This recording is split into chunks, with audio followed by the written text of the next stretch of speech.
As a distinguished graduate of Wudaokou Technical Institute, after successfully navigating through the trials of Hogwarts legacy and mastering an array of ancient and dark magics, while wreaking havoc in the magical realm, Tao Wu found herself struck by a bolt of lightning, which abruptly transported her, along with her acquired abilities, a century into the future. To the era of Harry Potter, she was determined to cultivate a Niffler and insisted on joining Hufflepuff. Tao Wu, so you go by Voldemort? Voldemort. No, please call me Tom. Chapter 1, Family. Who could have known? A restart after completion. In the winter of 1884, just outside Hogsmeade, a blinding green lightning bolt streaked through the snow-laden woods. Another reckless poacher, Tao Wu disdainfully kicked the lifeless poacher sprawled in the snow, then swiftly seized a fleeing Niffler by the scruff of its neck. It looked sleek and glossy, no wonder it caught his eye. This will fetch a good price, 200 galleons in my pocket, drawing me ever closer to my small goal, she mused, stuffing the struggling Niffler into her enchanted bag. This particular specimen could easily sell for 200 galleons. Questioning poachers, understanding poachers, becoming a poacher. In high spirits, humming a tune, she strode towards Hogsmeade, the winter wind billowing her bright yellow scarf. This marked her 10th year in this realm. She had matured into a skilled player of Hogwarts legacy, adept at wielding the Avada Kedavra chain to eliminate entire waves of adversaries, successfully nurturing a Chinese Niffler that devoured treasures and effortlessly taming a Chinese fireball dragon as her most impressive steed. Now, in her final year at Hogwarts, she was on the brink of graduation from the pinnacle of magical education, her memories of life before her crossing into this world fading like a distant dream. Vaguely, she recalled being a senior at Wudaokou, seemingly engrossed in that perilous game at the moment she was transported. Throughout her years at Hogwarts, she had adhered to the game's mechanics, brazenly trespassing into residences, initiating encounters with Avada Kedavra and Nifflers, confronting werewolves and trolls in the Forbidden Forest, and dispatching any wizard who made her uneasy with a swift curse. Even Grindelwald had to refer to her as little brother, while Voldemort would bow before her. It became clear why so few wizards existed in the era of the savior, Harry. The dangers of the Forbidden Forest were rarely encountered, as they had all been vanquished by her formidable presence. Even Newt would suffer from a heart attack upon seeing her. As for Azkaban, who had the audacity to imprison her there? Even Dementors were compelled to reminisce about joyous memories in her presence, as if a Patronus were always by her side. Once she sold this Niffler, her savings would amount to an impressive 100,000 galleons, sufficient to purchase the grandest estate in Godric's Hollow. Though she could easily seize it, the elderly couple who had shared over a century together were always kind-hearted. Despite viewing this world as mere virtual data, she could not bring herself to harm them for the sake of possession. Her post-graduation plan was to acquire that estate and then steal some children. Yes, you heard right, steal children. She intended to abduct the 3-year-old Albus and the 1-year-old Gellert, raising them herself. This way, they would bond from an early age, circumventing the tragic fate of Ariana that led to their eventual opposition, allowing her to indulge in their closeness. Yet, she gave no thought to the chaos her actions would inevitably sow, potentially raising 2 future Dark Lords. Clearly, Merlin did not wish for her plans to come to fruition. On a sunny day, a bolt of lightning struck her, completely unprepared, as she merrily headed to the pet shop, imparting a profound lesson about the consequences of hubris. When Tao Wu opened her eyes again, she found herself in an unfamiliar room. Her wand and bag were nowhere to be found. The room was small, containing only a narrow bed, a table, and a full-length mirror. Oh no, where's my Niffler? I just caught such a sizable one. Despair filled her as she gazed at her empty hands, only to soon realize something was amiss. Her voice had turned high-pitched, no longer the tone of a 16 or 17-year-old girl but resembling that of a 10-year-old child. Startled, she rushed to the mirror. Reflected in it was an exceptionally beautiful little girl, an oriental face crowned with silky silver hair and azure eyes, resembling a character from an MMO game she had played. In a past life, the type that shone with silver locks and had blue lenses bought with real money. This cannot be. After all that effort to complete the game, I am reset again. I haven't even held the 3-year-old Albus and the 1-year-old Gellert yet. Tao Wu felt somewhat overwhelmed, akin to reaching the end of a game only to find it had reset without a save, a maddening experience.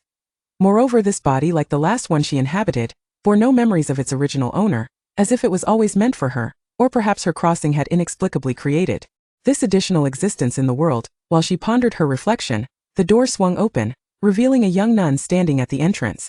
Child, a Mr. Dumbledore wishes to see you. Dumbledore? In the previous timeline, aside from the newborn Albus Dumbledore, there was no such figure as Mr. Dumbledore. The headmaster of Hogwarts was a man named Black, the same Black who was Harry's godfather. Child? Seeing Tao Wu lost in thought without a response, the nun gently prompted her again. Finally, Tao Wu snapped back to reality, nodding at the nun. I understand. Please lead me to Mr. Dumbledore. Following the nun, she reflected on the similarities to her previous experience. Born in an orphanage, guided by a nun to meet a pivotal NPC to unlock the Hogwarts quest once again. Referred to simply as child, without a name. The nun stopped at a door. Here we are, child. Mr. Dumbledore is waiting for you inside. Gazing at the nun's standard smile in the familiar room, Tao Wu felt a wave of déjà vu wash over her, questioning if she had fallen into an infinite loop reminiscent of her previous beginning. She turned the door handle once more. Let me see who you truly are, Dumbledore, as her gaze fell upon a white-haired old man, his face adorned with a warm smile and a long beard tied with a charming bow. She realized she had indeed arrived 100 years into the future. Staring at the kindly old man before her, tears welled in Tao Wu's eyes. Family, who understands? The children she longed to nurture had transformed into a centenarian, gazing at her with kindness, and the ship she had been rooting for had met an abrupt bad ending. She felt despondent. Perhaps she should end it all and restart once more. Dumbledore rose from his seat and approached Tao Wu. His wrinkled hand gently brushed her forehead, warm and human, unlike the cold, lifeless puppets she encountered previously. This warmth made her momentarily forget everything else, grounding her in the reality that she was indeed alive in this world. Perhaps it was not entirely a virtual construct. Child, what is your name? Chapter 2. The arrival of Dumbledore. Miss Peach, that is my name. In foreign cultures, the surname follows the given name, and Miss Peach is quite adept at conforming to local customs. Tao, let us discuss your concerns. Would you kindly close the door? Dumbledore smiled, gesturing towards the nun by the door, requesting her assistance in shutting it. His demeanor led Miss Peach to momentarily believe he was about to confide a great secret. Tao, you are a wizard. Do not be afraid, Tao. Consider whether peculiar occurrences often transpire around you. For instance, flickering lights and levitating objects. These are manifestations of your magical prowess. Tao, you are indeed a wizard. The foreign accent rendered the second tone of Tao into the first. And hearing Dumbledore repeatedly call her Tao evoked memories of a departed acquaintance. Before her journey through time, there was a popular male celebrity, favored by the neighboring land of Japan, who bore a similar name. Forgive my interruption, Mr. Dumbledore, but do you not find my name rather peculiar? Oh, not at all. My dear, I suspect you may be an orphan from the East. Names from that region are imbued with mystery and charm. Indeed, this was the great white wizard, Dumbledore, who would say anything to placate a child. However, Miss Peach truly wished to avoid being called Tao, as it conjured images of that man with the fairy-like effects. Perhaps she should adopt an English name to better assimilate. What do you think? That is an excellent idea. What name do you wish to choose? Miss Peach pondered, biting her lip. If she were to introduce herself as Hannah Abio, would she be the first called for sorting? Would that create a butterfly effect? But what of the original Hannah? Would she simply vanish? With that thought, Miss Peach abandoned the notion. Sophia, Sophie, Jenny, Donna, Anna, Nakaruru. She furrowed her brow, contemplating the English names that came to mind, though something strange seemed to have crept in. Dumbledore sat patiently, observing her in silence, awaiting the emergence of her true name. Luna. With the mention of Nakaruru, Miss Peach's inner Luna requested to engage. In truth, it was merely her attempt to avoid sharing a name, and thus borrowing that of the hero. Wait, wasn't there a Ravenclaw friend of Harry's named Luna? Luna. A name filled with promise.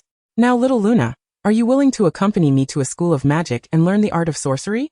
Before Miss Peach could express her desire to change her name, Dumbledore had already embraced her new identity and invited her to Hogwarts. A school of magic? Will they provide meals? Is there tuition? I have no money. During her initial reading of the original work, Miss Peach had not encountered any mention of Hogwarts tuition fees, nor whether daily meals required payment. If the school's expenses were indeed covered by the Board of Governors, would Lucius Malfoy, that cunning merchant, agree to such a loss-making venture? Furthermore, in that previous timeline, the heartless headmaster Black had charged her tuition every year, though he ceased to do so after she successfully cultivated a breed of carnivorous cabbages. Luna, rest assured, Hogwarts does not require any fees for the nurturing of young wizards. Look at Dumbledore's conviction. It made the decline of the Black family quite reasonable. All right, I shall go. Upon receiving Miss Peach's affirmative response, Dumbledore led her away from the orphanage under the guise of adoption. He took her hand and walked her to the entrance of the orphanage. Casting a lingering glance at the plaque above the door, his gaze heavy with reminiscence. Just an orphanage, and yet it triggered such deep contemplation in the old man. Miss Peach felt a twinge of confusion. Following Dumbledore's gaze upward, she was struck by the name, Wu Orphanage, the very place where old Dumbledore had found old Voldemort. Considering her actions in the previous timeline, Dumbledore was about to stumble in the same place twice. What occupies your thoughts? I was reminded of a child I once brought back from here. He was beautiful, intelligent, kind, and possessed exceptional magical talent. Everyone adored him. And what became of him? He transformed into a dark wizard of unspeakable malice, causing immense suffering to the magical community. This felt oddly personal to Miss Peach, who fidgeted with her hands, recalling that she had been the culprit behind significant wizarding casualties a century prior. Dumbledore gently stroked her hair as he crouched to meet her gaze. Luna, promise me you will not become like him. Under Dumbledore's warm gaze, Miss Peach could not bear to disappoint him and solemnly nodded. Do not become like that. What kind of person was he referring to? An intelligent, courteous boy? Thus, if she merely transformed into a girl with poor grades and a penchant for causing trouble, she would fit the bill. A plan was set. Then, Mr. Dumbledore, was there no one who could stand against that child? He was defeated 11 years ago by a mother, succumbed to a mother's love for her child. Gazing at the gentle old man before her, Miss Peach felt a wave of sorrow wash over her. This man had devoted his life to believing in love, pursuing love, and losing love. Yet he continued to hold on to that belief. Very well, let us depart. Dumbledore rose, taking Miss Peach's hand and leading her to a wooden cabin, where an unassuming wooden tub awaited. This is a door key. By touching it, we shall reach our destination. Upon offering this explanation, Dumbledore grasped Miss Peach's hand and extended it toward the tub, and in an instant, the world spun around them. As the cacophony of bustling sounds enveloped her, conversations, the hoots of owls, croaks of frogs, and meows of cats, alongside the cheerful chimes of shop bells, Miss Peach opened her eyes to an uneven cobblestone path, flanked by medieval European-style shops, where wizards robed in their attire mingled, and children with flushed faces ran joyously down the street. She recognized this place, Diagon Alley. Despite the monumental changes that had occurred over the past century, she immediately identified it as Diagon Alley. Oh, Dumbledore, what a surprise to see you here. Is this the child you brought back? She is truly beautiful. A towering figure, carrying a cage containing a snowy owl, approached Dumbledore. Chapter 3. The Encounter of Aesthetic Appreciation. Miss Peach's eyes sparkled at the sight of the plump, white snowy owl. Such a specimen could fetch 300 galleons. Worth more than that niffler. Isn't she stunning? This little one is a gift I intend for Harry, the giant said cheerily, noticing Miss Peach's rapt attention on the snowy owl. This is our keeper of keys and grounds at Hogwarts, Rubeus Hagrid. Dumbledore's introduction drew Miss Peach's focus away from the snowy owl. She was well aware that this furry giant was known as Hagrid, the Hogwarts Herald. Hello, Hagrid. I am Luna. Miss Peach politely extended her right hand towards Hagrid. Hagrid, using his arm to secure the cage, freed his right hand to shake Miss Peach's. Hi, Luna. You seem like a lovely girl. I believe you will become good friends with Harry. He winked playfully at her. Harry? Although she already knew who Harry was, she feigned curiosity for the sake of politeness. Luna Harry. The remarkable Harry Potter, our savior, the boy who defeated the Dark Lord. Hagrid interrupted Dumbledore, enthusiastically introducing Harry to Moony with a proud expression, as if Harry were his own child. Was he indeed the child of that mother? Yes. It was the love of a mother that triggered ancient magic, causing the killing curse to rebound upon the Dark Lord himself. Therefore, Luna, one must believe in the power of love. Dumbledore addressed Moony's inquiry, reiterating the importance of faith in love. Since we have encountered you here, Hagrid, I would appreciate your assistance in helping Luna prepare for the school term. I must make a trip to the Ministry of Magic, Dumbledore instructed Hagrid. Not a problem. Leave it to me, Hagrid replied. Luna, Hagrid will accompany you and Harry to Hogwarts. I shall take my leave now. After entrusting Hagrid and Moony with his responsibilities, Dumbledore's figure vanished before their eyes. Come along, little Luna. We shall procure a snowy owl for you, and then seek out Harry. Hagrid shook his furry head at Moony. You are a good man, Hagrid. Purchasing a snowy owl for 300 galleons is nothing. You are my only brother. Now devoid of funds, Moony regarded Hagrid with newfound affection. Is it not too extravagant for you, Hagrid? Not at all. A snowy owl costs merely 20 galleons. Are snowy owls so inexpensive? I heard they were quite costly over a century ago. Given the prevalence of werewolves and dangerous creatures, such a defenseless little creature could hardly survive. However, later on, a dark wizard appeared, one even more fearsome than Voldemort, who nearly exterminated the werewolves and claimed the lives of half the wizarding population. Upon hearing Hagrid's account, Moony awkwardly touched her nose. Subsequently, it remains a mystery how that Dark Lord suddenly vanished. Had he still been alive, I might never have been born, as I heard he had a particular aversion to giants. Yet thanks to him, snowy owls, those poor little creatures, quickly thrived without their predators. Hagrid, do you know the name of that Dark Lord? I do not. The historical records are woefully scant regarding him. No name, no gender. Not even which house he belonged to at the time. I suspect he was a Slytherin, though I am certain he was not a Hufflepuff. For Hufflepuffs never produce dark wizards. Observing Hagrid's resolute demeanor, Moony swallowed nervously. However, she could now ascertain that the world of the game and the present reality were indeed intertwined, differing only in the passage of time. The thought of the box containing Chinese biting cabbages buried beneath the roots of the whomping willow thrilled her immensely. After Hagrid selected a snowy owl that was impeccably white and free of any blemish for the somewhat obsessive Moony, he led her to the entrance of a shop. Hagrid paused, peering through the shop's window before entering. Moony joined him in looking inside, where an array of wizarding robes adorned the walls, and busy little house elves scurried about. Her gaze quickly landed on a light blonde head. Draco Malfoy, the character most adored by the tenaciously aesthetic Moony, despite the boy's rather chaotic persona. After all, she was not exactly a paragon of virtue herself. Beside him stood none other than the protagonist, Harry Potter. What a striking savior he was, with rosy lips, pearly teeth, and large eyes. Just as Moony was lost in admiration for the two young schoolboys, the blonde boy's gaze suddenly shifted towards them, visibly startled upon seeing Hagrid. His eyes flickered to Moony, flushing slightly, before hastily averting his gaze. Harry, having spotted Hagrid, hurriedly greeted him. "Did you see that? That's little Harry. I believe you two will become good friends," Hagrid remarked, and Moony wholeheartedly agreed in her heart. Two aesthetically inclined individuals were bound to form a delightful friendship. "Come, Luna. We should also procure some suitable wizarding robes for you." As Moony and Hagrid entered the shop, Draco's haughty voice rang out. "Yes, just a servant. That one is quite coarse, residing in a small wooden hut on campus, often inebriated and dabbling in spells, resulting in the unfortunate burning of his own bed." Harry's face reddened with indignation at Draco's rude remarks. "You even managed to burn your own bed? Hagrid, your mental state is far more advanced than mine." After hearing Draco's scathing taunts, Moony promptly gave Hagrid a thumbs up. How could one possibly remain sane in such a world?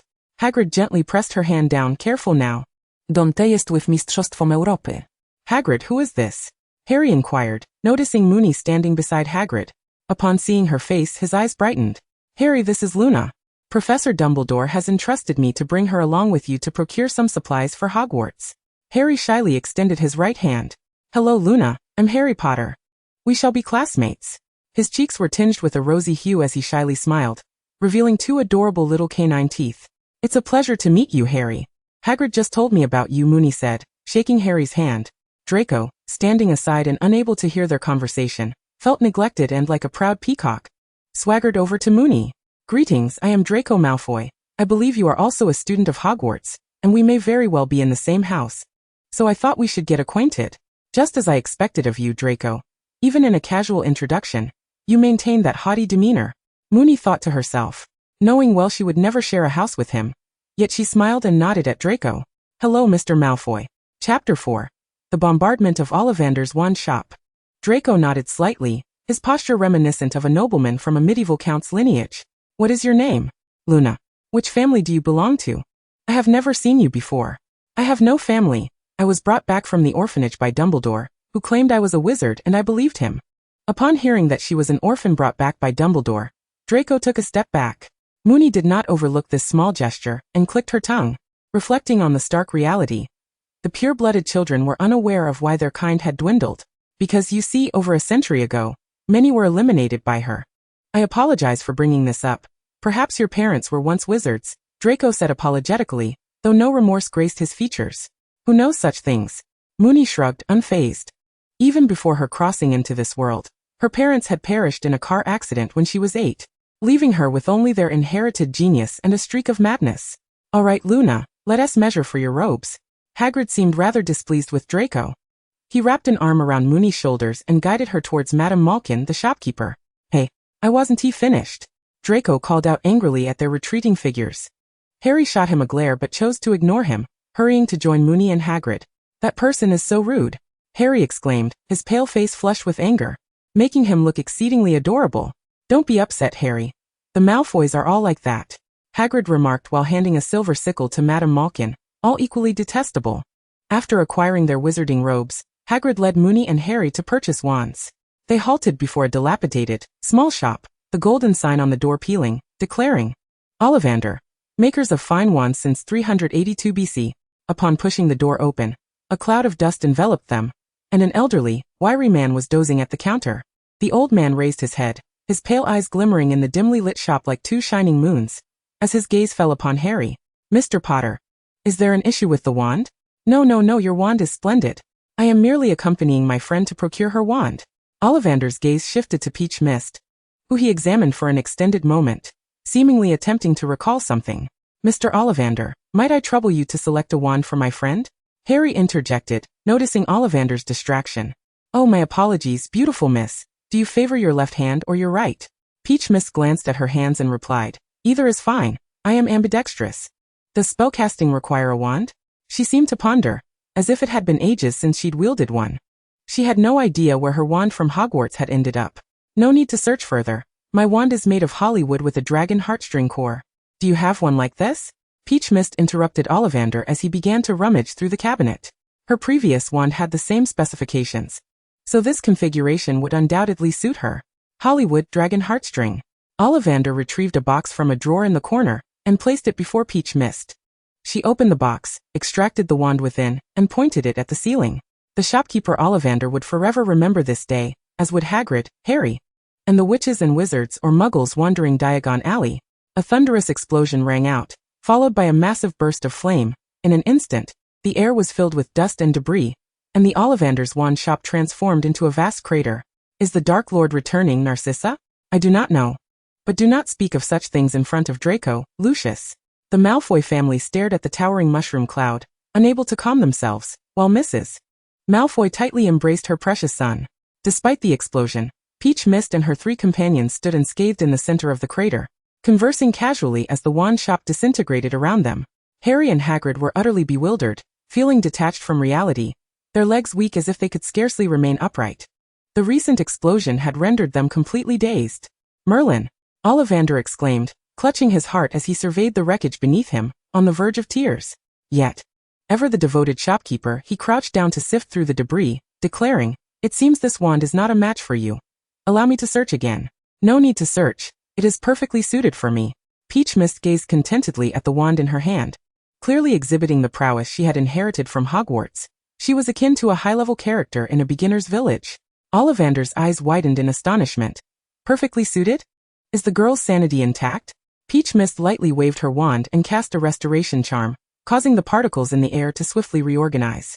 In the blink of an eye, Ollivander's shop returned to its former state, albeit with more dust than before. Harry, Hagrid, and Ollivander gaped in disbelief. The recent spectacle was nothing short of enchanting, even within the realm of magic. Ollivander's withered hands trembled with excitement, and alongside his exhilaration, a hint of fear flickered in his gaze as he regarded Peach Mist. "What troubles you, Mr. Ollivander?" Harry, having regained some composure, noticed Ollivander's unease. Ollivander took a deep breath to steady himself. "I was reminded of an old acquaintance. Your destructive potential rivals hers. However, a century has passed, and if she were alive, she would be over 100 years old." Peach Mist instantly realized he was referring to her own self from a century ago. The old acquaintance was none other than herself. Ollivander continued, "Yet I sincerely hope she remains in the past. She was a terrifying force." "Peach Mist? I do not recall having any issues with you in the past. Was she truly more fearsome than the Dark Lord?" Harry, intrigued, seemed unaware of such tales. "It is difficult to compare, as I have never witnessed them in battle," Ollivander replied, accepting the galleons Hagrid offered for Peach Mist's wand. His words piqued Peach Mist's curiosity. Just how long could Voldemort withstand her power in a duel? "Child, you possess extraordinary magical talent. I hope you choose the righteous path. The wizarding world has not seen such a remarkable gift in many years. The last was 70 years ago." As they pushed open the heavy glass door to depart, Ollivander's aged voice echoed behind them, tinged with a hint of sorrow. Chapter 5. Could he truly be a genius? 3, 2, 1. After acquiring all essential items, Peach Mist mentally counted as they exited the leaky cauldron, making their way to King's Cross Station. Just as in the movies, Hagrid thrust 2 train tickets into Harry's hands, indicating that Dumbledore needed to speak with him, suggesting that Harry and Peach Mist should travel to Hogwarts alone. "But Dumbledore, didn't you just meet with Hagrid? It has barely been 2 hours. Why summon him back so eagerly?" Peach Mist was perplexed and failed to comprehend. After Hagrid's departure, the small and helpless Harry pushed his luggage, towering over him, looking pitifully at Peach Mist. It was his first journey away from home, without an adult to accompany him. Peach Mist observed the towering stacks of luggage on the trolley, crouched down, and extracted her suitcase from beneath a pile of cages and cauldrons. She cast an extension charm upon it, and to Harry's astonishment, she swiftly stuffed both her belongings and Harry's luggage into her small suitcase. Thanks to Fantastic Beasts, and the inspiration provided by the Scamander brothers, her travel burden was significantly alleviated. Harry watched wide-eyed, as the suitcase effortlessly accommodated the gear of 2 people, his expression brimming with curiosity and delight. The extension charm was a highly convenient and practical spell. Peach Mist patted the suitcase, lifted it, and handed it to Harry. Surely, you won't let a lady carry the luggage, will you, Harry? Of course not, Harry replied, grinning as he accepted the suitcase and cradled it curiously. No need to inspect. It appears just like an ordinary suitcase, merely enchanted within. How did you come to possess this magically enhanced suitcase, Luna? It is simply marvelous. Harry continued to marvel. Did Professor Dumbledore give it to you? A hint of envy tinged Harry's tone. Despite being hailed as the chosen one, he had not received such treatment. Perhaps, Harry, this was not gifted to me by Dumbledore, but rather something I acquired for myself. But Luna, you only just discovered you were a witch. And then Dumbledore brought you to Hogwarts, he countered. No, I have known for quite some time. But you just said to that golden-haired boy at the robe shop. I was merely teasing him, Peach Mist said, playfully winking at Harry, causing his young heart to race at her charm. Harry, feeling bashful, lowered his gaze to the train ticket. Platform 9 3/4? How can such a platform exist? He instinctively looked up at Peach Mist, already convinced she would know the answer. Follow me. Peach Mist grasped the edge of the ticket, deftly pulling it from Harry's grasp, and strode forward. Peach Mist led Harry to the space between platforms 9 and 10, where a plump lady with striking red hair was already tending to her similarly red-haired children and their luggage. The unmistakable hair color instantly revealed them to be the Weasley family. A small freckled boy with red hair had a cage on his trolley, within which a scruffy-looking owl slept awkwardly against the bars. Peach Mist cast a disdainful glance at the owl. Its appearance hardly warranted even 5 galleons. Look, an owl. They must also be students at Hogwarts. Harry gazed intently at the large family, leaning closer to whisper in Peach Mist's ear. She nodded in agreement. Since the 2 of them were merely carrying a small suitcase, and did not possess luggage as towering as that of the Hogwarts students, Mrs. Weasley assumed they were just ordinary Muggle children passing by the station. It seems there are 2 Muggle children staring at us, Mum, the short red-haired boy Ron noticed Harry and Peach Mist's gaze and tugged at his mother's sleeve. Mrs. Weasley followed Ron's line of sight, and looked over at Harry and Peach Mist, then shook her head dismissively, saying to little Ron, they are merely 2 charming Muggle children. A Confundus charm has been cast here. They cannot see you. We are being mistaken for Muggles. Harry overheard the conversation between the Weasley mother and son, and their candidness about Harry being a Muggle was quite apparent. It's all right. We are not, Peach Mist said, retracting her gaze from the twins beside Mrs. Weasley. The Weasley twins, the premier jesters of Hogwarts, had always piqued Peach Mist's interest, both in this life and the past. After all, spirited and brave souls ought not to wither in their prime. They should leave a vivid mark on the otherwise mundane annals of wizarding history. Do you see that pillar? If we collide with it, we will reach the train station we need to go to. Peach Mist pointed to the seemingly ordinary pillar. Collide? Harry looked at the pillar in disbelief, swallowing hard at the thought of how painful that would be. Just watch, Harry. Let me, a Muggle, frighten this family of wizards, she declared, striding directly toward the pillar, passing through it before the astonished eyes of the Weasley family. Children, are you wizards? Mrs. Weasley exclaimed, her mouth agape as she turned to Harry, who had been left behind. Why, yes, Harry stammered nervously, facing the unfamiliar strangers alone. Are you also Hogwarts students? Mrs. Weasley turned to look at the pillar Peach Mist had just traversed, then back at Harry, her expression one of disbelief. Indeed, madam, Harry replied. You both appear to be first-year students. Do you not need to bring any luggage? Look at mine. The short red-haired boy indicated his belongings with a hint of distress. It's all right here. Harry lifted the small suitcase in his hand. The extension charm. The extension charm. George, could he truly be a genius? One of the nearly identical red-haired twins remarked to the other.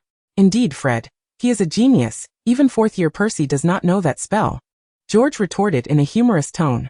Enough, George. Fred, Mrs. Weasley interjected, noticing her eldest son's flushed face, swiftly halting the twins' banter. Her gaze softened as she looked at Harry, cupping his small face in her hands. Child, what is your name? Where are your parents? Is that girl your sister? My youngest son, Ron Weasley, is also a first-year. That girl is my friend. My parents passed away when I was born. I am Harry Potter, madam. Chapter 6. The train station. Peach Mist stood by the platform at the train station, observing the bustling crowd, growing increasingly impatient as she awaited Harry.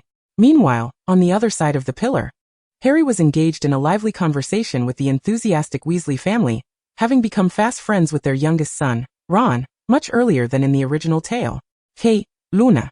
Are you waiting for your not-so-bright brother or sister?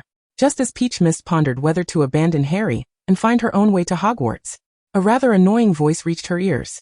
She turned to see Draco swaggering towards her like an arrogant rooster. Do we look like siblings? Peach Mist gestured to her hair and face. He is my friend. Well, you do seem a tad smarter than he does. Draco assessed her with a finger resting on his chin, maintaining his haughty demeanor. Peach Mist rolled her eyes and pointed to the crowded train compartments. Aren't you going to hurry up? There might not be any seats left soon. Crabbe and Goyle will save me a spot. As a Malfoy, I need not worry about such trivial matters, Draco replied, slightly raising his chin with an air of arrogance. Peach Mist nearly forgot that this young master had two rather dim-witted henchmen. Oh, by the way, Luna, where is your luggage? Are you not bringing anything to school? Draco inquired, noticing her empty hands. My friend is carrying it for me. How very gentlemanly of him. Draco scoffed before changing the subject. Luna, which house do you wish to join?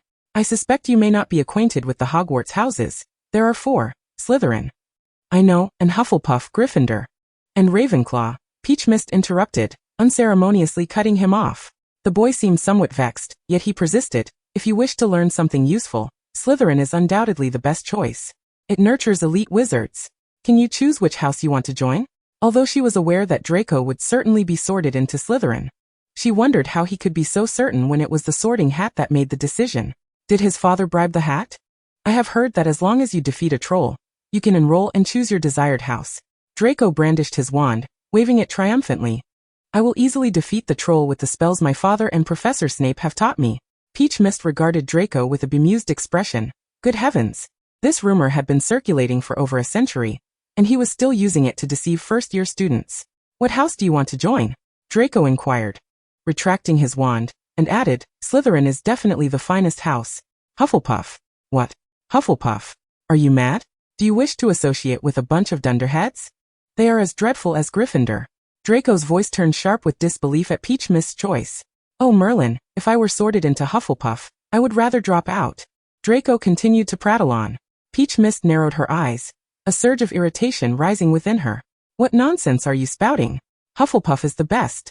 After all, it boasts illustrious wizards like the Scamander brothers, the exceptionally handsome Cedric Diggory, and dormitories conveniently located near the dining hall. Most importantly, it is the finest breeding ground for cabbages. I suggest you abandon that notion. Being in Hufflepuff would be a waste of your time. You will learn nothing useful there. Draco insisted, stubbornly attempting to indoctrinate her. His fixation on her hair color and appearance led him to mistakenly believe she was pure blood. He would not allow a pureblood witch to descend into Hufflepuff. Peach Mist pinched her brow, feeling a headache coming on from Draco's persistent preaching, contemplating whether to cast a silencing charm on him. Hey Draco, hurry up. A window of the train opened, and a short-haired girl excitedly waved at Draco. The girl was rather unattractive, resembling a scruffy lion dog. Peach Mist shot a glance at Draco, understanding now why he had sought her out for conversation. Everyone has their preferences when it comes to appearances. My friend is calling me. Well, Luna, you truly must think it over. I look forward to seeing you in Slytherin. Draco said politely, bidding her farewell before pushing his luggage trolley toward the train. Luna. Shortly after Draco departed, Harry burst out from the pillar with a red-haired boy. Luna. This is Ron, my new friend I just met, also a first year at Hogwarts. Harry hurriedly introduced the boy beside him to Peach Mist, his face aglow with the exhilaration of having made a new friend. Hello Luna, I am Ron Weasley. Ron extended a hand towards Peach Mist. She naturally took it, replying, Pleased to meet you, Ron. I am Luna. She glanced behind Ron, lamenting that the mischievous duo of brothers were not present, seemingly having left their younger sibling to board the train first. Oh Merlin's socks, so many people. Even the illustrious Harry Potter has to squeeze onto the train, Ron lamented, surveying the overcrowded train with a tearful expression. Why not have Harry shout, I am the renowned Harry Potter, make way for me. Peach Mist teased Ron and Harry. Stop making fun of me. Let us hurry up and get on, or there won't be any seats left, Harry replied with an embarrassed smile. Fear not. Peach Mist snapped her fingers, and time appeared to freeze, as if the world had been paused. Everyone around them was caught in that moment. sunlight streaming down and illuminating a branch mere inches above their heads, casting wavering shadows. What just happened? Harry and Ron gaped in shock at the surreal scene unfolding around them. Let us go, Peach Miss said, deftly tugging them both along as she gracefully navigated through the frozen crowd. Hey, there are George and Fred, Ron exclaimed, spotting his brothers frozen in the corridor of the carriage. He immediately pulled a rope from his bag, tying George and Fred's legs together, playfully tormenting his siblings. They always tease me at home, so I have to get my revenge, Ron explained with unabashed delight to Peach Mist and Harry after his mischievous act. Leaving George and Fred behind. Thanks to the time freeze, they easily located an empty compartment. Once seated, Peach Mist snapped her fingers once more, and time resumed its flow, the compartment coming alive with chatter and movement. Not far down the aisle, a loud thud was heard, followed by the cries of two boys. A mischievous grin adorned Ron's face, reveling in his successful prank. Chapter 7. The Chain Reaction. What just happened? Luna, what did you do? Everyone suddenly stopped moving. Though bewildered by the recent events, looked at Peach Mist with uncontainable excitement. Just a simple charm, Peach Mist replied nonchalantly, resting her chin on her hand as she gazed out the window, unwilling to elaborate on Ron's curiosity. Having grown accustomed to solitude a century ago, she felt no particular joy in having two companions. Thus, she paid little heed to the puzzled exchange between Harry and Ron. The train emitted a long whistle, gradually starting its journey. The scenery outside raced backward as the train accelerated, and Peach Mist found herself momentarily lost in thought, reminiscent of the carriage that had taken her to Hogwarts a century prior, the very beginning of countless tales, including the time when she and Professor Fig had even faced a fireball dragon. I never imagined I would become friends with the illustrious Harry Potter. Ron's exuberance evidently overshadowed Peach Mist's earlier melancholy as he animatedly chattered to Harry. What about you? Ron indicated his forehead to Harry. Harry brushed aside his fringe, revealing a lightning-shaped scar. Yes, left by the Dark Lord. Truth be told, I remember nothing. He murdered my parents. So Luna, what about you? You seem remarkable. Your parents must have been extraordinary wizards as well, Ron inquired, stealing glances at Peach Mist, unable to contain his curiosity. Peach Mist turned her gaze from the window to Ron. I am an orphan. Dumbledore brought me from the orphanage. Ron, feeling a pang of sympathy, awkwardly rubbed his nose. I'm sorry, Luna, I didn't know. Do you know which orphanage? Peach Mist asked, fixing her gaze on Ron. He was bewildered by her question. How could he possibly know which orphanage she referred to? Wood's Orphanage. Peach Mist casually fiddled with her nails. Wood's Orphanage? Both Ron and Harry appeared even more puzzled, uncertain why she would mention an orphanage. Yes, Wood's Orphanage. 70 years ago, it was from there that Dumbledore brought Voldemort to Hogwarts. Peach Mist's haunting tone caused the temperature in the compartment to drop several degrees, prompting both Harry and Ron to shiver involuntarily, their skin crawling at her words. Seeing their fearful expressions, Peach Mist couldn't help but chuckle. Indeed, frightening children was quite amusing. Ron and Harry relaxed upon seeing her smile, assuming she was merely joking to scare them. Luna, that's not a funny joke. You mustn't speak that name, it's dangerous. Ron, recovering from his initial shock, whispered urgently to Peach Mist. Who? Voldemort? The failure who couldn't even defeat a baby? Ron jumped from his seat in a panic, frantically trying to cover Peach Mist's mouth. It was far too frightening. Excuse me, have you seen a toad? Neville lost one. A girl with a wild mane of curly hair suddenly opened the compartment door. Ron, startled by her abrupt entrance, fell back onto the floor. Merlin, did I scare you? You are quite the coward, the girl remarked, wrinkling her brow in mild disdain at Ron's disheveled state. Hermione. Peach Mist observed with keen interest the interaction between Ron and the girl, having already deduced from her appearance and demeanor that she was indeed Ron's future wife, the future Minister of Magic, Hermione Granger. Unfortunately, their initial meeting had already resulted in his wife's disdain. Peach Mist cast a sympathetic glance at Ron. I apologize for the interruption, but may I ask once more if you've seen a toad about this big? Hermione gestured, indicating the size of a small basin, then turned her gaze to the three in the compartment. Ron and Harry shook their heads. Peach Mist followed suit, though she could have helped find the toad. She was reluctant to use magic for such an unappealing creature. Very well, sorry for bothering you, Hermione shrugged, preparing to leave for the next compartment when her eyes caught Harry's forehead, the fringe not fully brushed aside, revealing his lightning scar. Oh, you are Harry Potter, Hermione exclaimed in a hushed, astonished voice, her face alight with uncontainable excitement. Harry seemed accustomed to such reactions. Everyone who recognized him as Harry Potter reacted similarly with exhilaration. Yes, I am Hermione Granger. And you are? Hermione's gaze shifted to Peach Mist. Luna, I am an orphan, so I do not have a surname. I am sorry. But it is a pleasure to meet you, Luna. Peach Mist had already heard that phrase of polite apology countless times that day, and truthfully, there was little to apologize for. Well then, I am Ron Weasley. Ron interjected, eager to answer before Hermione could pose her question. The narrative had shifted. The vendor selling snacks did not appear, Ron did not cast a spell at Scabbers, and Hermione did not assist Harry in mending his broken glasses. The story was slowly veering away from its original path. Peach Mist furrowed her brow. She had done nothing, yet the world's course was beginning to unravel, reassembling into another trajectory.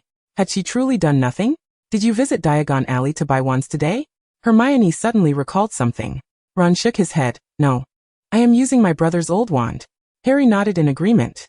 Hermione turned her gaze to Peach Mist, who met her look with a nod. Oh Harry Luna, did you see that? Hermione's expression was somewhat exaggerated, and her tone carried an air of agitation. A tremendous explosion had occurred at Ollivander's wand shop, reducing the entire establishment to ashes. Many wizards suspected that it was the work of followers of the Dark Lord, a terrifying act indeed. Harry instinctively turned to look at Toru, who touched her nose in a somewhat guilty manner. Hermione, I doubt that is the case. The wand shop should be restored shortly, right? Toru pouted. That must have been Mr. Ollivander casting a restoration charm, Hermione continued. I heard that a vendor on the Hogwarts Express sustained minor injuries from the blast, and was taken to St. Mungo's for treatment, but fortunately, there was no threat to life. I suppose you two were far enough away during the explosion to avoid harm, which is quite fortunate. Did you really do nothing at all? Of course the answer was no. Chapter 8. Pureblood First Years. Quickly put on your robes. I believe the train is about to arrive, Hermione reminded them before dashing off, perhaps to assist that Weasley in locating his missing toad. What a peculiar fellow, Ron remarked, raising an eyebrow in the direction Hermione had gone, finding it hard to imagine that they would eventually become the closest of friends, even marrying one another. Harry shrugged and said nothing. After a prolonged blast of the whistle, the train gradually slowed and came to a halt at the platform. Before disembarking, Toru retrieved Harry's luggage from her own trunk, for they would soon be heading to different dormitories after the sorting ceremony. First years, follow me this way. Hagrid stood out among the children, his booming voice ensuring that all the newly admitted students could hear him. Oh Harry Luna, how do you feel? Was your journey pleasant? Hagrid shook his head. Not bad, just a bit crowded, Toru replied, looking up at him, marveling at his height. Harry nodded in agreement. Well, follow me. The start of term feast is about to begin. Hagrid ruffled their hair as he led the children to the edge of the Black Lake, where numerous wooden boats were moored. Across the lake stood the magnificent Hogwarts castle, steadfast after over 1,000 years of history. Toru gazed across the water at the castle, pondering what she might do. Draco, come over here and keep your distance from those filthy mudbloods. We are pureblood aristocrats. A girl, resembling a lion dog, was the first to leap into one of the boats, calling for Draco with a voice that pierced the tranquil air like nails on glass, echoing torturously across the serene Black Lake. Pansy, you are absolutely right. Draco, let us go. We must steer clear of those dirty mudbloods. A beautiful girl with golden hair pushed her way through the crowd, roughly bumping into Hermione without a word of apology, then linking her arm with Draco's. You bumped into her. You ought to apologize, Ron interjected, his upbringing instilling a sense of chivalry in him. The girl regarded Ron with a disdainful gaze. Red hair? Second-hand books. You must be the impoverished youngest son of the Weasley family. Stay away from me. I have no desire to be tainted by your squalor. And who are you? I've never seen you in a pureblood family. The golden-haired girl turned her scornful gaze toward Hermione. Hermione Granger. Hermione raised her chin defiantly, facing the girl's provocation without a hint of fear, clearly indignant that she was being challenged after being rudely bumped into. Granger? That lion dog just let out a sharp laugh. Daphne, have you ever heard of her? The girl named Daphne pretended to be shocked, covering her mouth. I've never heard of such a person. You're not a mudblood, are you? Ha ha ha, so you're a mudblood. No wonder Weasley stands up for you. Draco and Daphne's companions began to snicker at Hermione and Ron, their laughter laced with unabashed malice. The incessant taunting of mudblood deeply wounded Hermione. She bit her lip, her eyes welling with tears, her fists clenched. Her pride would not allow her to shed tears before this group of wretches. If only she could cast a curse upon them, for she had learned such spells at home, but she knew she could not violate school rules. Toru felt a twinge of disappointment at Hermione's reaction. She had expected this future minister of magic to at least wield her wand against that lion dog. Hagrid continued to busily direct the children behind them, utterly oblivious to the commotion by the lake. "You are being exceedingly rude. You ought to apologize to Ron and Hermione." Harry stepped forward, unable to contain himself in defense of his newly acquainted friends. "You again." Trailing behind the crude brute, Draco noticed Harry, though he seemed unaware of who Harry truly was. "Who are you? Where did you come from, mudblood?" Daphne regarded Harry with the same disdain. "Harry Potter." As Harry announced his name, the conversation abruptly halted, and everyone turned to him with astonished expressions. It appeared the rumors were true. Harry Potter was indeed among their cohort. Draco stepped away from Daphne and approached Harry. "Potter, I suggest you choose your friends wisely. I am Malfoy, Draco Malfoy." Draco extended his right hand toward Harry. "This is Daphne, and that is Pansy. Don't take it to heart. They merely believe that pure-blood wizards like us should not associate with filthy mudbloods. No. I know what kind of friends I should have, and I don't need your guidance, Mr. Malfoy." Harry's expression was resolute as he refrained from shaking Draco's hand, standing firmly before his friends like a true hero from the tales. This action left Draco feeling humiliated. "It seems Potter has quite the taste in friends," Daphne remarked sarcastically, her gaze shifting to Toru, who had been walking alongside Harry. Nearby, a tall boy leaned in to whisper something to her, and Daphne chuckled derisively at Toru, her contempt only deepening. "An orphan born in a Muggle orphanage. It seems you must be a mudblood raised without parental guidance. Dumbledore must be losing his mind. Admitting anyone to Hogwarts." Draco's expression was conflicted.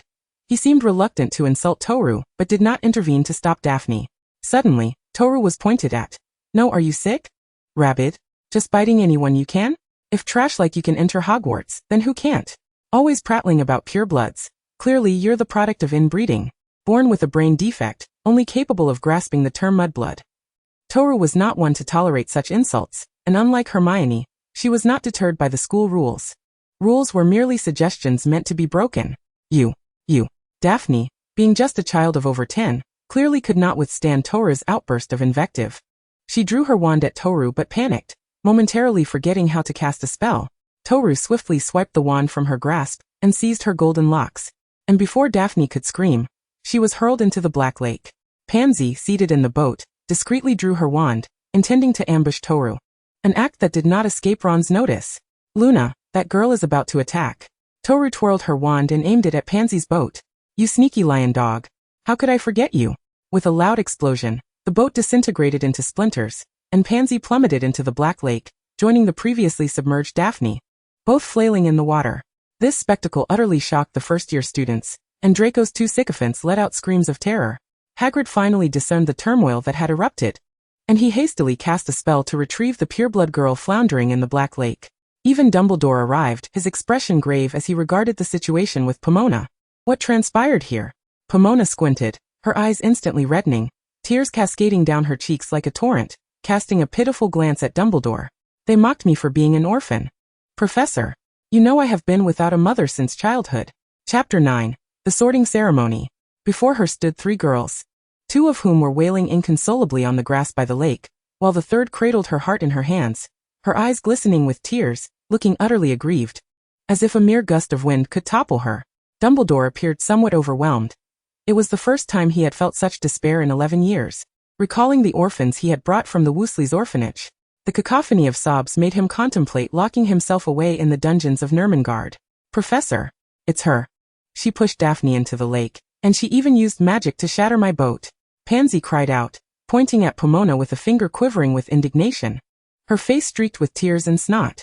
Pomona remained silent, feigning fragility as she leaned against Hermione, presenting herself as if deeply wounded by the 2 girls' accusations, her expression shifting so rapidly that the surrounding first years could only gawk in astonishment. Seeing Pomona appear so vulnerable before Dumbledore, Daphne chimed in, echoing Pansy's sentiment. "She should be expelled. How could you allow such a coarse orphan, this filthy mudblood, into Hogwarts? I shall inform my father." "Wait. I shall inform my father?" Pomona paused, glancing at Draco across the way. Was that not his line? What was happening, young fellow? Had his lines been usurped? Draco, looking up, suddenly noticed the girl before him, hands clasped to her heart, her tear-filled eyes gazing at him. Her pale, delicate features, flushed from weeping, appeared almost ethereal in the silvery moonlight, like fragile glass. His heartbeat quickened, and he swiftly averted his gaze. Was she seeking his assistance? Hadn't she been so brazen with Daphne and Pansy just moments ago? Well, she must possess discernment, knowing to seek help from the omnipotent Malfoy. Thus, he would begrudgingly extend his hand. Pomona was just about to voice her thoughts on Daphne's father and her own ancestor, whom she had vanquished. Ahem, Professor. I believe we ought to make haste to the castle. The commencement ceremony is upon us, and we should not squander time here. Before Pomona could speak further, Draco stepped forward, theatrically clearing his throat as he addressed Dumbledore. Daphne and Pansy widened their eyes at Draco, incredulous that he would simply let the matter slide. They had suffered such indignities, and he was suggesting that Dumbledore return to commence the meeting. Draco's intervention also caused Pomona to forsake her intentions of further addressing Pansy and Daphne. She accepted the handkerchief Hermione offered, wiping away her insincere tears. Draco's indecisiveness perplexed her. Weren't pureblood families supposed to stand united against outsiders? Or did he wish to leave himself a sliver of opportunity in the presence of the savior? Truly, Malfoy epitomized the quintessential opportunist. Dumbledore swiftly dried Daphne and Pansy's damp robes with a drying spell before arranging for the children to board small boats bound for the castle alongside Hagrid. As Pomona sat in the wooden boat, gazing into the inky depths of the lake, she pondered the audacity of the pureblood children she had just encountered. It had only been a century since her departure, and already they had resumed their haughty demeanor. The wizarding world had once again succumbed to the dominance of those who merely sought their own benefit. Reflecting on the narrative, the current state of the magical realm was equally sordid and stagnant, living in a cocoon spun from magic, dreaming of a peaceful era. Yet, whether it be the Muggles' weaponry or the resurrection of Voldemort, such illusions could be easily shattered, revealing the bloody reality beneath. Reform. A complete overhaul was desperately needed, a fresh influx of ideas and perspectives. First and foremost, talent must be nurtured from a young age. Pomona's gaze shifted to the future Minister of Magic beside her. You are truly remarkable. Those two noisy girls were akin to lost hounds. Hermione, seated beside Pomona, met her gaze with eyes sparkling with admiration. Luna, I believe you must be a Gryffindor. You are so courageous. Ron, still reeling from the earlier excitement, added, I wanted to confront them myself, but Dumbledore arrived. Pomona glanced in the direction of Pansy's boat, a hint of regret in her expression. Had it been a century prior, the headmaster would have merely arrived to collect their remains. Back then, the first years engaged in genuine brawls, not the trivial squabbles of today. By the way, to which house do you wish to belong? Hermione inquired, placing her hands upon her knees as she addressed the others. I am certain I shall be a Gryffindor. Ron declared immediately, my entire family is Gryffindor. Although Hufflepuff or Ravenclaw wouldn't be too bad either, if I were sorted into Slytherin. My mother would undoubtedly chase me out of the house with a broom. As he spoke, an image of Mrs. Weasley, her eyes aflame with fury as she approached him with a broom, sent a shiver down his spine. Luna, what about you? Hermione asked, her eyes filled with anticipation. She believed Pomona would be best suited for the bravery of Gryffindor, or the intelligence of Ravenclaw. As long as it isn't Slytherin, I'm fine. Though her heart secretly wished for Hufflepuff, she had no aversion to Gryffindor or Ravenclaw. Pomona could not abide the thought of the Slytherin dormitory being beneath the Black Lake. Transparent no less, where she would be able to see fish swimming above her head. She felt that the glass might one day shatter silently, drowning the entire Slytherin dormitory. I shall not go to Slytherin either, Harry exclaimed hastily upon sensing the gazes of his companions upon him. I heard that person is from Slytherin. That house always produces dark wizards. Pomona nodded in agreement. Indeed, Slytherin is the foremost producer of dark wizards in the wizarding world. At the entrance to the castle, Professor McGonagall, clad in her green robes, awaited them. Under her guidance, they ascended the stairs, and Neville found his toad on one of the landings, having somehow snuck across the Black Lake into the castle. All right, follow me. Professor McGonagall halted before a massive door, waving her wand to allow it to creak open. The children instinctively formed two lines, trailing behind her into the great hall. The ceiling, enchanted to resemble a starry night sky, showcased floating candles that illuminated the children's eager faces. At the center of the hall, a tattered, patched-up sorting hat sat upon a stool, its creases forming a mouth that looked even more worn than when Pomona had last visited. Professor McGonagall introduced the 4 houses of Hogwarts to the first-year students, while older students sat in their respective houses, anticipating who would join their ranks. Holding a scroll of parchment, Professor McGonagall approached the stool. Next, when I call your name, you shall come forth and don the sorting hat. No need to defeat a troll? Ron murmured in confusion, seemingly unaware that the older Weasley brothers had likely deceived him in such matters. Professor McGonagall unfurled the parchment, calling out names one by one. Hannah Abbott. Truly, as Pomona had anticipated, the first name called was Hannah Abbott. A round-faced girl with adorable baby fat stepped forward, placing the sorting hat upon her head. Hufflepuff. The old hat's discordant voice fell, and the Hufflepuff long table erupted in a chorus of welcoming applause. Hannah felt immensely satisfied with this outcome, and excitedly sprinted towards the Hufflepuff table. Then, as if scripted by fate, the trio found themselves sorted into Gryffindor. Draco let out a sigh of relief when the old hat announced Slytherin, cheerfully striding towards the Slytherin table. Observing his smug expression, Peach Mist mused about how splendid it would have been if he had been sorted into Gryffindor or Hufflepuff. Had she known, she would have threatened the old hat sooner. Luna. Professor McGonagall finally called out Peach Mist's name. Unhurriedly, she walked to the front, donned the hat atop her head, and then took a seat. A prolonged silence ensued, so protracted that Peach Mist almost believed the hat had succumbed to exhaustion. Then from above came a gritting voice. Indeed, it is you, brat. Oh dear. The old hat recognized her. Long time no see, old dung. 100 years have passed. Where have you been? Boo. Do you have any idea how I spent that century without you? As the old hat emitted a whimpering cry, Peach Mist's expression mirrored that of someone who had just ingested a slug. Then tell me, how did you endure it? Hogwarts was first invaded by Grindelwald. And after I finally managed to capture old dung, Slytherin produced a Voldemort, who turned Hogwarts into a battleground. I was tossed about like a rag doll. Look at me. I've accumulated several patches. Boo-hoo. Your biting cabbages have disappeared, and the fireball dragon from the Forbidden Forest has flown away. Boo-hoo. The old hat sobbed pitifully, leaving Peach Mist at a loss for how to console it. To be honest, 100 years ago, it was this tattered hat that was her only friend. It had traversed a century and immediately recognized her. Alright, stop crying. I'm back now, no one can bully you anymore. Peach Mist hurriedly interjected to prevent it from continuing its lament, or else the sorting ceremony might never end. Ugh, hick, brat, are you still going to Hufflepuff? Planning to open a zoo and a garden there? The hat sniffled and asked slowly. Of course.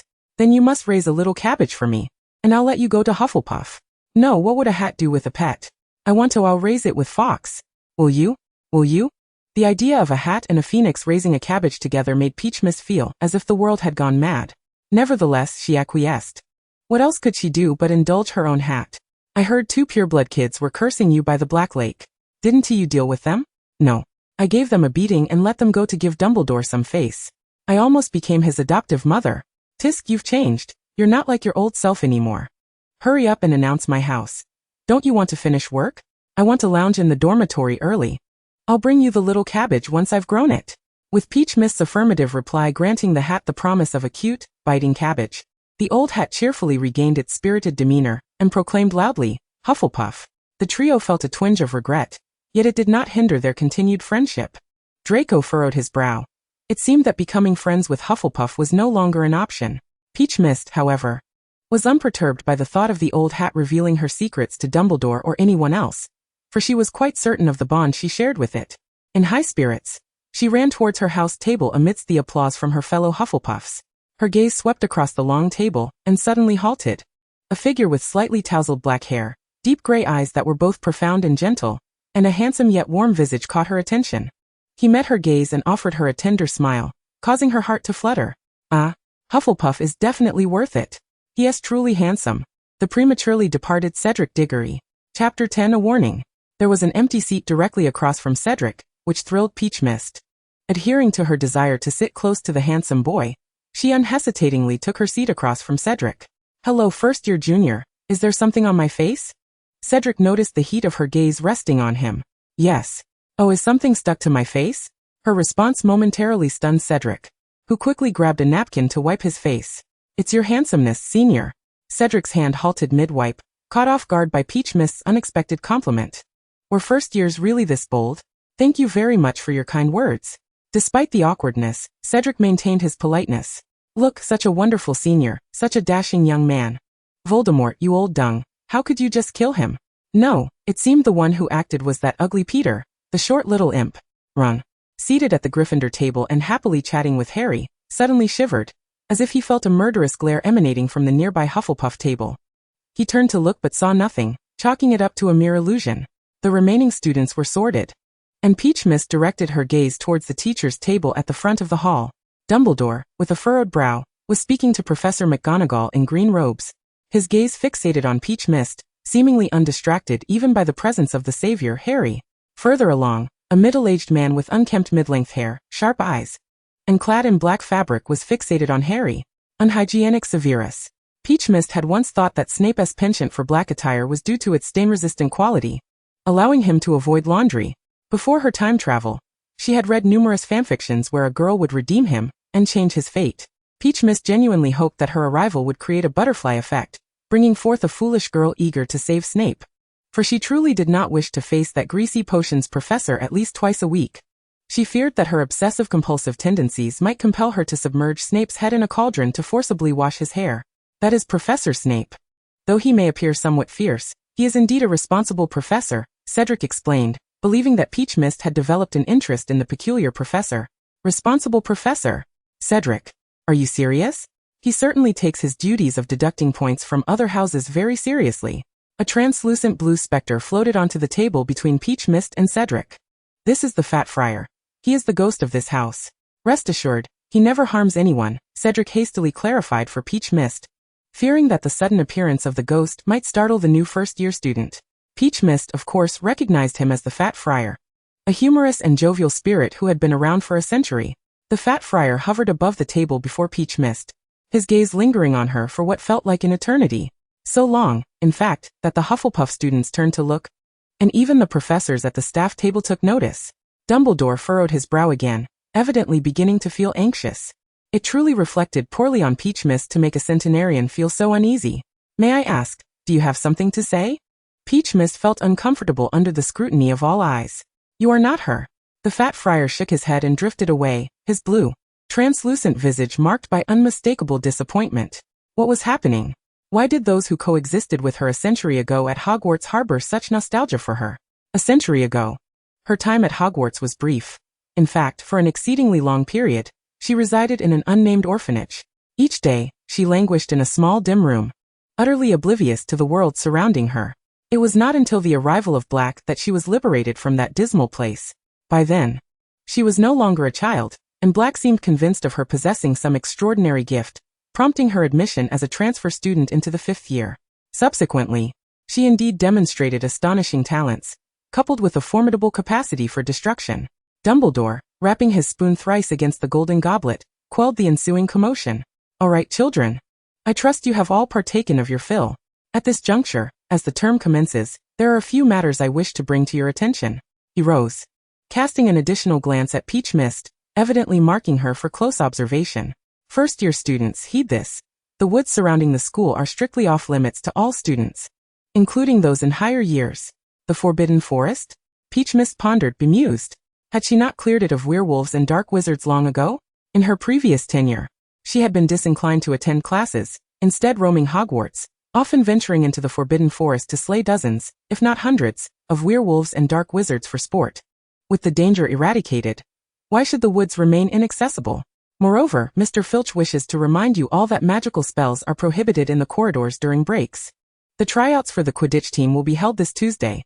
Any student wishing to join the house team should register with Madam Hooch. Lastly, I must caution those who wish to avoid untimely demise and unfortunate suffering.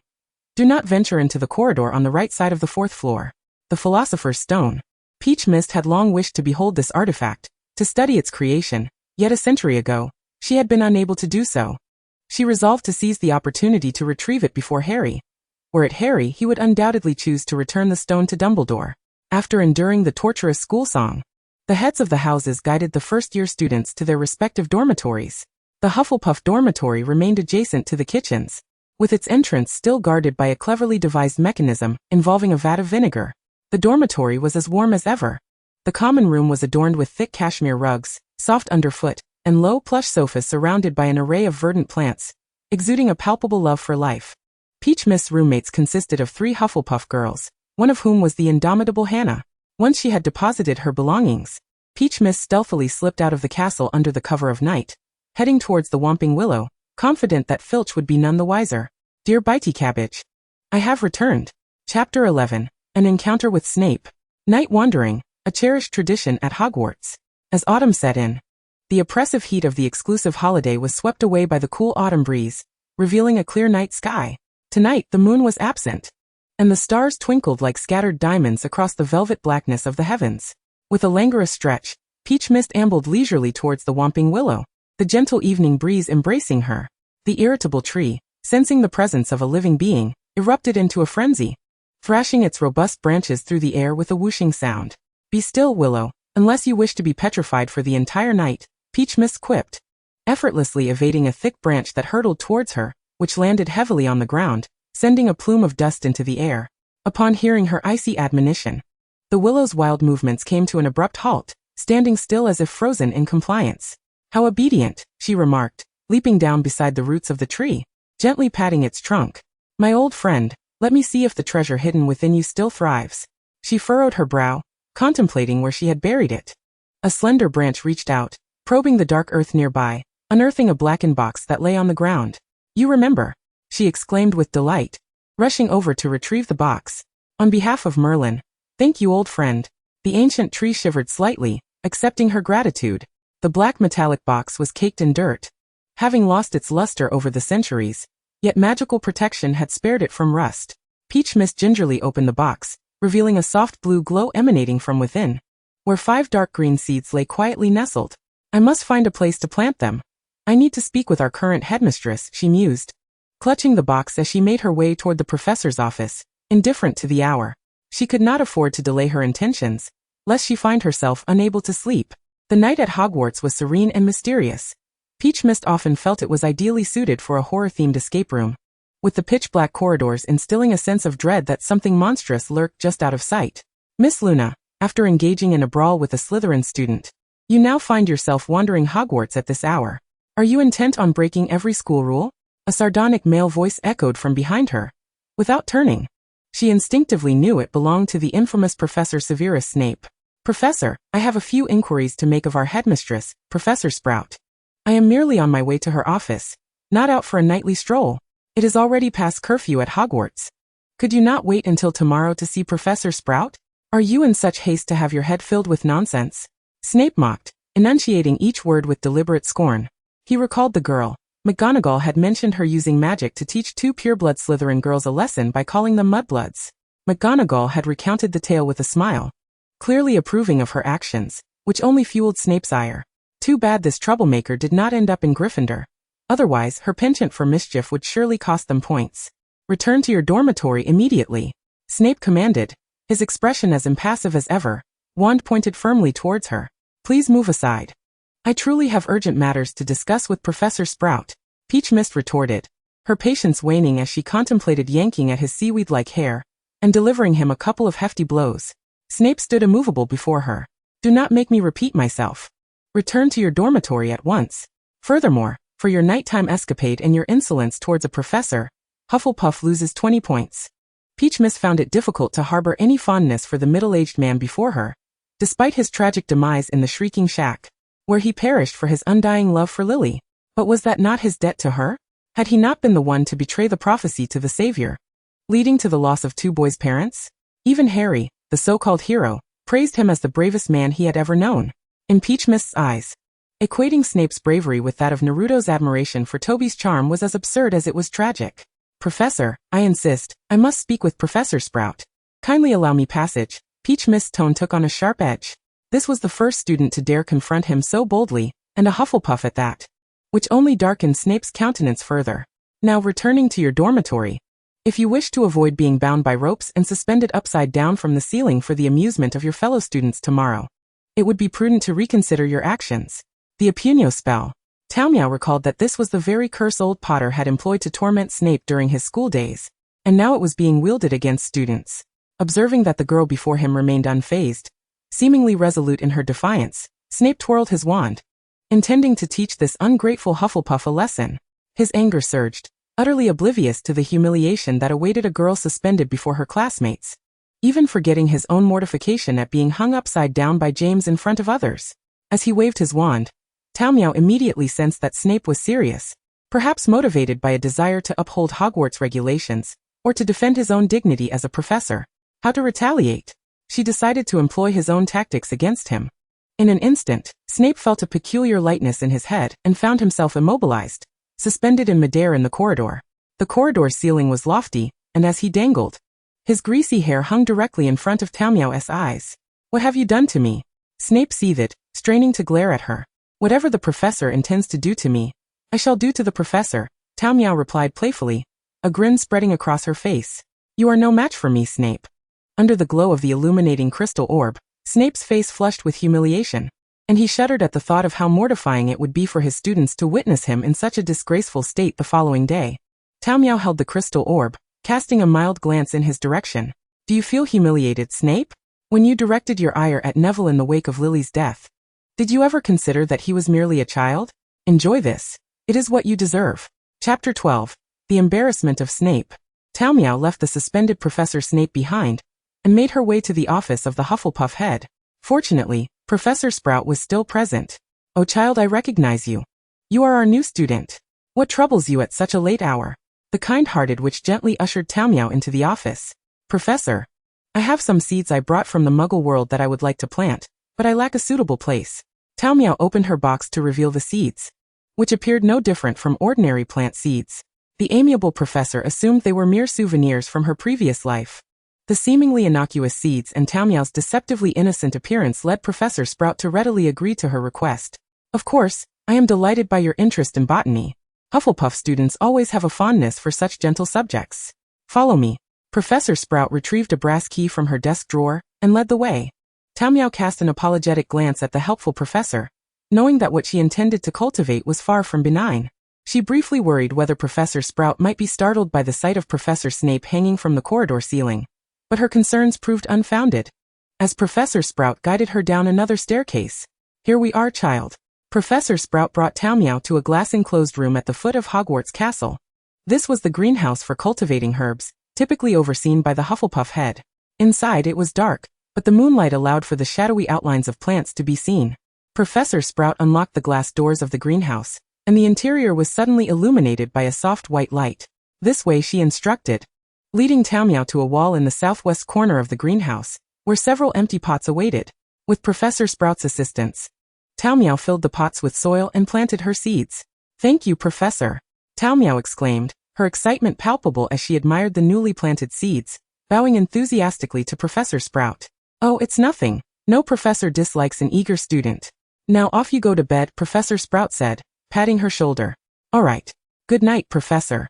Bidding farewell to Professor Sprout, Tao Miao returned to her dormitory, content and curious about who would be the first to discover Professor Snape hanging from the ceiling the next day.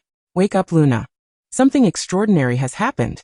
Tao Miao was roused from her slumber by Hannah's eager shaking. Hannah, what on earth is going on? Tao Miao rubbed her sleepy eyes, still dazed, having forgotten about Professor Snape in her dream state. Hurry, hurry. It's a tremendous spectacle. Vivian and Jenny have already gone. Hannah hurriedly fetched Tao Miao's robe and assisted her in putting it on, demonstrating the typical Hufflepuff enthusiasm for such gossip.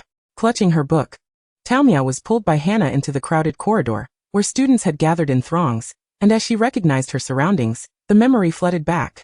Merlin's socks. Is that Professor Snape? Why on earth is he hanging here? Isn't he supposed to be formidable? How could he end up like this? Oh, this is so embarrassing. The corridor echoed with the raucous chatter of students. Apart from the Slytherins, the other three houses wore expressions of gleeful schadenfreude. Snape's face turned crimson as he spotted a familiar blonde head among the crowd. Draco, his prized pupil and the son of Lucius Malfoy. Draco, get me down with your wand. Snape barked, his face aflame with fury. All right, Professor, Draco replied, suddenly thrust into the limelight as laughter erupted from his peers. He stepped forward, mustering his courage to draw his wand, and aimed it at the rope suspending Snape.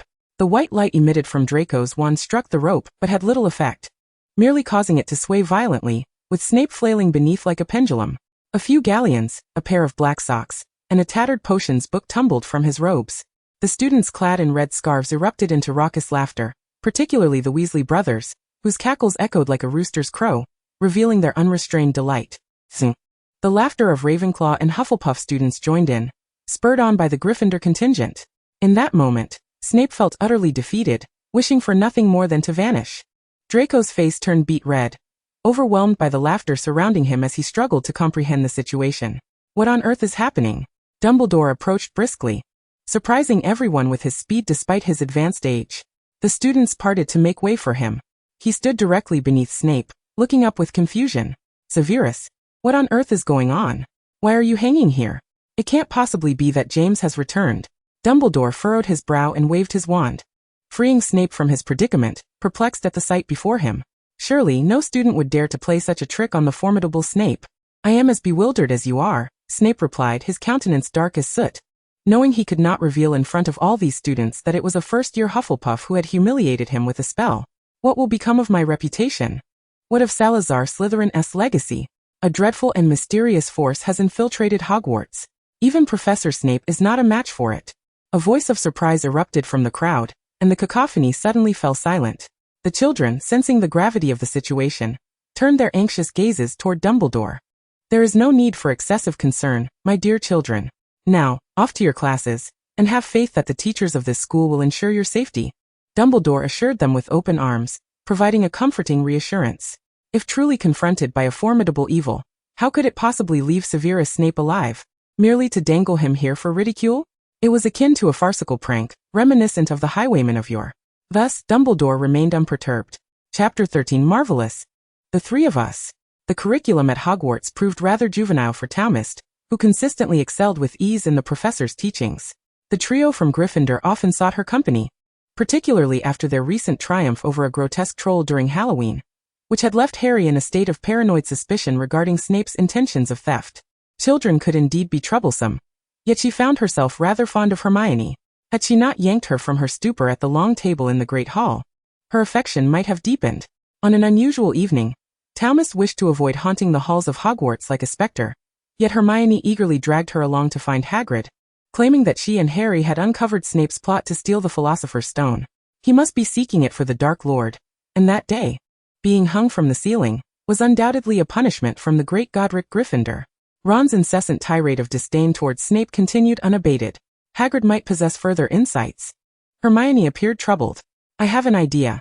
If we can locate the Philosopher's Stone before Snape does and hide it, Harry exclaimed, stepping forward to share his thrilling notion, perhaps feeling remarkably clever in that moment. Hold on, Harry. Do you really think the three of you could outwit Dumbledore? Tao Wu mercilessly punctured his naive assumption. Harry frowned thoughtfully, gazing earnestly at her. No, it's four of us. Tao Wu replied. Is that truly the point you should be focusing on? Very well. Four of us it is, then, she conceded, acknowledging that she was indeed a more formidable opponent than Dumbledore. However, Hagrid was not in a forgiving mood. He did not seem pleased to see Harry, appearing rather irritable. I'm sorry, my little friends, but Hagrid can't play today, he said, hastily attempting to close the door, eager to keep them outside. Harry swiftly braced the wooden door. We know about the Philosopher's Stone. Hagrid paused for a moment, reluctantly withdrawing his hand from the door and stepping inside, looking somewhat dejected. I think Snape intends to steal it. Harry quickly followed Hagrid inside, eager to voice his suspicion. Why do you still doubt him? He absolutely does not intend to. I swear by Merlin, rest assured, children. Professor Dumbledore has secured the Philosopher's Stone in a very safe location. This is not something you should fret over, Hagrid replied distractedly, his gaze fixated on the iron pot roasting over the fire. Hagrid, if you say there's nothing to worry about, let us trust him and return to the dormitory. Tao Wu yawned, glancing at the clock on the wall of Hagrid's hut, the hour hand pointing to 9. Luna was right, you should hurry back. Snape certainly won't steal the Philosopher's Stone, but he will deduct points if he spots you. Hagrid thought Tao Wu to be quite an angel, hastily echoing her sentiments. Rest assured, Snape is definitely not a problem. He is one of the teachers protecting the Philosopher's Stone. Harry felt somewhat disheartened and contemplated leaving. But the astute Hermione caught a hint of an unexpected revelation. One of the teachers? Are there others protecting it? Or perhaps other spells and enchantments? Indeed. I would say attempting to steal the Philosopher's Stone is a futile endeavor. No one could surpass the challenges set by Fluffy, except for Dumbledore and me. Hagrid's momentary pride was quickly replaced by regret as the gamekeeper, raised on the brew of the vomit-inducing potion, lightly slapped his cheeks. I shouldn't have told you that. I've spoken too much. Harry and Hermione exchanged knowing smiles. Just as Hagrid was about to shoo the children away, the pot, which had been anxiously bubbling, emitted a series of strange popping sounds. Oh, my little darling. Hagrid donned a pair of thick cotton gloves, carefully cradling the contents of the pot. What is that? Harry inquired curiously, eyeing the large, roasted egg on the table and reaching out a finger to prod it. Don't touch it, Harry, unless you wish for your finger to swell like a club. Hagrid swiftly swatted Harry's eager hand away. Harry reluctantly withdrew his hand, gazing longingly at Hagrid. But what is it? Your dinner? It looks rather unappetizing. Hagrid hesitated to answer, It's a dragon egg, judging by its color. It should be a Norwegian ridgeback. Talmist gazed at the egg, reminiscent of her own dragon from the past, a formidable Chinese fireball, whose flames rivaled Grindelwald's gas stove. Where did you acquire such a treasure? Talmist asked, her interest piqued, contemplating raising a dragon of her own in the Forbidden Forest. I won it from a stranger at a pub, Hagrid reflected. To be honest, the fellow seemed eager to part with it. Just as Talmist was about to inquire which pub she might visit for her own chance, the dragon egg began to tremble violently. Your baby is about to hatch, Harry said nervously, watching the egg. No sooner had he spoken than a small green dragon broke free from its shell, shards of the egg flying into Ron's face. Oh dear, look how beautiful it is, Hagrid exclaimed, excitedly holding up the dragon to show the children. Hagrid affectionately kissed the little dragon. Oh my Norbert, Mommy loves you. Hagrid, perhaps you should set him down. He might just singe your beard. Talmist recalled a scene from the film where Norbert singed Hagrid's beard. Many moments from the movie had faded from her memory, but this comical incident remained vivid. How could that be? My Norbert is a good boy. But before Hagrid could finish his sentence, Norbert let out a burst of flame, igniting his beard. Hagrid hastily placed Norbert on the table, calmly patting out the flames on his beard, appearing quite accustomed to such fiery incidents. It seems, Luna, you were right. He is somewhat ill-mannered, Hagrid remarked, adjusting his beard as he lifted his gaze, startled by something outside the window. Who is that? Harry quickly turned around. Oh no, Malfoy. He dashed outside. But the doorway stood empty, devoid of any sign of life. We must hurry back. Malfoy is surely off to report to Snape. He must have been following us. Ron reasoned. Hagrid, you need to hide Norbert. He will definitely tell. Very well, children, off you go, Hagrid urged. The nocturnal escapade squad stealthily infiltrated the castle of Hogwarts, believing they had found safety, only to be confronted by Professor McGonagall, who suddenly barred their path. Just as they felt relief upon seeing Professor McGonagall instead of Snape, Draco emerged from behind her, accusingly pointing at them. Professor, I discovered them wandering the school after curfew. Damn Malfoy, Hermione muttered under her breath. Ever the model student in the presence of authority, or at least she endeavored to be. After a stern lecture, Professor McGonagall deducted 50 points from each of them, including the smug Draco, who had gleefully reported them. In the blink of an eye, the previously arrogant young master was struck with terror upon hearing that he too was to be punished. Professor McGonagall summoned Filch, instructing him to escort a group of children to receive their penalties. The seemingly fearsome old man, lantern in hand, led them out of the castle. The troublemakers have arrived, Hagrid, he announced. They soon found themselves once more in front of Hagrid's hut, where the shaggy giant was tidying his tools. You are to take them into the Forbidden Forest, Mate Filch declared. The Forbidden Forest, often referred to as the backyard of the unicorns, was nearly devoid of creatures, though Hagrid intended to nurture some new inhabitants. The young master of the Malfoy family was horrified at the prospect of venturing into the Forbidden Forest. The Forbidden Forest? Are you jesting? Students are forbidden to enter. There are werewolves within. Filch shot him a glare, knowing all too well that the forest harbored far more than just werewolves. Good luck, troublemakers, he concluded, leaving with the lantern in hand. Once Hagrid had finished packing, he lifted his oil lamp and led them toward the pitch-black forest. The night was eerily quiet in the Forbidden Forest, interrupted only by the occasional bone-chilling howl of wolves. Under the pallid moonlight, the shadows of trees danced irregularly, while a chill breeze swayed them like phantoms. Harry and Ron trembled, and even Draco, who usually found Hagrid insufferable, clung tightly to the giant's grimy cloak. Hermione grasped the hand of Luna, the usually astute young witch now filled with trepidation, her palms slick with anxious sweat. Suddenly, Hagrid crouched down, using the dim glow of the oil lamp to illuminate a large pool of silvery, viscous liquid on the ground, reminiscent of deadly mercury. He scooped up some of the substance, confirming its thick consistency as it clung to his fingers. What is this? Harry stammered, his teeth chattering. Hagrid raised his hand for them to see the liquid more clearly.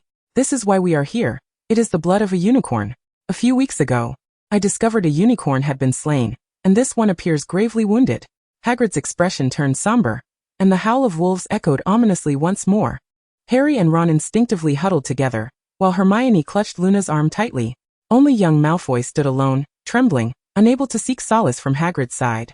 Our task is to locate that poor creature, Hagrid instructed, lifting the lamp he had set down. Let's split up. Ron and Hermione follow me. The arrangement provided a momentary relief for Ron and Hermione, though they anxiously glanced at their remaining companions. Harry, Luna, you will accompany Malfoy. Luna couldn't help but admire Hagrid's audacity in allowing 3 young ones to venture forth alone. Alright, I want Fong, Draco insisted, needing the imposing black dog for courage. Fine. But be warned, he is quite timid and may flee faster than you, Hagrid replied, though he still handed Fong over. I will definitely tell my father that this is work for servants. Draco grumbled as he clutched the lantern given by Hagrid, his teeth gritted. You are afraid, Malfoy? Harry remarked, surprisingly calm. I am not afraid, you foolish Potter, and certainly not a useless Hufflepuff. Draco shot a scornful glance at Luna, who was bewildered by his animosity, wondering why she, an innocent Hufflepuff, always found herself caught in the crossfire of Gryffindor and Slytherin quarrels. They pressed deeper into the Forbidden Forest, which appeared unchanged from a century prior, except for the trees and perhaps a few more dark wizards, poachers, and werewolves. Fong suddenly halted and turned, darting away without a moment's hesitation. Fong's run off. There must be something ahead, Draco exclaimed, panic-stricken, wishing to flee. Let me see, Luna declared, seizing the lantern from Draco's grasp and forging ahead. The two boys had no choice but to follow her resolutely. In the dim light, they beheld a bizarre creature draped in a cloak, hunched over the corpse of a fallen unicorn, drinking its blood. Ah! Harry gasped, pressing his hand to his scar. The creature abruptly turned its head, fixing its gaze upon them, prompting Draco to scream in fright. Be quiet! Luna snapped. Draco, momentarily stunned, was taken aback by her apparent lack of fear. It's coming this way, Luna, Malfoy, we must run. As the strange creature glided towards them, Harry and Draco stood frozen in terror, while Luna boldly approached, grasping the creature's dark cloak. Let me see what lies beneath that sack. The creature, seemingly frightened, roared at her in an attempt to intimidate, yet it retreated, desperately trying to escape her grip. Unfazed, Luna yanked fiercely at the cloak, the fabric tearing with a resounding rip, sending the creature crashing to the ground, barely managing to regain its balance, revealing a mottled bald head. I will kill you! It screeched, unleashing a horrific, grating cry as a green light shot toward Luna. Danger, Luna! She warned. Yet she remained steadfast, standing her ground as the green curse vanished just before striking her. The creature, momentarily dazed, turned to flee, but with a gentle flick of her wand, Luna rendered it immobile, causing it to crash to the ground. Let me see! Let me see! She exclaimed excitedly, realizing it was Quirrell possessed by Voldemort. She dashed to Quirrell's side, his face buried in the dirt, revealing Voldemort's wrinkled, grotesque visage, eyes closed. She knelt, picked up a stick, and poked at Voldemort's contorted face, eliciting no response. With her thumb and forefinger, she peeled open his upper eyelid and illuminated his eye with her wand. The pupil reflected life. He was still alive. She patted Voldemort's repugnant cheek, pried his mouth open, and stuffed a handful of dirt inside before closing his sunken lips. Harry and Draco gaped in astonishment, but did not dare to approach as she had. What's wrong, children? Fong appeared, followed closely by Hagrid, who was panting heavily, clearly having run to them. Oh Merlin, what is that? He gasped, noticing the strange bald creature before Luna. A monster that harmed the unicorn, Harry replied honestly. Did you defeat it? Hagrid asked incredulously. Of course. Before Harry could respond, Draco interjected, he was no match for us. Impressive, the three of us, Draco added. And to their surprise, Hagrid accepted his words without question. Oh, we must turn him over to Professor Dumbledore. The Ministry will surely prosecute him for harming unicorns and send him to Azkaban. Hagrid murmured as he approached Luna and the fallen Voldemort. Hey Hagrid. You need to see this poor creature. It is on the brink of death, Ron said, crouched beside the dying unicorn, which lay gasping on the ground, barely alive, its neck twitching feebly. Oh, poor dear, Hagrid exclaimed, immediately redirecting his attention, believing that saving a life took precedence. Luna watched curiously, eager to see how he planned to rescue the ailing unicorn. He rummaged through several pockets for quite some time, ultimately producing a paper package from his back pocket. After effortlessly tearing it open, he sprinkled the white powder inside onto the unicorn's wound. Was it white fresh essence? Peach Mist was uncertain whether this substance could heal magical creatures. Indeed, as a child raised in the Muggle world, Luna, you possess considerable knowledge. Perhaps your potions class is quite exceptional. Hagrid confirmed her inquiry. However, he was mistaken. Peach Mist never attended potions class, often skipping out 7 days a week. Though Snape dared not confront her. Let me see, the wound is healing. This truly is an extraordinary substance. Peach Mist observed as the unicorn's injury, covered in the white powder, gradually mended, unable to resist moving closer for a closer look. To her surprise, the wrinkled face lying on the ground behind her suddenly opened its lizard-like eyes. Was Voldemort attempting to ambush her? No, he wouldn't dare. Taking advantage of the not-so-bright giant and a few troublesome first years preoccupied with the unfortunate creature, He slipped away swiftly. The unicorn's wounds vanished completely, and it slowly opened its eyes, which seemed to well with sorrowful tears. It cautiously moved its limbs and trembled as it stood, rubbing its head against Hagrid's cheek. It appeared profoundly reliant on its savior. Oh, it had finally survived. The unicorn's survival brought joy to all of them. Even a hint of delight graced Draco's pale visage. The little one has survived. We must deal with that vile creature now. Hagrid patted the unicorn's head, his expression turning serious as he gazed towards the spot where Voldemort had just lain. He has escaped. Hagrid's expression grew grave, and he called to the 5 children. We need to return to the castle swiftly. I must report this matter to Dumbledore. Peachmist scratched her hair with her wand, nonchalantly responding, "It's no matter. We will encounter him again. Each time we meet, I shall confront him. After all, he resembles a grotesque creature." Voldemort, bewildered, thought, "Okay, I admit you are formidable. But this is far too dangerous. In such situations, one ought to inform the professors at Hogwarts." Hagrid pulled out a large rock cake he had with him, making a sizable hole, and placing it around the unicorn's neck, eager for the little one to sample his culinary skills, especially after Harry and Peachmist had just rejected him. "That was absolutely thrilling, Luna. I never expected you to be so impressive." On their way back to the castle, Harry could hardly contain his excitement, his gaze towards Peachmist brimming with admiration. "So Harry, would you like to learn?" "Absolutely. I believe you are even more skilled than Snape." "That is certainly the case. He is no match for me, so cease worrying about him stealing anything." Though Ron did not quite grasp their conversation, he heard Harry proclaim that Snape was no match for Peachmist, and he nodded in agreement, albeit confused. Regardless, trampling on Snape was certainly Ron Weasley's forte. Draco, overhearing their dialogue, felt as though he had stumbled upon a grand jest, scoffing, "Look at this. The foolish Hufflepuff truly believes she can defeat Professor Snape, and dim-witted Potter actually believes her." "Shut your mouth, Malfoy. You witnessed it. Luna repelled that monster." Harry angrily stepped towards Draco, glaring sharply at him. "And you, Malfoy, were so terrified that you couldn't move, like a clown." Draco, startled by Harry's sudden fierce gaze, stumbled back a few steps, only to trip over Ron's outstretched foot, and land squarely on the ground. "Don't get too smug, Potter. If Professor Snape were here today, he would easily defeat that creature." Draco managed to scramble back to his feet, shooting a venomous glare at Ron. Snape easily defeating Voldemort? Peachmist found this notion utterly absurd, bursting into laughter hanging onto Hermione's arm, unable to regain her composure. "What are you laughing at? Do you find this amusing? Silly Hufflepuff." Draco observed her exaggerated expression, regretting ever thinking that this mad girl was attractive enough to befriend. "No, I merely recalled something joyous. Next time we encounter that creature, I will inform him that there is a professor at Hogwarts named Snape who could crush him with a mere pinky." "Snape? What madness is this? Persecuting me again. Are you truly going to teach me, Luna?" Harry, evidently still fixated on the suggestion Peachmist had just proposed, eagerly anticipated learning her powerful spells. "Of course.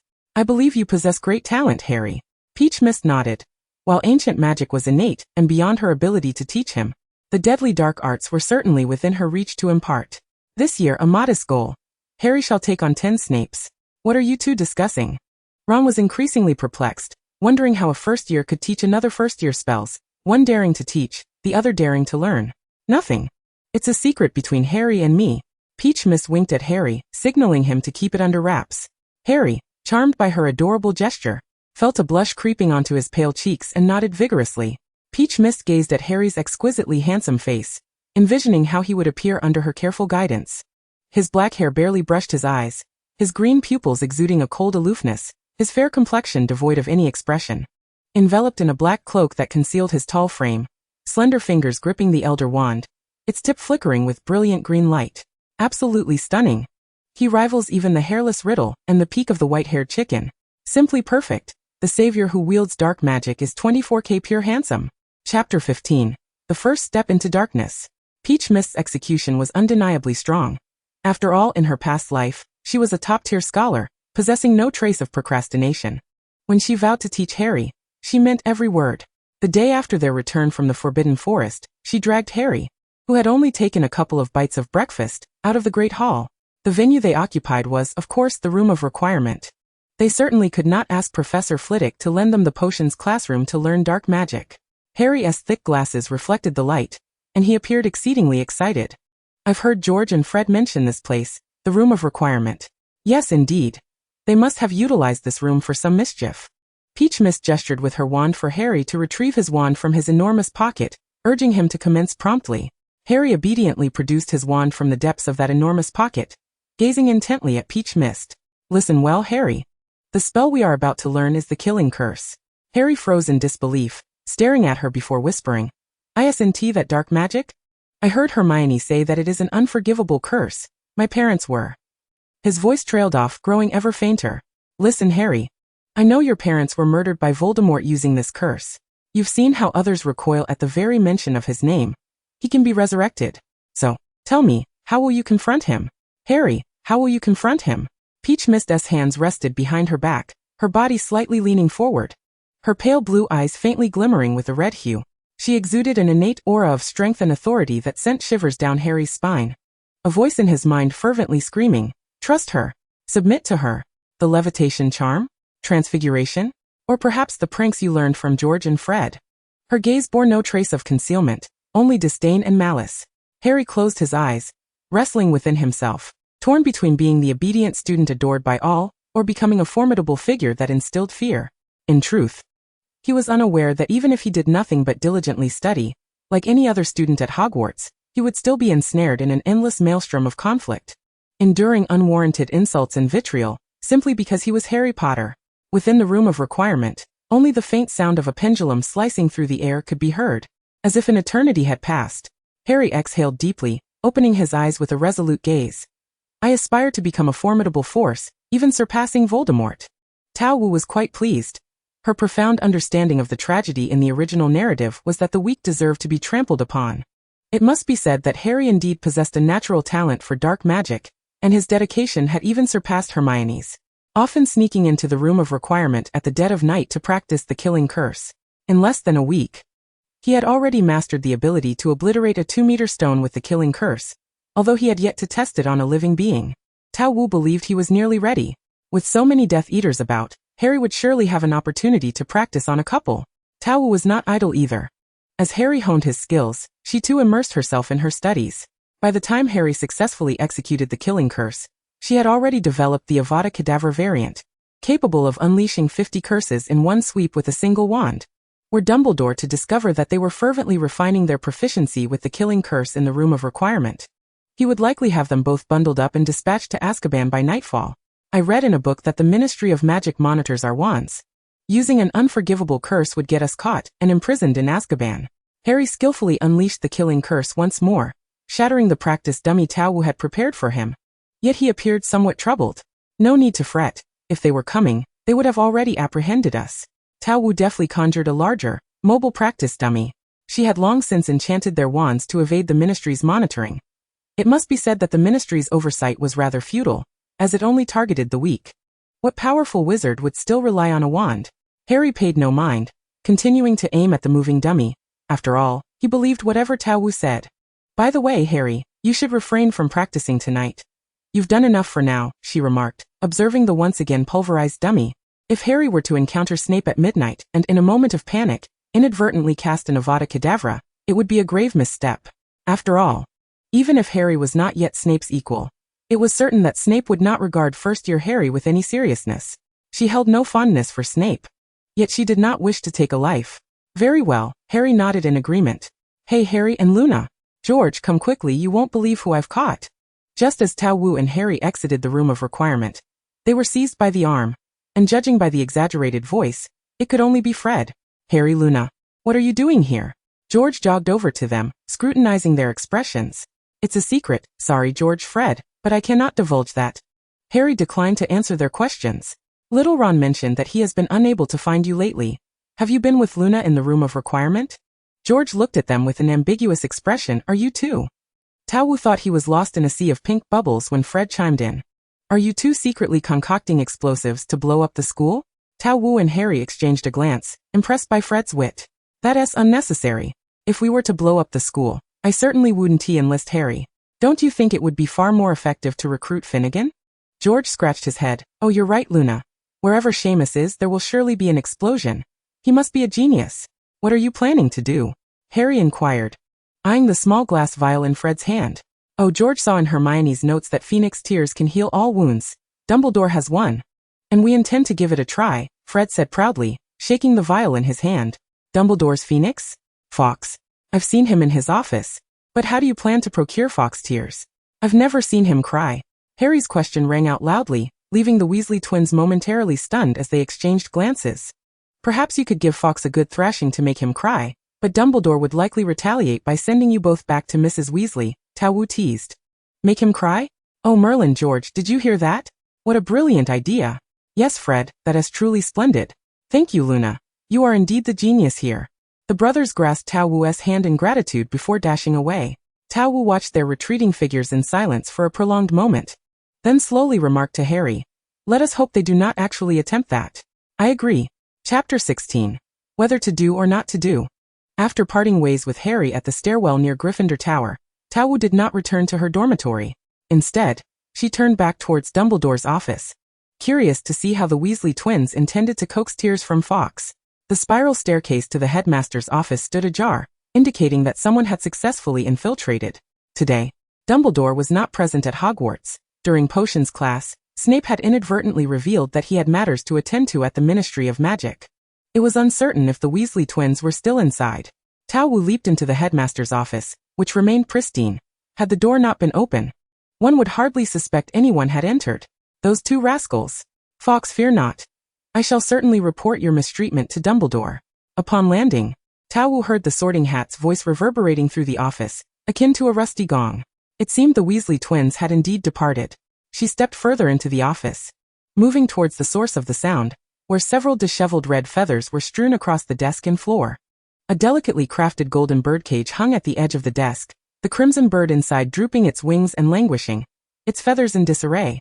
On the bookshelf behind the desk sat the tattered old hat, its wrinkled mouth opening and closing, incessantly shouting, "Oh, you little wretch, what brings you here?" It exclaimed upon noticing Tao Wu, somewhat surprised. "My little cabbage has grown." Hearing little cabbage, the droopy red bird immediately perked up, its spirits revived. Before Tao Wu could respond, the boisterous old hat resumed its chatter. "Fawkes, let me tell you, if those two brothers dare to bully you again, they'll find their backsides bitten raw." Fawkes turned to Tao Wu, its round eyes gleaming with anticipation. "Regrettably, old chap. Professor Sprout mentioned that my seeds have only just begun to sprout. Besides, isn't it rather absurd to keep this in Dumbledore's office? He would surely toss your little darling out." Tao Wu pulled the old hat down from the high shelf and tossed it onto the desk. Disliking the feeling of looking up at it, the hat remained obstinate. "This is my affair. Mind your own business. You promised me, and I shall keep it hidden." Fawkes nodded vigorously in agreement, bobbing its head. Tao Wu regarded the disheveled Fawkes, whose appearance resembled that of a wild chicken, and wondered what the Weasley twins had done to it. Those two little scamps had barged into the office and plucked Fawkes' feathers, one of them even muttering, "George, do you think it cried?" Mentioning the Weasley twins ignited the hat's fury. It ground its teeth, even mimicking Fred's voice in a sarcastic tone. Its enraged voice boomed like cannon fire, causing Tao Wu's eardrums to ache, while Fawkes tucked its head beneath its ruffled wings in trepidation. Peach Mist gently caressed Fawkes's feathers, employing a restoration charm that transformed him back into a vibrant, resplendent phoenix, imbued with life and radiance. The two had discovered in a tome that a phoenix's tears could heal all wounds, prompting them to request 2 drops from Fawkes. Peach Mist's delicate fingers playfully stroked Fawkes's chin, akin to teasing a kitten, leaving the noble phoenix in a blissful daze. Do not judge them. Their eagerness to learn had simply led them astray. Peach Mist began to blur the lines of right and wrong. Fawkes, what do you think?" The voice of the Sorting Hat abruptly halted as it witnessed Peach Mist's playful antics, with Fawkes nuzzling her palm like a kitten in a delightful stupor. "You rascal!" the old hat exclaimed. "Do you know where Dumbledore has hidden the Philosopher's Stone? I wish to glimpse that artifact." Peach Mist inquired, her memories of the original narrative having faded considerably over time. She speculated it might be in the corridor on the right side of the 4th floor, as mentioned by Dumbledore at the start of the term, seeking confirmation. "If you continue to pet Fawkes, I reckon this unrefined creature will personally escort you to the Philosopher's Stone." The hat's gravelly voice was laced with sarcasm. "Quickly, tell me where it is." Peach Mist brandished her wand at the hat, threateningly declaring, "Or I'll incinerate you." "Rude. Violent. You little wretch, how can you still be so mischievous?" the hat screeched, startling Fawkes, who fluffed up in shock. What are you saying?" Peach Mist raised an eyebrow, her wand beginning to emit a faint glow. "I declare, Queen Peach, you are the most formidable, kind-hearted, and beautiful witch at Hogwarts, and I am more than willing to alleviate your burdens." The hat's demeanor shifted in an instant, realizing that it was best to yield to her forceful nature. It is just down the corridor on the right side of the 4th floor.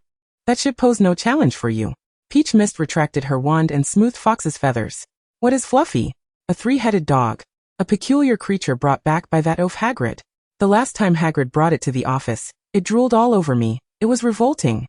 Did Dumbledore and Hagrid assign it to guard the Philosopher's Stone? Indeed, they entrusted such a fool with guarding the stone, but thankfully he set up 3 challenges. That lumbering idiot is utterly useless. Are you holding a grudge because it made you filthy? How can one pass by it without killing it? It falls into a deep slumber at the sound of soothing music, as if dead. Not even thunder could rouse it. What about the other 2 challenges? I know not. Dumbledore did not specify. He will return tomorrow. Perhaps you can inquire of him directly. The hat wore a smug expression. Peach Mist seized the hat, crumpling it in her grasp. I do not believe you. I shall take you with me to find the Philosopher's Stone. The hat resisted valiantly, yet devoid of limbs. It could not cast any spells, only managing to emit a series of discordant shrieks that tortured the ears of Peach Mist and Fox. Be quiet. No. Y refusa. Dumbledore decreed that no one must find the Philosopher's Stone. Release me, or Hufflepuff will lose 100 points. I refuse. I simply refuse. The hat recalled Dumbledore's words after securing the stone in hiding, standing before the bookshelf and declaring its significance. Should it fall into Voldemort's hands, it would spell disaster, potentially enabling that dark being's resurrection. While it trusted that the boy would not misuse the stone, it remained uncertain whether Voldemort would intervene, or if the boy could overcome him. Yet Peach Mist seemed oblivious to these considerations, glaring fiercely at the hat. Whether you like it or not, I will compel you. Chapter 17. One girl, one bird, one hat. Under the duress of Peach Mist's threats, the hat begrudgingly acquiesced to her demands, tears glistening in its fabric. As she prepared to depart the headmaster's office, Fox fluttered to her shoulder, nuzzling her cheek, indicating his desire to accompany her. Such a fortuitous turn of events was not to be refused. Should they encounter any Hogwarts professors along the way, she could always claim that Dumbledore had sent her. She could not simply eliminate them on sight. The current wizarding world was vastly different from a century ago, and its denizens were much more vibrant and warm. With a hat and a bird in tow, she made her way to the right side of the 4th floor corridor, only to find the heavy wooden door locked. It appeared they had yet to reach the narrative point where Harry and his friends sought the Philosopher's Stone. Peach Mist effortlessly opened the door with a spell, revealing an inky darkness within, accompanied by the sound of heavy breathing. It must be the foolish dog. A flickering glow emanated from the tip of her wand, casting a faint white light that illuminated only a small area around her. She lamented her oversight in not bringing a luminous crystal ball. The sound of heavy footsteps grew closer, accompanied by the sloshing of viscous liquid dripping to the ground. It's Fluffy, that dim-witted creature. The hat exclaimed from her pocket. Where am I to find soothing music? Peach Mist surveyed the empty room, devoid of any source of melody. She turned to Fox perched on her shoulder. Dear Fox, can you sing? Like a nightingale? Fox innocently shook his head. Being a phoenix, he was skilled in the art of fire but not in song. Woof woof woof. The fierce barking drew nearer, as 3 heads of a monstrous dog, each as large as an elephant, lunged at them, dripping with sticky saliva. Do not approach, you foul beast. The hat shrieked, vehemently opposing the large dog. Forgive me, Buddha. Peach Mist pulled a wooden fish from another pocket, tapping it lightly twice for effect, then glanced at Fluffy. Do not blame me. A flash of white light erupted, and Fluffy was sent careening against the hard wall, creating a massive dent and stirring up a cloud of choking dust. Oh, may Godric bless it. If Hagrid learns of this, he will surely weep in Dumbledore's office for a day. You cannot imagine, the last time Hagrid's little dragon was taken by Charlie. He cried all night with Dumbledore, even using me as a tissue, that barbarian. The hat grumbled incessantly, unwilling to cease its chatter. Peach Mist approached, extending her hand toward Fluffy's snout, feeling the warm breath that exhaled onto her palm, confirming that the beast was still alive. No worries, still breathing. You shall not be used as a tissue for Hagrid. It appeared there was no second door, and as Peach Mist pondered this, Fox took to the air, landing on the ground a short distance away, pecking at the surface beneath his feet. Peach Mist hurried to follow, discovering a wooden door beneath Fox's feet. Without hesitation, she opened the door and jumped through. It felt as though she landed on something soft, her body slowly sinking as thick, dark vines entwined around her. Fox circled above her head. Peach Mist recognized the creature, Devil's Snare. Unfazed, she did not struggle, contemplating whether to incinerate the plant. Before she could finalize her thoughts, the Devil's Snare gradually released her, allowing her to descend swiftly to the next level. Fox let out a clarion call, swiftly darting through the gaps of the devil's snare. Peach Mist continued forward, entering a space that could scarcely be called a room, dark and profound, with an unseen ceiling. A swarm of winged keys flitted through the air, while an old rickety broomstick hovered in front of them. Goodness, what a swarm, so many mosquitoes! Peach Mist quipped as she walked toward the opposite door. You little rascal. You cannot open this door with Alohomora. Those are not mosquitoes, they are keys. See that old copper key? It is the key to this door. Ride the broomstick and retrieve it. Peach Mist, following the old hat's description, raised her head and spotted the key among the collection. A key with a broken wing, nestled within a cluster of pristine keys. She gazed at the tattered broom, lacking even a cushion for its handle, and frowned. I dislike riding this, as you know. I only ride dragons and winged beasts with the heads of eagles. You are quite particular. Peach Mist's gaze fell upon the fox perched on her shoulder. The fox, with its bright, beady eyes, immediately comprehended her sentiments. With a swift dive into the sky, its beautiful golden claws grasped the key and brought it before Peach Mist. She accepted the key, affectionately kissing the fox's head, then disdainfully glanced at her pocket. Look, fox, and then look at yourself, day after day, utterly useless. I can't be bothered with you. The old hat huffed in discontent. Using the key retrieved by Fox, Peach Mist unlocked the door, revealing a large wizard's chessboard. Navigating the pieces to complete the game posed no challenge for her. With her intellect, she effortlessly deciphered the puzzle. These are mere child's play. Created by Dumbledore to thwart Voldemort's followers and test the Potter children, the old hat muttered gloomily. Dumbledore's teaching methods are fundamentally flawed. I shall instruct Harry from now on. Peach Mist patted her pocket in reassurance. This only heightened the old hat's alarm. You will teach. Are you intending to turn the Savior into the Dark Lord? What about trust? Peach Mist countered. The next chamber presented a potion challenge, which posed no difficulty for Peach Mist, who had self-studied all potion texts a century ago. The old hat remained silent, laden with worry and despair. However, Fox was different. With each challenge they overcame, it rejoiced, nuzzling up to Peach Mist.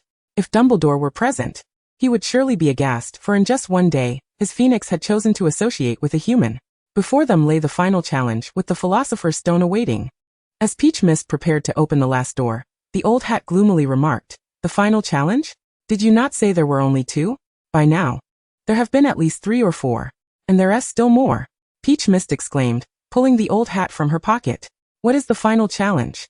Only one who seeks the Philosopher's Stone with a pure heart, and not for selfish gain, may obtain it," the old hat replied. "That object holds no value for you. You are correct. I do not desire immortality, but I do wish to mass-produce it and sell it," she retorted, grasping the doorknob. A familiar voice echoed behind her. "Luna. I guessed it would be you." Chapter 18. Who is the Dark Lord after all? Peach Mist turned to see Harry standing at the other end of the room. Wand aglow. He had come alone, without Hermione or Ron, which in some respects, demonstrated considerable bravery. His wizard's robes were tattered, his face smeared with black soot, giving him a singed appearance. "What happened to you? Did you attempt to roast a boggart, and end up setting yourself ablaze?" Peach Mist promptly cast a restoration spell, returning his clothes and face to their original state.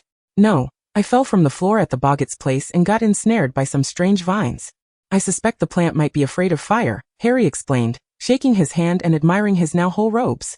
"If Snape were to see those rags, we'd be losing points." "You burned it," the old hat bellowed from the depths of Peach Mist's pocket. Following the source of the voice, Harry's gaze landed on the half-exposed sorting hat. "You brought the sorting hat, but what assistance can it provide?" Peach Mist retrieved the old hat from her pocket, patted it, and placed it upon Harry's head. "Do not be misled by its appearance. It is, in fact, quite useless." Upon hearing the first part of her statement, Harry expected a twist, only to find none. "I am of no use. You are indeed a troublesome child. Didn't I inform you that the boggart requires music? Didn't I help you find that key?" The sorting hat shouted furiously atop Harry's head, its relentless voice compelling him to cover his ears. As their quarrel ensued, a shadow darted through the door behind them. Peach Mist raised an eyebrow, surprised that someone would dare to intrude upon her. "That is Dumbledore's phoenix," Harry noted, still covering his ears, as he spotted Fox on Peach Mist's shoulder. He lowered his hand and greeted it. "Hey Fox, I'm Harry, how are you? George and Fred?" Fox affectionately pecked Harry's palm, signaling its lack of anger. Peach Mist understood that a phoenix of Fox's caliber could not possibly be bullied by 2 third-year students. It merely chose to indulge them. "Come, let us seek the Philosopher's Stone," Peach Mist declared, stepping into the next room, which was empty except for a massive mirror standing in the center. The mirror of Eriste, Harry said, approaching it. This is the mirror of Eriste. It shows you your deepest desires. Stepping aside, he urged Luna, come and see what you long for most. Peach Mist, ever the curious soul, stepped forward to face the mirror. The vast surface began to fog, slowly dissipating, revealing her reclining atop a mountain of gold, counting checks with glee, surrounded by several shirtless, chiseled men serving her sumptuous dishes. How delightful! What do you see, Luna? Harry inquired, observing the wild smile stretching across her face. Peach Mist turned her head toward Harry, noticing someone lurking just behind him. She suppressed her exuberant grin and, raising her voice in mock seriousness, declared, I see myself slaying Voldemort, dismembering him, while his head is being carried off by a boggart. Harry blinked in surprise. What is this? How do you harbor more hatred for him than I do? Perhaps Harry did not hear her, but Peach Mist, enhanced by magic, caught the sound of heavy breathing, resonating with palpable anger. The condition to find the Philosopher's Stone is to seek it with pure intentions, and not to exploit it. Peach Mist was self-aware enough to recognize that wanting to sell it constituted a desire to exploit. Although given more time, she could unravel the enchantment Dumbledore had laid. She now had a shortcut. After all, Harry merely wished to find the stone without ulterior motives. He sought only to protect it. Even if she couldn't remember clearly. The original story certainly featured Harry acquiring the stone. Harry, come look at the mirror. Peach Mist pulled him toward it. Though confused, Harry complied, only to find an irregular, luminescent stone magically appearing in his hand. Just as Peach Mist reached to take the Philosopher's Stone from him, a familiar voice echoed, Give it to me, Harry. Quirrell had suddenly appeared before Harry, nearly prompting him to cast Avada Kedavra in shock. Is he one of the teachers tasked with guarding the Philosopher's Stone? Harry glanced at the sorting hat atop his head. He is not. Quirrell extended his right hand toward Harry. I desire the Philosopher's Stone, so Harry handed over. Wasn't it Snape who sought to steal the Philosopher's Stone? Harry questioned, looking bewilderedly at Peach Mist. I never said it was Snape. That was your own inference. Peach Mist replied, shrugging her shoulders. Give it to me. Quirrell took a step closer to Harry. Absolutely not. Harry firmly protected the stone, stepping back. Quirrell, turn around. Let me have a word with Harry. Quirrell's voice, raspy and unpleasant, echoed ominously as he slowly removed the hat covering his head, turning to face Harry.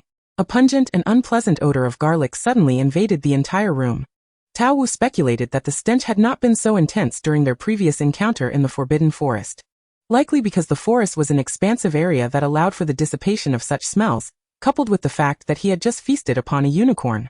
Upon seeing the wrinkled face at the back of Voldemort's head, Harry instinctively glanced at Tao Wu. Voldemort slowly opened his eyes, seemingly unfamiliar with Tao Wu, as he had not opened them during the last confrontation in the Forbidden Forest.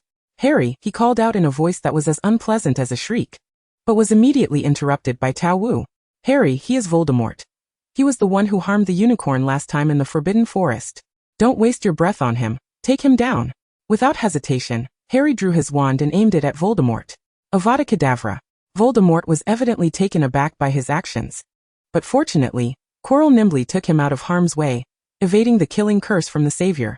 Harry, clearly unwilling to relent, continued casting the curse, but Quirrell, being an adult wizard and a professor, proved to possess some skill, causing Harry to gradually find himself at a disadvantage. You bald-headed fiend, perish. Tao Wu swung her wand into the fray, unleashing a relentless barrage of green killing curses from her wand towards Voldemort and Quirrell. Gritting his teeth, Harry thought to himself that he absolutely could not disgrace himself in front of Tao Wu and, with fervor, cast the killing curse at Voldemort. The green spell zipped around the dimly lit room like a machine gun, wreaking havoc on the walls and pillars. Quirrell and Voldemort found it exceedingly challenging to evade, let alone retaliate. Witnessing Quirrell and Voldemort scurrying about in a panic only heightened the excitement for Tao Wu and Harry. The Sorting Hat remained silent for a considerable time before finally sighing. Is this truly the so-called savior? Quirrell and Voldemort were left baffled. Who the hell is the Dark Lord? Chapter 19. Kill that Voldemort. Amidst the chaos, Harry's killing curse struck Quirrell. Following a piercing, shrill scream, Quirrell collapsed onto the stairs, convulsing yet not entirely lifeless. Did I hit him? Harry gazed at his wand, his face betraying an unmistakable thrill. The Sorting Hat could hardly comprehend Harry's elation. Was this truly the expression one should wear upon casting a killing curse? Indeed, Harry, you struck Voldemort, Tao Wu said, patting Harry's shoulder with a sense of satisfaction akin to that of a proud parent witnessing their child's growth. I avenged my parents. Harry slowly approached Quirrell, raising his wand slightly in a defensive posture, ready for any counterattack. Quirrell's body twisted in a grotesque manner, while Voldemort's repulsive visage faced the ceiling. "Oh, Harry. He is not entirely dead yet. You mustn't approach, that is Voldemort." The old hat fretted atop Harry's head, having narrowly avoided being struck by Tao Wu's killing curse moments before. Who casts killing curses at their allies? Harry crouched before Quirrell, scrutinizing Voldemort's hideous face. Voldemort, not wholly dead, fixated his lizard-like eyes on Harry, his emaciated lips twitching. Harry. Ugh. Perhaps it was Voldemort's ghastly visage, or the overwhelming stench of garlic emanating from Quirrell, or perhaps the vigorous exertion so soon after dinner, but for various reasons, Harry found himself retching at the sight of Voldemort's wrinkled face, expelling his recently consumed dinner all over it. Feeling somewhat relieved afterward, he set his wand down on the ground beside him and naturally retrieved a handkerchief from his pocket to wipe his mouth, having felt quite ill moments prior. Consequently, Tao Wu, who had no desire to endure the garlic stench while assessing Voldemort's fate, was even less inclined to draw nearer. "Harry Potter, I will kill you." Voldemort's wrathful energy propelled him upright in a desperate bid for survival, controlling Quirrell to kick Harry's wand away and brandishing his own wand at Harry. It seemed that Harry had been driven to the brink of despair. Not a chance. A blinding green light shot forth from behind Harry, striking Quirrell just as he was poised to cast a spell at Harry. Voldemort's expression froze in shock and terror upon his grotesque face, and then he, along with Quirrell's body, disintegrated into dust. "What were you thinking, little fellow? Did you think I was dead?" Tao Wu stowed her wand back into her pocket. The Sorting Hat sighed atop Harry's head. "Alas, poor Tom has met his end once more. What did you provoke him for?" "Who is Tom?" Harry seized upon the crucial point. "The one you two just killed, who else?" The Sorting Hat replied with a hint of exasperation. "Harry, what just happened? Why did you suddenly vomit?" Tao Wu took a few steps forward, stopping at a distance from Harry. His face was simply too distasteful. "I doubt I'll be able to eat tomorrow either." At the thought of Voldemort's face and that nauseating odor, Harry felt as though 100 Cornish pixies were cavorting in his stomach. Tao Wu nodded in agreement, recalling that in the original narrative, Voldemort had been quite handsome in his youth, rivaling few in the magical realm. However, in his relentless pursuit of immortality, he had grotesquely severed pieces of himself, forfeiting not only his intelligence but also his once handsome visage, transforming into the current lizard-like monstrosity, akin to a parasitic fetus. After the fragmentation, as long as the Horcruxes existed, even if his physical form perished, he could still resurrect, which was the source of Dumbledore's perpetual unease. Tao Wu remembered that in the ensuing battle against Voldemort, the journey of seeking and destroying Horcruxes would transition from a magical fairy tale to a tragedy, with many sacrifices along the way. Nonetheless, she had conceived a new strategy, to guard the corpse of the old Voldemort, killing him repeatedly until he no longer wished to resurrect. However, recalling Voldemort's youthful splendor, Tao Wu couldn't help but click her tongue in regret. "Harry, where's the Philosopher's Stone?" Tao Wu recalled the purpose of their expedition. "Right here." Harry extracted the Philosopher's Stone from his pocket, intending to hand it to her, but upon exposure to the air, it shattered into dust, scattering with the wind. Tao Wu exclaimed, "I feel as though my money has vanished with it." She turned to the Sorting Hat with confusion. "What just happened? Is this thing a fake?" The Sorting Hat cleared its throat a couple of times, awkwardly explaining, "It was Dumbledore's own trick, regardless of who obtains the Philosopher's Stone. If it is touched by anyone other than Dumbledore or Snape, it will self-destruct within an hour. So Harry and I have wasted all this time for nothing." Tao Wu exclaimed, "Not at all. You two have not only vanquished Voldemort but also conveniently dispatched the defense against the dark arts professor at Hogwarts." The Sorting Hat replied sarcastically. Just as Tao Wu was about to reach out in anger to tear it apart, Fawkes, perched on her shoulder, suddenly let out a long, piercing cry. "Merlin, what have you done?" Dumbledore appeared at the doorway. Incredulity etched across his features as he surveyed the wreckage of the room, and the pair of unscathed Harry and Tao Wu. In his plans, Harry was not supposed to arrive here today and secure the Philosopher's Stone, defeating Voldemort. "Apologies, Professor. We merely intended to relocate the Philosopher's Stone to a more secure location. I had always believed that Snape was attempting to steal it when we encountered Quirrell and Voldemort, and the stone was destroyed," Harry explained apologetically. "And where did Quirrell and Voldemort go?" Dumbledore inquired, his brow furrowing as he regarded them both. Tao Wu interjected, "It was Harry who defeated Voldemort." "Harry? How did you manage to defeat him?" Dumbledore squinted at Harry. Harry felt a surge of anxiety as sweat formed in his palms. He could not disclose to Dumbledore that he had used the killing curse. "To save your life, "Oh no, I meant to say to disarm you," Peach Mist once again interjected, and after Harry disarmed Quirrell of his wand, he landed a punch on Voldemort, causing them to suddenly turn to ash. The scene was indeed fantastical, yet Dumbledore chose to believe it for the moment, as he was aware that Quirrell and Voldemort would disintegrate upon contact with Harry's skin. "Well done, Harry," Dumbledore praised, gently patting Harry on the shoulder. "Do not fret over the Philosopher's Stone. My dear friend Nicholas Flamel is already aware, and has prepared for this outcome." Dumbledore removed the sorting hat from Harry's head and beckoned to Fawkes, who soared to his side. He did not inquire why they were also present, merely offering a gentle pat on their shoulders. "Now off you go to rest, children. Good night." Professor, Peach Mist and Harry politely bid farewell to Dumbledore as they made their way outside. Suddenly, Dumbledore called out to Peach Mist once more, "Luna, you are truly a remarkable child." Chapter 20. The peculiar Harry and Snape increased again. The first year was nearing its conclusion, with less than a month remaining until the splendid holiday. However, prior to that, the final examinations in various subjects loomed ahead. For Peach Mist, this posed no challenge. She had effortlessly achieved outstanding in her completed courses, such as charms and herbology, despite her minimal attendance. Her remarkable talent displayed during her initial class had left Professors Sprout and Flitwick with little objection to her absences. Now only Professor Snape's potions class remained. Although Snape had once been a radical extremist, he had since reformed and dedicated himself earnestly to teaching, provided he did not maliciously target Neville. His potions examination consisted of both practical and theoretical components, which left many students, especially Harry and Neville, feeling quite overwhelmed. At that moment, the three girls in Peach Mist's dormitory were in a state of distress, seated at the common room study table with their potions textbooks sprawled before them. "I can't concentrate at all," Vivian lamented, cradling her head in despair as she gazed at the textbook. "Luna, how can you remain so calm? How many classes have you skipped?" "This is Professor Bat's class." Jenny, appearing deflated, rested her head on the table, gazing longingly at Peach Mist, who sat on the sofa, engrossed in a beautifully illustrated book, its cover adorned with exquisite gold lettering that read, "The matters Dumbledore and Grindelwald must discuss." Hannah sighed and flipped through the pages with a rustling sound. "Did you not notice that Luna has received outstanding in all her other subjects? She must not be worried. Professor Sprout mentioned she is undoubtedly a genius." After saying this, she clasped her hands together, closed her eyes, and began to murmur a prayer. "Oh Merlin, I beseech you. I do not seek an outstanding, merely a passing grade in potions." Faced with the potions exam, she opted for divine intervention amidst her quest for knowledge and survival. In order to expedite the completion of the examination for these bothersome children, Snape commandeered a spacious classroom, where all four houses would simultaneously conduct their practical assessments. The task involved locating and extracting the necessary ingredients from the cabinet brimming with materials behind Snape, followed by successfully brewing a potion in their cauldron, which would allow them to take on the appearance of another person. It must be said, Snape was quite dedicated to his teaching, unlike Professor Sprout's examination, which merely required the successful identification of a sunlit orchid, or Professor Flitwick's, which involved levitating a quill with the levitation charm. Even Professor McGonagall's examination merely required them to transcribe the incantation for the transfiguration spell.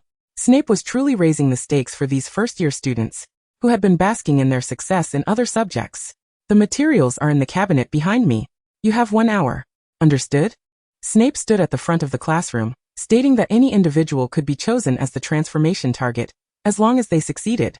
The students nodded in agreement. The challenge lay not in the rules, but in the execution that followed. "If you understand, begin." With Snape's words, the classroom fell silent. The potion posed considerable difficulty for first-year students, particularly with the requirement to select their own ingredients. They settled into their seats, and Peach Mist observed as Draco even took out a sheet of paper, slowly jotting down the materials he could think of.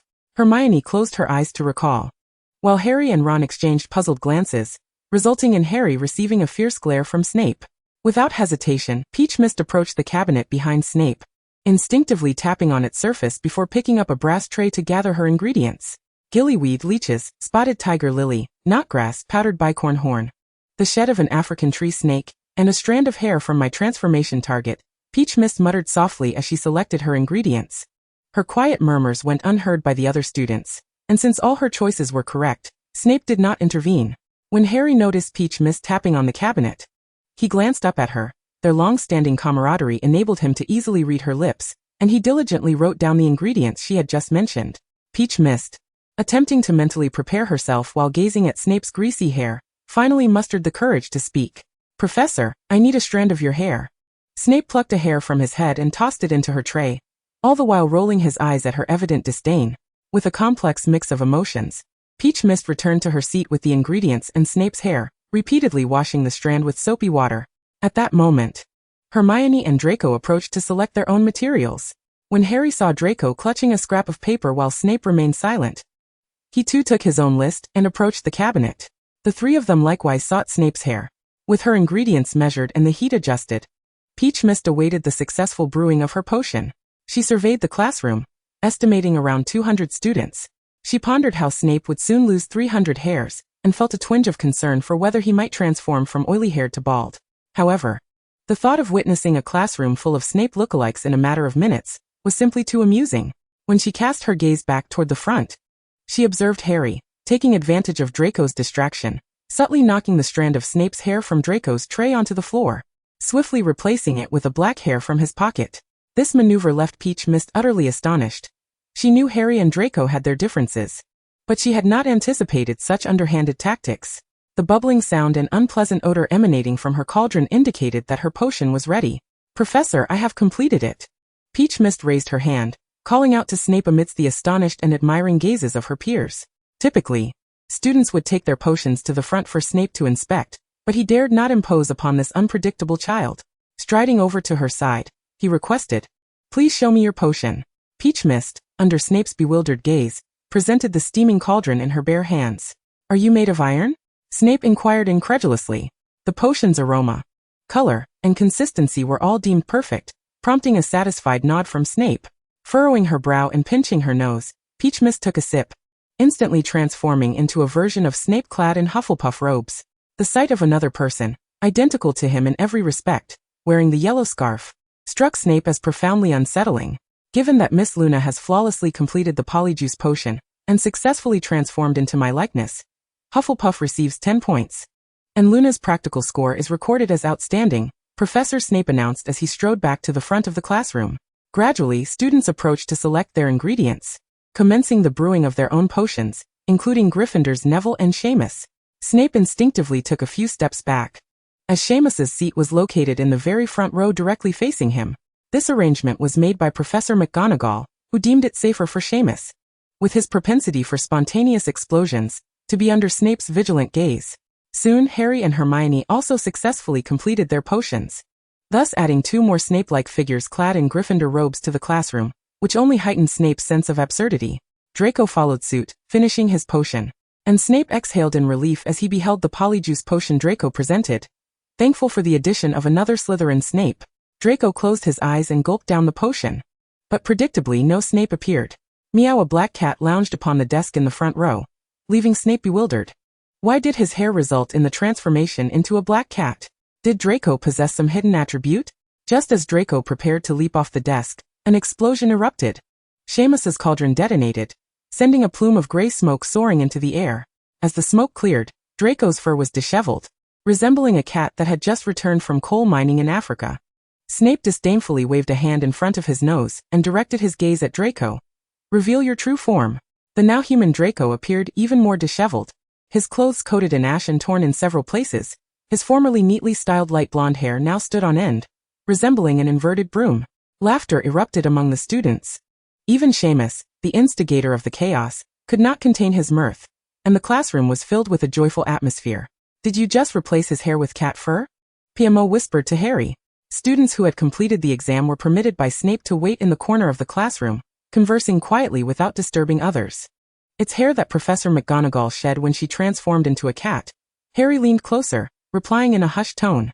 PMO nodded thoughtfully, realizing that the potion contained McGonagall's hair from her transformation into a cat, resulting in a change into a cat rather than into McGonagall herself.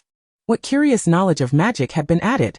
Suddenly, PMO's expression shifted, staring at Harry with a mix of suspicion and disdain. "Harry, that's quite creepy of you. Picking up Professor McGonagall's hair." Chapter 21. If you still have a desire to live. Albus Dumbledore had recently been quite troubled. His worries had caused him to lose hair at an alarming rate, far exceeding the amount shed by Fawkes.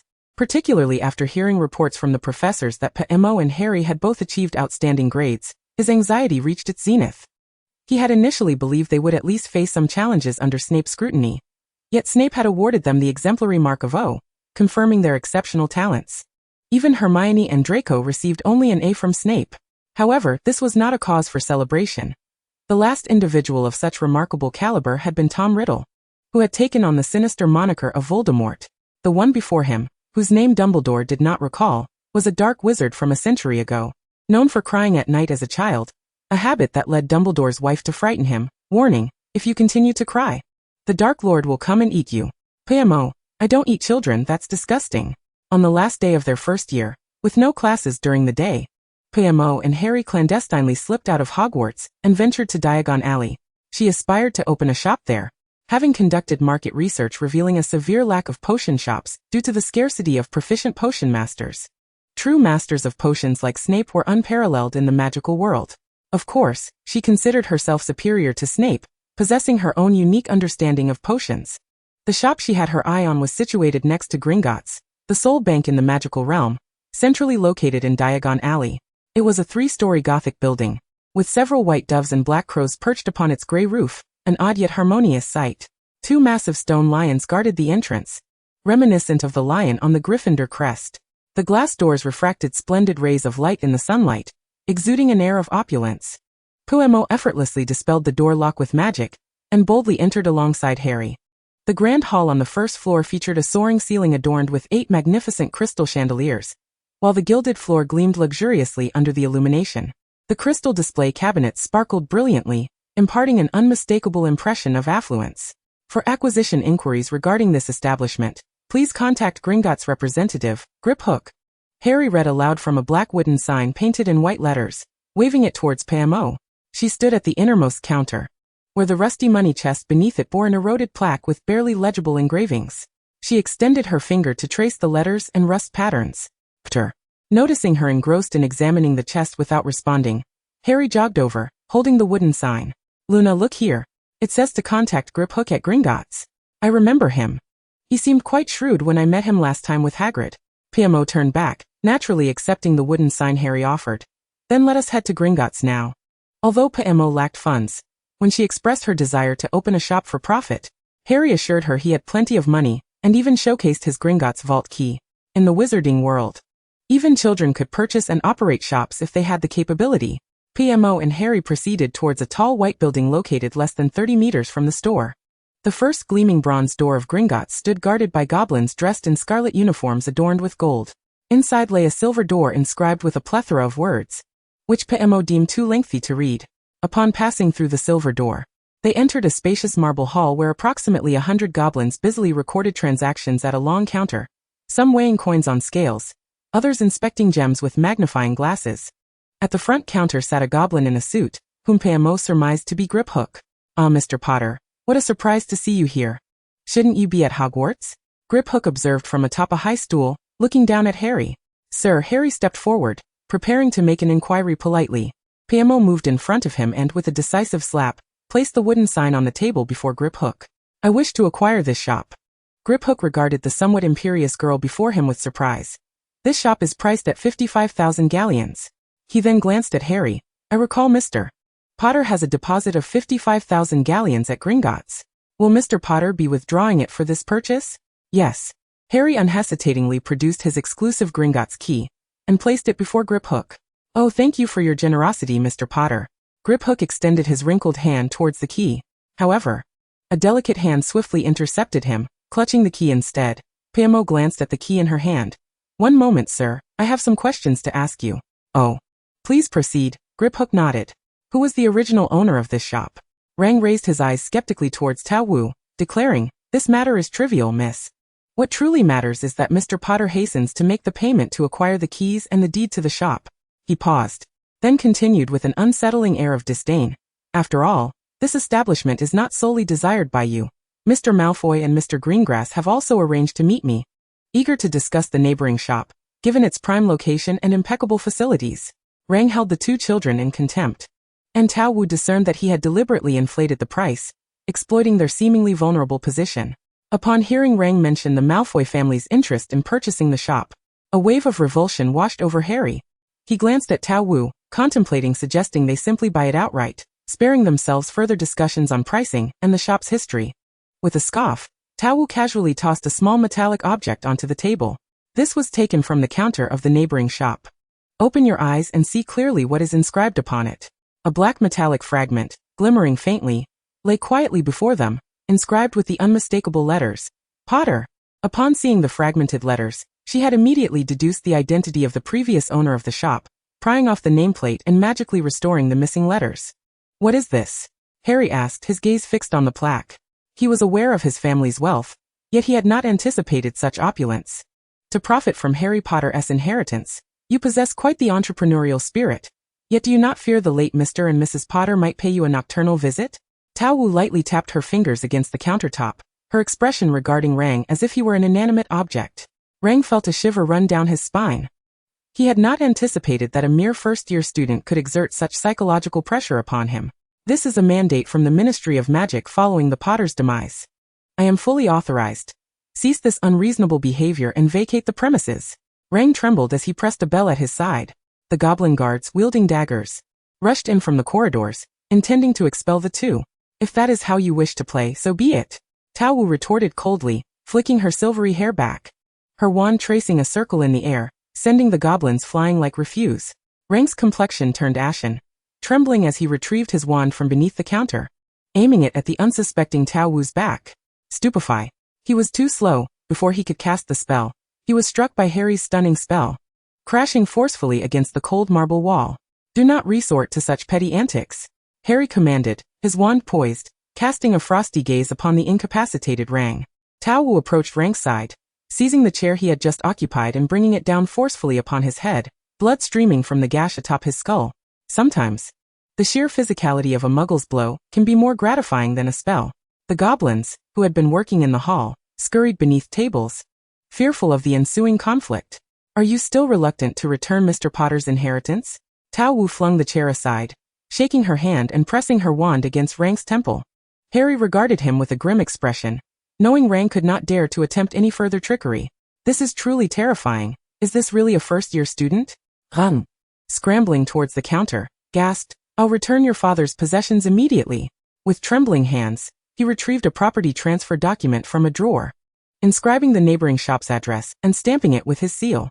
Here, Mr. Potter, he stammered, handing the transfer and deed to Harry. Tao Wu, satisfied that all was in order, instructed Harry to keep them safe, for this was indeed the Potter family's estate. Do not speak of this. The consequences will be yours to bear. After threatening Rang, she strode out of Gringotts without a backward glance. Harry surveyed the surroundings, casting a memory charm on the fallen guards and the goblins who had just emerged from their hiding spots. Lastly, he turned to the utterly flabbergasted Rang, placing a finger to his lips, signaling a shush.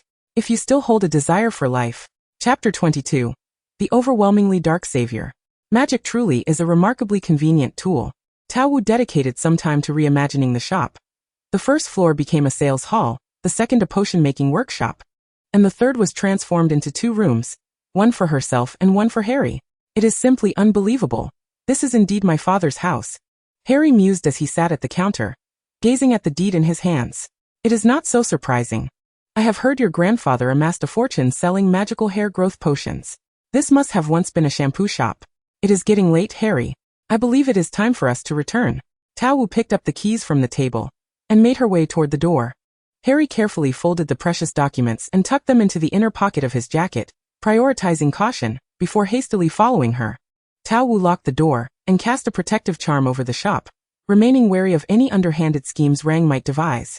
She then magically duplicated the key, handing one to Harry. When they returned to Hogwarts, the sky had yet to darken, and the great hall was sparsely populated. Tao Wu noticed Hermione, dejectedly resting her head on the table, clutching a piece of white paper. What is wrong? You appear quite disheartened. Tao Wu settled beside Hermione, her gaze falling upon the contents of the paper, an academic transcript. With the exception of potions, Hermione had received all O's, and only Snape had awarded her an A. During the last potions class, my transformation time was shorter than yours and Harry's, which is why Snape only gave me an A, Hermione lamented, casting a mournful glance at her. I had hoped for all O's. That does not signify much. Perhaps it was merely a stroke of luck for Harry and me. Tao Wu consoled, her eyes drifting toward Harry, who had just entered and was engaged in a game of wizard's chess with Ron. By the looks of it, he was about to lose to Ron. Neither had bested the other. In dueling, Harry had never lost, while Ron was undefeated in chess. As Ron prepared to move his final piece, eagerly anticipating victory, a large toad suddenly leapt onto the table, sending the chessboard crashing to the ground, pieces scattering everywhere. Having failed to win against Harry in their recent spell duels, Ron was finally on the verge of winning a game of wizard's chess, only to have the toad ruin everything. His face flushed with anger, he shouted, "Neville Longbottom, control your toad, or I'll take it to Snape for potions." Harry chuckled helplessly as he gathered the fallen chessboard in pieces. Ron, seeing the toad bouncing around on the table, even managed to gobble up the transcript he had been so eager to show off, boasting 4 OS and an A, an achievement unmatched even by Percy in his first year. Taking a deep breath, he produced a loudspeaker that George had given him for pranks. "Neville Longbottom, come out." His voice echoed throughout the entirety of Hogwarts Castle. Longbottom. Bottom. Down. Even Dumbledore, who had been napping in his office, was startled awake, his drowsiness vanishing. After what felt like an eternity of calling, Neville finally appeared at the entrance of the Great Hall, his feet together, body tense, hopping in a comical manner. "Trevor, stop causing trouble and come back," he called out, a forlorn expression on his face as he hopped toward the wayward toad. Bang! Just as he reached Ron, Neville lost his balance and crashed to the ground before Harry and Ron. "Merlin's socks, Harry, look. The leg locker curse." Ron pointed to the glowing ropes binding Neville's ankles. Harry drew his wand and dispelled the curse afflicting Neville's legs, while Ron instinctively helped him to his feet. "What happened?" Harry inquired, gesturing to Neville's legs. With a crimson hue staining his cheeks, Neville appeared utterly humiliated. "Professor Snape informed me that I had failed my potions exam, and that I must retake it. After I completed it, he remarked that I was as foolish as a troll, my mind filled with rackspurts. Upon leaving, I encountered Malfoy, Parkinson, and Greengrass, who overheard Snape's words and began to mock me. I ignored them, but Malfoy became incensed and cast the leglocker curse on me." As Neville recounted the ordeal, his sense of shame and indignation intensified, tears cascading onto Ron's sleeve. "This is outrageous. I must make them pay," Ron proclaimed, brandishing his worn wand and rising from his seat. "But there are several of them, Ron. Can you really take them on?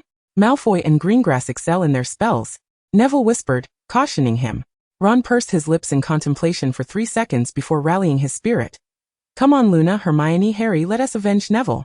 A silence fell over the room, and a smirk played on Ronald's lips as he sought assistance from the sidelines. Before Ron could exit, Draco strode in with a throng of his classmates. "Draco, look. That fool Longbottom is going to complain to their savior. It's truly amusing." Pansy stood beside Draco, stifling her laughter with her hand. Hermione rose, and Ron stepped forward angrily, eager to confront Pansy. However, Harry intervened, his gaze icy as he lowered his head and fixed a chilling stare upon Pansy. "Is this truly amusing, Miss Parkinson?"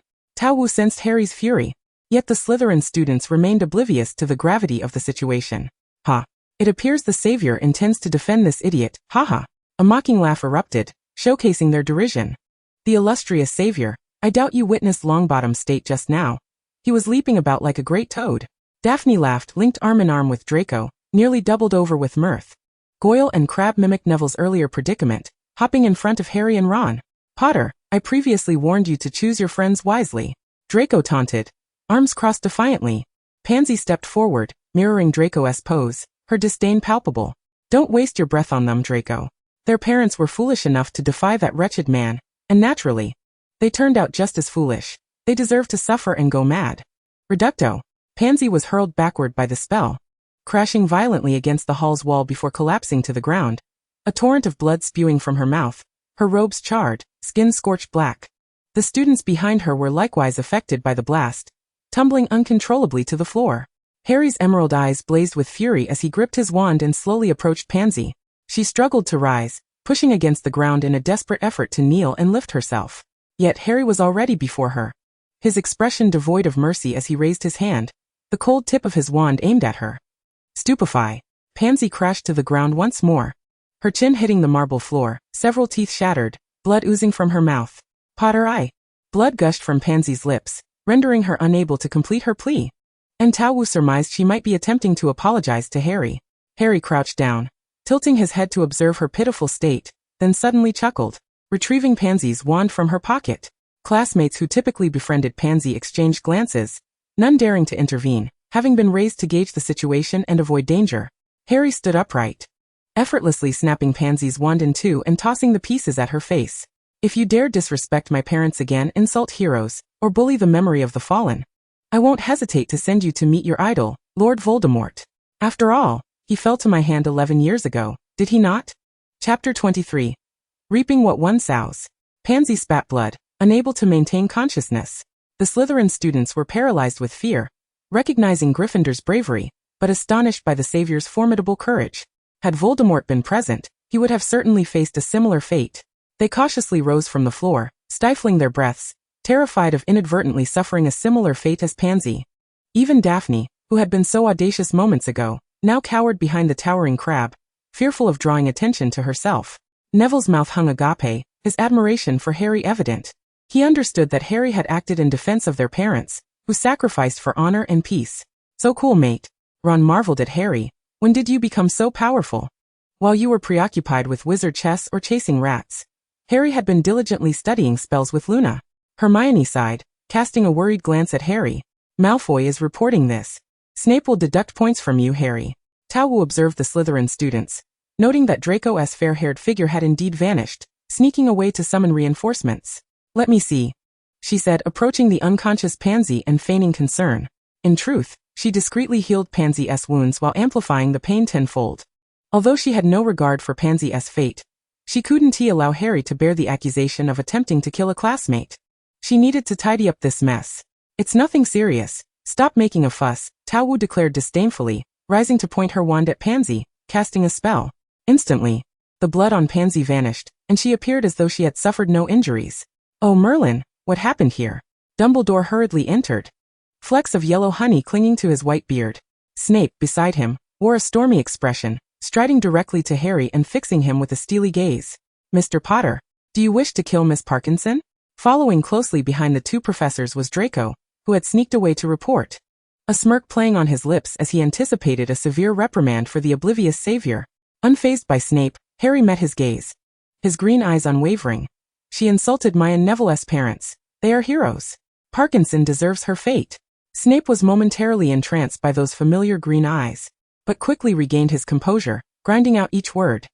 Do you truly wish to kill a classmate? To kill Parkinson? Tao Wu scoffed. Does Professor Snape genuinely believe a first-year child could commit murder? Mr. Malfoy has just reported that Mr. Potter has left Miss Parkinson bloodied and unconscious. Is that not the truth? Snape's voice trembled with anger as he pointed at Pansy's motionless form. Might it be possible that Mr. Malfoy is lying? Harry retorted with a sly grin, shifting his body to reveal Pansy fully to Snape and Dumbledore. Pansy bore no trace of blood. How could Malfoy's claims of her being bloodied hold water? Snape abruptly turned to Draco, who visibly paled, having clearly witnessed Pansy bleeding profusely upon his departure. Draco was at a loss, glancing anxiously at his fellow Slytherins, who all averted their gazes, unwilling to utter a word. Severus Snape approached Pansy, crouching before her. While moaning, Myrtle snapped her fingers behind her back. Pansy stirred from her stupor under Snape's gaze, only to be overwhelmed by a torrent of pain that engulfed her senses. She curled up on the ground, writhing in agony. It hurts so much, Professor, help me. Potter wants to kill me. At her words, Snape's eyes narrowed, piercing like a sword towards Harry. Potter. Before he could voice any accusations, Myrtle prodded Pansy's arm with her toe. Stop pretending. Harry merely used a muggle attack on you. Who would have thought you and Malfoy would conspire to frame him? Pansy, drenched in cold sweat from the pain, could hardly articulate a response, while Draco shook his head frantically, insisting he had not betrayed Harry. Who was telling the truth? Dumbledore surveyed the students in the Great Hall. The Slytherin contingent kept their heads down, silent, while several Ravenclaw and Hufflepuff students claimed they had noticed nothing amiss. It was Malfoy and Parkinson attempting to slander Harry. Ron declared loudly to Dumbledore. Indeed, Hermione affirmed, standing by his side. You are friends with Potter, of course you would defend him. Draco, in a fit of rage, pointed an accusatory finger at Ron and Hermione. Aren't they your friends, too, along with Parkinson? Ron shot back, gesturing toward the previously arrogant students now too intimidated to speak. Why not have them assist you? Is it because you don't want them to? Draco's face flushed crimson with anger as he glared fiercely at those so-called friends. Professor, they are lying. Pansy's voice was strained, clutching Snape's pant leg as she accused him. Myrtle clapped her hands in amusement. Miss Parkinson, at merely 11. Your acting is quite commendable. With such a performance, You almost make me believe Harry dealt you a lethal blow. She then turned to Dumbledore with a bold expression. Professor, since Miss Parkinson insists on slandering Harry, claiming he nearly took her life, why not escort her to the hospital wing for Madame Pomfrey to examine? She is an expert. Dumbledore found this proposition reasonable. Snape lifted Pansy, and together with Dumbledore, they proceeded to the hospital wing, followed closely by Myrtle, Harry, Ron, Hermione, Neville, Draco, and his so-called friends. Stop your wailing, Miss Parkinson, you are perfectly fine, not a scratch on you, cease your charade. Madame Pomfrey remarked disdainfully after thoroughly examining Pansy, who had been howling in pain. This revelation left Draco astounded, and even Pansy herself found it difficult to believe. The searing pain she felt was undeniably real, yet the examination yielded no injuries. Professor, Parkinson is framing me. She loathes me, Harry stated calmly, casting a steady gaze at Snape, his tone implying a need for action regarding Pansy's slander. Due to the false accusations from Parkinson and Malfoy, Slytherin lost 20 points. Snape, reluctant to voice his thoughts, found Dumbledore speaking on his behalf. With the House Cup tally approaching, Pansy foresaw the ridicule and isolation she would face upon returning to her peers, all because of her own actions. She had sought to mock Harry and Neville, only to be struck down, attempting to manipulate her injuries to provoke the school against Harry, but had instead bitten the hand that fed her, causing her house to lose points. A fitting consequence. It's time to return. Dinner is over, and the House Cup tally awaits. Dumbledore instructed Madame Pomfrey before leading the way out of the hospital wing, with Myrtle and the others following suit. Before departing, Snape cast one last penetrating glance at Pansy, curled up in agony on the bed, trembling uncontrollably. He sensed something was amiss, yet could find no evidence. Chapter 24. A decision against ancestral wisdom. Luna, where do you plan to go during the holidays? If you have no destination, you are welcome to visit my home. During dinner, Cedric sat across from Myrtle, inquiring with genuine concern. It's all right, upperclassmen. I have a place to stay in Diagon Alley. You are welcome to come visit during the holidays. Myrtle smiled at him, handing over a piece of parchment with her address. Harboring a fondness for the gentle and handsome Cedric, she had always held a fondness for charming young men, and Cedric, with his kindness, was no exception. Previously, during Christmas, Cedric had gifted her a box of chocolates he had made himself. In return, she concocted a vial of Felix Felicis for him, which had delighted him immensely. Cedric smiled tenderly, carefully folding the parchment and placing it in his pocket. Then I shall certainly be a frequent visitor. Myrtle rested her chin on her hands, her sparkling eyes reflecting the thrill of anticipation. It's a promise then. Cedric, shy under her earnest gaze, felt his ears flush and lowered his head slightly. All right. After a sumptuous dinner, Dumbledore rose and amplified his voice using a charm. Now, I trust everyone is well fed. I shall now announce the points for each house. The great hall fell silent, students eagerly fixated on Dumbledore, their anxiety palpable, as the honor of their houses was at stake. The scores were as follows. 4th place Hufflepuff, with 325 points. 3rd place Gryffindor, with 330 points. 2nd place Ravenclaw, with 335 points. 1st place Slytherin, with 400 points. This year's scores were closely contested, save for Slytherin. The Slytherin serpents erupted in cheers, reveling in their glory, while the eagles and lions hung their heads in disappointment. Only the badgers maintained good spirits, offering congratulations regardless of who claimed victory. It appeared that this year, the House Cup would again belong to Slytherin. Cedric leaned slightly toward Myrtle, whispering, "It seems Slytherin has it in the bag." Myrtle cast a sideways glance at Dumbledore, then shook her head. "It's uncertain. Dumbledore is likely to award Gryffindor some points." Just as she finished speaking, Dumbledore tapped his goblet to gain attention. "However, we must also consider recent events." At his words, the serpents grew tense, all eyes fixed on him. Harry and Luna defeated Quirrell in the Chamber of Secrets and protected the Philosopher's Stone. For their bravery and loyalty, both Gryffindor and Hufflepuff shall receive 50 points. In light of Luna's valor in the Forbidden Forest, where she thwarted poachers attacking unicorns and safeguarded her classmates, Hufflepuff shall receive an additional 20 points. Thunderous applause erupted from the Gryffindor and Hufflepuff tables. The serpents breathed a sigh of relief, knowing that even with the added points, they remained ahead. Furthermore, due to Miss Parkinson's insulting accusations against a fellow student, Slytherin shall lose 20 points. As his words settled in, the faces of the serpents turned pale. With this deduction, their chances of maintaining first place, or even second, were obliterated. Thus, this year's House Cup belongs to Hufflepuff. The glory belongs to Hufflepuff. The badgers leaped up in jubilation, clapping and embracing one another, chanting that Luna was the queen of Hufflepuff, a rather juvenile proclamation. You are incredible, Luna. You single-handedly earned 70 points for the house. Cedric, unable to contain his excitement, reached across the table to embrace Myrtle. This is unprecedented.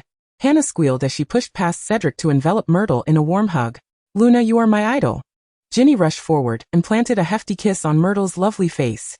The badgers encircled Peach Mist, exulting and extolling her virtues, creating an atmosphere so fervent it seemed poised to lift the very ceiling of the hall. Had it not been for Peach Mist's vehement refusal, the exuberant badgers might have lifted her into the air. Was it truly such an exaggeration? Peach Mist, bewildered, turned her gaze toward Cedric. The handsome young man smiled gently and nodded. Indeed, you must understand that the last time Hufflepuff secured the House Cup was over 80 years ago. Ah, right. That was when Professor Scamander was still a student at Hogwarts. Peach Mist furrowed her brow, straining to recall certain details, and looked at him quizzically. But wait. I remember Newt Scamander being quite the troublemaker. He lost points for his magical creatures, and was ultimately expelled. It was his brother, Theseus Scamander, who brought glory to the house, Cedric clarified.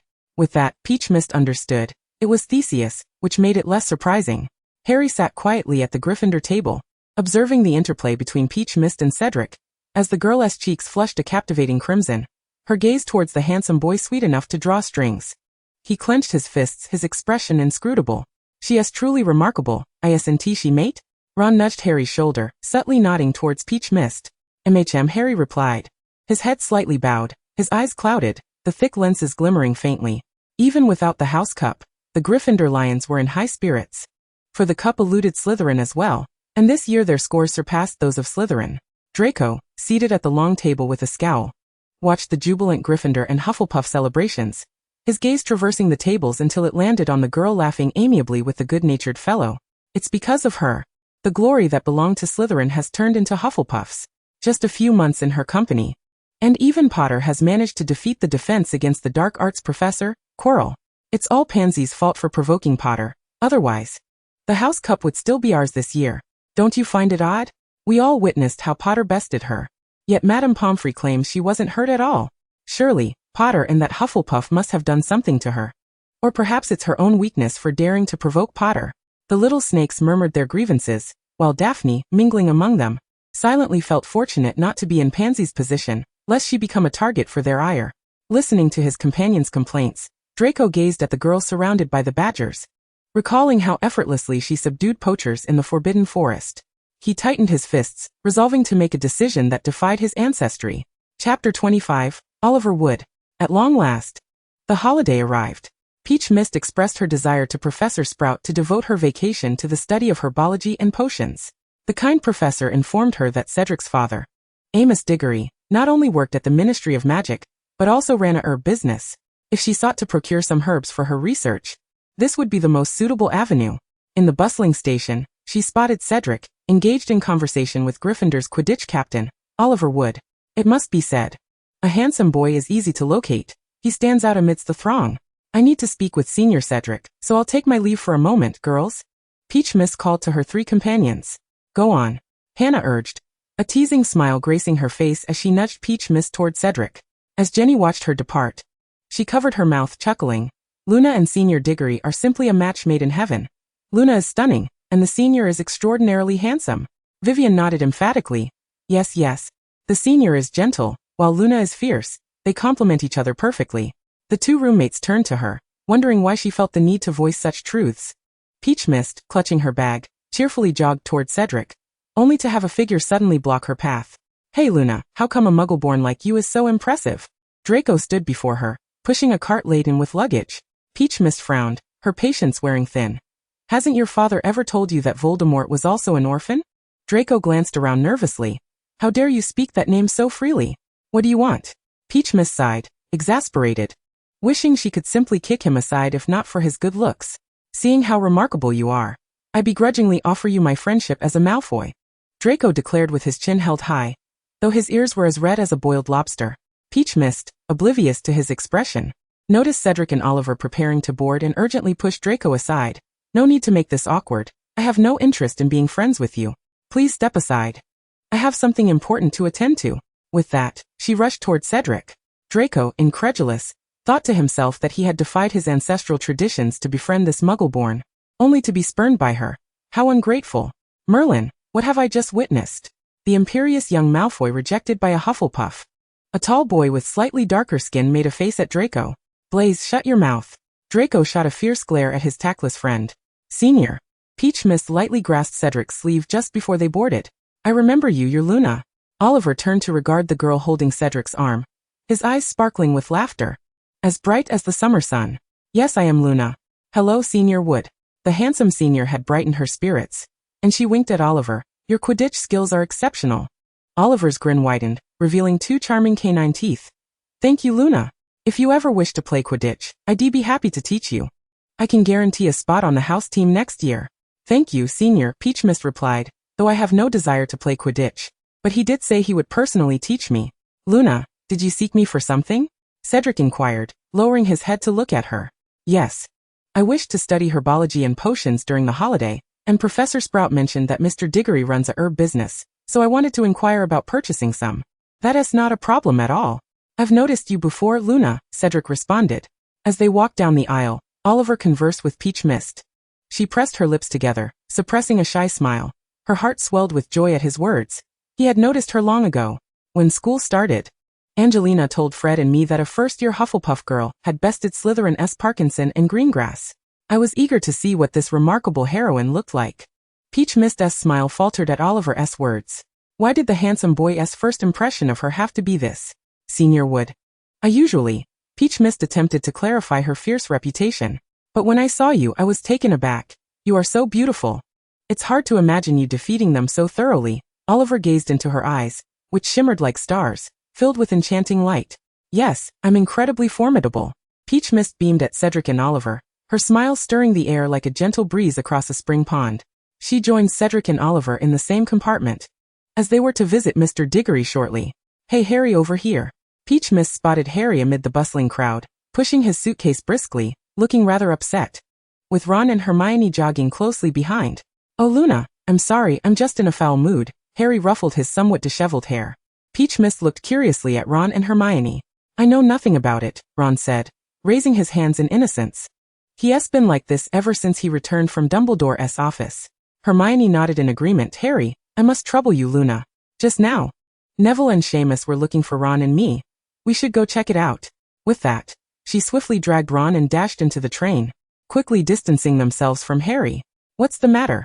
Parvati shifted to make space for Harry. Dumbledore insists that I return to the Dursleys because of my mother's magic.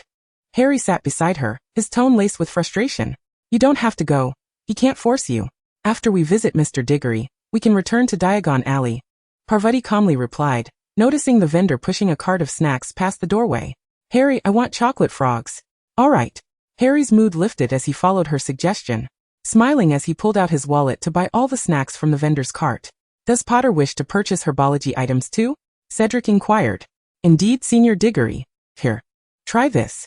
Harry handed Cedric 2 peculiar-looking candy packages. Bertie Bott's every flavor beans, with the infamous booger flavor, Dumbledore's favorite treat. When did old Beeswax develop a taste for such oddities? Parvati questioned. His favorite? Let me try. Cedric chuckled as he accepted the treat, and Harry returned his smile. Oliver Wood, the straight-laced Quidditch captain, observed his team's talented seeker with an odd feeling, sensing something amiss.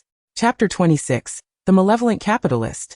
Thanks to Cedric's assistance, Parvati successfully procured a substantial quantity of herbs from Mr. Diggory at a price slightly above cost. Her order left the Diggory father and son wide-eyed. But she explained that Harry planned to secretly brew all the potions from their textbooks during the holidays to astonish everyone when school resumed, especially Professor Snape. Thus, she requested the Diggorys to keep it confidential. Kind-hearted Mr. Diggory even fetched a large sack and cast the extension charm to help her load the herbs, making it easier for the 2 children to transport. Cedric, seeing the savior so eager to learn gives me an extraordinary sense of reassurance. I have a feeling he could take down several mysterious figures all at once. Amos stood beside Cedric, smiling as he watched Parvati and Harry depart. Cedric turned to his father with a bemused expression. Are you perhaps being overly optimistic? Once the herbs were brought back, Parvati and Harry rolled up their sleeves and got to work. She flipped through the pages of the potion encyclopedia, determined to start with the beauty potion. I think a universal antidote or a waking potion would be better, Harry suggested, sitting opposite her. No, Harry, we're in an era of peace. No one is idly poisoning others all day long. We should choose something more fitting for the times. However, Harry's words sparked an idea in Parvati's mind. When old Voldemort resurrects, she could take the opportunity to sell a batch of potions, reaping a hefty profit before deciding to eliminate him. Do you think these can really be sold? Harry asked, watching as Parvati began to use her wand on the required ingredients like Dittany. Don't worry, Harry, trust me. It's easier to earn women's money, Parvati replied, waving her wand as she spoke. Fine. Harry resignedly began placing the herbs into the enormous cauldron at the center of the room to brew. As the cauldron began to bubble, Parvati tossed a large handful of dried lilies into the pot, and Harry instinctively kept stirring with a large spoon. 5 minutes later, a delightful scent of lilies filled the entire room, and Parvati looked at Harry. It's ready. Harry nodded, drew his wand, and cast the incendio spell on the fire beneath the cauldron, extinguishing the flames in an instant, causing a cascade of black water mixed with soot to spread across the floor. Harry, you're a little genius, Parvati exclaimed, impressed by the mess on the floor as she gave him a thumbs up. Oh, sorry. Harry quickly cast Scourgify to clean the dark water stains from the floor. Parvati retrieved an exquisite small goblet from the cabinet, filled it with the brewed beauty potion, and handed it to Harry. Try it, Harry. Harry crossed his arms, looking somewhat reluctant. Isn't this meant for girls? Parvati pushed the goblet a little closer. But I'm already beautiful. It won't affect me. In terms of vanity, Parvati was unmatched. Besides, she wasn't keen on tasting the potion Harry had brewed, fully aware of his skill level. All right. Reluctantly, Harry accepted the goblet, closed his eyes, and drank the potion like a brave warrior facing his demise. Instantly, a soft warm glow enveloped Harry. Parvati watched him. He was still himself, yet somehow even more handsome. He exuded an enchanting floral scent, making it hard not to be captivated. Oh my, the effect is incredible, Parvati exclaimed. We must find an opportunity to slip some to Filch. He really is quite frightening to behold. Harry observed her as she rambled on, smiling helplessly. Heaven knows what extravagant tastes your grandfather has, using such bottles for shampoo. Parvati pulled out a heap of exquisite little glass bottles from a large cabinet against the wall. Together, they filled each small bottle with the potion, the pale pink liquid shimmering enticingly under the light. Parvati was terrible at naming things, and Harry wasn't much better. So a dazzling sign hung at the entrance of their charming cottage. A cool and fabulous potion shop. Will this really entice people to buy? It only piques curiosity, doesn't it? The following morning, Parvati wrote a sign on a wooden board and placed it at the shop's entrance. Opening hours, 9 to 1600 hours, selling today, beauty potion. The shop was newly opened, and its quirky name attracted a small crowd of witches and wizards strolling through Diagon Alley, particularly young girls. Pretty sister. Will this really make one beautiful? The beauty potion my dad brought for my mom from California didn't work at all, a 10-year-old blonde girl asked, holding a bottle and peering at the drowsy Parvati, leaning on the counter. Of course it works. Just look at how beautiful I am, and that's because of it. Pretty sister, why are you all alone? Where are your parents? My dad had some business to attend to, so I'm here running the shop by myself. Parvati couldn't exactly tell them that this was her and Harry's shop. Don't worry, it definitely works. Why not give it a try? Parvati uncorked the bottle and held the beauty potion out to the little girl, who appeared to be from a wealthy family. The fragrance of lilies immediately wafted to the girl's nose as she took a small sip from the bottle. Instantly, the already beautiful girl seemed to glow, resembling a graceful golden-haired fairy, captivating the attention of the other girls hesitating in the shop. Sister, I want to buy 3 bottles, the girl exclaimed, her eyes sparkling with excitement. We're hosting a party at home tonight, and the brother I like will be there. You're so young. And you already have a crush on a brother? Impressive. Each bottle is 30 galleons. Parvati handed her 3 bottles of the beauty potion. You're my first customer. So the first bottle is on the house. In truth, it was simply because she thought the little girl was pretty and felt a bit biased. Thank you, sister.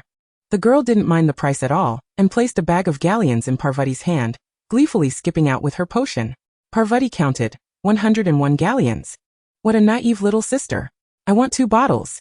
I'm going on a date with Senior Albert tomorrow. I'll take 3 bottles. Tonight, I'll confess to Charles. It's now or never. Due to the relatively high prices, a few bottles of potions remained unsold when the store was closing. How's today? Harry yawned as he descended from upstairs, having stayed up all night preparing potions and sleeping the day away to recuperate. Not too bad, only 7 bottles left unsold.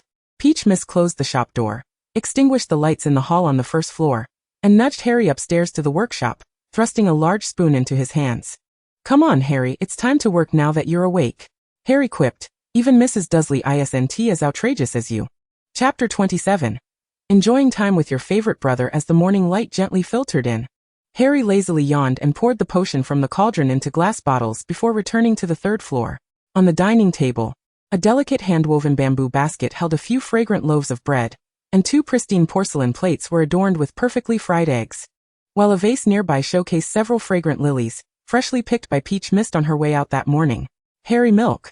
Drink this to grow taller, Peach Mist called out, emerging from the kitchen with 2 steaming cups of milk. Harry naturally accepted a cup from her and placed it on the dining table, their unspoken understanding making them feel as if they were a true family. After breakfast, Peach Mist went to the second floor to move the potions Harry had completed down to the display cabinet on the first floor, and Harry followed suit to assist. "What's this?" he inquired, eyeing a peculiar bronze ornament atop the cash register. "What a strange creature. This is a Picio. It will attract wealth for me." Peach Mist gently caressed the bronze piece, a treasure she had procured through a rather forceful negotiation. Harry had heard some Eastern legends about Pixius in the Muggle world, but he merely glanced at it without further questioning. Peach Mist opened the door and set a wooden sign displaying business hours outside. She glanced at the sign above her head, noticing that the space left blank after writing the shop name was rather large, a detail that made her mildly uncomfortable. She surveyed the signs of nearby shops. Beneath Ollivander's wand shop, a small inscription read, "Crafting exquisite wands since 382 BC. Madame Malkin's robes for all occasions stated, only wizarding robes, no expensive garments." The sign for Flourish and Blots proclaimed, "In books, there is a house of gold. In books, there is magic." Peach Mist, holding her wand, began to write in the empty space on her shop sign, a flash of golden light illuminating her words as they appeared in brilliant lettering. "What are you doing, Luna?" Harry stepped outside. "Look." Peach Mist proudly pointed to the sign above, encouraging Harry to look up. As he did so, he nearly squinted against the dazzling brightness. Below the shop name, a line of smaller text read, "Money comes. Money comes. Wealth arrives from all directions." "What do you think, Harry?" Peach Mist seemed particularly pleased with her creation. "I've never been at a loss for words like this in my life," he replied, maintaining a smile. "It's quite impressive, Luna. You are a genius." As foot traffic began to increase on the street, Harry yawned again and retreated to his room on the third floor for some rest.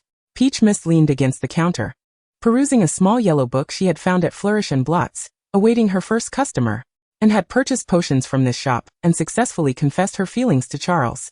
"Is that true? Regardless of whether it is or not, I want to buy some and give it a try. Tonight, I'll definitely win over Percy." A group of girls, around 15 years old, chattered as they entered, and upon hearing a familiar name, Peach Mist raised her eyelids, recognizing them as Gryffindor students. She wasn't very familiar with Percy, just one of Ron's many brothers, handsome yet rather dull and tedious, lacking the charm of his twin brothers, and even less interesting than little Ron. Peach Mist had a penchant for handsome boys, but she preferred those not too much older than herself. "Newt," she wondered silently, "are you going to listen to the nonsense you're spouting?" "Luna, you're the Hufflepuff Luna, right?" One of the Gryffindor girls approached the counter, leaning lightly against its edge. Her long golden curls cascaded in front of Peach Mist, exuding a delightful scent of lily of the valley. Peach Mist lifted her gaze to meet hers, captivated by the girl's naturally voluminous golden hair, porcelain skin, and sparkling blue eyes, which radiated a gentle warmth. She was stunning, resembling a perfect porcelain doll. It was somewhat astonishing that Percy was so oblivious as to require a beauty potion to muster the courage to confess to such a lovely sister. "Yes, I am Luna. I know you. You're even more beautiful up close," the enchanting girl exclaimed, her eyes sparkling with excitement as she gazed at Peach Mist's face. "I've heard Oliver and the others mention you. They said you knocked down a Slytherin student by the Black Lake at the start of the term. And they praised you as is this ever going to be forgotten? Why is this beautiful sister only recalling that embarrassing incident?" Peach Mist thought. "Yes, they praised you as a Valkyrie." The beautiful girl's eyes lit up as she remembered. "Thank you, but I don't find it particularly enjoyable." Oliver would. "I truly appreciate it. In fact, I'm even considering inviting Pansy and Daphne for a round of sparring to vent my frustrations," Peach Mist managed to express with difficulty. "By the way, I forgot to introduce myself. I'm Alice Branstone, a fourth-year Gryffindor student. These are my friends, Angelina and Judy. We're all from Gryffindor." Peach Mist politely greeted them all. "Are you working here, Luna?" Alice inquired with genuine concern. "Yes, after all, I'm an orphan." "Oh, poor thing." Alice selected 5 bottles of the beauty potion. "I'll take 5. How much is that?" 150 galleons, but let us make it 140, senior." Peach Mist offered a discount, charmed by Alice's beauty. Alice placed 160 galleons on the counter and winked at her. Keep the change as a tip for the upperclassmen. Thank you, senior. Angelina and Judy also each bought 2 bottles of the beauty potion. Even without crushes, no girl could resist the allure of beauty. Peach Mist watched Alice and her friends leave, her hands caressing a pile of galleons on the table, her heart overflowing with joy. They were not merely Gryffindor upperclassmen, they were fortune bringers. Silently, she wished for Alice's success in her confession tonight, hoping for an engagement next month and marriage by year's end. Percy, is this the place? It looks utterly tasteless. A familiar sharp voice pierced through the door. Peach Mist quickly tucked away the money into the safe and peeked outside, spotting the very person who had just been muttering. Daphne and Pansy, dragging along the girl who had purchased 3 bottles of the beauty potion yesterday, approached the shop entrance. Anger was evident on Daphne and Pansy's faces as they pushed the girl through the door. What are you doing here? Daphne shrieked in disgust upon seeing Peach Mist. Ignoring her, Peach Mist turned her attention to the little girl, having already guessed her identity. So, Miss Greengrass, how was your time with your favorite brother yesterday? Chapter 28. The chaotic circle. It was delightful. He took me dancing, thank you. The golden-haired girl's cheeks flushed as she looked down at her fingers, appearing quite bashful. After speaking, she cautiously glanced at the dark-faced Daphne and Pansy beside her. What, are you two both vying for the same brother? Peach Mist teased with raised eyebrows, delighting in their discomfort. If she remembered correctly, this younger blonde girl was indeed Daphne's younger sister, Astoria Greengrass. The lengthy name must truly be a source of frustration for the teacher when made to write it repeatedly. Observing Daphne's arrogant demeanor ignited a spark of anger within her.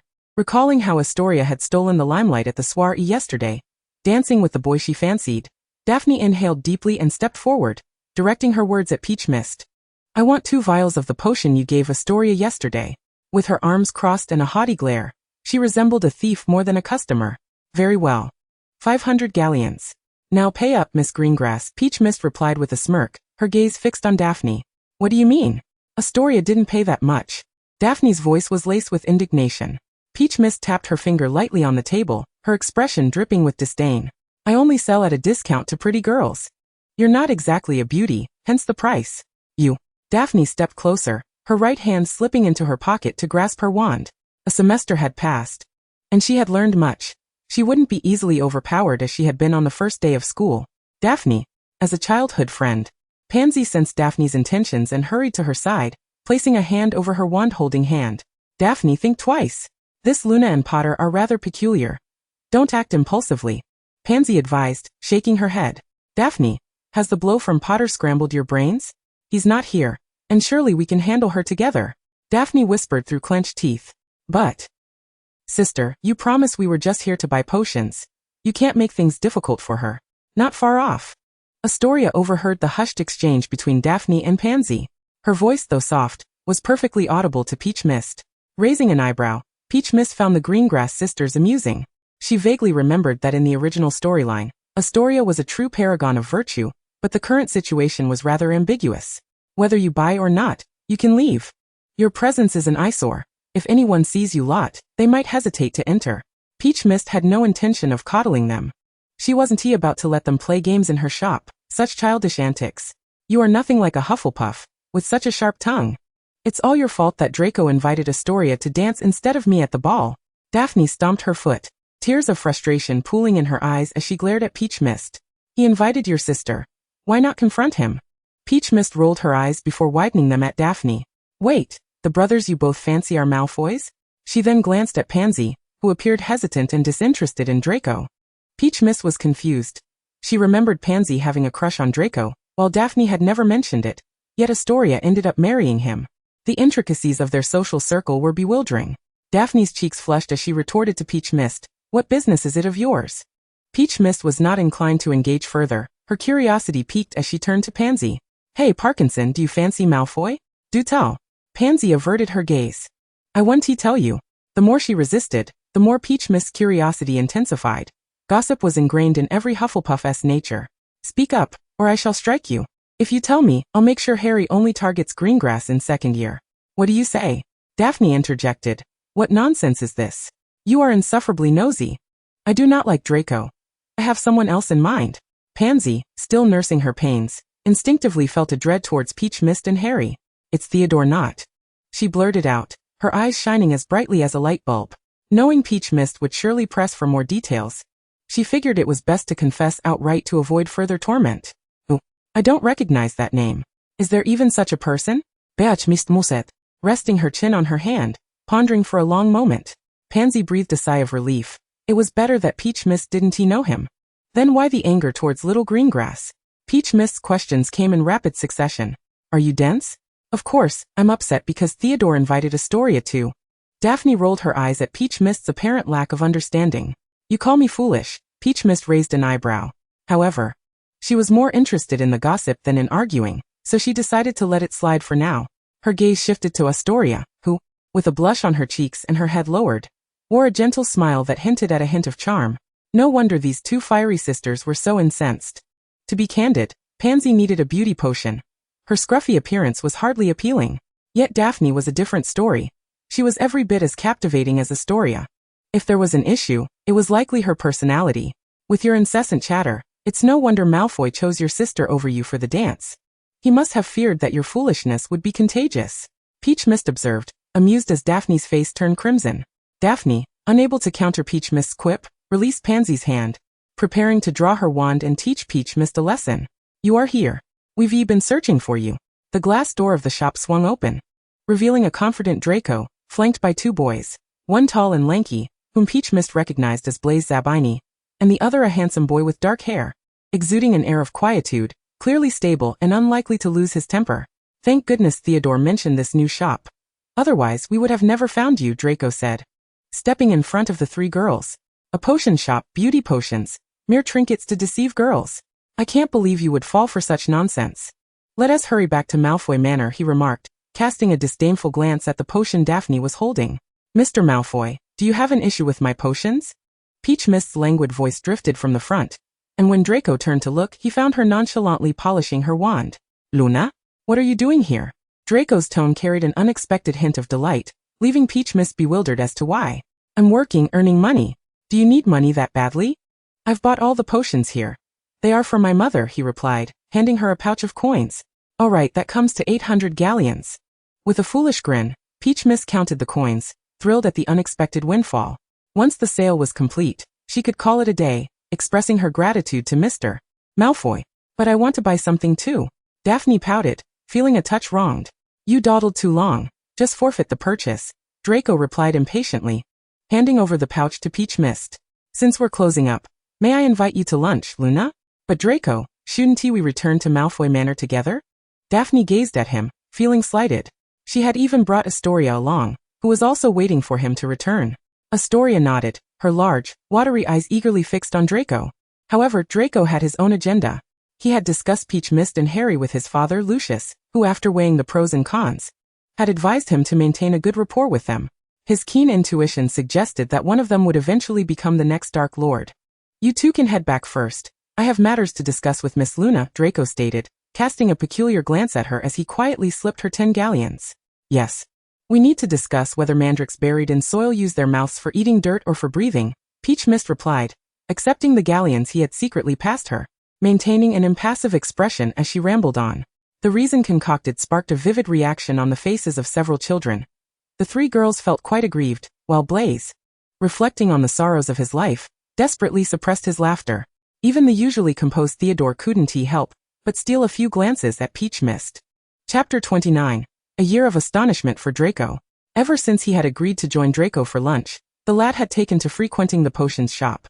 And Peach Mist did not deter him. After all, who could refuse a charming young man who could conjure gold coins? Certainly not Harry. Countless times, Draco had found himself pinned to the ground by Harry, and the most alarming part was that Harry, in a bid to accommodate Draco's skill level, resorted to the muggle method of tugging at his hair. Damn Potter, you better let go of me, or I'll tell my father, Draco exclaimed, sprawled on the ground with Harry perched on his back, tugging at his hair, causing him to grimace in pain. Why is your hair so greasy? Do you not wash it like Snape? Harry wrinkled his nose in distaste, rubbing his hands vigorously against Draco's clothes. You jerk, Potter. Your head is filled with the nonsense of a giant. This is a new outfit my mother bought for me. Draco's eyes reddened with anger. Yet he was no match for Harry. In terms of magical dueling, he was no match for the explosive Harry, and in physical confrontations, he was further outmatched by Harry, who had honed his strength through labor at the Dursleys. Enough, Harry, he's getting desperate. Peach Mist interjected as she descended from upstairs and tossed a freshly washed apple to Harry. He stood up, caught the apple, and released Draco from his grasp.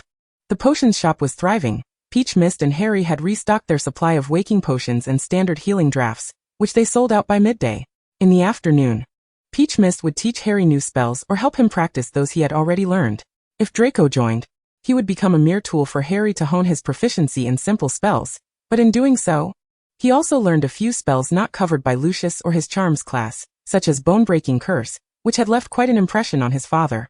Here you go, Harry said, handing an apple from the crystal tray to Draco. When he wasn't incessantly shouting about purebloods, he was rather tolerable. Draco naturally accepted the apple Harry offered and pointed at his crumpled, dust-covered clothes, addressing Peach Mist. Quick, give me a cleaning spell, Luna. Peach Mist picked up a wand that had been carelessly placed on the counter and pointed it at him, instantly restoring his clothes to pristine condition. Malfoy, can't you learn a cleaning spell for yourself? Why do you always need Luna to do it? Absolutely not. Luna will always help me, Draco replied, proudly lifting his chin and casting a smug glance at Harry. Peach Mist, observing their banter, sighed in exasperation. Raising boys was indeed troublesome. Both Harry and Draco took seats beside Peach Mist, munching on apples while their fluffy heads leaned together as they perused her newly acquired picture book.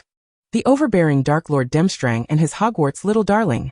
Peach Mist gently flicked her fingers, turning the page, causing Harry and Draco's eyes to widen in disbelief. On the page, within a golden barn, a red-haired youth lay amidst a bed of soft grains, his head tilted back, revealing a sensuous neck and Adam's apple. His shirt disheveled, and several ambiguous red marks on his alabaster skin stood out starkly. A blonde youth leaned over him, a smile dancing at the corners of his mouth. His expression vibrant and full of energy, with long fingers gripping the other's neck, while the other hand stealthily approached the metal buckle of his belt. Peach Mist was elated. What a treasure! She wondered how the owner of Lehan Bookstore came across such a gem. This is utterly absurd. Draco's face flushed a deep crimson, stumbling over his words. Weren't they just trying to kill each other? Although Draco had his reservations about Dumbledore, the picture book was simply too explosive. Despite his disdain, he had to acknowledge that Dumbledore was one of the most remarkable white wizards of the century, incapable of being compared to a dark wizard like Grindelwald. What do you know? This is called a love-hate relationship, Peach Mist said with a knowing smile. Clearly a believer in the narrative, even fervently shipping the two characters. Draco could only seek solace in his arch-nemesis, casting a forlorn look at Harry. Potter, you think so too, don't you? Dumbledore and Grindelwald are not possible. Harry seemed to recall something, pressing his lips together and refraining from answering, his gaze drifting toward the door. Say something, Potter. You can't just accept whatever Luna says, Draco insisted, urgency creeping into his voice as he poked Harry's arm with Peach Mist's wand. I went to Dumbledore's office last time to report Snape. Harry hesitated before beginning. Why would you report Professor Snape? Draco retorted, incredulous. You're just a little brat who only knows how to complain. Shut up, Draco. Snape has been targeting Harry and Neville, Peach Mist interjected, snatching the wand from Draco's grasp and lightly poking his cheek. At once, Draco straightened up and fell silent. He knew he could not contend with either of them. Continuing, Harry explained, Neville was scolded by Snape until he cried and had his homework torn up. So I wanted to have a chat with Dumbledore about whether Snape's teaching methods were excessively problematic. Harry was kind enough to clarify for Draco the reason behind his complaint about Snape. However, Dumbledore was not in his office. Fawkes was asleep, and the Sorting Hat was singing. What? He is singing that dreadful school song again? Draco exclaimed, immediately covering his mouth and stealing a glance at Peach Mist. No. It's singing, I'm not K. The dinosaur resists the wolf. Peach Mist remarked, 100 years have passed. And you still can't forget that tune, can you? Then I greeted it, saying I was looking for Dumbledore. And it told me he had gone out to a place called Newmungard. Peach Mist's eyes lit up. Dumbledore was indeed a man of many ventures. It informed me that there had been a riot at Newmungard, and Dumbledore appeared quite worried, hurrying off. When I inquired why, it directed me to Dumbledore's drawer. I was about to say I didn't have the key to open it when Fawkes, unbeknownst to me, had woken up and dropped the key into my palm. I opened the drawer to find a thick stack of letters, each one from Grindelwald sent from Newmungard, starting from 1945. At the very bottom of the drawer, I discovered a well-preserved photograph.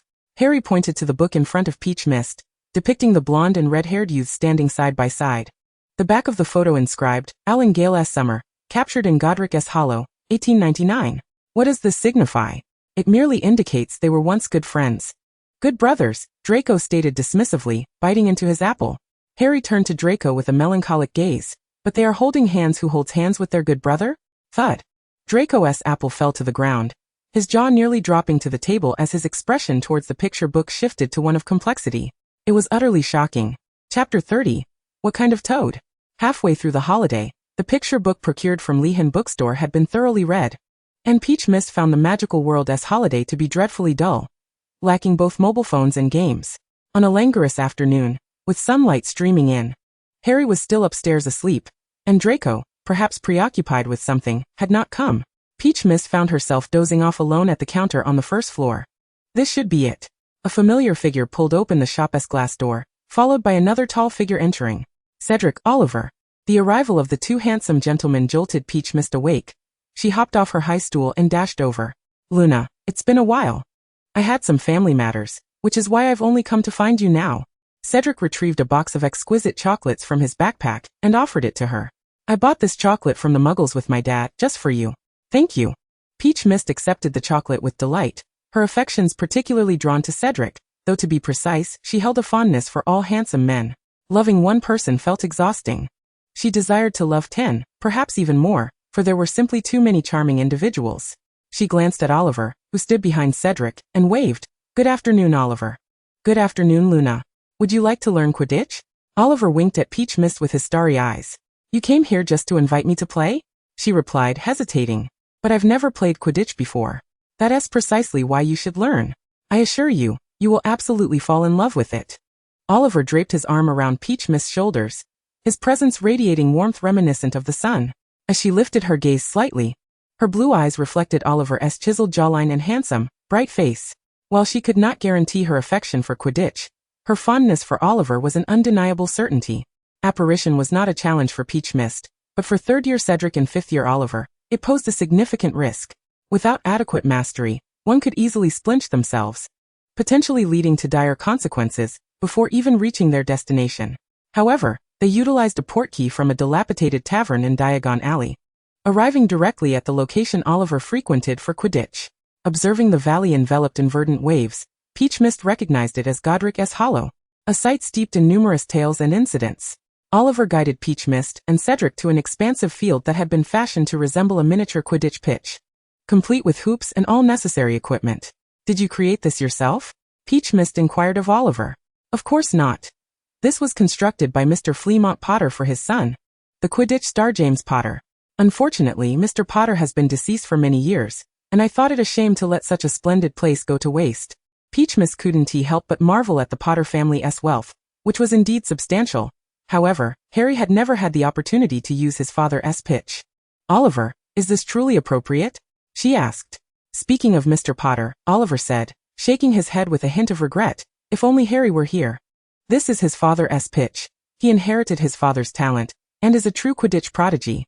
Peach Mist nodded in agreement, noting that Harry was not only a Quidditch genius but also adept in dueling. He could master combat spells with ease, while mundane household charms like the cleaning charm eluded him. Come on, Cedric said, emerging from the small hut beside the pitch with 3 brooms, handing one each to Peach Mist and Oliver. As Peach Mist grasped the ordinary broom, a thought struck her regarding Harry's birthday gift this year. Relax, Luna. Oliver's melodious voice caressed her ears, his warm breath brushing against her earlobe, causing her to feel flushed and stiff. She had not anticipated that learning Quidditch would entail sharing a broom in such close proximity. This was her first experience of such intimate contact with a boy. Despite having numerous admirers in her past life, and even a century ago, she had always been more of a theoretical expert than a practical one. After all, she had lived this long and still hadn't experienced her first kiss. Moreover, an important point to note was that prior to her journey into this realm, she had encountered an overwhelming number of insipid, greasy suitors, making it impossible for her to develop any genuine affection. A century ago, the wizarding world was also tumultuous, filled with malice. She preferred the company of her fireball dragon over interacting with others. On the broom, Oliver sat behind Peach Mist, encircling her in his embrace. She couldn't help but steal glances at his face, having initially thought she would favor Draco, only to realize that her brothers were equally captivating and charismatic. Draco, a mere boy, could not possibly compete with them. Oliver soared with her several times around the pitch before coming to a halt, urging her to try flying solo. Although she had taken flying lessons, this was her first foray into the intricacies of Quidditch. As Peach Mist flew above the pitch on her own, she contemplated how many years it had been since Hufflepuff last won a Quidditch match. Perhaps she could help restore their glory.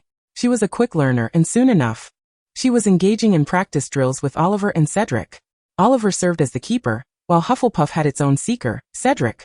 So he taught Peach Mist the skills of a chaser. He refrained from teaching her how to guard the goal, believing that with her character and abilities, she could easily outmaneuver the unscrupulous Slytherins. Peach Mist practiced dodging bludgers and shooting the quaffle into the hoops. However, while aiming for the goals, a bludger suddenly hurtled towards her.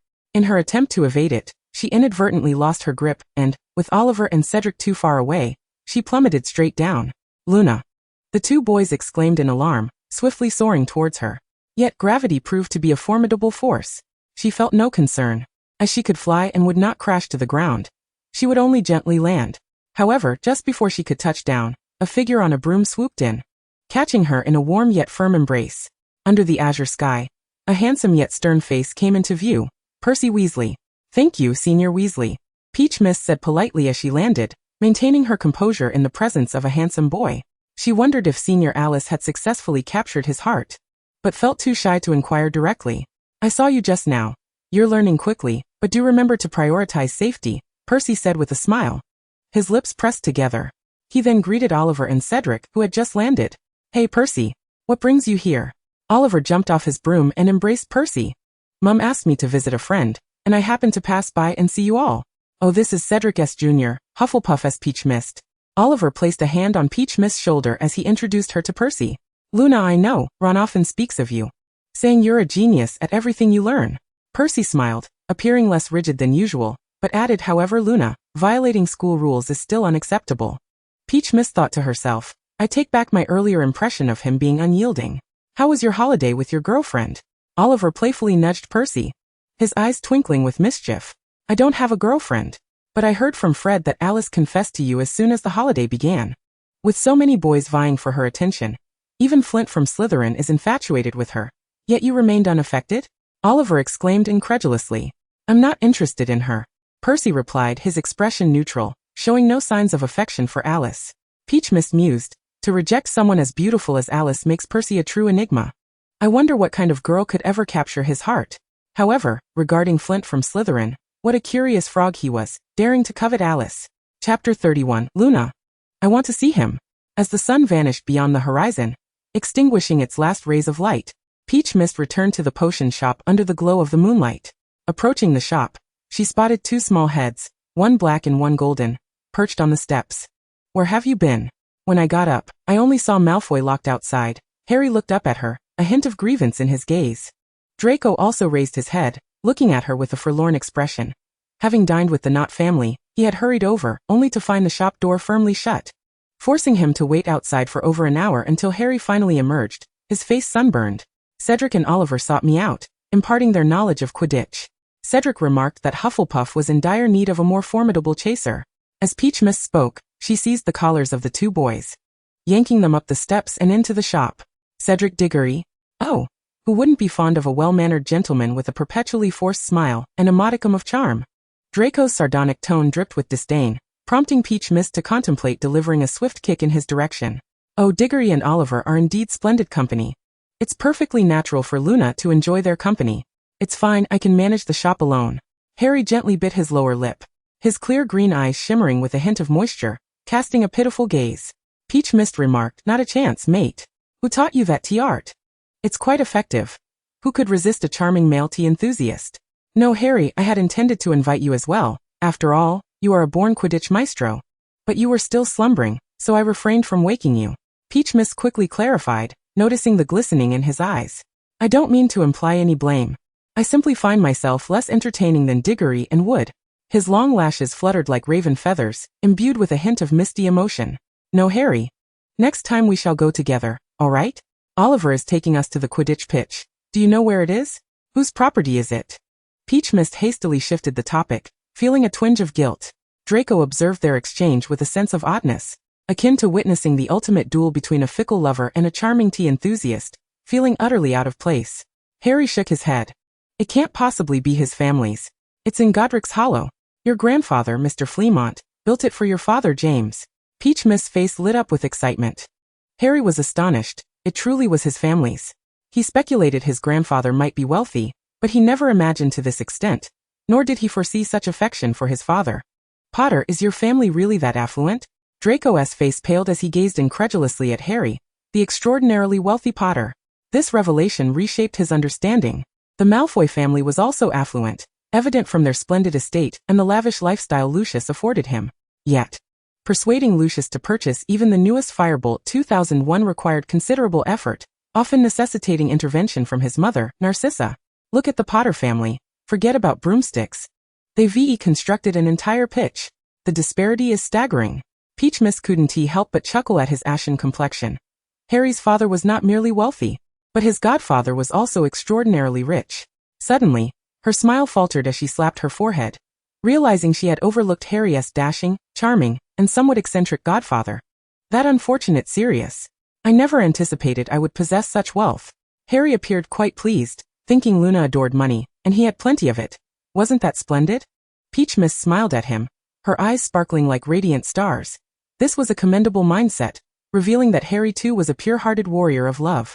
Draco pondered. What should I say at this moment? I ought to be beneath the vehicle, rather than inside it. Before departing, Draco persuaded Peach Mist to promise him a place in their Quidditch escapades. He didn't wish to be left behind. After all, Lucius had no objection to him playing with them. Maximizing the Malfoy family's interests was paramount.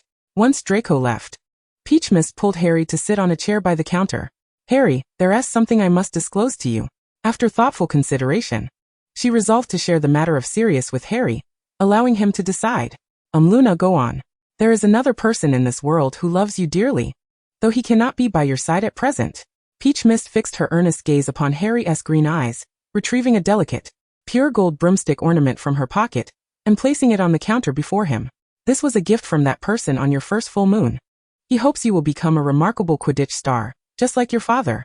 When Peach Mist returned from Godric's Hollow, she had made a detour to the Potter family's ancestral home, where she retrieved this ornament along with an old newspaper. Harry picked up the ornament, scrutinizing it intently, before turning to Peach Mist after a prolonged silence. Who is he? Why hasn't he visited me for so long, leaving me all alone with the Dursleys?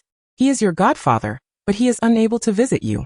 Peach Mist produced the newspaper from her pocket, laying it open before Harry. A large photograph displayed a bloodied, dark-haired man. Despite his disheveled hair and clothing, his striking handsomeness shone through the grime. Secret Keeper Sirius Black betrayed the Potters to Voldemort, leading to their brutal murder. To evade the Ministry's pursuit, he ruthlessly detonated a street full of muggles. After relentless efforts from the Ministry, Black was captured today and imprisoned in Azkaban. Harry's hands trembled uncontrollably as he read the aged newspaper's black text.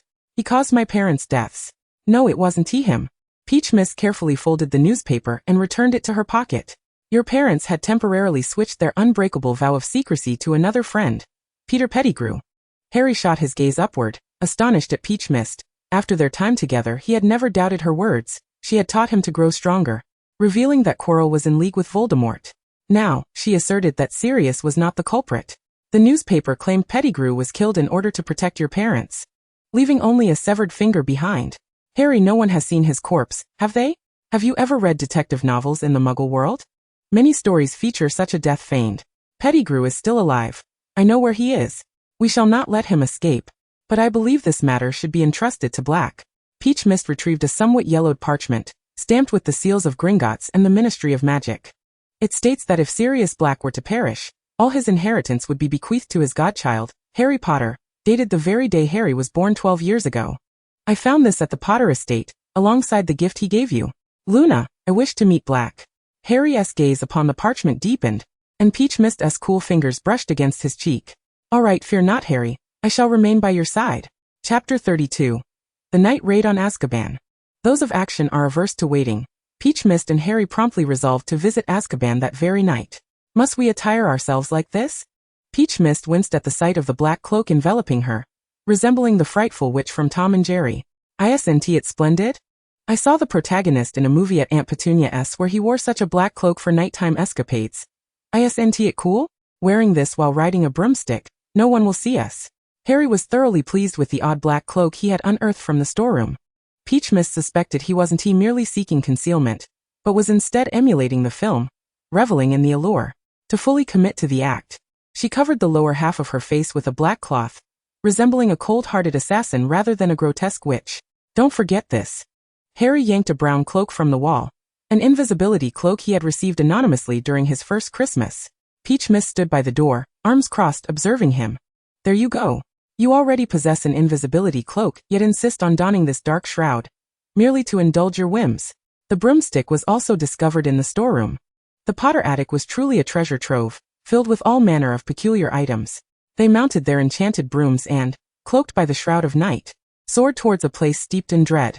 The inky waters crashed against the jagged rocks, emitting a haunting and ominous wail. Towering amidst the ruins was a prison hewn from stone, while tattered, ethereal creatures drifted above. What could those be? Harry slowed his flight, gripping his wand tightly, his gaze wary of the specters. The guards of Azkaban, the Dementors, need not be feared. Without looking back or even slowing down, moaning Myrtle hurtled straight towards the prison, her voice carried to Harry by the night breeze. Gritting his teeth, Harry mustered his courage, his hand slightly advancing with the wand, ready to defend himself at a moment's notice. As Myrtle dove from the heights, Harry witnessed a bizarre spectacle. The Dementors, hovering above the prison, seemed to perceive something terrifying, scattering in a frantic manner, emitting ghastly, terrified shrieks. It was utterly surreal. He had seen no sign of Myrtle attacking. What was happening to those Dementors? Standing upon the somber gray rocks, Harry caught the broom Myrtle had tossed and stowed it in his enchanted bag, looking at her in confusion. They fear me, it's in their nature. Myrtle clapped her hands and strode directly towards the main entrance of Azkaban. Don't we need the invisibility cloak, Luna? Harry questioned as he rummaged through his bag, jogging to catch up. No need. The guard at the entrance, upon sighting Myrtle, fell under her control via the Patronus charm, obligingly opening the prison gates and leading them to the place where Sirius was confined. Along the way, the guards they encountered were swiftly dispatched by Harry's sleeping draft, and the prowess of Azkaban's guards filled him with profound concern and doubt regarding the Ministry of Magic. Within the dark, foreboding stone cell, lay a man whose hair resembled tangled weeds, an unkempt beard framing his wild visage, a straw clenched between his teeth as he rested upon a makeshift bed of hay. Above him, a thin line suspended a row of desiccated, skinned mice. It was evident that this madman harbored a deep aversion to rodents. Though he appeared insane, his ears remained keen, and the slightest sound of footsteps jolted him awake. Who are you? He demanded, brow furrowing as he glanced at the foremost guard, then at Myrtle. The sight of a masked girl in such a place was profoundly unsettling. Could she be a ghost? His gaze shifted backward, and upon seeing the face behind Myrtle, his eyes reddened rapidly, moisture gathering in those beautiful, deep-set orbs, his lips trembling uncontrollably. The sorrowful yet affectionate gaze instantly revealed his identity to Harry. His godfather, Sirius Black. Harry closed his eyes, striving to contain the flood of tears threatening to spill, stepping forward to produce a small trinket. Do you remember this? I do. How could I forget? This was the gift I gave you when you were but a month old. Look how much you've grown, Harry. Sirius gently wiped away the tears from the corners of his eyes, his trembling hand longing to touch Harry but recoiling in fear, questioning how such a filthy self could ever deserve to touch him. No, you shouldn't be here, Harry, go back. How did you even get in? Harry grasped the hand that sought to retreat, his gaze resolute. Sirius, I know it wasn't you. The one who harmed my parents was not you. Will you come away with us? No. Sirius shook his head sorrowfully. I am seen as the murderer of your parents, Harry. If others discover you rescued me, do you know the consequences you would face? You despise rats, don't you? Myrtle interjected suddenly, her wand lightly resting against her chin as she gazed at the array of mice hanging above the cell. Indeed, with an unrestrained loathing. Sirius's response was laced with palpable bitterness. Well then, let us open the door. Myrtle commanded the guard to unlock Sirius's cell. This is the Patronus charm? Sirius's brow furrowed deeper. He had assumed these two children had bribed the guard to gain entry, never anticipating that they had employed the Patronus charm. This was absurd. She could wield the Patronus charm. He scrutinized the guard, noting the vacant stare and lifeless eyes. He had been so focused on Harry that he had overlooked the condition of the guard. That is an unforgivable curse. You are still but a child. How could you learn such dark magic? Why not? We have now used it to find you, and even to rescue you, regardless of the nature of the magic. If wielded for a righteous cause, it bears no distinction from justice. I once heard a saying in the Muggle world. Though the way may be unorthodox, To act justly is paramount. Sirius, do you understand? If I were to use Avada Kedavra to take Voldemort's life, would you deem that justice or an unforgivable act? Familiar words, a familiar tone. Sirius suddenly turned to meet Myrtle's gaze, those blue eyes mirroring memories long etched in his mind. That was many years ago when a girl had declared her intention to save her brother Regulus. She had promised to join him for James and Lily's wedding. But after that, he had never seen her again. You are right. Someone once told me the same. Sirius lowered his head with a bittersweet smile. His voice deep and rich yet tinged with melancholic self-mockery. But she chose Regulus over me, abandoning herself to countless bone-chilling nights. We must hurry. It will be perilous once dawn breaks, Harry urged, glancing at the dark corridor. Indeed. Sirius? A shrill, piercing voice rang out from a nearby cell. A disheveled woman with wild, curly hair, teetering on the brink of sanity, clawed at the bars of her cell, her head wedged between the bars. Her deranged eyes fixed on Sirius. Bellatrix? Sirius jumped in alarm, instinctively shielding Myrtle and Harry behind him. You think you can escape? My dear brother. Do not even dream of it. You wretched traitor to our master. This is Bellatrix Lestrange, my biological sister. A Death Eater and the most loyal follower of that wretched man. Be cautious, Sirius whispered low to Myrtle and Harry. Oh, how you resemble that fool James Potter. Your godfather, Sirius. Bellatrix's serpentine gaze slithered over Harry's face, causing him to shudder in disgust. Her gaze then shifted to Myrtle, and upon seeing her calm blue eyes, Bellatrix's expression became even more frenzied. She nearly spat her words in a furious shriek. Insane wretch. Your eyes are identical to that madwoman's. She deceived the Dark Lord. No, dear sister, you are the one who has lost her mind. Look at yourself. With your hooked nose and toad-like mouth, a bloated belly and spindly legs. You are the very image of a deranged lunatic. How dare you call me mad? Myrtle was unyielding, her sharp retort leaving Bellatrix momentarily dumbfounded. Sirius was also taken aback, while Harry remained unfazed, accustomed to her scathing tongue, having heard her insult everyone from Snape to Parkinson, and beyond without repetition. Let us go. Sirius, regaining his composure, tugged at Myrtle and Harry, intending to flee. Bellatrix, snapping out of her stupor at his movement, shrieked. Sirius has broken out. He is trying to escape, and Harry Potter is aiding him. Silence. Harry pointed his wand at Bellatrix. Were it not for Sirius's presence, he would have already cast Avada Kedavra upon her. When Sirius had uttered that name, a murderous intent had taken root in him. He recalled Neville mentioning that Bellatrix Lestrange was the Death Eater, who had driven the Longbottoms to madness. Ha ha. Look at the anger on young Potter's face. It's delightful. Suddenly, Bella erupted into a fit of maniacal laughter, her gaze fixed upon Harry, only to be followed by a scream. Sirius is escaping. He's breaking out. Tao Wu remarked, truly deranged, utterly foolish. With a snap of her fingers, the corridor transformed into a chilling realm, a frigid wind sweeping through as the ground began to freeze. Bella's expression shifted as realization dawned upon her, her face paling. The madness in her eyes replaced by terror. Merlin, what is this? Sirius, observing the ominous entity approaching from the corridor, paled as well. He instinctively wrapped his arms around Tao Wu and Harry, attempting to shield them with his own body. A swarm of Dementors surged into the space, ignoring Sirius entirely, even carefully evading him, as they effortlessly traversed the prison bars, rushing towards Bella, followed by a scream that pierced the eardrums. Though Sirius was perplexed, he had no time for contemplation, urgently pulling the two children to escape. The guard remained stationed at the door of Bella's cell. Once Tao Wu departed Azkaban, the Dementor's curse upon him would automatically be lifted. Unbeknownst to him, as he stood at Bella's cell door, he would instinctively believe that Bella had cast the curse upon him, while the besieged Bella was merely trying to escape unnoticed. What is this? In the clearing adjacent to Azkaban stood a multitude of grey tombstones, and Tao Wu paused to observe them.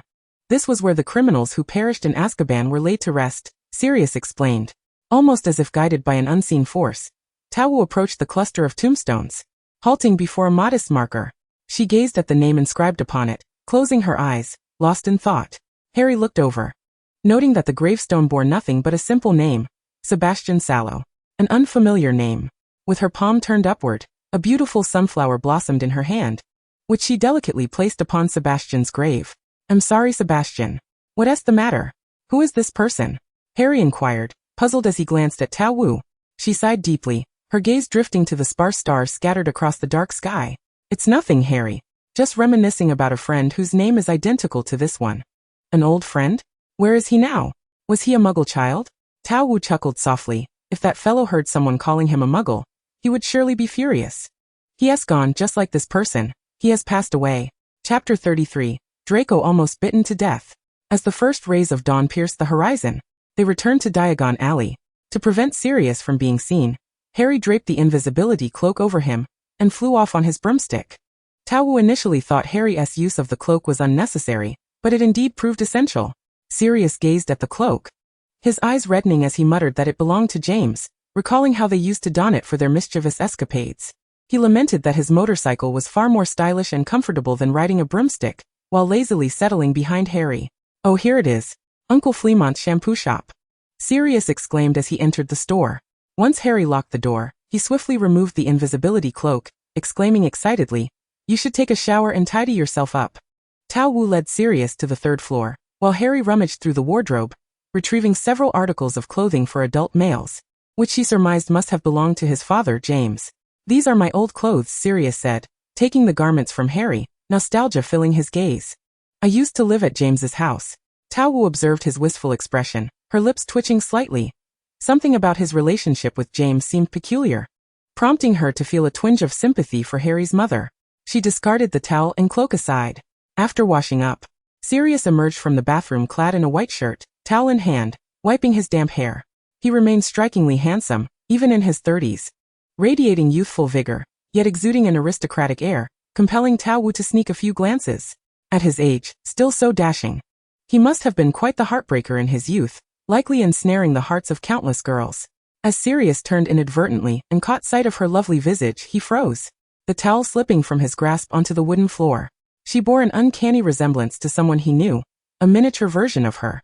So in the end, did she leave with Regulus and bear this child? "Child, do you perchance carry the surname Black?" Sirius asked, his eyes glistening, voice trembling. Tao Wu was taken aback. "Huh? Why would I be a Black? What are you implying? Do you wish to be my father?" She regarded him warily, suspecting that the old rogue intended to bequeath his inheritance to Harry, and now sought to recognize an unwitting daughter to provide for him in his old age. "Your mother?" Sirius hesitated for a long moment, finally summoning the courage to inquire. "Luna, can we have instant noodles today? I'm craving turkey noodles." Harry's voice resonated from downstairs, interrupting Sirius's thoughts. "Of course, make one for me too, but hold the spicy packet, Harry," she shouted back before turning to Sirius, who appeared visibly shaken, trembling with excitement. "What's wrong? What were you going to say? What did Harry just call you? Luna?" Sirius took a seat on the stool opposite her, his gaze fixed intently upon her. "Yes, Luna, that's my name. Sirius, I'm not from here. I do not belong to this era. I came here to save Regulus and James and Lily as well." Sirius closed his eyes, the voice that had traversed over 2 decades resurfacing in his mind. A ridiculous yet terrifying assumption taking root in his heart. "Do you know Regulus?" His eyes, now red, fixated on the bewildered girl across from him. "Your brother, I know him. He was a good man, lurking beside Voldemort, uncovering his secrets, even destroying something of great importance to him. Indeed, Regulus is a stubborn fool. I revealed to him the things he wished to do. I cautioned that fool. Yet he recklessly pursued what he believed to be justice. Have you met my brother?" Tao Wu regarded him curiously, shaking her head. "How could that be? Isn't he dead? So that's how it is. It truly is." His hands covered his face, obscuring his eyes and expression, as low laughter emanated from him, mocking and sorrowful. Warm, translucent tears escaped through his fingers, falling onto the brown floor, creating deep gray stains.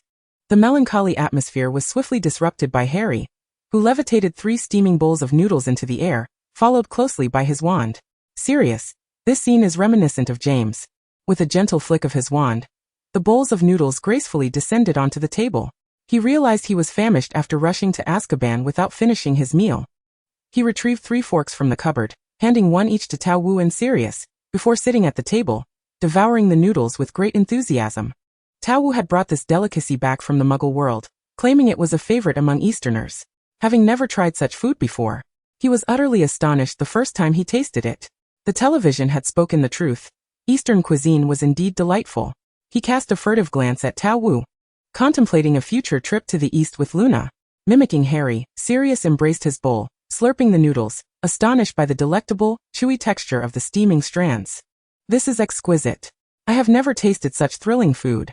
"By the way, Harry," Sirius inquired while slurping his noodles, You claim to know I'm not the murderer. Are you aware of who the true culprit is?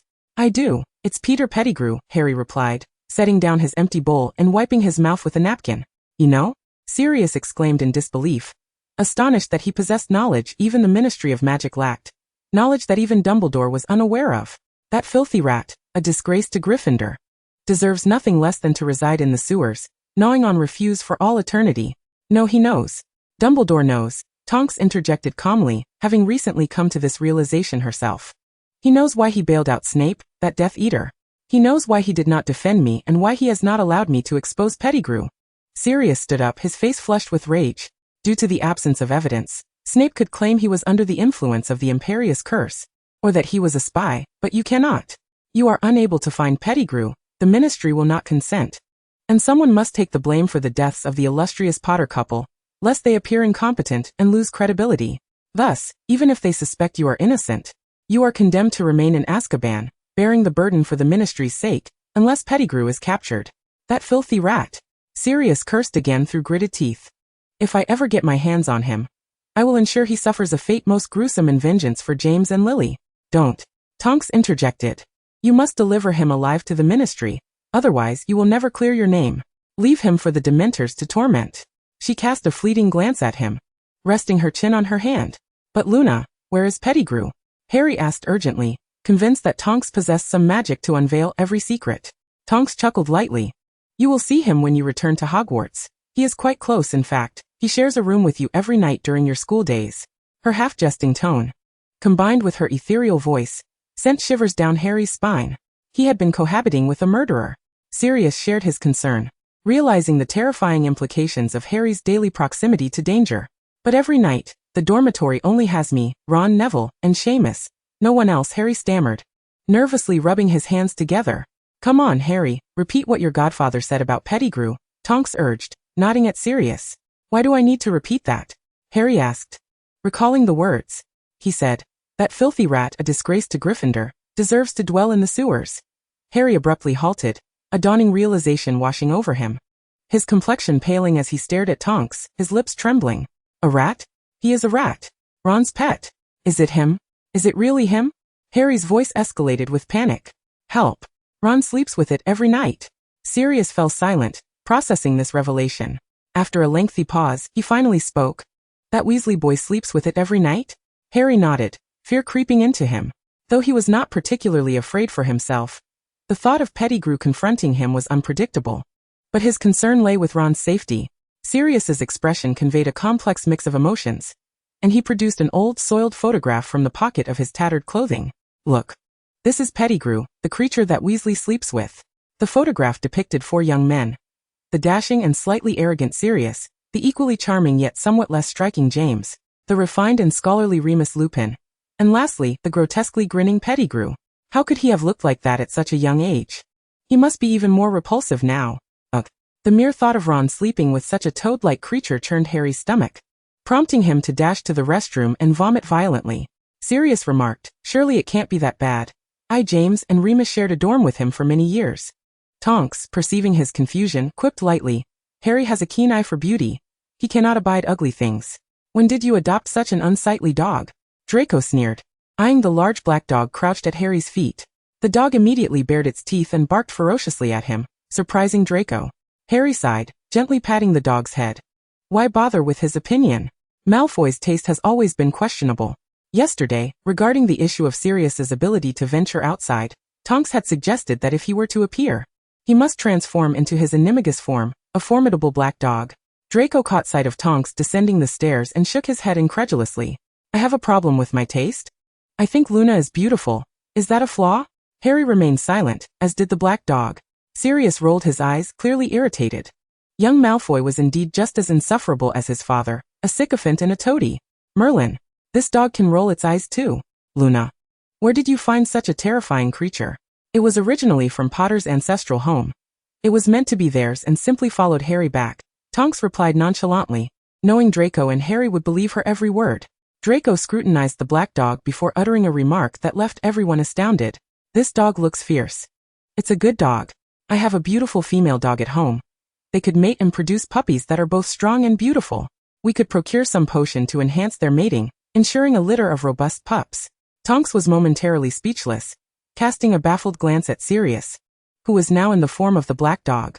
Harry clung tightly to his neck, restraining him from lunging at Draco's throat. Calm down, calm down. He is just a child, speaking without a filter. Chapter 34. The Wizarding World has its own scholars. As the summer holiday drew to a close, Harry's Hedwig and Tonks's Hakimi brought the item list needed for second year. Indeed, Tonks had named her Snowy Owl Hakimi. Throughout the summer, Dumbledore had merely sent a letter instructing Harry to return to the Dursleys on Privet Drive, without taking any further actions. Harry, in turn, chose to feed that letter to Draco's dog.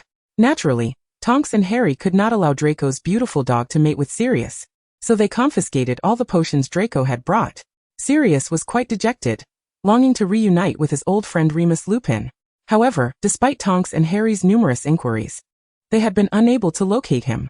They had only heard that, due to poverty, Remus had been drifting from place to place, making it exceedingly difficult to find him.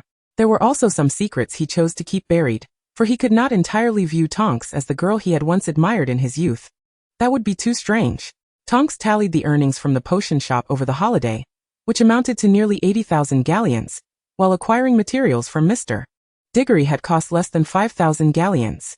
Before the term commenced, she procured a substantial batch of materials through Cedric and, alongside Harry, spent a month brewing potions for sale, properly sealing them with magic. She hired a recent Hogwarts graduate to manage the shop at a monthly salary of 20 galleons. Indeed, graduates were equally undervalued in both the Muggle and magical worlds. On the last day of vacation, she and Harry ventured to Flourish and Blotts to purchase textbooks for the upcoming semester. The bookstore was teeming with people, a throng gathered in the hall, and Harry, with his thick glasses, spotted Hermione and the Weasley family with remarkable acuity. "Hey Hermione, Ron, Mrs. Weasley," Harry exclaimed, tugging at the wrist of Misty to weave his way to Hermione, who was standing alongside Mrs. Weasley, gazing dreamily at a middle-aged man clad in green ahead of them. "Oh, it's been so long, Harry, Luna. I cannot fathom the charm that this man, who appears as if he has just emerged from an oil vat, possesses. He has bewitched both my mother and Hermione," remarked Ginny, a beautiful little girl with striking red hair, who nodded in agreement. Misty surmised that this must be Ron's younger sister, the lovely Ginny Weasley. "Luna, I heard from my brother that you defeated poachers in the Forbidden Forest, and assisted Harry in vanquishing Quirrell in the Chamber of Secrets," Ginny exclaimed, squeezing between Harry and Ron, clasping Misty's hands in admiration and excitement gleaming in her large, beautiful eyes. Misty looked at the young girl before her, her mind whirling. Shouldn't this sister be idolizing the savior, Harry? "It's a pleasure to meet you, Ginny," Misty responded with a friendly smile, feeling an instant fondness for the charming and powerful girl. Ginny, evidently delighted, completely displaced Harry, wrapping her arms around Misty's and pressing closely against her. "Am I superfluous?" Harry questioned. "Oh Harry, it's so good to see you." Mrs. Weasley finally noticed him, turning to envelop him in a warm embrace. Once released, her gaze fell upon Misty. "This must be Luna. How lovely you are. Percy often speaks of you. Truly beautiful. I hope my little Ginny grows up to be as lovely and strong as you." The affection and admiration in Mrs. Weasley's eyes were unmistakable, reminiscent of the care shown to her by Vice Principal Weasley. Misty had always held a fondness for the Weasley name. However, she cast a puzzled glance at Molly. Shouldn't Ron have mentioned her instead of Percy? Their interactions had been minimal prior to the Quidditch match at Potter's home.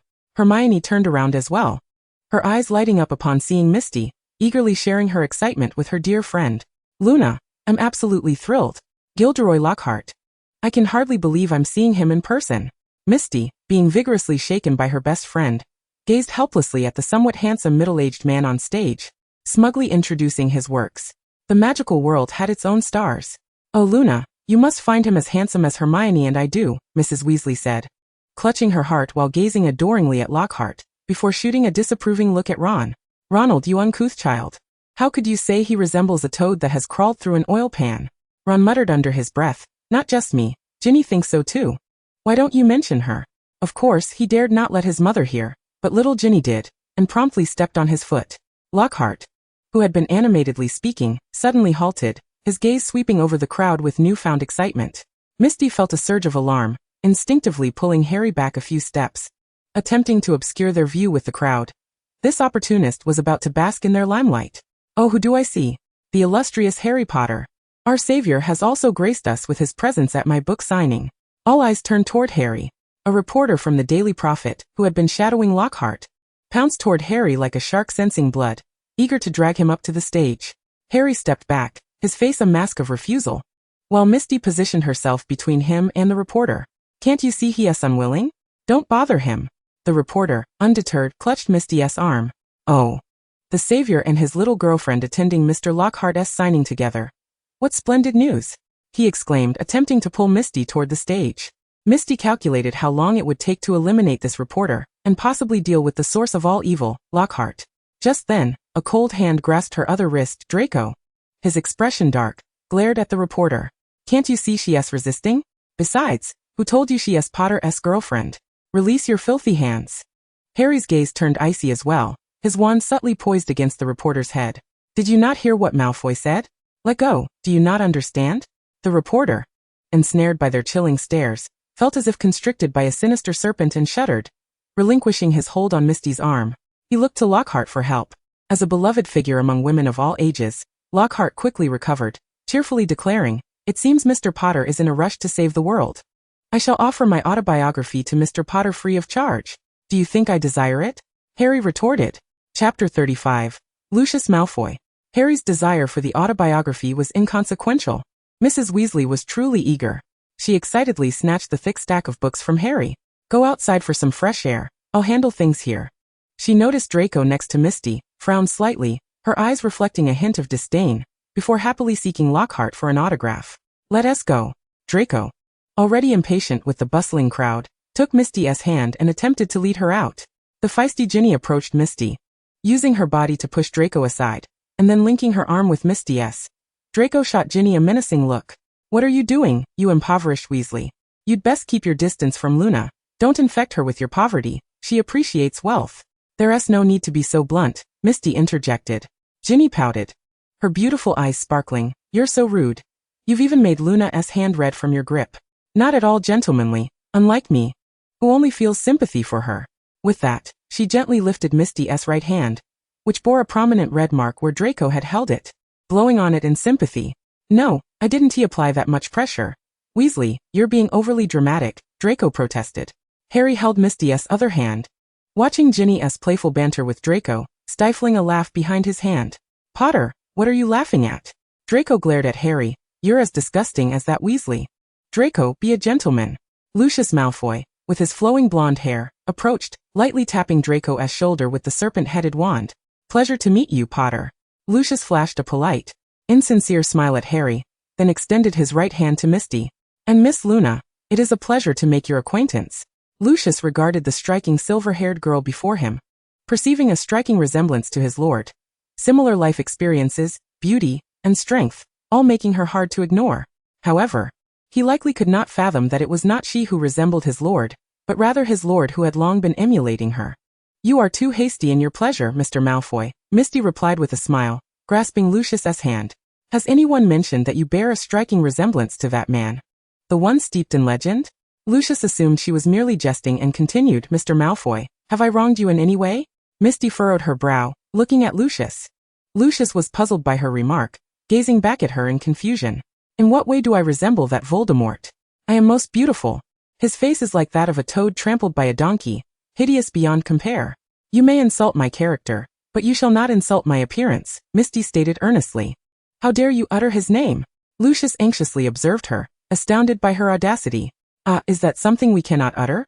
Thomas feigned shock, covering her mouth dramatically, before continuing with a mocking tone, Voldemort, whose true name is Tom Marvolo Riddle, a grotesque product born of the enchantment cast by his mother, Merope Gaunt, on the Muggle Riddle, raised in the orphanage run by the Woes. Please cease your words, Lucius exclaimed, nearly rendered speechless.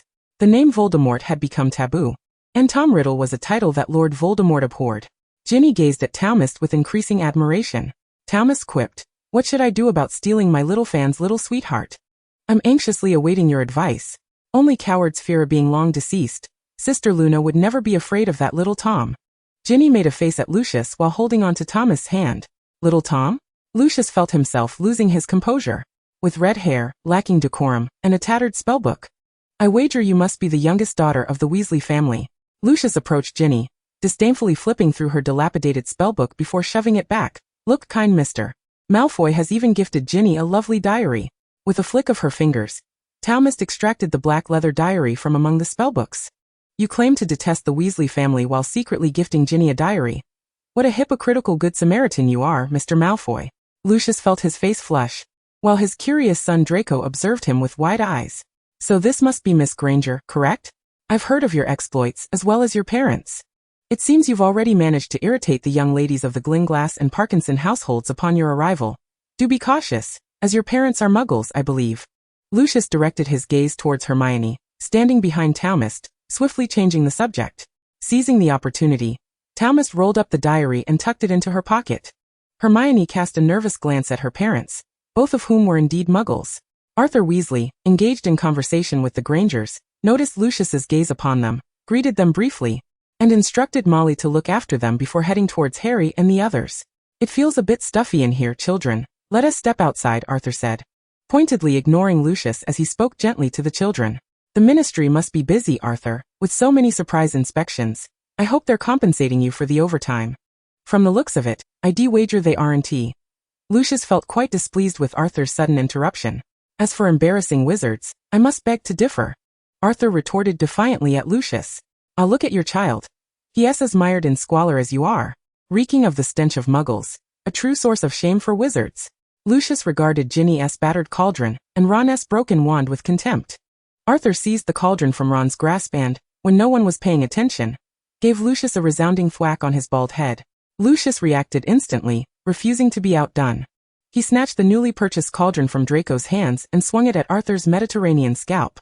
Arthur yanked at Lucius's sleek hair, throwing him down, while Lucius wrapped his legs around Arthur's neck, bringing him down as well. The two grown men began grappling in the bookshop, much to the astonishment of the onlooking children. In the midst of the chaos, Ginny seized the opportunity to sneakily kick Lucius twice, while Ron stealthily tugged at his hair. Draco, on the other hand, took refuge behind Talmist and Harry, observing his father's humiliating tussle with Arthur. After all this time, he still hasn't bought me a Firebolt 2001. And even Potter has one.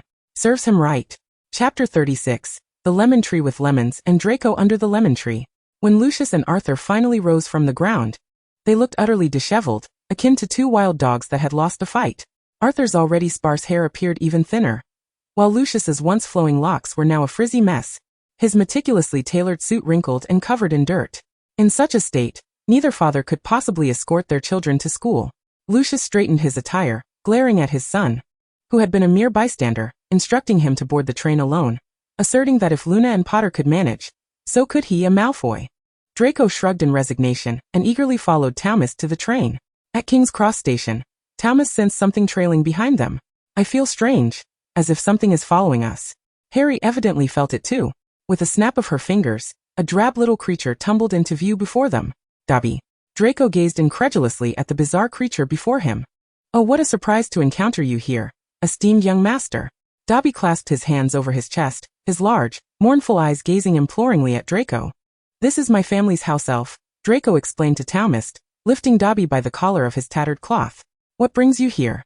Dobby's eyes darted nervously, occasionally flitting towards Harry's face, before he began banging his head against a nearby pillar. Dobby cannot say. Dobby is a bad elf. Is your house elf mentally sound? Harry stared at Dobby in shock before turning to Draco with a questioning look. Draco, equally taken aback, replied, I don't know. He wasn't like this before. Talmist patted Dobby on the shoulder and produced a spiked steel plate from her magically enlarged bag. Stop banging your head on that. It damages public property. Here. Hit this instead. I'm sure it will satisfy you. Draco remarked, living saints are rare, but living devils are common. When did she put something like that in her bag? Ron whispered to Harry, furrowing his brow. I'm not sure, but she claims it's for Voldemort and the Death Eaters. Intending to give them a taste of their own medicine, Harry responded quietly to Ron. Dobby looked bewildered, tears welling in his eyes as he gazed at Talmist. I'm sorry, Miss Luna. It's all Dobby's fault. How do you know my name is Luna? Talmist asked, puzzled, as no one had called her by that name during their journey.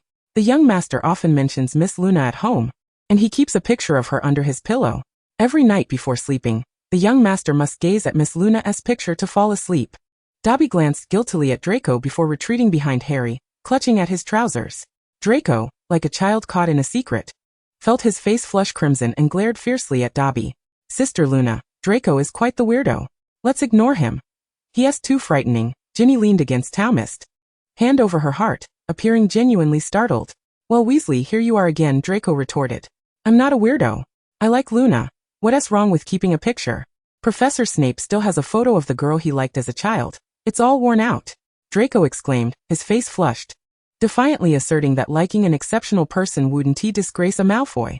He simply felt shy about having his little secret revealed. He held his pride, yet his father, Lucius, openly expressed his love for his mother, Narcissa. From the past to the present, excessive arrogance only leads to missing out on one's beloved, much like Severus. Suddenly, Draco seemed to remember something. He stepped in front of Harry, staring intently into his eyes, making Harry feel uneasy. Potter, I only like girls. Stay away from me. Harry quickly pushed him away. I am well aware that my affections lie with Luna, so do not indulge in any misplaced sentiments. Draco scrutinized Harry's eyes, and indeed, one could not deny that they bore an uncanny resemblance to those of the young woman Professor Snape favored. Harry, recalling how Snape often fixated on his gaze, was taken aback and promptly shoved Draco, causing him to stumble. Please stop. You're giving me goosebumps. Of course, Pomona knew that Snape's heart belonged to Harry's mother, Lily Potter. Had it not been for Lily's untimely demise, had Neville's mother been the one to perish, Snape would never have turned traitor against Voldemort. It was no surprise to Pomona that Draco harbored feelings for her. He epitomized the allure of both Slytherin and the Malfoy lineage, possessing a beauty and strength that were irresistibly captivating. However, given his haughty disposition, she was taken aback by his willingness to express his affection so openly, as she had anticipated needing to enforce a love upon this proud and stubborn young lord. Draco, please send your house elf back. We must board the train or we shall be late, Pomona instructed him. No. Harry Potter cannot go to Hogwarts. Dobby clung tenaciously to Harry's foot, preventing him from departing. Harry looked at Dobby quizzically. Why do you say that, Dobby? With tears streaming down his face, Dobby lamented. Harry Potter must not go to Hogwarts. Something terrible is about to unfold there. So something dreadful is set to occur, and it is only Potter who cannot attend, while we are free to face danger. Is that it, Dobby? Draco narrowed his eyes and hoisted Dobby from Harry's trousers once more. Dobby's gaze darted away, refusing to respond to Draco, only persistently obstructing Harry's path to the train. Pomona understood the peril Dobby spoke of and produced the black diary from her pocket, waving it before him. Hey little Dobby, rest assured, I Luna, promise you that Harry Potter shall encounter no danger. Upon hearing her words, Harry's green eyes shimmered with warmth, and a gentle smile graced his lips. Dobby paused, staring at the diary, then rubbed his hands together, hesitating for a few moments before looking back at Pomona. Dobby trusts Miss Luna. With that, he snapped his fingers and vanished before their eyes. Draco, observing the smile that danced upon Harry's lips, found it increasingly irksome, grinding his teeth in frustration. How was it that he, the one who confessed his feelings, ended up witnessing the insufferable Potter as the ultimate victor? Pomona caught a glimpse of the furious Draco beside her, lemons on the lemon tree, and Draco beneath it. How utterly delightful. Chapter 37. Little Tom's sister is here. On the train, Pomona encountered her beautiful sister, Alice, who showered her with a plethora of snacks. Alice seemed unfazed by Percy's rejection. She had set her sights on a new target, Victor Crumb from Durmstrang, a renowned Quidditch player. Alice even pulled her aside to admire Crumb's photograph. And as Pomona gazed at the robust young man with his buzz cut, a wave of Bulgarian charm washed over her. An agonizing melody surfaced in her mind, accompanied by the image of a man adorned with flamboyant eyeshadow, sensuously twisting his oiled upper body. Pomona cast a bemused glance at Alice. The aesthetic leap from Percy to Crumb was quite staggering.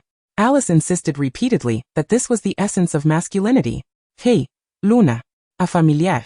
Melodious voice called out to Pomona as she passed by a compartment.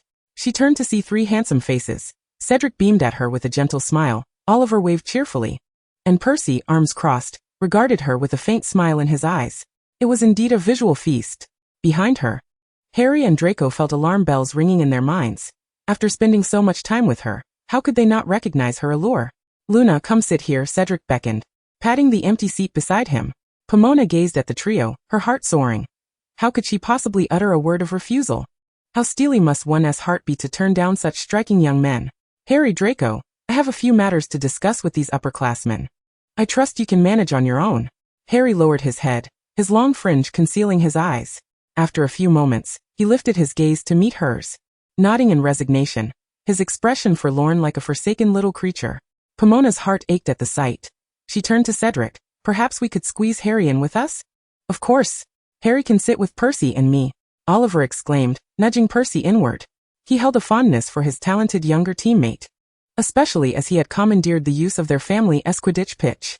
Draco contemplated for a moment, intending to learn from Harry, for if Pomona and Cedric could accommodate themselves, then surely the illustrious savior could as well. Yet the remarkable Harry pointed behind him. Malfoy, look. A Parkinson and 2 Greengrasses. Your sisters have come to find you. With that he raised his voice, calling out to Draco's sisters, Parkinson, Greengrass, are you looking for Malfoy?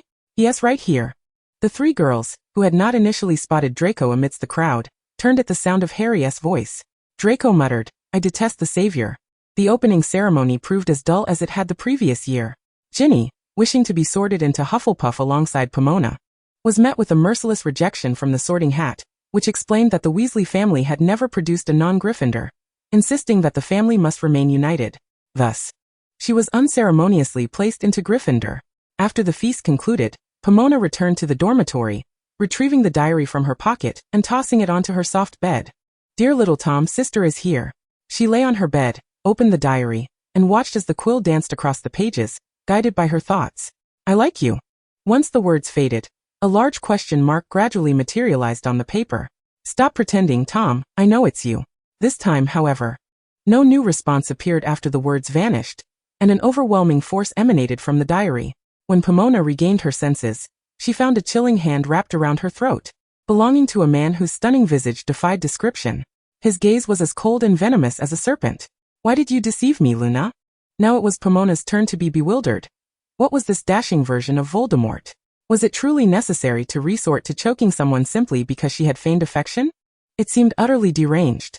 Why betray me? Why save that traitor, Regulus? Tom's icy fingers traced her cheek, sending shivers down her spine. Pomona could not comprehend his words. What was he on about? Hadn't he Regulus become a corpse in that pool many years ago? She tilted her head to meet Tom's gaze, realizing something was amiss. Her height was not as it should be. Why was she only half a head shorter than Tom when she typically would only reach his chest? Gazing down at her form, she was startled to find herself with a curvaceous figure, distinctly that of a girl aged 17 or 18. She quickly deduced that this was how Tom remembered Luna, perhaps an encounter from a time when he was still unmarked by his fate. In that case, why not relish the moment? A sly smile crept upon her lips as she gripped Tom's hand that clutched her throat, forcefully breaking free. Then grasping his collar with her other hand, standing on tiptoe to meet his penetrating gaze. Yes, Tom, you are merely a plaything. Tom's alabaster face flushed crimson with anger. He had somehow pilfered her wand from her pocket, and now pressed it against her temple. A plaything must present itself as such. Do not expect me to instruct you on such matters personally. With a gentle yet forceful push, she propelled Tom backward, causing him to fall onto an unexpectedly materialized grand bed, rendering him utterly immobilized. His wand once again rested from his grasp by the mist of peach, straddling his waist. The mist traced the contours of his jawline, neck, Adam's apple, collarbone, and finally arrived at the topmost button of his shirt. Tom's Adam's apple bobbed slightly, the icy aura surrounding him dissipating entirely, leaving him visibly tense and flustered, his bewildered expression igniting a thrill within the mist. As the wand glided over him, each button was unfastened one by one, exposing skin as pale as snow, a lean yet not frail chest, 2 faintly adorable blushes, and a flawlessly etched set of 8 abdominal muscles. The mist's fingers lightly caressed his hardened abdomen, her tone teasing, well, I must admit, you're quite impressive. Tom bit down on his lower lip, his gaze fixated on the girl before him, his body trembling not from anger or humiliation, but from excitement, eagerly anticipating what the mist would do next. In their shared perversion, they were equally matched. The mist leaned slightly forward, waving her wand with a delicate flick, binding Tom's hands above his head with a golden rope, the sinewy muscles of his forearms showcasing prominent veins. Her soft, cool lips brushed against his thin ones and cheek, trailing to his ear. With a seductive whisper, warmed by her breath, she murmured, Tom, let us indulge in something exhilarating. Chapter 38, The Beastly Plant Bites. Tom gazed at the girl's exquisite visage, feeling a parched throat. Her 18-year-old appearance mirrored his memories perfectly. Though he was a soul entity, as long as he possessed magic, he could accomplish numerous feats, including. To his astonishment, he realized that the girl before him was perched upon him, continuously channeling magic into him, merely to tantalize his body. It was utterly absurd. He could not fathom why the girl who had once betrayed him and vanished had suddenly reappeared. However, contemplating it was futile. The mist's hands roamed freely over him, igniting fires across his body. He was the Dark Lord. Yet he was also a man with normal physiological functions.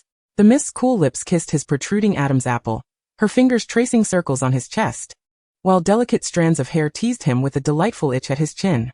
Her hand slowly descended, gliding over his abdominal muscles, effortlessly unfastening the metallic clasp of his belt as she continued downward. Tom's pupils constricted sharply, his Adam's apple rolling violently, and as he struggled, the rope binding his hands remained unyieldingly tight, leaving 2 conspicuous red marks on his alabaster wrists. His breathing quickened, his voice hoarse. "Luna, could you perhaps loosen my hands?" The mist, with a tantalizing smile at the corners of her lips and a gaze both distant and seductive, replied, "Tom, you are mistaken. You should say, I request my master to untie the ropes from my hands." Tom was momentarily taken aback. How could the Dark Lord, who had always been addressed as master, allow a girl to call him that? His fair skin, exposed to the air, flushed a soft pink, both adorable and alluring, as the mist kissed his lovely collarbone, sending another shiver coursing through him. Tom's deep black eyes were fixed passionately upon the girl's face, his voice low and sultry. "I request, master, that you untie my hands." The mist chuckled lightly, and in an instant, the bindings around his wrists vanished, restoring his freedom. With a powerful sweep of his arms, he ensnared the girl's slender shoulders, flipping their positions in an instant. The mist wrapped her arms around his neck, giggling uncontrollably, tilting her head to plant a kiss on his chin. She was a fully grown adult, having graduated from the Five Ways Technical Institute. Surely, there was no harm in getting close to a handsome man. "Tom, do you require me to instruct you on what comes next?" "Of course not.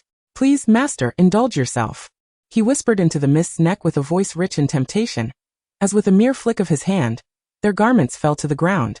The sweet and frigid scents intertwined within the ethereal space, continuously mingling. Outside Hogwarts Castle, the sky was as dark as ink, thunder and lightning clashing, as the howling wind churned the surface of the Black Lake into chaos. A night fraught with sleeplessness. "Luna, wake up. Professor Sprout is looking for you. Something's happened." As Hannah's voice rang in her ears, the mist, exhausted, lay nestled in Tom's embrace. This fellow's stamina was exceptionally overwhelming. Had it not been for her threat to withdraw the magic she had bestowed upon him, he likely would not have stopped. She quickly extricated herself from the illusion, opening her eyes to sit up and face her anxious roommate. "What's the matter, darling? Didn't we have no classes this morning?" I recall Professor Sprout's herbology class was for Slytherin and Gryffindor. Tired from the previous night, she desired a bit more rest. Hannah retrieved the mist's wizarding robe from the hanger, assisting her in dressing. "The plants you asked Professor Sprout to cultivate last year have finally sprouted." Instantly, the mist was invigorated, forgetting her earlier fatigue, oblivious to Hannah's complicated expression. "Isn't that a good thing? How could it possibly be disastrous? What good is it?" "Today, Professor Sprout is teaching them herbology, and when Slytherin's crab spotted the pile of cabbages she had you grow, he asked if they could be sought ed and eaten." Suddenly, one cabbage opened its eyes and bit Crab on the backside. Professor couldn't even pry it off. As Hannah dragged the mist toward the greenhouse, chaos reigned inside. Crab was screaming and wailing, a plump, biting cabbage clamped onto his rear, its sharp teeth piercing through the fabric of his clothing, staining the surrounding materials with blood. Goyle and several other Slytherin students were shrieking and fleeing, pursued by several jumping cabbages. The Gryffindor students had taken the high ground, laughing heartily at their perennial rivals' disarray. Even Snape and Dumbledore had arrived, and the 3 professors attempted every spell they could think of, but none had any effect on the ferocious plants. "My backside. Professor! Save my backside. I'm going to die from the pain."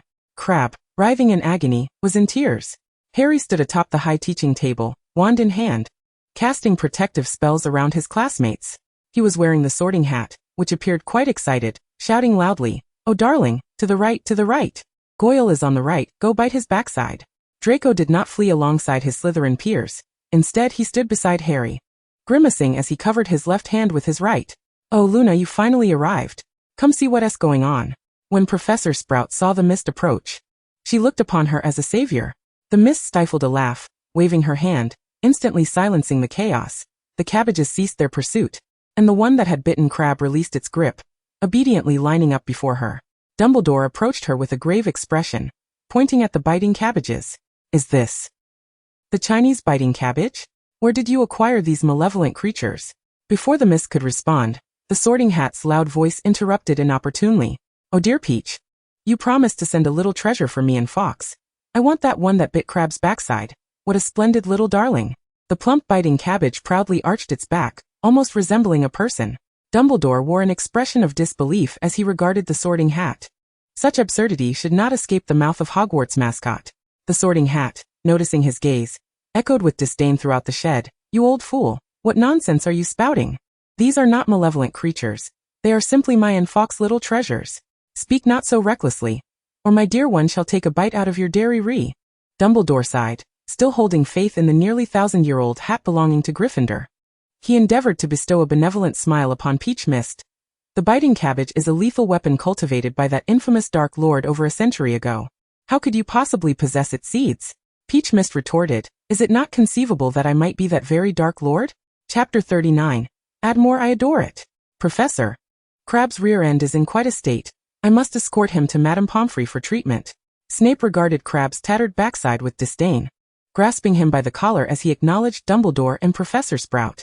Dumbledore nodded, while Professor Sprout cast an apologetic glance at Crabbe. Dumbledore felt a throbbing headache as he observed the grinning cabbages before him. Many years prior, Grindelwald had attempted to cultivate such cabbages, only to fail on multiple occasions. Unbeknownst to him, the reason for the current success lay in Peach Mist's magical intervention with the seeds. Trusting in the Gryffindor hat, Dumbledore patiently counseled Peach Mist, insisting that the remaining 4 cabbages stay under Professor Sprout's supervision in the herbology classroom, and cautioned her against further cultivation of such dangerous plants. He then cradled the cabbage selected by the old hat, and departed the classroom. He looked down at the relatively docile cabbage nestled in his arms, suddenly yearning to share with someone the true nature of the plant he intended to cultivate. Fawkes was elated by the arrival of a new friend. He often nestled with the old hat and the small cabbages, and Dumbledore harbored concerns that the trio might be scheming to bite someone anew. Peach Mist noticed Draco nursing his finger, and inquired with curiosity, "Were you bitten too? They didn't manage to sever your finger, did they?" Draco pouted in indignation, muttering under his breath, "I wasn't bitten by the cabbage." Ron immediately chimed in loudly, "Malfoy wasn't bitten by the biting cabbage. He stuck his hand into the Mandrake's mouth and got bitten by that instead." The classroom erupted in laughter at Ron's sardonic proclamation. "Shut it, Weasley." Draco shot a fierce glare in Ron's direction. "All right, class dismissed, children," Professor Sprout announced, then turned gently to Peach Mist, saying, "Oh Luna my dear, do refrain from cultivating such frightful plants in the future." Peach Mist feigned compliance, nodding as she helped return the small cabbages to their pots. Seizing the opportunity while Professor Sprout was distracted, she discreetly gathered the scattered green spherical seeds into her palm and stealthily pocketed them. "Luna, what are those?" On the way back, Hermione swiftly caught up with Peach Mist, her eyes gleaming with curiosity. "The biting cabbage. A variety that cannot be consumed by humans yet preys upon them," Peach Mist explained. "Wouldn't it be splendid to cultivate hundreds or even thousands? Even if Voldemort and his Death Eaters came, they would merely become a buffet for them."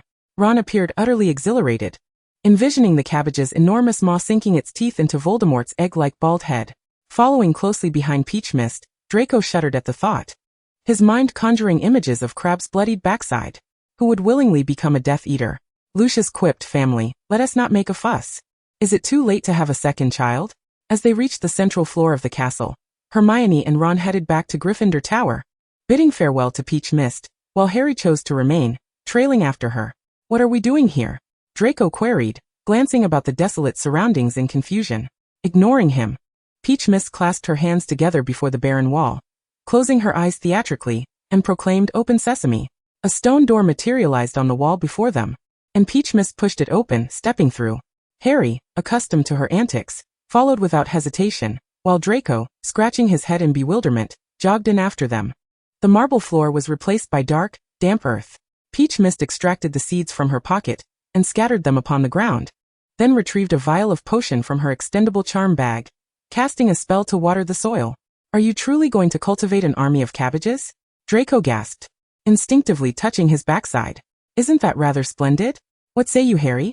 Harry exchanged a knowing glance with Peach Mist. "Indeed quite cool." Draco, observing their silent communication, felt his cheeks puff out in frustration, resembling an inflated pufferfish. Peach Mist, amused by his demeanor, playfully poked him in the armpit with her wand. "Come now. Let us return to the dormitory." Draco huffed, pouting as he grasped her hand, trailing after her out of the room of requirement. On their way back, the corridors of Hogwarts were inundated with water, prompting Draco to disdainfully lift his pant legs. "Lifting them won't help. There's quite a bit of water." And your new shoes are sure to get soaked, Harry remarked, arching an eyebrow at Draco's pristine black leather shoes, delivering a merciless blow. Draco glanced at his shoes, then cautiously tugged on Peach Mist's sleeve, his gray eyes blinking innocently as he looked up at her. Luna. Peach Mist's lips curled into a mischievous grin as she cast a waterproof charm on him. No wonder everyone adored charms. She found herself liking them too. Draco. Do be more playful. I love it.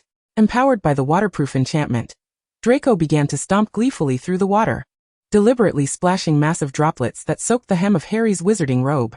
Harry chuckled helplessly, shaking his head as his gaze drifted across the water's surface before suddenly halting. Luna. Look over there.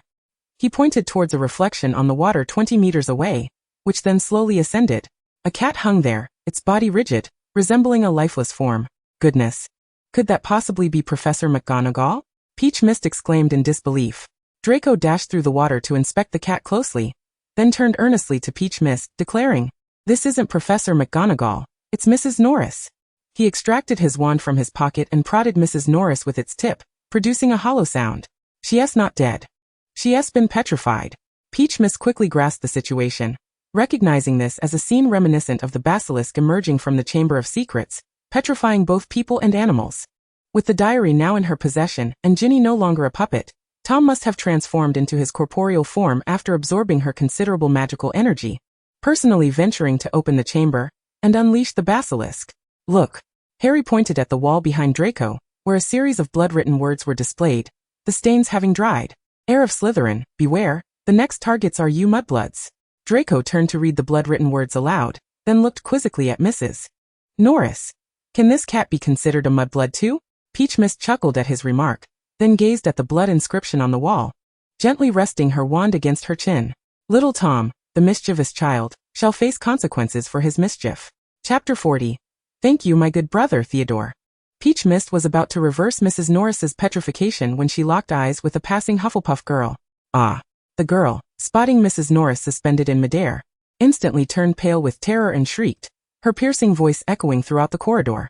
"Malfoy killed Mrs. Norris. Malfoy murdered Mrs. Norris. It wasn't me."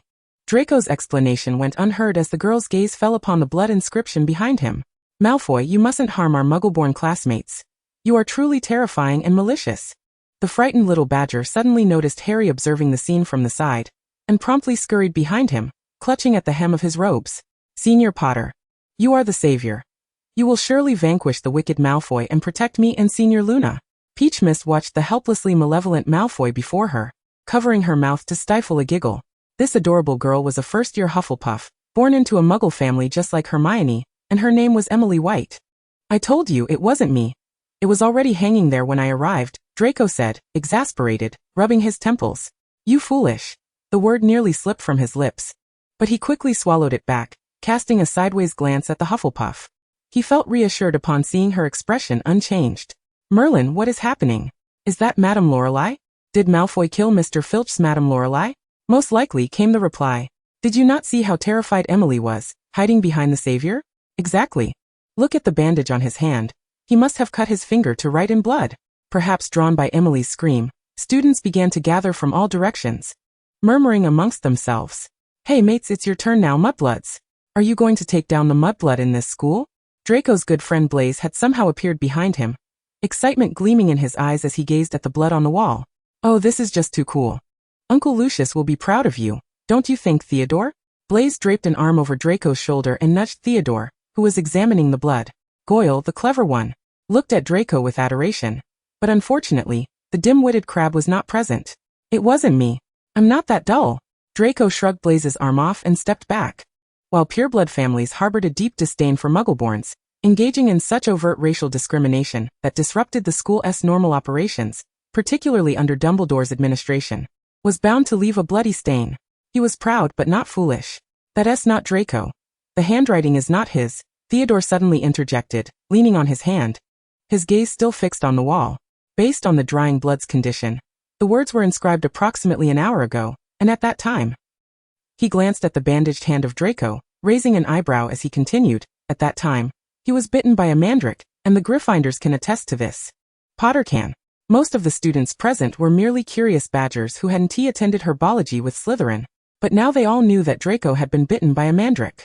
Once the badgers learned, It meant the entire school would soon follow suit. Then Malfoy cannot possibly be the culprit. Right. Not said it. His finger was gnawed by a mandrake. Some curious badgers even tugged at Harry, inquiring if it was true that Draco had indeed been bitten by a mandrake. Harry struggled to suppress a smile, nodding affirmatively to Theodore's words. He cannot possibly be the one. If he could be bitten by a mandrake, he wouldn't have the finesse for such a deed. Draco remarked. Though I have cleared my name, I feel you should still suspect me. Thank you, my good brother Theodore. Step aside. What is going on here?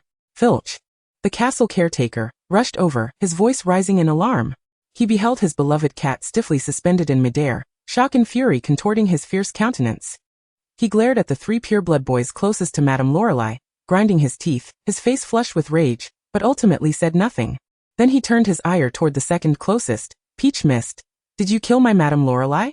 I have long heard from Snape that you are untrustworthy and malicious. You must be the one who killed my Madame Lorelei. His accusations left the 3 Slytherin boys dumbfounded. Untrustworthy and malicious? It seems Snape's assessment of her is rather objective. Peach Mist maintained an impassive expression, merely chuckling softly, her amusement not reaching her eyes. Perhaps you are correct, Mr. Filch. I am indeed malicious.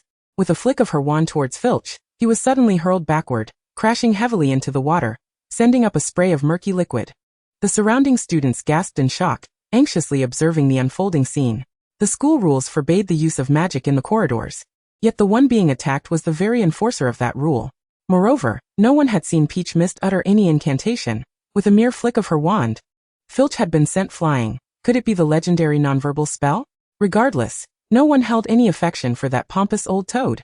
Especially since he had disregarded Theodore's analysis, and instead chose to confront an orphan girl. Peach Mist slowly approached Filch, pointing her wand at him with a tone dripping with disdain. If I wished to be malicious, I would do so openly, publicly humiliating you, rather than sneakily tormenting a kitten.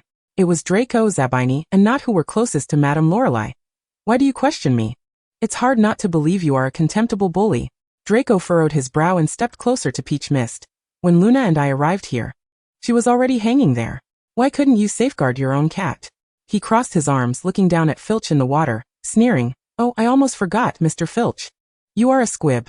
Harry and Blaise were the first to laugh, and soon the other students joined in, their laughter rife with unmasked malice. Theodore approached Peach Mist's side, squatting down to gaze at Filch's contorted, angry face, his voice calm as a gentle breeze.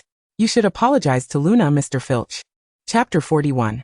Tom, you have the audacity to enter the girls' restroom. You have the audacity to open the door.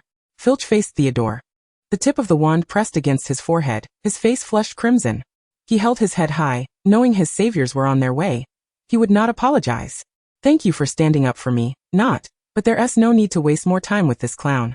Peach Mist placed her hand on Theodore's arm, pulling him up. The girl's lake blue eyes met his deep black ones, and Theodore chuckled softly. All right, I'll follow your lead. Peach Mist was somewhat puzzled by Theodore's ambiguous demeanor.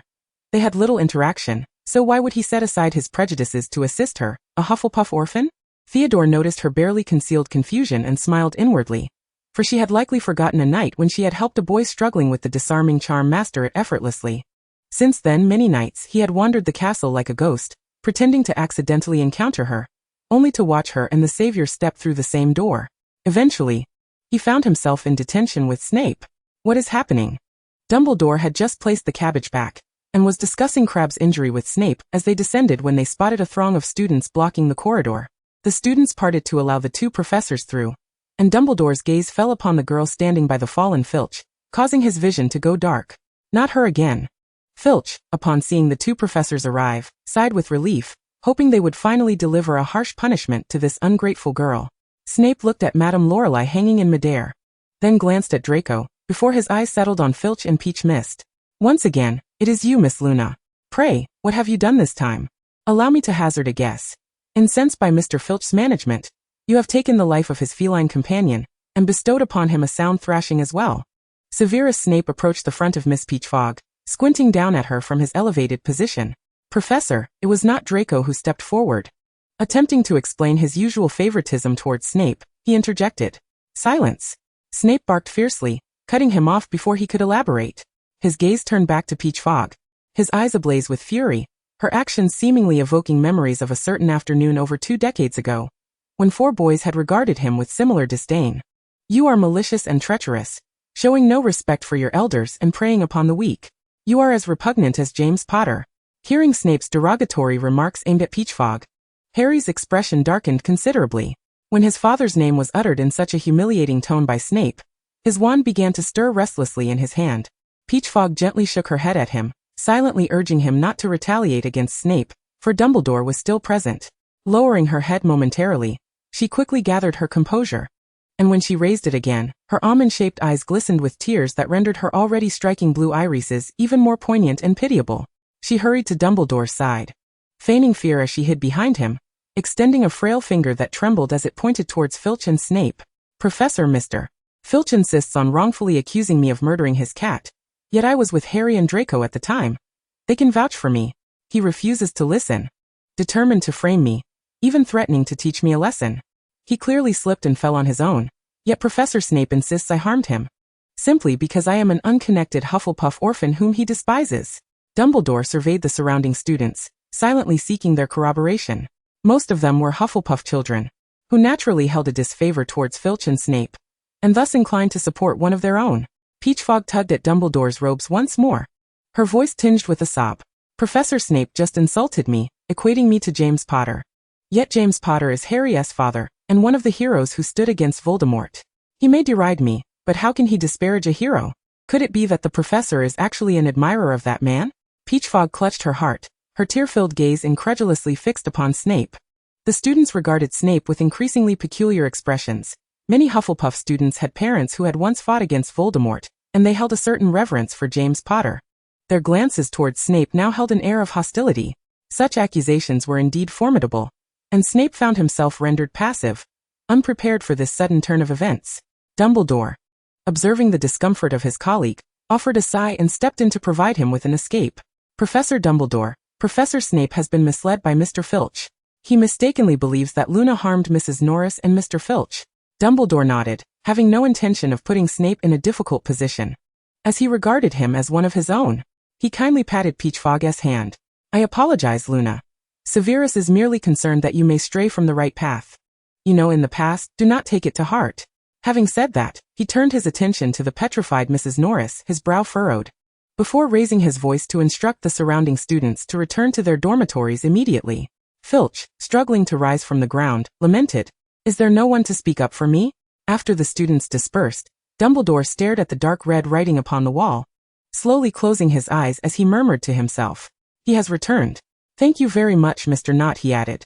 At the fork in the basement, Peachfog smiled and extended her right hand towards Theodore, her face now devoid of any traces of tears. Theodore smiled faintly as he took her hand. Your reaction was quite swift, Luna. Perhaps next time you may call me Theodore. Very well, Theodore, until we meet again. Peachfog waved at him, only to catch sight of Draco, who looked at her with a mournful expression. She playfully pinched his fair cheek. Draco, see you tomorrow. Before they descended into the basement, Harry had already made his way to the tower. After parting ways with Draco and Theodore, she did not return to the dormitory, but followed the narrative of the story in her memory. Arriving at the abandoned girls' lavatory, she gazed at the golden serpent-headed faucet. Lost in confusion, she could not speak Parseltongue. Hisses. She attempted to imitate the sound of a snake, but the faucet remained unmoving, the serpent's eyes curling into a mocking arc as if to ridicule her. Feeling a surge of irritation, she kicked the sink with force, the sound of her frustration echoing through the empty lavatory. Tom Riddle, come out this instant. If you can enter the girls' restroom, then you should be able to open the door. Chapter 42. He must be a true Gryffindor. Enough of the noise, enough of the noise. What are you making such a ruckus about? A high, ethereal voice called from behind Peachfog. She turned to see a translucent blue figure soaring from one of the stalls, rising into the air. Moaning Myrtle? This ghostly girl had made a lasting impression on Peachfog's memory, a spirit who was inexplicably fond of lurking in toilets. Oh, you recognize me. I thought no one would know the pitiful, ugly, foolish, and despondent Moaning Myrtle. She lamented, circling around Peachfog twice. Have you seen a handsome boy come here? Peachfog inquired, standing on her tiptoes to gesture. He was about this tall, perhaps around 6 feet. A boy? In an abandoned girls' lavatory? Are you jesting with me? Myrtle hovered above her, looking at her as if she had lost her mind. Peachfog rolled her eyes at her. You were after all killed here by a boy. Myrtle fell silent for a moment, murmuring, You make a compelling point. Peachfog chose not to respond further, lightly poking the air in front of her, and the surrounding scenery began to shift like a watercolor painting. A boy dressed in a white shirt entered the lavatory, glancing around to confirm no one was present before uttering a hissing incantation at the golden faucet. The sink slowly parted to reveal a hidden passage. Merlin's beard. There is a secret chamber hidden here, Myrtle gasped, covering her mouth. I know this boy. He is Tom Riddle, a fifth-year Slytherin. Peachfog rewound the scene, intently listening to Tom's parcel-tongue utterances before waving her hand, causing the vision to dissipate. She approached the faucet once more, cleared her throat, and pinching her throat, addressed the golden serpent head. Isa. No response. Undeterred, she tried again, but the sink remained unyielding. It appeared that the password was indeed a puzzle only he, Salazar, could solve. With a sigh, she contemplated giving up, planning instead to summon Harry to assist her in unlocking it. Turning around, she found Myrtle gazing at her incredulously. The well-meaning ghost slowly raised her translucent right hand to point at her head, cautiously inquiring, "Is everything all right up there?" Peachfog thought to herself, "What is it like to be suspected of insanity by a ghost? Thank you for your concern, but I am perfectly fine." Myrtle frowned and continued, "But how can this be? If Riddle were still alive, he would not be so young. He should be an old man by now. Or perhaps this is his grandson. Why would his grandson come to the girls' lavatory? Is he some kind of creep?" Myrtle rambled on incessantly, and Peachfog rubbed her ears, waving her hand at her. "Until next time, dear Myrtle, I hope you find less joy in lurking in toilets." Peach Miss could not find Tom and returned to the dormitory only to discover that her diary was also missing. That scoundrel. The evening bell tolled, interrupting Peach Miss' thoughts. It was time for dinner. Nothing, not even the gravest matters, could deter her from dining. Upon her arrival at the hall, she found the long tables of each house adorned with a sumptuous feast. Yet Harry was conspicuously absent from the Gryffindor table. "Are you looking for Potter?" Vivian exclaimed excitedly, pulling Peach Miss to sit beside her. "He can't come here. He's been put in detention." Hannah immediately leaned in, her eyes sparkling with gossip. "Luna, you might not know, but Potter has been punished by Dumbledore and sent to the detention room for reflection." "What happened?" Peach Miss inquired, puzzled, glancing at her friends. Given Dumbledore's affection for Harry, could he have imposed such a severe punishment? "Let me explain," Vivian interjected, her hands animatedly gesturing before Peach Miss' face, her cute little face flushed with excitement. This afternoon, during potions class with Slytherin, Neville's cauldron suddenly shattered, spilling Scabbers' potion everywhere and scorching holes in Nott and Malfoy's robes. "He has absolutely no talent for potions," Hannah interrupted. "Don't say that. Remember last time? We saw him brew the Polyjuice potion perfectly under Potter and Granger's guidance. He is terrified of Snape. I've heard that his hand trembles when Snape looks at him." "You're right, Hannah. I almost forgot," Vivian continued. Snape immediately berated Neville, calling him foolish, like a troll, claiming his brain was merely for show and that he shouldn't have been born into this world. Neville was reduced to tears, and Snape even asked him where he got the audacity to cry. Did he borrow a face from a troll? Granger and Weasley attempted to defend Neville, but were scolded as accomplices of trolls, though remarkably, he refrained from using that unflattering term for Granger. Meanwhile, Potter remained calm, cooling the brewed potion before carefully bottling it. Everyone believed he would not stand up to Snape, as this time Snape had not directed his ire at him. However, just as Snape was about to continue berating Weasley and Granger, Potter suddenly lifted the empty cauldron and smashed it into Snape's face, covering him in soot. After recounting this, Vivian clasped her hands in front of her chest, her eyes revealing unmistakable excitement and admiration. "What a true savior he is." Hannah nodded in agreement. "He even let the potion cool before pouring it out. He really is quite something." Peach Miss chuckled softly. Harry had long harbored a grievance against Snape, and it was not merely because of Sirius. After Sirius had described their conflicts with Snape, Harry had even questioned them about why they would conspire to bully Snape. It was bullying. Peach Miss pondered for a moment before divulging the matter of Snape's prophecy to Harry, asserting that regardless of Snape's actions, he was merely atoning for his sins, unworthy of appearing before Harry as a benefactor. Harry was indifferent to Snape's treatment of him, for the conflict between James and Snape had long been irreconcilable. However, his attitude towards Neville incited his anger. How dare he bully the child of a victim? Even if he had defected to Dumbledore's side, that did not grant him immunity from consequence. Hannah glanced at the Gryffindor table. Neville was not there either, and she sighed, resting her chin in her hand. When Professor Dumbledore sought to punish Potter, Neville bravely stood in front of him, claiming the cauldron was his doing and had nothing to do with Potter. This was the bravest I've ever seen him in our years of friendship, she reflected. If Uncle and Aunt were here, he would truly be a Gryffindor. Chapter 43. Eliminated for the safety of my opponent. As Peach Mist stealthily entered the detention room, she found Harry and Neville wrestling with toadskins, their punishment for the day. Neville gritted his teeth. His chubby little face filled with resistance as he extended his hands far from his body, trembling as he used a small knife to slice through the toad's skin. When the green venom splattered, a mask of anguish adorned his face. As a seasoned visitor of the detention room, Harry's technique was exceptionally refined. With deft fingers, he spun the knife, leaving behind a perfectly peeled toad skin.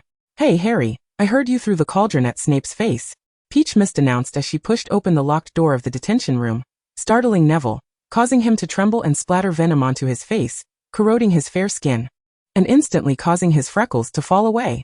"Oh Neville, calm down," Harry said, skillfully rummaging through the cupboard for a few herbs, tossing them into a bowl and grinding them with a pestle before applying the juice to the burned area on Neville's face.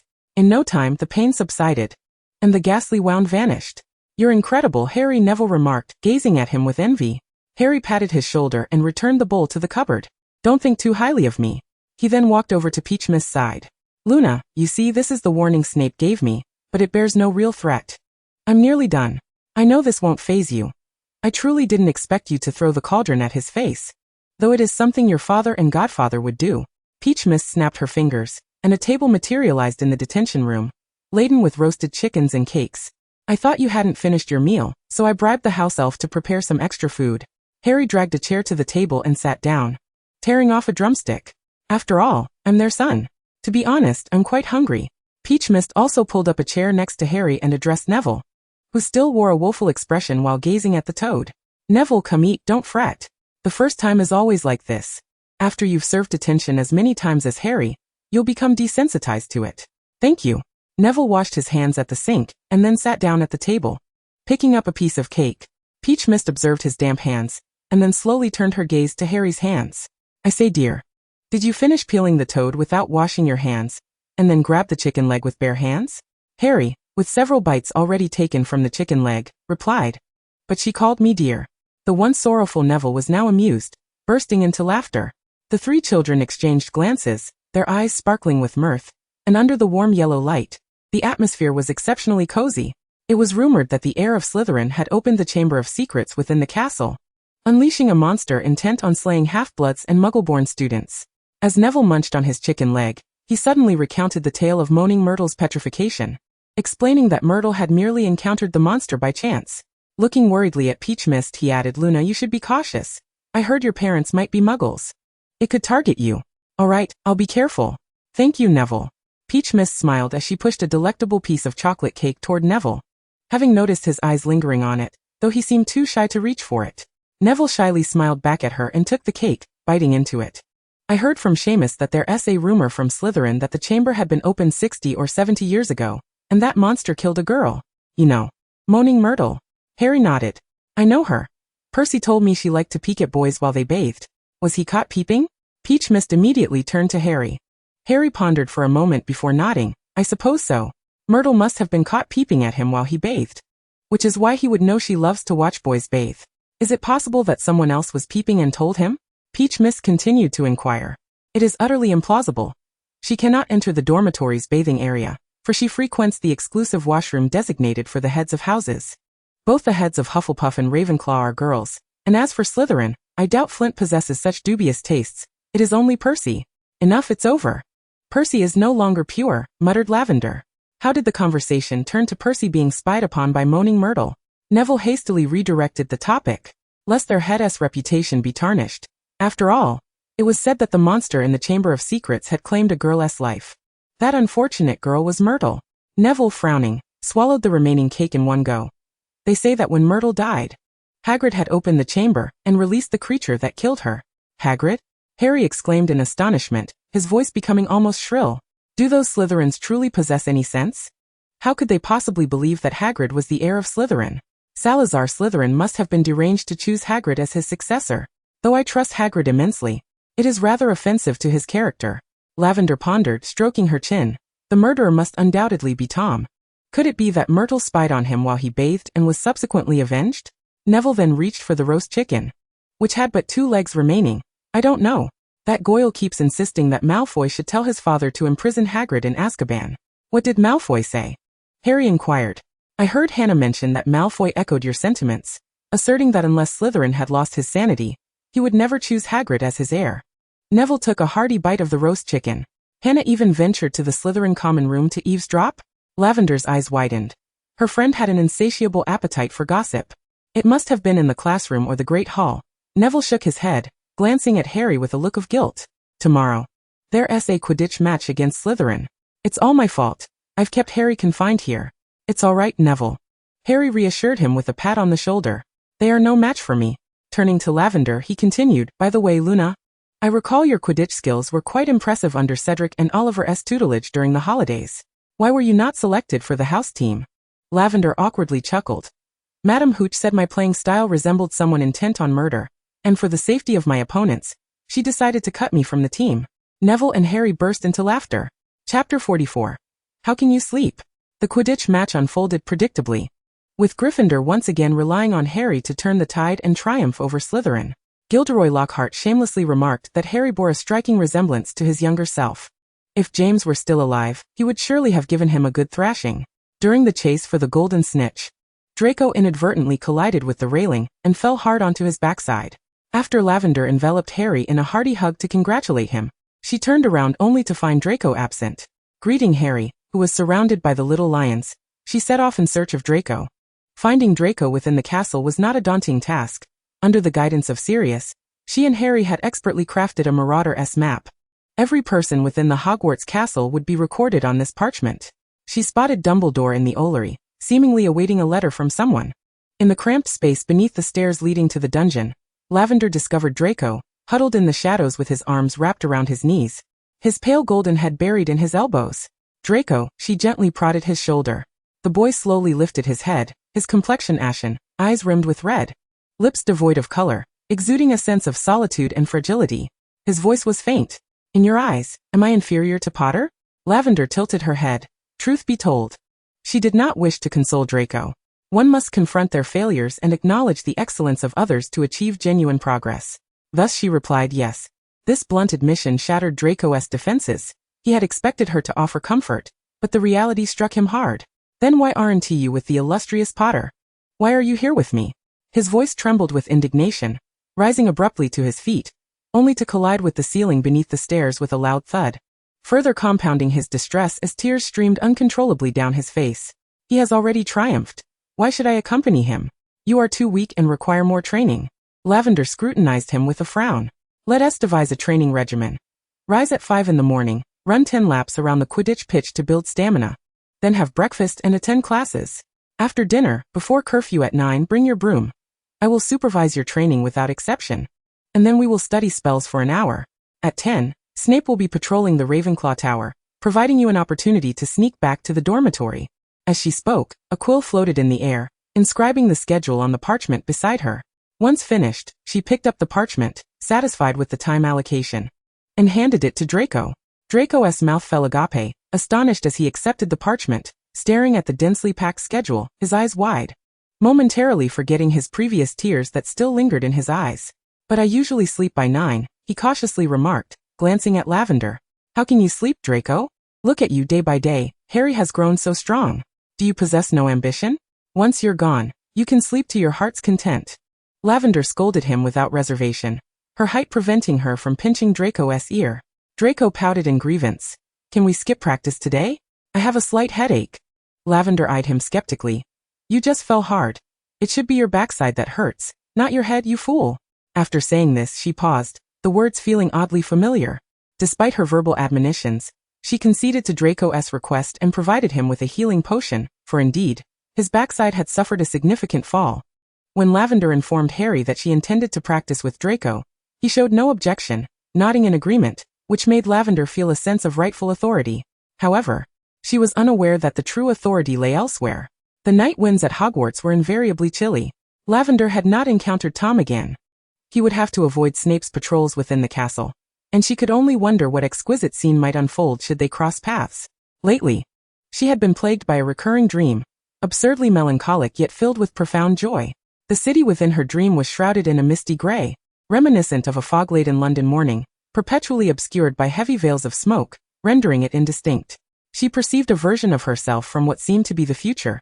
Clad in a light brown trench coat, her long silver hair cascading freely over her shoulders, cradling a pink niffler. A pink niffler!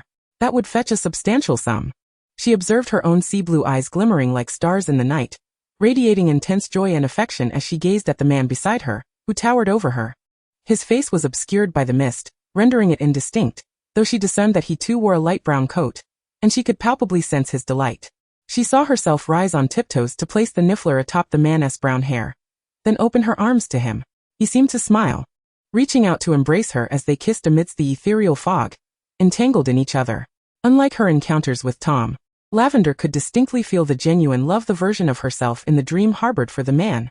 It was utterly astonishing. The mist gradually dissipated, an invisible force swiftly separating her from the man, his figure fading like the vanishing clouds. She beheld his eyes, a pair of clear, deep, and soulful gray-green orbs, which bore the imprints of reluctance and sorrow. In the fleeting moment of his vanishing, she heard his tender and lingering voice whispering, "Wait for me. I shall surely come to see you." With a start, Tao Wu abruptly sat up in bed, her eyes flung wide open. As the clock on the wall barely pointed to 12, the pallid moonlight streamed through the small window above her, casting its glow upon her form. She closed her eyes again, listening to the fervent pounding of her heart. It was over. She was experiencing sinus tachycardia. A wave of inexplicable melancholy surged within her, a dull ache tugging at her heart, as she furrowed her brow, lost in thought over the moonlit patterns on the sheets. The sensation of sadness intensified, as if her heart had been cleaved open and plunged into salt water. She pressed a hand to her chest, gazing out at the moon, perplexed by the origins of such emotions. Perhaps they were linked to the man from her dream, yet she had no recollection of such a figure. Little did she know. At that very moment, under the same moonlight, there existed another soul mirroring her actions, tenderly resting a hand upon their own heart, eyes filled with sorrow. Chapter 45. You are to say, Princess, please come to the stage. The rumors regarding the heir of Slytherin unleashing monsters from the Chamber of Secrets had spread like wildfire, leaving the Muggle-born wizards trembling with anxiety, particularly the young Gryffindors and Hufflepuffs. With a greater number of Muggle-born children in Gryffindor and Hufflepuff, the Slytherin serpents felt relatively at ease, confident that their ancestors would not release monsters to prey upon their own kind. The whispers soared as even Draco and Theodore, a few Slytherin children, did not believe that Hagrid could be the heir, yet the Ministry of Magic still took him away. Lockhart petitioned Dumbledore to establish a dueling club, claiming it was to enhance the students' combat abilities in light of the recent chamber incident. Merlin's beard, he couldn't even handle the Cornish pixies himself. And yet he aimed to instruct us on facing the creatures of the chamber. What unfounded confidence! Ron grumbled as he walked ahead of Harry and Tao Wu, who were making their way to the classroom for the dueling club. That was a mistake, Ronald. Don't speak of him that way. He must possess some skill. He has defeated a vampire. Hermione hastily joined Ron's side, her tone sharp. Tao Wu frowned, feeling perplexed. But Hermione, do vampires truly exist? I've never encountered such a creature, nor have our teachers ever mentioned them. Just as Hermione was about to respond, Ron turned back, dryly remarking, "Have you ever taken a class?" Tao Wu, explosive kill. Upon arriving at the classroom, they found a long elevated platform at its center, with children clustering on either side. Draco and Theodore stood opposite Tao Wu, to whom she smiled and waved. At that moment, Astoria dragged her sister Daphne to Draco's side, while Pansy squeezed through the crowd to join Theodore. Just as she was about to converse with Theodore, she caught sight of the Savior standing across from her. His head slightly bowed as he idly played with his wand, the smile on his face vanishing in an instant. Feeling a twinge of fear, she took 2 steps back, seeking refuge behind Theodore, attempting to shield herself from Harry's gaze. "What's the matter, Pansy? Didn't you say you wanted to stand with Theodore?" Daphne inquired loudly, puzzled by her friend's odd behavior amid the din of the crowd. Pansy shook her head vigorously, her eyes warily fixed on the opposite platform. "Help me. The Savior's gaze is so terrifying." Following her line of sight, Daphne turned to look across the room, seemingly drawn by Pansy's voice. The Savior's eyes lifted slightly, his calm yet icy demeanor locking onto her, the green pupils glimmering with a dark light. Suddenly, she understood Pansy's apprehension, instinctively retreating a couple of steps to stand beside her. Draco had grown numb to it all. He had endured Tao Wu and Harry's relentless taunting in the room of requirement daily, yet now with his own strength he could easily dominate others, except for those 2. "Come closer, children." Lockhart strutted from one end of the platform to the center, his overly animated expression exuding a certain slickness. In light of the recent horrifying events, I have requested Professor Dumbledore to establish this dueling club, to thoroughly train you, for perhaps one day you may need to defend yourselves, just as I have done countless times in my own adventures. For further details, please refer to my published works. With that, he cast a flirtatious glance at the girls below, tossing his cloak toward them. Tao Wu felt he resembled a certain oily king. Even Snape's hair was less greasy than his. Yet, a throng of girls erupted in excited squeals, scrambling for his cloak. Perhaps they could manage to cook without oil for a year now. Oh, let me introduce my assistant, Professor Snape. Lockhart gestured to one end of the platform, as the brooding Severus Snape slowly made his way to the center. Is Snape in debt to him? Ron wondered in astonishment.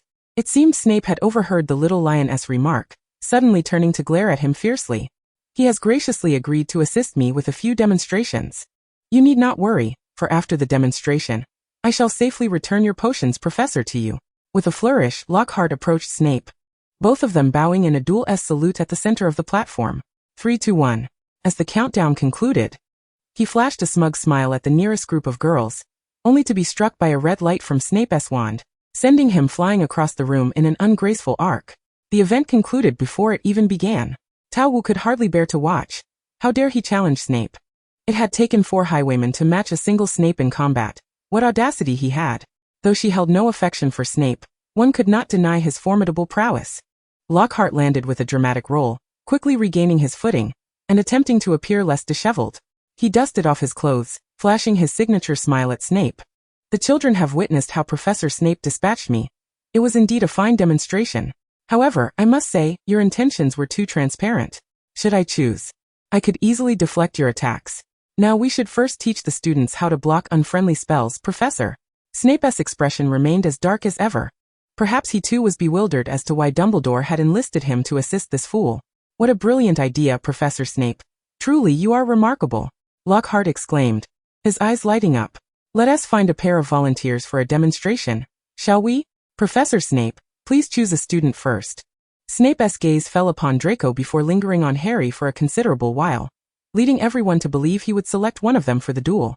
Ultimately, he diverted his attention, taking 2 steps forward, pointing his wand at Tao Wu, and then flicking it back.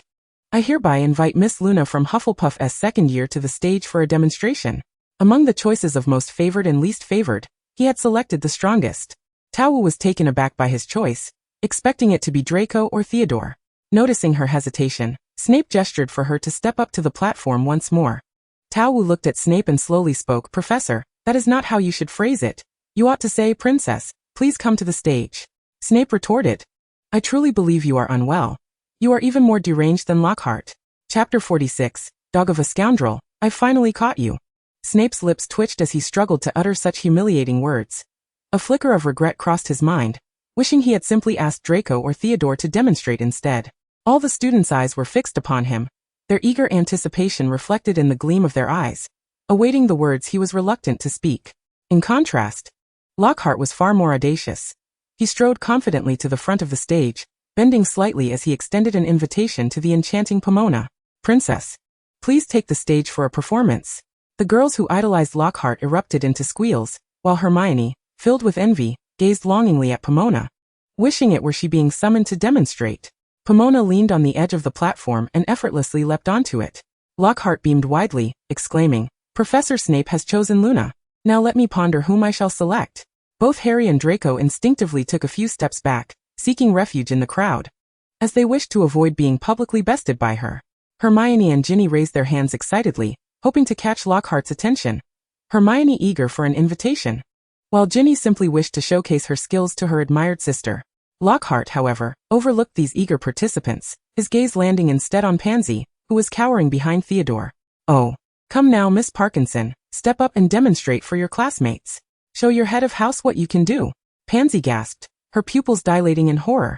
Shaking her head vehemently, no, I won't go up there. I refuse to duel with her. Lockhart tilted his head, a look of confusion crossing his face, as he failed to comprehend Pansy's overwhelming fear. Ever since Harry had bested her, Pansy had become notably more subdued, even refraining from mocking Neville, and had reportedly lent him her notes. Understanding this thoughtful girl, Pomona decided not to push her further, addressing Lockhart, Professor, if Miss Parkinson is unwilling to duel, perhaps you could select another student. Pansy clutched her chest with both hands, exhaling a sigh of relief. Indeed, she was fortunate to have a Hufflepuff's kindness, far kinder than the savior himself. Astoria was quite keen to participate. She had learned numerous spells during the holidays from her father, and was eager to demonstrate her progress to Draco.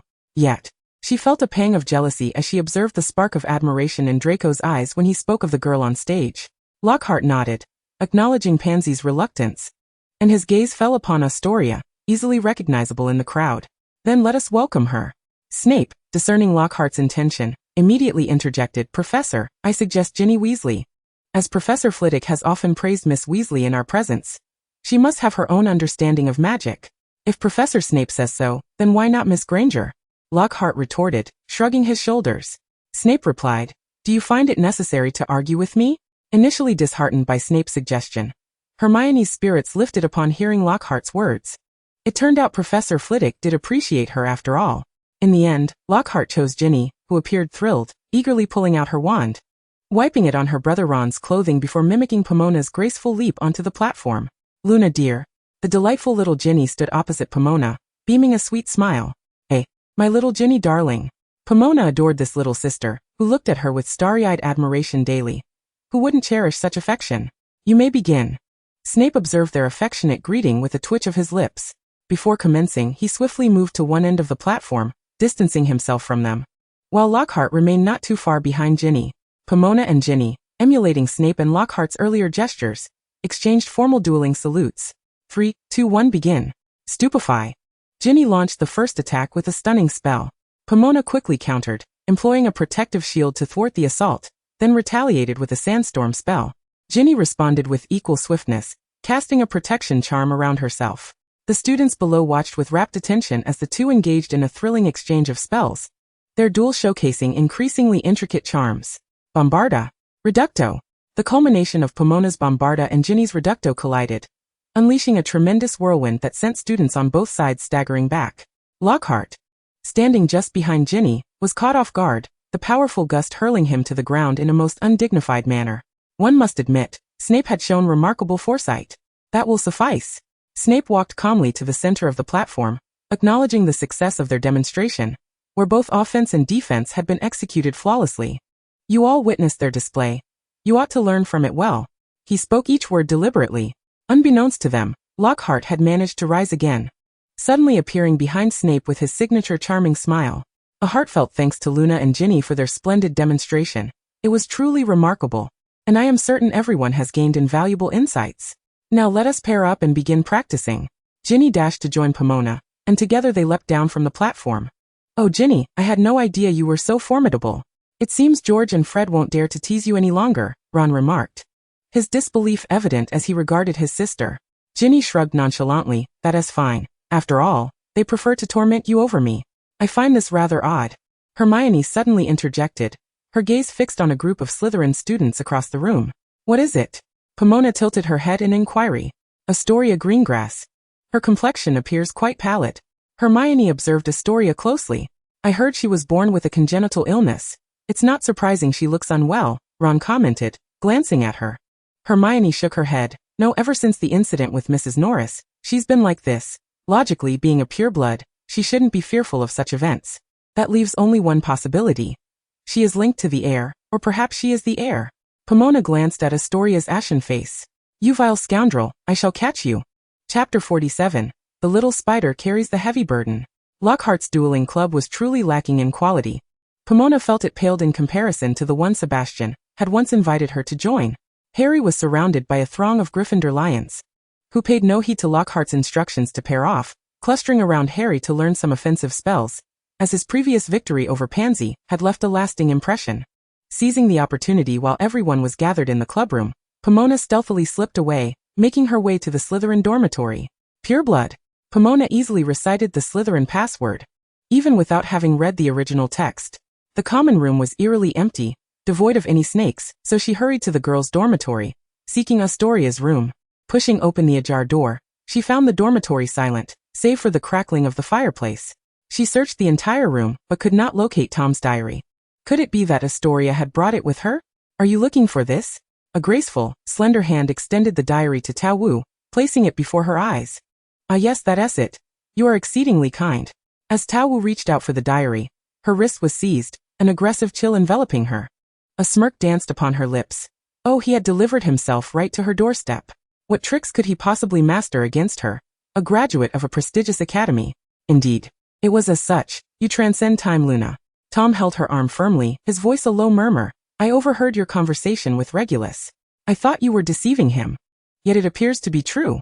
Tao Wu merely tilted her head, not meeting his gaze, utterly bewildered by his words, only surmising they pertained to events yet to unfold.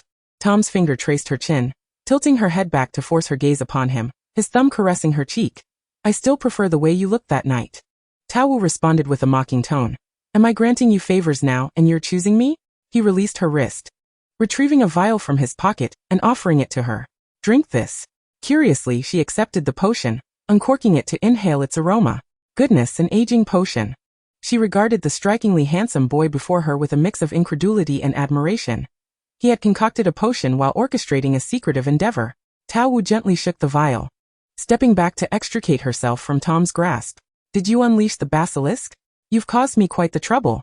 She downed the potion in one gulp, tossing the vial back to Tom, her wand lifting his chin delicately. I've been wrongfully accused of murder by Filch. How do you intend to compensate me, Tom? Tom gazed at her, recognizing the familiar transformation, his deep black eyes glinting with frenzied excitement as he seized her wand-bearing hand, leaning in to kiss her neck. You enchant me utterly. His voice dripped with a sultry rasp. He was uncertain why she appeared as she did now. Yet he was convinced she could not merely be of such tender age, her cunning and tactics unequivocally signifying her maturity. Powerful and shrouded in mystery, she was utterly irresistible to him. His strong arms encircled her slender waist, his palm as heat seeping through the thin fabric, igniting her skin. This boy was surreptitiously siphoning her magic again.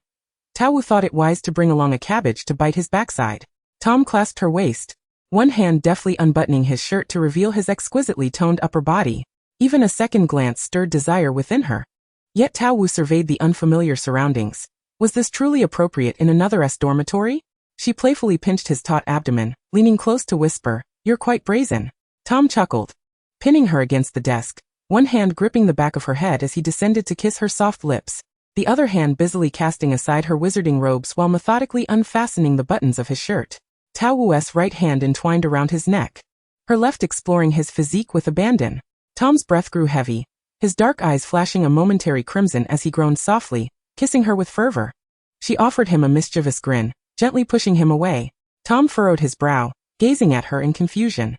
Her fingers pressed against his chest, and with a forceful jab, the handsome youth stumbled backward, landing amidst the scattered diary. With clarity in her eyes, Tao Wu straightened her disheveled attire, and retrieved the diary from the floor. With your intellect, you dare to challenge me, young Tom? Suddenly, the diary flickered with a white light, and as she opened it, a line of text appeared. You deceived me again, Luna.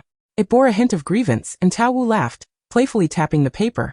You were the one who betrayed me to seek refuge with the greengrasses, Tom. But do enlighten me. How do you intend to win this young lady's heart? With your striking physique?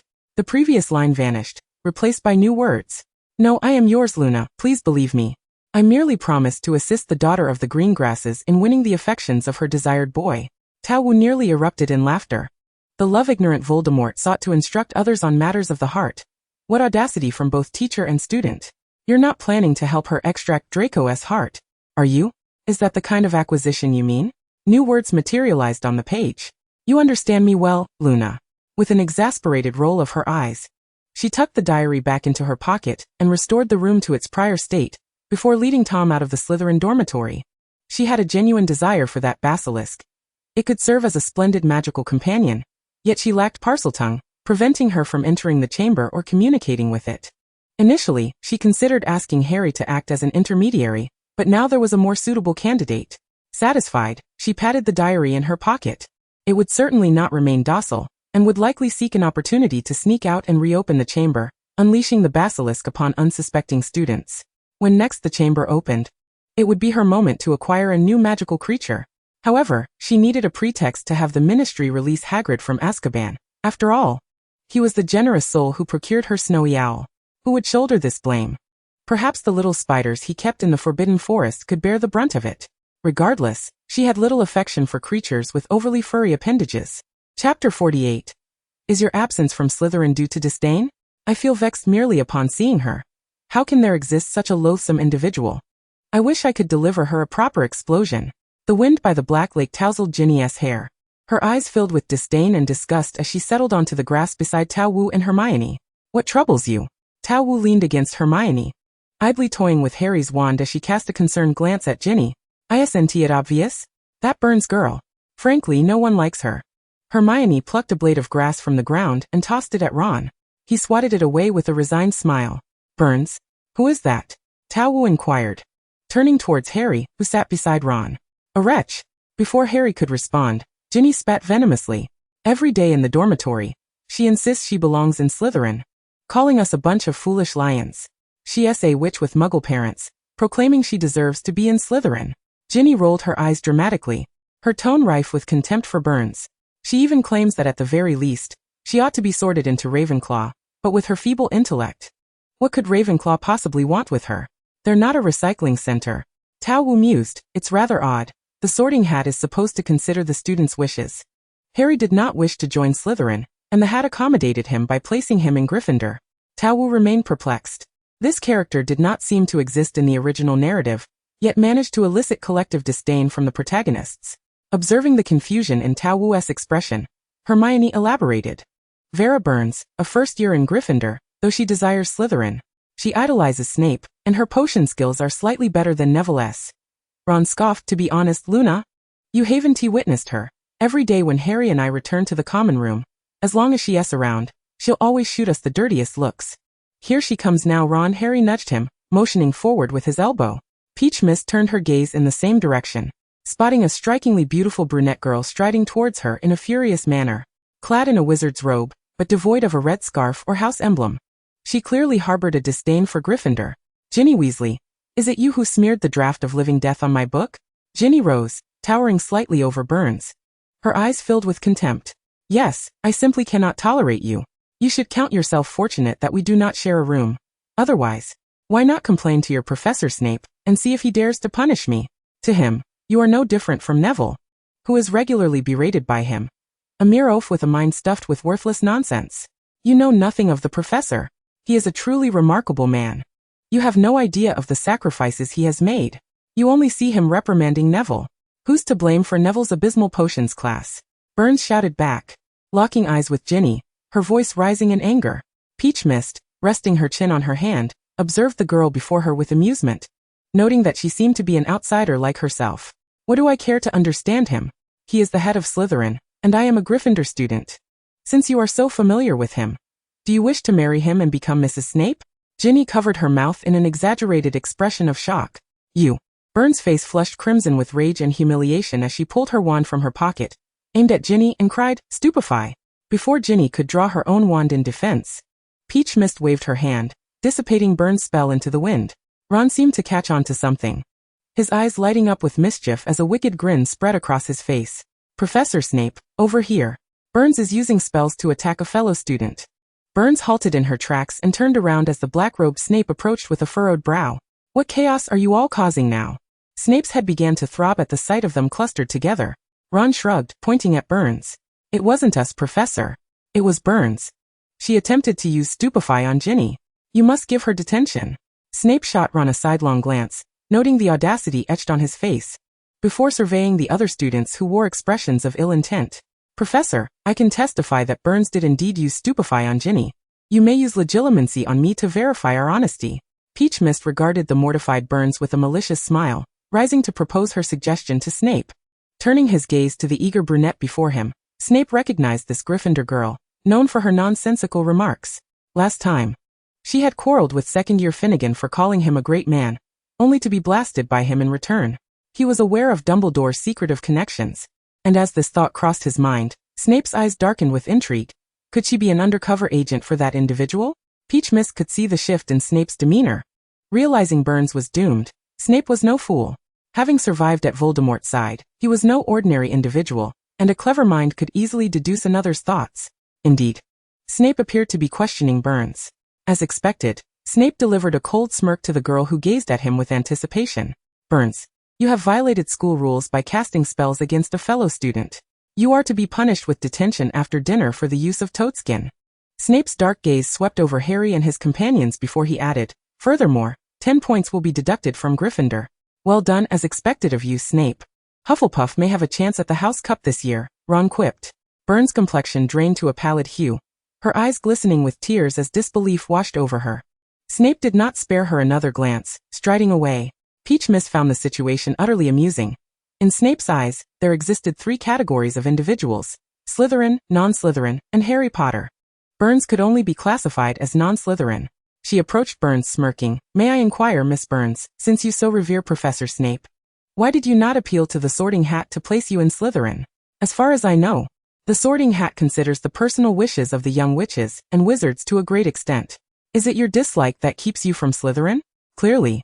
When the Sorting Hat offered Gryffindor, she did not refuse out of self-interest, later venting her frustrations on her housemates.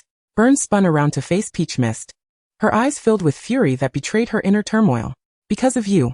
You know that as a Muggle-born, I would be ostracized and mocked in Slytherin.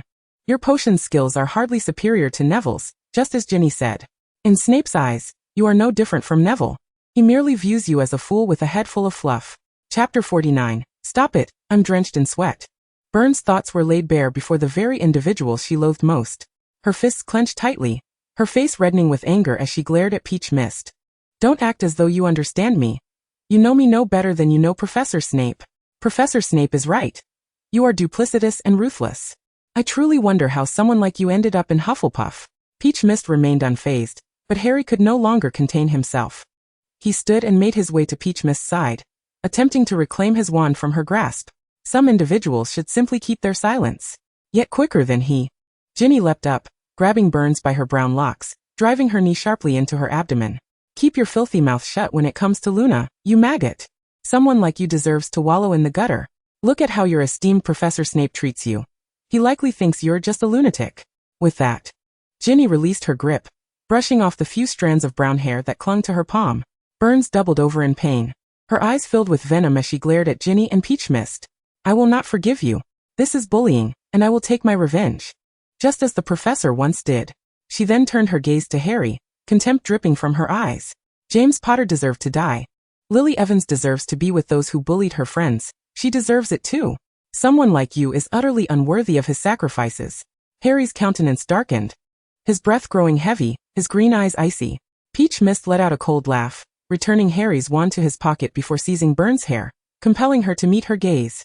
"What audacity do you have to speak to me in such a manner? I know not whether your parents deserve their fate, but today, you most certainly will." Gripping Burns' hair, she would not allow resistance, dragging her to the edge of the Black Lake, forcefully submerging her head into the frigid water. Burns, taken by surprise by the strength of Peach Mist's grip, could not muster any resistance, flailing her arms wildly while her legs struggled against the grass at the water's edge. In that brief 30 seconds, she experienced the sensation of death. Peach Mist yanked her from the water, holding her face before Harry. "Apologize to Harry." "I won't." Burns attempted to spit the water in her mouth at Peach Mist, but Peach Mist anticipated her movement. With swift reflexes, she pressed her head back into the water, until Burns lacked the strength to struggle. Only then did Peach Mist pull her up, discarding her onto the grass like refuse. What a letdown, encountering such trash. Ron stood up, brushing the grass off his pants before extending his right hand to Hermione. Hermione closed the book she had been reading on her lap, and, using his hand for support, stood up. "Never mind. Seeing her makes my stomach turn.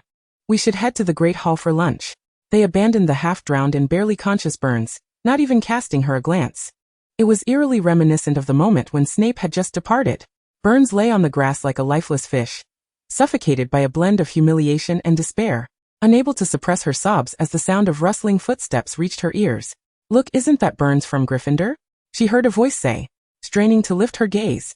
She caught sight of Flint, the Slytherin Quidditch captain, an unattractive boy with prominent buck teeth, flanked by others clad in the same house colors. "Doesn't she resemble a dead fish?" The boy's laughter was laced with malice. Flint seized her from the ground, declaring, "The curse I mentioned last time seems to have found its perfect subject." The boys erupted in laughter, aiding Flint in hoisting Burns as they headed toward their secret hideout behind the Quidditch pitch. Burns trembled in terror, paralyzed and quaking, yet her weak voice managed to retort, "If you bully a fellow student like this, I will report you to Professor Snape." Flint chuckled, revealing his yellowing buck teeth. "By all means tell Professor Snape. Let him deduct points from Slytherin. Ha ha ha, this fool is truly Navi. What are you up to, Flint? Why are you capturing this girl? They encountered Pansy on their way to the pitch, her expression one of puzzlement. She had no recollection of the girl. Before Flint could respond, Daphne darted to Pansy's side, grasping her arm, and whispered, "Don't concern yourself. This girl is Burns, a first year from Gryffindor, a mudblood. And I hear her personality is dreadful. Even the foolish lions dislike her. Most importantly, I just heard she has offended both Potter and Luna. Look at her in such a wretched state. Luna must have given her a beating." Pansy scoffed, linking arms with Daphne, and waved at Flint. "Daphne and I are off to dinner, upperclassmen. Enjoy yourselves." Burns watched helplessly as the two girls abandoned her. How dare that mudblood humiliate you? In the afternoon, Tofu ditched class again, and with the other 3 girls absent from the dormitory, she sat cross-legged on the bed facing Tom, who appeared angrier than she was. "I've already hit her," Tofu exclaimed, leaning against Tom and extracting a handful of aging potions from his pocket. "How dare that filthy mudblood speak to you like that? I'll unleash the basilisk to kill her." Tom's handsome face was clouded with a fierce rage. Tofu nestled comfortably in his embrace, lazily saying, "Don't use your desire to unleash the basilisk as an excuse. What wrong has she done? She merely adores Snape. To be frank, Luna, no girl has ever liked Snape in the years he has been with me." Tom shoved the aging potions back into his pocket. Tofu lifted her gaze to him. "Then you're rather inadequate. If someone has followed you for so long, they should at least help you find a partner. How can you call yourself a leader if you neglect your subordinates' emotional lives, mental health, and basic needs? You just work them to the bone, don't you? How much is their monthly salary? What is the year-end bonus? How many team-building events are there each year? Do you even give cakes on their birthdays? And do you reward outstanding performance? Look at you day in and day out, claiming to be a leader. I doubt anyone would want to hire you. By the way, I also heard from Pansy that you're a pervert who frequently enters the girls' restroom." Tom interjected, "Please stop. I'm sweating profusely." Chapter 50, Godfather. "Do you think you're funny?" During dinner in the Great Hall, Tofu noticed Daphne and Pansy arriving together, while the loathsome Burns was conspicuously absent. Astoria came alone, appearing troubled, likely due to losing her diary, and the resulting fallout with Tom. Ron kept a close watch on Peter, constantly worried that some other cat would devour him. He couldn't sleep at night without clutching the dead rat.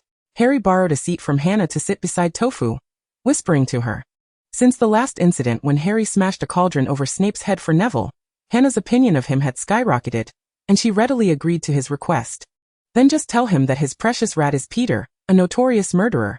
Tofu frowned at the fried chicken leg in front of her. It had been the same for 3 days, and she longed for something different. Wouldn't that terrify him? To learn that the pet he hugs to sleep is actually a middle-aged, lecherous killer? He would be devastated. Harry shook his head at Ron, who was diligently gnawing on a chicken leg at the Gryffindor table. Tofu thought for a moment, took the chicken leg from Harry's plate, and approached Ron. "Ron, I'll trade you this chicken leg for a day's use of scabbers. My transfiguration is lacking, and I want to practice turning a rat into a goblet." "Deal." Ron, trusting her and fond of chicken legs, eagerly accepted the plate from Tofu and fished Scabbers out of his pocket with greasy hands, offering him to her. Scabber seemed reluctant, struggling fiercely in Ron's grasp. "Oh, be good, Scabbers. Luna is my good friend. You should help her practice her spells." Ron gently patted the rat's head, urging it to behave. "Thank you, Ron.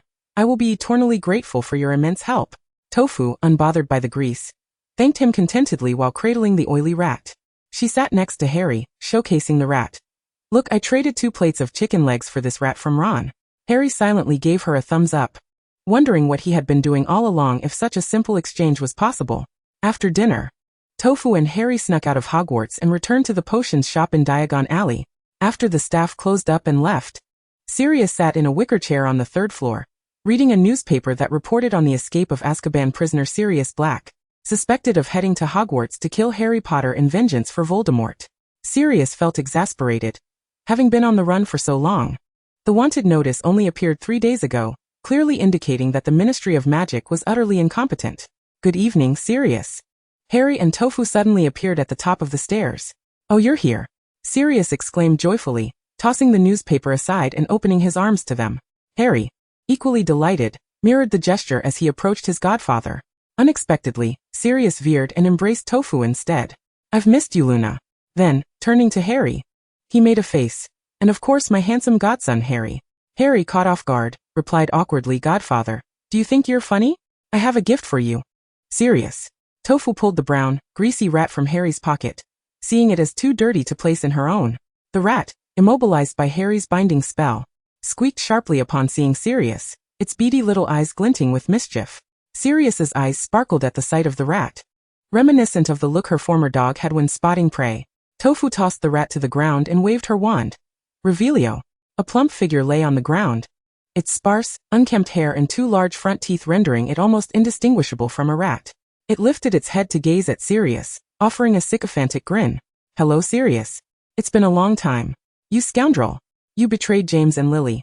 You informed Voldemort and caused their deaths." Sirius seized Peter by the collar, landing a furious punch squarely on his pudgy face. There was no need for further discussion. He should be promptly delivered to the Ministry of Magic. "Our primary objective remains to clear your name, Sirius," spoke Tao Wu calmly. "However, before we depart, feel free to unleash a couple more punches for your own satisfaction." Very well." Following Tao Wu's words, Sirius tightened his grip on Peter and delivered over 20 more blows, rendering him bruised and battered. "Now let us await our good news, Sirius," Tao Wu said as she grasped the ropes binding Peter, turning to Harry. "Place your hand on my shoulder, Harry." For the sake of safety and the success of their mission, she resolved not to include Sirius, intending for him to reappear only once his name was fully cleared. As Harry's hand rested on Tao Wu's shoulder, she executed a disapparition spell, and they instantaneously arrived in the atrium of the Ministry of Magic. Fortunately, the ministry was sparsely populated at night, and their entrance with a man long presumed dead did not incite any commotion. "Excuse me, please hold on." Tao Wu swiftly blocked the closing elevator doors with her hand, greeting the occupants inside. The individual remained silent, merely pressing the delay button to keep the doors ajar. Harry hastily pulled Peter into the elevator. "Thank you." Tao Wu turned to express her gratitude to the helpful stranger. The man appeared to be in his mid-20s, tall, clad in a brown long coat, and wearing a blue flat cap that concealed his chestnut hair. Most of his face was obscured by a scarf, revealing only a pair of clear, gentle gray-green eyes, strikingly reminiscent of the eyes in Tao Wu's dreams. Ding. The doors opened, and Harry tugged Tao Wu, who was momentarily entranced by the man, out of the elevator. "We must go, Luna," he urged. Tao Wu shook herself from her reverie and followed Harry outside, with the man trailing behind them. "Do you know that person?" Harry inquired, observing the expression on Tao Wu's face. "No," she shook her head. "We need to see Minister Fudge." Tao Wu gently tapped the secretary's desk at the minister's office. The secretary, engrossed in paperwork, did not look up. "To see the minister, you need an appointment. Do you have one?" "No. But we have something of utmost importance to discuss with the minister," Tao Wu replied, her brow furrowed. "That won't do. You need to register in the atrium first and wait for your turn," he stated. "But our matter is truly urgent." I said, "It's not possible. Let them in." The man from the elevator appeared behind them, his melodious voice as soothing as spring water. The secretary looked up at him, promptly bowing, before opening the door for Tao Wu and Harry, reluctantly adding, "Go ahead." Two troublemakers bringing a disheveled uncle to see the minister. I can only imagine the mischief. "Thank you for your assistance once again." Tao Wu expressed her appreciation to the man, who had helped them twice, bowing deeply before pulling Harry and Peter into the minister's office. The man watched their retreating figures with a soft chuckle, a bittersweet expression lingering in his gray-green eyes. The secretary's face was etched with confusion. Was it truly wise to allow these children to disturb the minister? Mr. Scamander. Chapter 51. "Very well, Grandpa Newt. It's quite all right. I shall keep an eye on them." The man spoke as he removed his tightly wrapped cashmere scarf and hung it on the mahogany coat rack by the door. His right hand carried a deep brown leather suitcase, and with a flick of his wand his coat flew onto the rack, resting neatly beside the scarf. "Did you return from New York?" the secretary inquired, taking the suitcase from him and placing it securely in a nearby locked cabinet, recognizing it as an important possession belonging to Mr. Scamander. "No, I was in the Sant'Angelo Plains, where I discovered an injured thunderbird." The man undid his cufflinks, rolling up the sleeves of his white shirt before striding towards the minister's office. The secretary watched him enter, shaking her head with a smile as she resumed her work. Mr. Scamander was indeed a legendary figure, his illustrious deeds comparable to those of his mentor, Dumbledore, tales of which could span 3 days and nights without end. Yet, he appeared perpetually in his mid-20s, despite being far older than his youthful visage suggested. Even Nicholas Flamel, who had lived for centuries, was unaware of how he had managed to preserve his youth. "Oh, children, you ought to be sound asleep in the castle of Hogwarts, not dragging a portly, bruised uncle here for games." Fudge seemingly failed to recognize Peter, mistaking Tao Wu and Harry for mere mischief makers akin to the children of Arthur Weasley, who were known for their pranks. Harry emulating George and Fred is not a commendable pursuit. You must realize that Black escaped from prison just days ago. Wandering outside Hogwarts at this hour is perilous, for that mad dog could strike at any moment. As Tao Wu listened to Fudge's mocking remarks, she pushed Peter's rotund form forward, his ample belly resting against Fudge's desk. Rather than fretting over whether Harry might be bitten by a dog, perhaps it would be more prudent to discuss how the Ministry had been toyed with by a filthy rat for over a decade. Peter, silenced by her magic, could only flush a shade akin to a pig's head, feigning the innocence of a man tormented by children, casting a pitiful look at Fudge. Child. As the Minister of Magic, I have multitudes of matters to attend to and lack the leisure to hear your tales of dogs and rats, Fudge said with growing impatience, glancing up at her from his desk. If you and our savior do not leave immediately, I shall have you arrested for obstructing official business. As Tao Wu regarded Fudge's expression, her hand itched once more. Pray tell, how many points would Hufflepuff lose for assaulting the Minister of Magic? Cornelius. Why don't you consider listening to what she has to say? The voice from behind prompted Tao Wu to turn around. It was the man from the elevator. And this time she finally beheld his countenance. With his scarf removed, his handsome face was adorned with a sprinkling of faint freckles, exuding a charming and playful aura. His lips, a sweet shade of bean paste, appeared most kissable. He directed a gentle smile towards Tao Wu, striking a chord deep within her heart. She found herself utterly enchanted by him. Long time no see, Professor Scamander. You remain unchanged as ever. Was your journey pleasant? Fudge's demeanor shifted from derision to a facade of cordiality, as he promptly rose to greet the man. Scamander?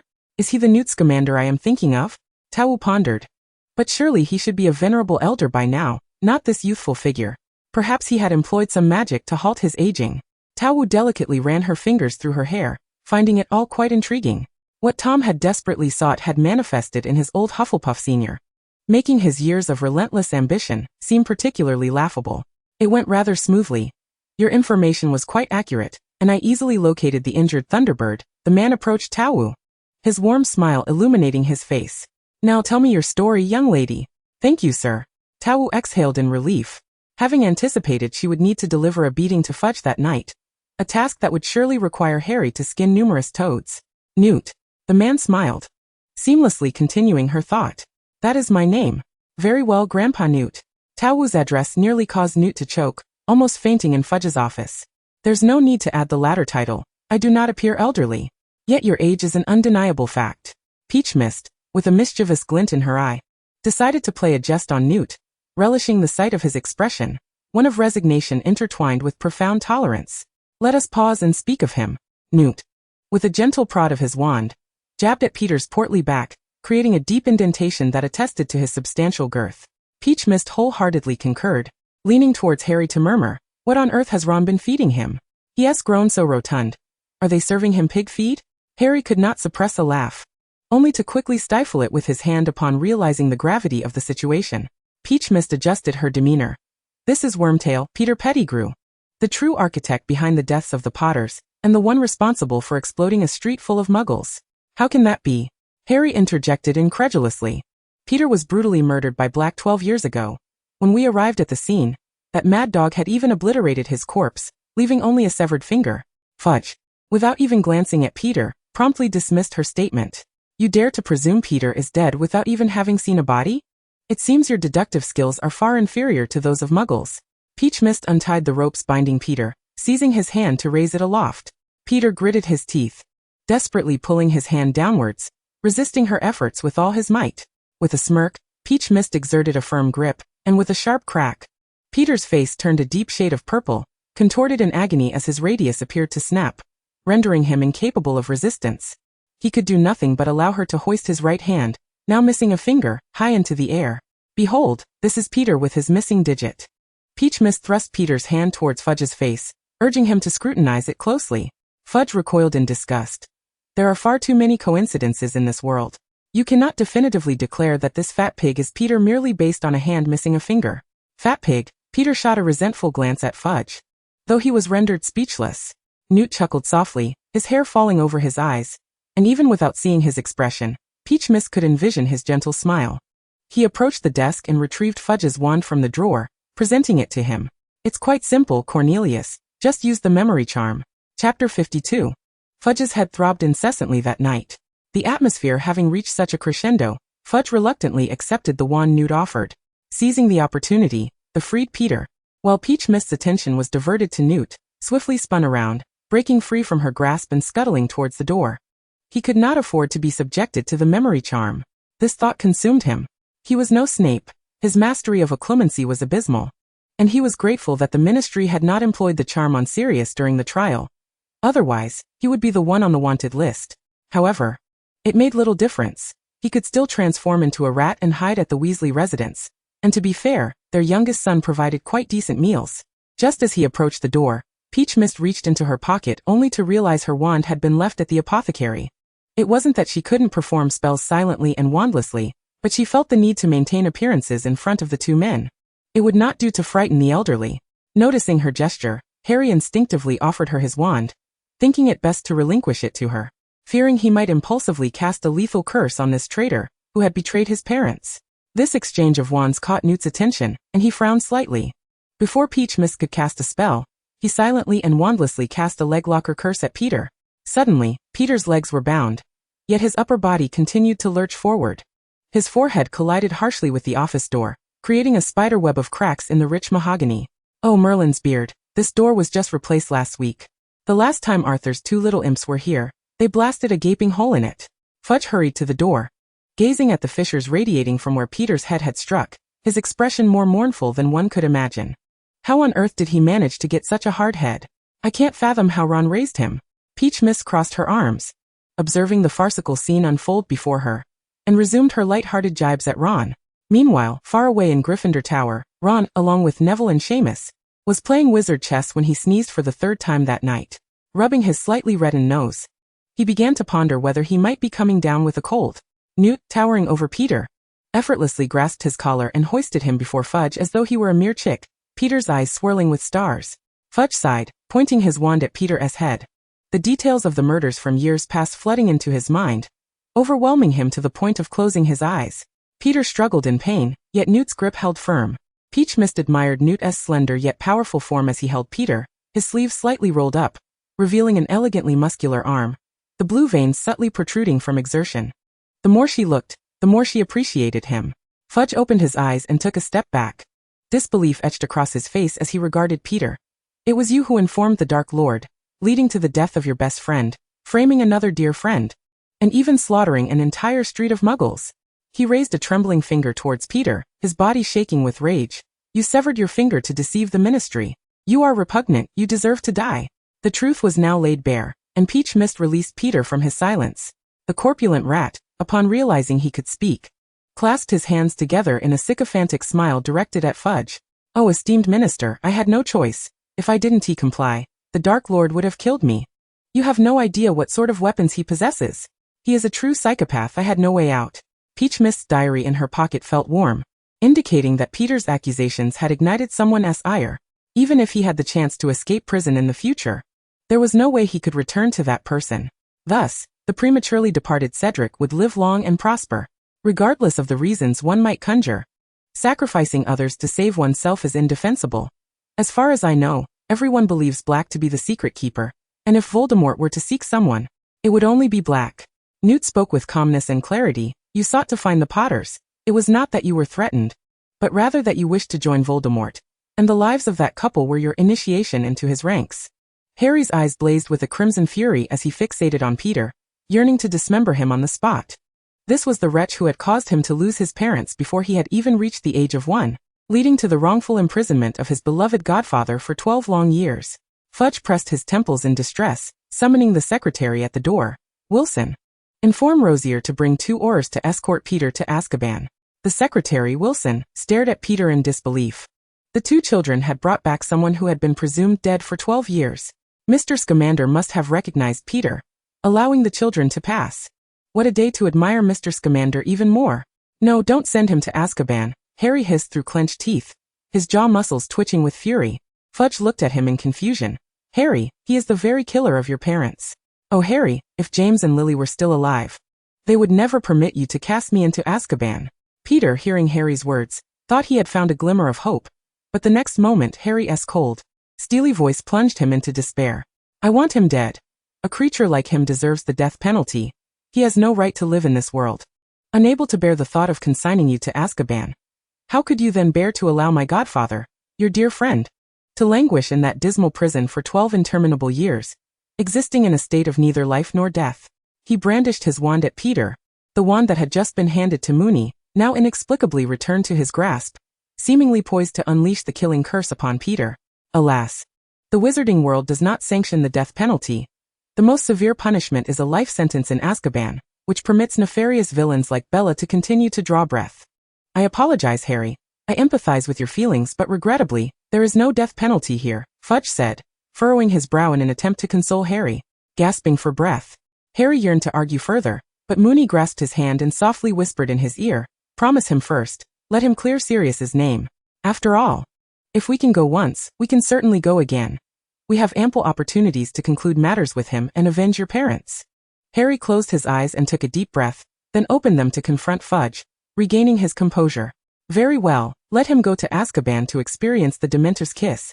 Mr. Fudge, I require you to clarify the situation for my godfather, Mr. Sirius Black, who has suffered for 12 years under false accusations. It is time for him to step into the light." Fudge hesitated, his brow furrowed, contemplating the repercussions of publicly acknowledging such a grave error by the ministry.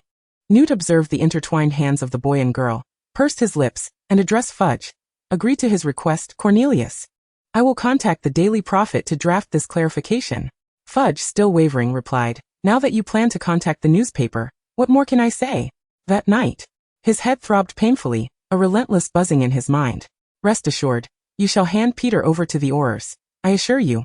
You will see reports about Black in the Daily Prophet tomorrow." After witnessing the Aurors securely bind Peter once more, and escort him to Azkaban alongside Moony and Harry, Newt led them into the Grand Hall of the Ministry of Magic. There, fireplaces awaited their use for transportation. As long as one possessed Floo powder, they could travel to any location connected to the Floo network, including Hogwarts, of course. Moony discerned his intention, and before Newt could fetch the Floo powder from the reception, she hastily grasped his sleeve.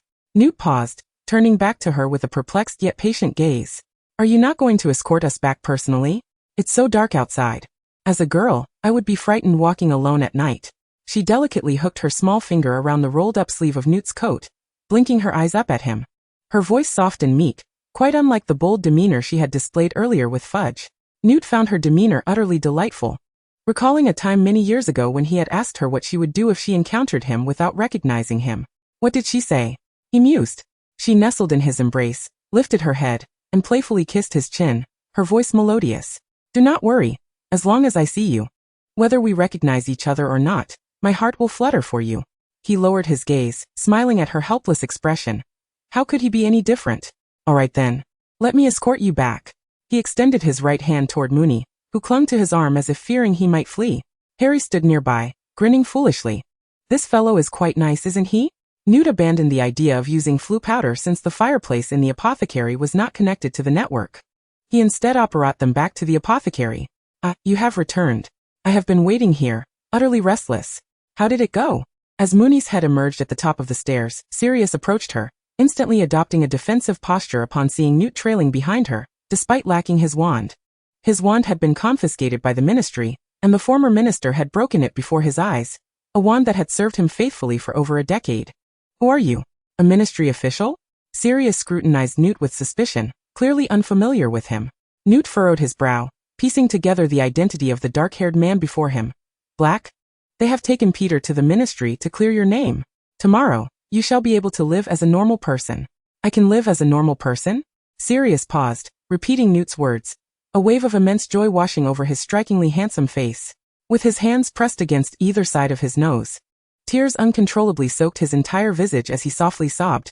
Thank you, Harry. James would be so proud of you." Since he could remember, he had only wept 3 times in his life. Once when she left, once when James died, and now today, as his name was exonerated. He approached Harry, gazing into his youthful face, so reminiscent of his dear friend, and enveloped him in a great embrace. Harry gently patted his shoulder. "It will be all right. It is already getting better, Sirius." "Yes, it is getting better. We can have an extra free hand in the shop now." Moony had already begun counting on her fingers, considering how replacing that graduate with Sirius could save a significant amount of money. "Oh, you are ever so astute, Luna." Sirius laughed heartily, releasing Harry and opening his arms to Moony, eager to give her a warm embrace. Newt swiftly pulled Moony aside, leaving Sirius to awkwardly retract his arms. I believe it is quite late now, and the news has been delivered. I must escort you back to Hogwarts. Newt gazed tenderly into her eyes, his expression soft and profound, as though the ancient galaxies had descended into his gaze.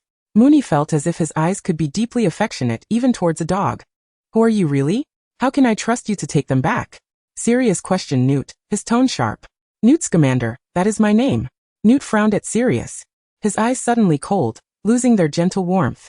Ah, so it seems that gazing at dogs does not evoke true affection. Though unfamiliar with his appearance, Sirius was not unacquainted with the name. It belonged to the legendary wizard who did not age. He reluctantly allowed Newt to escort Moony and Harry back to Hogwarts, acknowledging that the latter posed no evident threat. Harry returned first to the Gryffindor Tower, and as a seasoned Hufflepuff, Newt escorted Moony to the entrance of the Hufflepuff basement dormitory. He noticed the hesitant expression on Moony's face, even predicting the question she wished to pose. You are wondering why I could confront Grindelwald, but did not return to Hogwarts to assist Dumbledore against Voldemort, am I correct?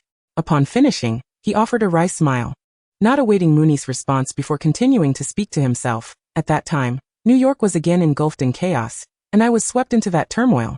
I could not turn a blind eye to those unfortunate children. By the time I returned to London, everything had already concluded. It is not your fault. We cannot blame the rescuer for arriving late. The blame lies with the reckless perpetrators. Moony regarded him earnestly.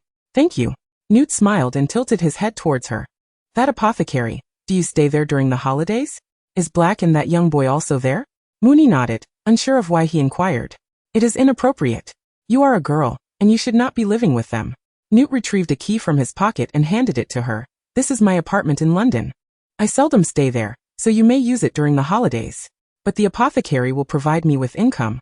Moony gazed at the key in his palm without taking it. He had no need to stay there, and the apothecary needed to earn money. Newt furrowed his brow. Do you desperately need money? How much do you require? I shall provide it. His demeanor was somewhat peculiar, and Moony was certain Newt recognized her. Just as that foolish beautiful Tom did. Do we know each other? At a specific time? Tao Wu remained nestled against his arm, tilting her head to gaze at him. You will come to understand in due time. Accept this key. Perhaps one day in the future, it may prove useful to you. Newt nudged his hand forward slightly, revealing the matte brass key that lay quietly before her. Ultimately, Tao Wu acquiesced to the key, reasoning that Newt, after all, would eventually belong to her. And his home was, in essence, her own, merely an early acquisition of its usage rights. Well, I'm off to bed now. Goodbye, Newt. Newt watched her silhouette vanish amidst the barrels of vinegar, standing in the dim light for a considerable while. It was both a beginning and an end, at last. We meet again, Luna. Chapter 54. Astonishingly, Peter Pettigrew has risen from the dead. The following morning at Hogwarts was abuzz with activity. Numerous students received their copies of the Daily Prophet delivered by their owls, a customary routine to read the newspaper alongside their morning milk. When Ron awoke, Harry was already absent from the dormitory, prompting mild complaints about his best friend's impatience, as he quickly washed up and made his way to the Great Hall for breakfast. However, today Hogwarts felt peculiar. As he stepped through the great doors, he was met with the collective gaze of his peers, some derisive, others gleeful. But the majority expressed sympathy, whispering amongst themselves as they regarded him and those nearby. What was going on? Ron pinpointed Hermione and Harry's location, squeezed between them, and plopped down. Harry hesitated, casting a pleading glance towards Hermione. She shook her head in resignation, pushing the newspaper into Ron's view. You can read it for yourself. Confusion etched on Ron's face. He lowered his gaze to the Daily Prophet before him. The first thing that caught his eye was a photograph at the center of the page, depicting a grotesquely ugly man with a bulbous head and large ears. He looked truly repulsive. Even the wild boar George had brought back last time was more appealing. Ron grimaced in distaste. He lifted the newspaper, shook his head, and cleared his throat to read the headline. Astonishingly, Peter Pettigrew has risen from the dead. Is this a moral decline or a distortion of humanity? Ron exclaimed. What a ridiculous title. Last night, the long-deceased Peter Pettigrew, presumed dead for 11 years, was delivered to the Ministry of Magic by a concerned wizard. Minister Cornelius Fudge conducted an overnight interrogation of Peter. According to his account, 11 years ago, the Potters temporarily replaced their secret keeper, Sirius Black, with Pettigrew for safety reasons. In a bid to win the favor of the Dark Lord, he betrayed the Potters, leading to their tragic demise at home. Ron covered his mouth, staring at Harry in shock. Merlin's socks. This hideous creature was responsible for your parents' deaths? What about Black? Hermione nudged his arm, urging him to continue reading. To evade Sirius Black, who sought vengeance for the Potters, Pettigrew detonated a street of muggles, leaving behind a severed finger, transforming into his animagus form, a rat, and fabricated the scene of his own death, framing Black for the crime. Ron paused after reading this segment, incredulous. He's truly despicable, turning into a rat. Speaking of which, my Scabbers is still with Luna. I nearly forgot. Mentioning Scabbers, Hermione and Harry exchanged an awkward glance, though Ron remained oblivious. He cupped his hands around his mouth, forming a trumpet shape, and called out loudly across the Hufflepuff table, "Luna, where's my Scabbers? You should return him. I haven't fed him breakfast yet." All eyes initially turned to Ron before they collectively shifted towards Tao Wu, caught in conversation with Cedric. Tao Wu felt the weight of scrutiny from all directions and promptly buried her head in her arms on the table, mortified. "You're the concerned wizard, Luna?" Cedric, sitting beside her, struggled to suppress a laugh, gently ruffling her hair. She nodded from her arm's embrace, her voice muffled. "Sirius, Harry's godfather, said that I and Harry were supposed to trick Ron into giving him over." The reactions around them puzzled Ron, as Tao Wu offered no response to his query.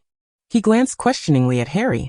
Harry's stifling laughter pointed at the newspaper, urging Ron to continue. Ron scratched his head and resumed reading. Pettigrew confessed that during his time as a rat, he had been lurking at the Weasley household, becoming the pet of Ron Weasley, the youngest son of Arthur Weasley, an employee of the Department for the Regulation and Control of Magical Creatures. Ron's voice dwindled to a whisper, his eyes widening in disbelief as he pointed at the photograph in the newspaper. "This is Scabbers?" His expression contorted in horror, resembling someone who had just consumed a bucket of slugs. Harry nodded. "Yes, my godfather, Sirius Black, told me." This was the narrative he and Tao Wu had conspired to convey, attributing the discovery to Sirius. Ron's face contorted in anguish. He knew all along? Why didn't he say anything sooner? Harry pressed his lips together. "You know, he was imprisoned in Azkaban for many years. The Ministry believed him to be insane, and no one trusted his words. However, somehow he learned that you and I shared a dormitory. He was worried for my safety and escaped from Azkaban to warn me about your pet." Harry smoothly recounted the fabricated tale they had devised. "It's all the Ministry's fault. Can't they verify what your godfather said?"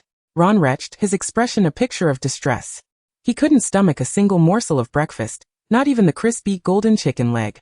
His stomach churned with the remnants of last night's meal, and in a fit of disgust, he tore the newspaper in half and rushed out of the great hall towards the restroom.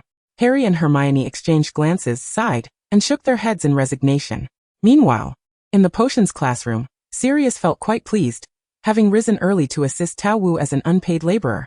At the Slytherin table, several young serpents exchanged glances. "Did you catch what Weasley said?" Daphne started. "He mentioned that Luna borrowed his Pettigrew last night. Hence she is the concerned wizard in the newspaper." Pansy's face turned pale. "She went to the Ministry with that murderer barehanded. He is a vicious criminal who slaughtered a street of muggles." She felt a chill run down her spine, realizing her previous provocations towards Tao Wu were incredibly foolish. Daphne swallowed nervously. "I will never provoke her or Potter again." She then glanced at the isolated Burns at the Gryffindor table. "How dare that fool act so brazenly?" Blaise wore a cynical smile. "I've heard that fool has a crush on Professor Snape. She wanted to be sorted into Slytherin upon her arrival. TSK, a mudblood daring to provoke Luna." In Professor Snape's eyes, she was even inferior to Longbottom. At least Longbottom was a pureblood wizard. Draco raised an eyebrow, his tone dripping with disdain for Burns, as he meticulously wiped his hands with a napkin before standing up and striding towards the Hufflepuff table. Tao Wu was leaning on the table, animatedly recounting the events of the previous night to Cedric, who was smiling gently. "At that moment, I thought we were going to be expelled by Fudge. That was when Scamander appeared. He was so handsome." Chapter 55. "I don't want you to feel, I want to feel it myself." "So handsome? Who?" Draco halted in his tracks. Was she praising that Diggory? He squinted, scrutinizing Cedric closely. 2 eyes, 1 nose, 1 mouth. Nothing particularly special. I don't find him handsome at all." Draco crossed his arms and walked over to Tao Wu's side, casting a disdainful glance at Cedric across the table. Cedric furrowed his brow but politely addressed him. "Malfoy, this is the Hufflepuff table. The Slytherin table is over there." Pomona also turned to him. "I don't want your opinion. I want my own." Draco's simmering anger was swiftly doused by a sense of grievance. Even after his confession, he felt overshadowed by the presence of Diggory, much like the time he had been abandoned on the train. Don't feel disheartened, he is handsome. And you are as well. Just because he is handsome doesn't mean you are ugly, Pomona said, observing his forlorn expression and attempting to console him, albeit in a rather unconventional manner. In matters of support, she was quite adept. Was it you who sent Peter to the ministry yesterday? Draco inquired, momentarily brightened by her words as he glanced at the newspaper on the long table. Not just me. Harry was involved too, Pomona replied with a radiant smile. Of course. Newt was as well. Who? That ageless scamander? Draco mused, stroking his chin. My father mentioned he possesses some skill, but capturing Peter bare-handed seems excessively perilous. I concur with what Malfoy said, Luna. You must refrain from such reckless actions in the future, Cedric chimed in, his gentle gaze revealing concern. I merely grabbed it. It was covered in Ron-esque grease and utterly filthy. I cast a binding spell on it and tossed it into Harry's pocket, Pomona recalled, shuddering at the memory of Peter's greasy appearance, vigorously wiping her hands with a piece of paper that was, in fact, clean. Luna. Hannah returned from the Gryffindor table, having just lent her potion notes to Neville. I just saw the way Burns looked at you and Potter. It was rather unsettling, particularly venomous, akin to Hannah frowned, searching for the right descriptor.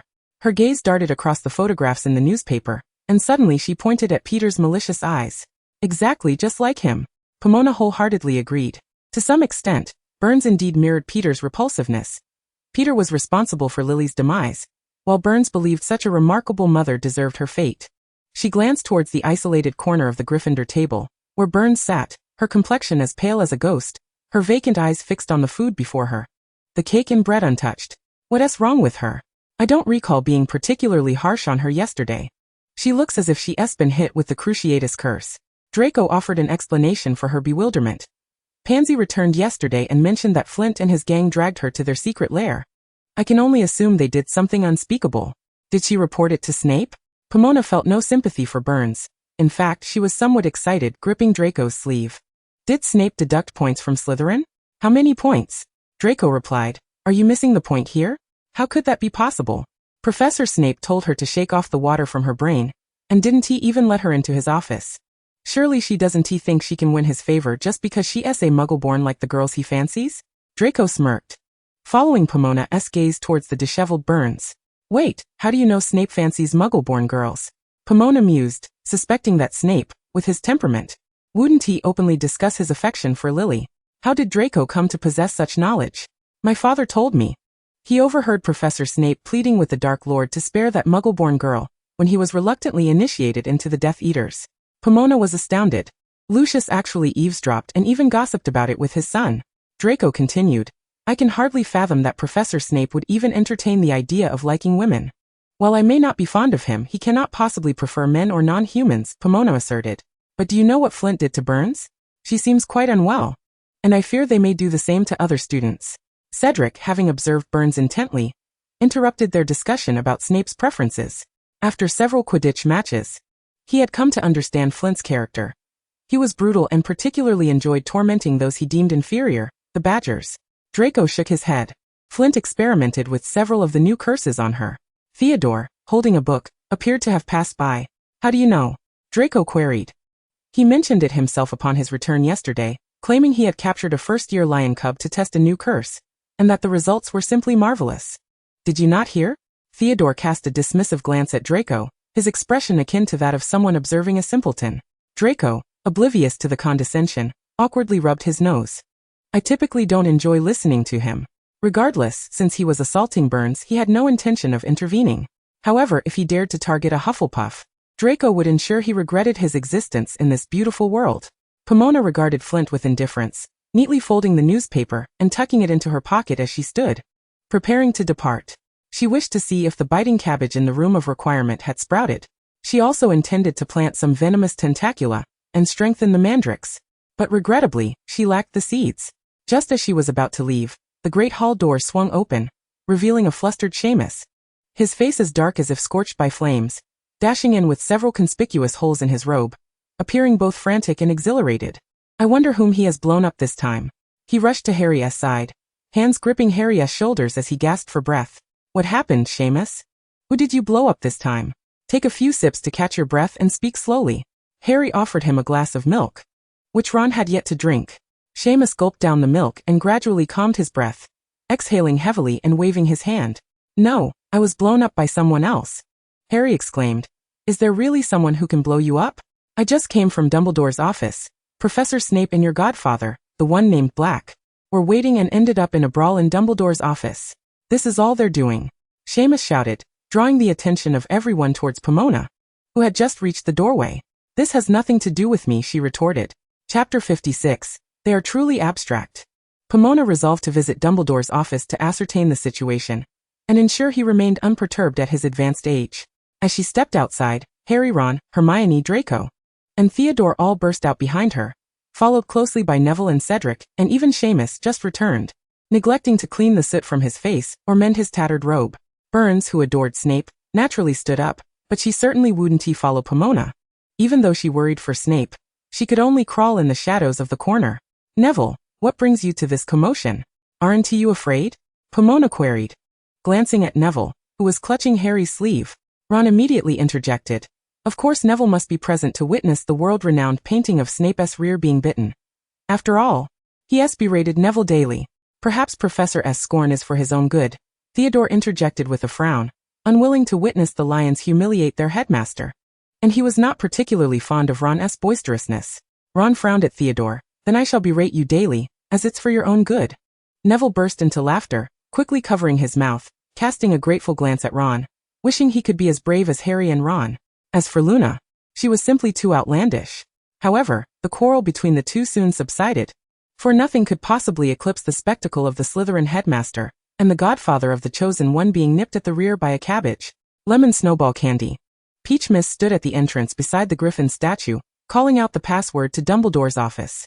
The rotating staircase, adorned with griffins and a throng of students, gradually descended, unveiling the scene within the office before their astonished eyes. Oh Ball, give Sirius another one. He used to wipe his nose on me as a child. Let him feel the consequences. And don't spare Severus, he spoke ill of me to Albus. Let him suffer as well. Fawkes, quickly retrieve Severus's wand, and ensure he doesn't get hold of it. The booming voice of the Sorting Hat reverberated throughout the office. The sight within left the students in a state of shock. Cabinets overturned, papers scattered across the floor, a standing lamp toppled, shards of glass littering the ground, and the edge of the pensive marred by evident traces of a spell. A large black dog and a massive black bat darted about the room, while Fawkes flew chaotically overhead, pursued by the biting cabbage, referred to as Ball by the Sorting Hat. Our poor old headmaster, with his hair in disarray, crouched behind his desk in a tight corner, desperately trying to conceal his aged form, appearing quite fearful, if not for the slight tremor of his shoulders from stifled laughter. Severus, aren't you capable of casting spells without a wand? Do something. Sirius had transformed back into human form, howling at Severus while clutching his rear. Do you think I wouldn't if I could? Foolish dog. It's utterly useless. Severus replied, his robes wrapped multiple times around his backside, lessening the impact of his injury. I must admit, that was somewhat clever. It's your fault for being blind. Your spell hit the Sorting Hat, causing this ridiculous creature to spring forth and bite. Sirius declared as he ran. Severus retorted without backing down. If it weren't for your foolishness filled with nonsense, I wouldn't have had to engage in this fight. Who are you calling a foolish dog? Whoever responds is the foolish dog. You snot-nosed wretch, shadowy bat. The two of them squabbled, appearing to possess a combined intellect weighing less than a pound. Ron, standing behind Peach Mist, remarked dryly. Everyone nodded in agreement. Even Theodore and Draco voiced their concurrence. Click. Neville, unbeknownst to him, had been holding a camera, capturing the comical scene. Neville, when did you bring that? Peach Mist inquired, pointing at the camera in his hands. Neville shook the camera, grinning sheepishly. I borrowed it from Colin in our year right before I came over here. Peach Mist nodded, patting his shoulder. Well done, make sure to print me a copy. And me as well. Ron quickly chimed in, planning to hang the photo on the board the next time Severus berated him in class. Longbottom, could you spare me a copy too? I can pay. Draco said somewhat sheepishly. Draco, Theodore frowned at him before regaining his composure, then turned to Neville. Make sure to give me one too, he'll cover the cost. You're so high and mighty. Finally noticing their presence, Severus glared at them, teeth clenched. Get over here and help. Peach Mist had intended to intervene, clapping her hands and addressing the Sorting Hat. Old dung, let Ball cease. It's under your jurisdiction now. Very well, dear Spawn. The Sorting Hat's voice boomed as if it were announcing a grand event. Ball, return. Spare these two foolish oafs. Their heads are undoubtedly filled with nonsense. Why are you mimicking my insults? Severus shot back. Serious, Severus is intolerable, he protested. The biting cabbage halted abruptly, rebounding onto the cabinet beside the sorting hat, while Fox landed on his own golden perch. Phew, saved at last. Thank you, Luna. That thing is truly terrifying, Sirius said, clutching the wound on his rear. His palm stained bright red. Severus also covered his backside, shooting a fierce glare at Sirius. His injury was less severe, but his eyes resembled those of a raccoon, courtesy of Sirius's physical retaliation. Both of them appeared disheveled, their clothing tattered, with a few greasy strands of hair clinging to Sirius's hand. Oh, Sirius, Severus. You both ought to visit Madame Pomfrey for treatment.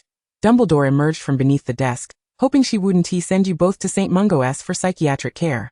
Sirius and Severus exchanged eye rolls before heading toward the door, and as they waited for the staircase to descend, Sirius stealthily stepped on Severus's black shoe. Then, fearing reprisal, quickly leaped onto the descending staircase and dashed out. They were quite absurd, Peachmas thought, casting a bewildered glance at Dumbledore. Wondering how things had come to this. Newt, who had returned yesterday, had said that Peachmas could fully trust him, for Dumbledore no longer viewed her as he did Tom.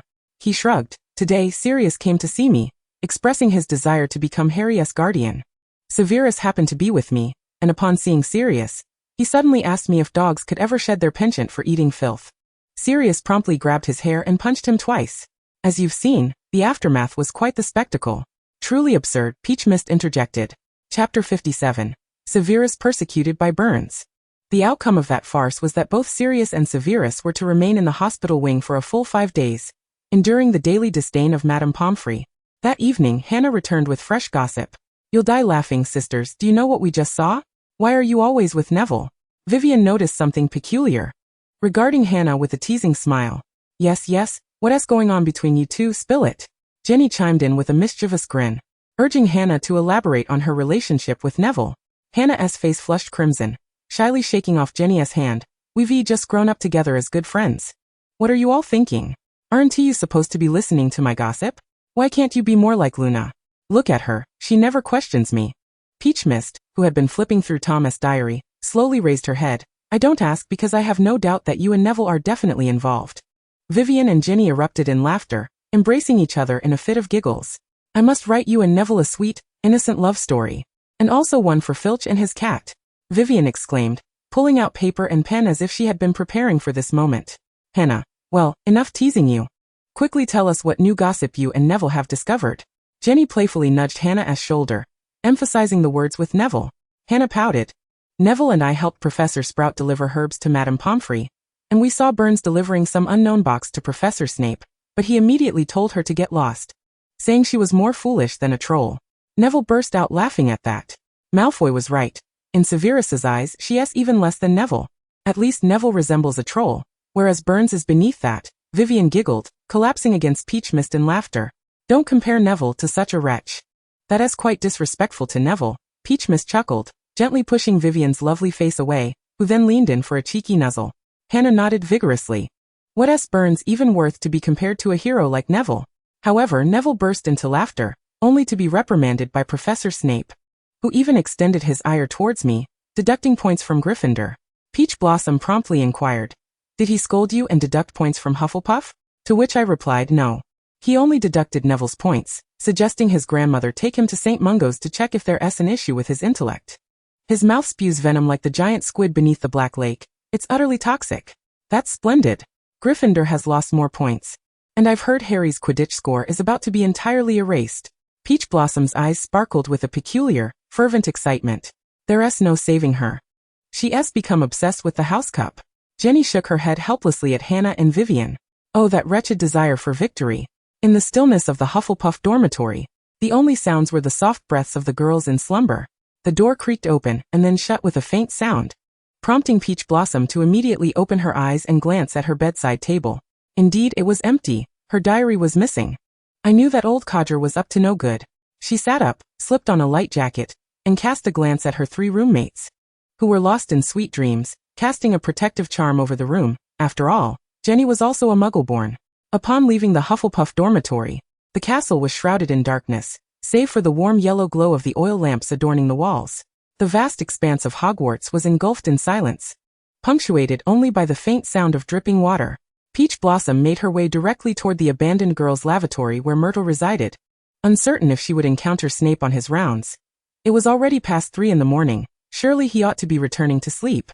After a 12-hour shift during the day and nighttime patrols after 10, if he didn't rest, he would surely collapse from exhaustion. No wonder Dumbledore was so determined to keep him on. A chosen laborer, even a balding programmer from a past life couldn't endure like him. But wait. Wasn't he still at the hospital wing with Sirius? There was no cause for concern. As Peach Blossom ascended further, she collided with Burns, who was rushing down the stairs. She appeared extremely anxious and frightened, panting heavily, her eyes brimming with tears, looking as if she had been struck by flint once more. Why are you violating school rules by wandering outside at night? Burns accused from the step above, her eyes red and fierce. Aren't you also out here? What audacity to point fingers at me? Peach Blossom crossed her arms, gazing at Burns with a mocking expression. Or perhaps you're trying to attract the attention of your beloved Professor Snape in this manner. Burns' complexion turned ashen. Her teeth clenched tightly on her lower lip, her red-rimmed eyes glaring at Peach Blossom, unwilling to descend, thus locking them in a standoff on the staircase. Peach Blossom frowned. She had no desire to waste time with this unfortunate soul. If Tom had deceived yet another girl with the diary, it would be dire indeed. After all, in the narrative, he had deceived her dear Ginny, nearly costing her life. She stepped to the right, attempting to bypass Burns, but Burns mirrored her movements, blocking her ascent. What was it that she could not let herself see? Step aside. Good dogs do not obstruct the path. Peach Blossom pushed her aside and continued upward. In a moment of desperation, Burns grasped her silvery hair cascading down her back. What? It appears you have no affection for this beautiful magical world. She grimaced in distaste, knowing she would have to wash her hair again upon returning tonight. With a subtle flick of her fingers, Burns's grip loosened uncontrollably, and she floated upward before crashing down onto the floor with a thud. Peach Blossom hastened up the stairs, while Burns gritted her teeth, enduring the pain as she scrambled to follow. Catching a glimpse of Burns's silhouette trailing behind her, Peach Blossom surmised that something must have transpired above to cause such distress. And it could only be Snape. Soon, her suspicions were confirmed in the corridor leading to the lavatory on the second floor. Nearly headless Nick and Peeves floated motionless in the air. They were ghosts and could not perish. Thus they must have been petrified. The floor and walls bore the marks of a struggle, and Snape lay rigid like Lady Loris, in a large puddle of water, his wand 5 meters away on the ground, showing signs of physical damage. He had been petrified. Worse still, he had likely encountered not only the basilisk but also Tom himself. In the puddle, crimson streaks indicated Snape's blood, his body frozen in a combat stance. He must have been battling Tom just before being petrified. He likely did not recognize the boy's younger form. Confronted with this unexpected stranger, he would have used merely a basic spell to attack. Coincidentally, at that moment, the basilisk appeared, and he saw the creature's eyes through the water's veil. One could be grateful for his sudden mercy. Had he employed more lethal spells, such as the killing curse or shattering curse, he would not have escaped death.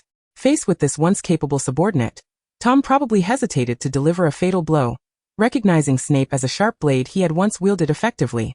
The not-so-bright Tom might have believed that Snape was still embedded in Dumbledore's circle for his own benefit. But why was Snape not in the hospital wing with Sirius? What was he doing here? What do you intend to do to Severus? I warn you, do not harm him. Burns stood to the side, wand in hand, trembling as she pointed it at Peach Blossom. Save your breath. If I wanted him dead, not even you or Dumbledore could stop me. Peach Blossom didn't even bother to turn around and retorted, let us hear it. Isn't he supposed to be in the hospital wing? Why is he here? Burns' face flushed crimson, her lips pressed tightly together, unwilling to utter a word. Yet her gaze remained fixated on the petrified Snape. Peach Blossom's eyes scanned her distressed expression and the bulging pockets, and she quickly deduced her intentions.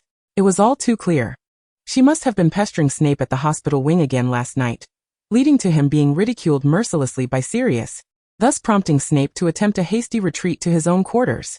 Unfortunately, he had crossed paths with Tom here, just as Peach Blossom was about to mock her further. She heard a faint, sticky sound from above as something scraped against the pipes. She glanced up warily. The basilisk was still here, and its presence here was due to Burns, the muggle-born whom Tom despised most. However, she was not Harry Potter. She was not a saint. After casting a shield charm over the petrified Snape, she rose and sprinted toward the lavatory. That old codger was still of use. As for Burns, a useless wretch who would return empty-handed even if a zombie opened her skull, who cared about her? Life and death are fated, and fortunes lie with the heavens. Luna? Upon entering, she immediately heard Myrtle's ethereal, piercing voice, who suddenly burst into tears. It's terrifying. Something just went through here. It killed a man who taught potions. Peach Blossom followed the direction of her finger, where the sink had split open, revealing a steep staircase leading downward. It was a spider, Myrtle. The creature you witnessed was a gigantic spider. She shifted her gaze from the sink back to Myrtle's translucent face. No, that shape doesn't resemble a spider. Myrtle floated in midair, resting her head on her hands in a contemplative manner. No, Myrtle, that is indeed a spider. Peach Blossom fixed her gaze into Myrtle's eyes, a fleeting crimson glint appearing within her blue irises.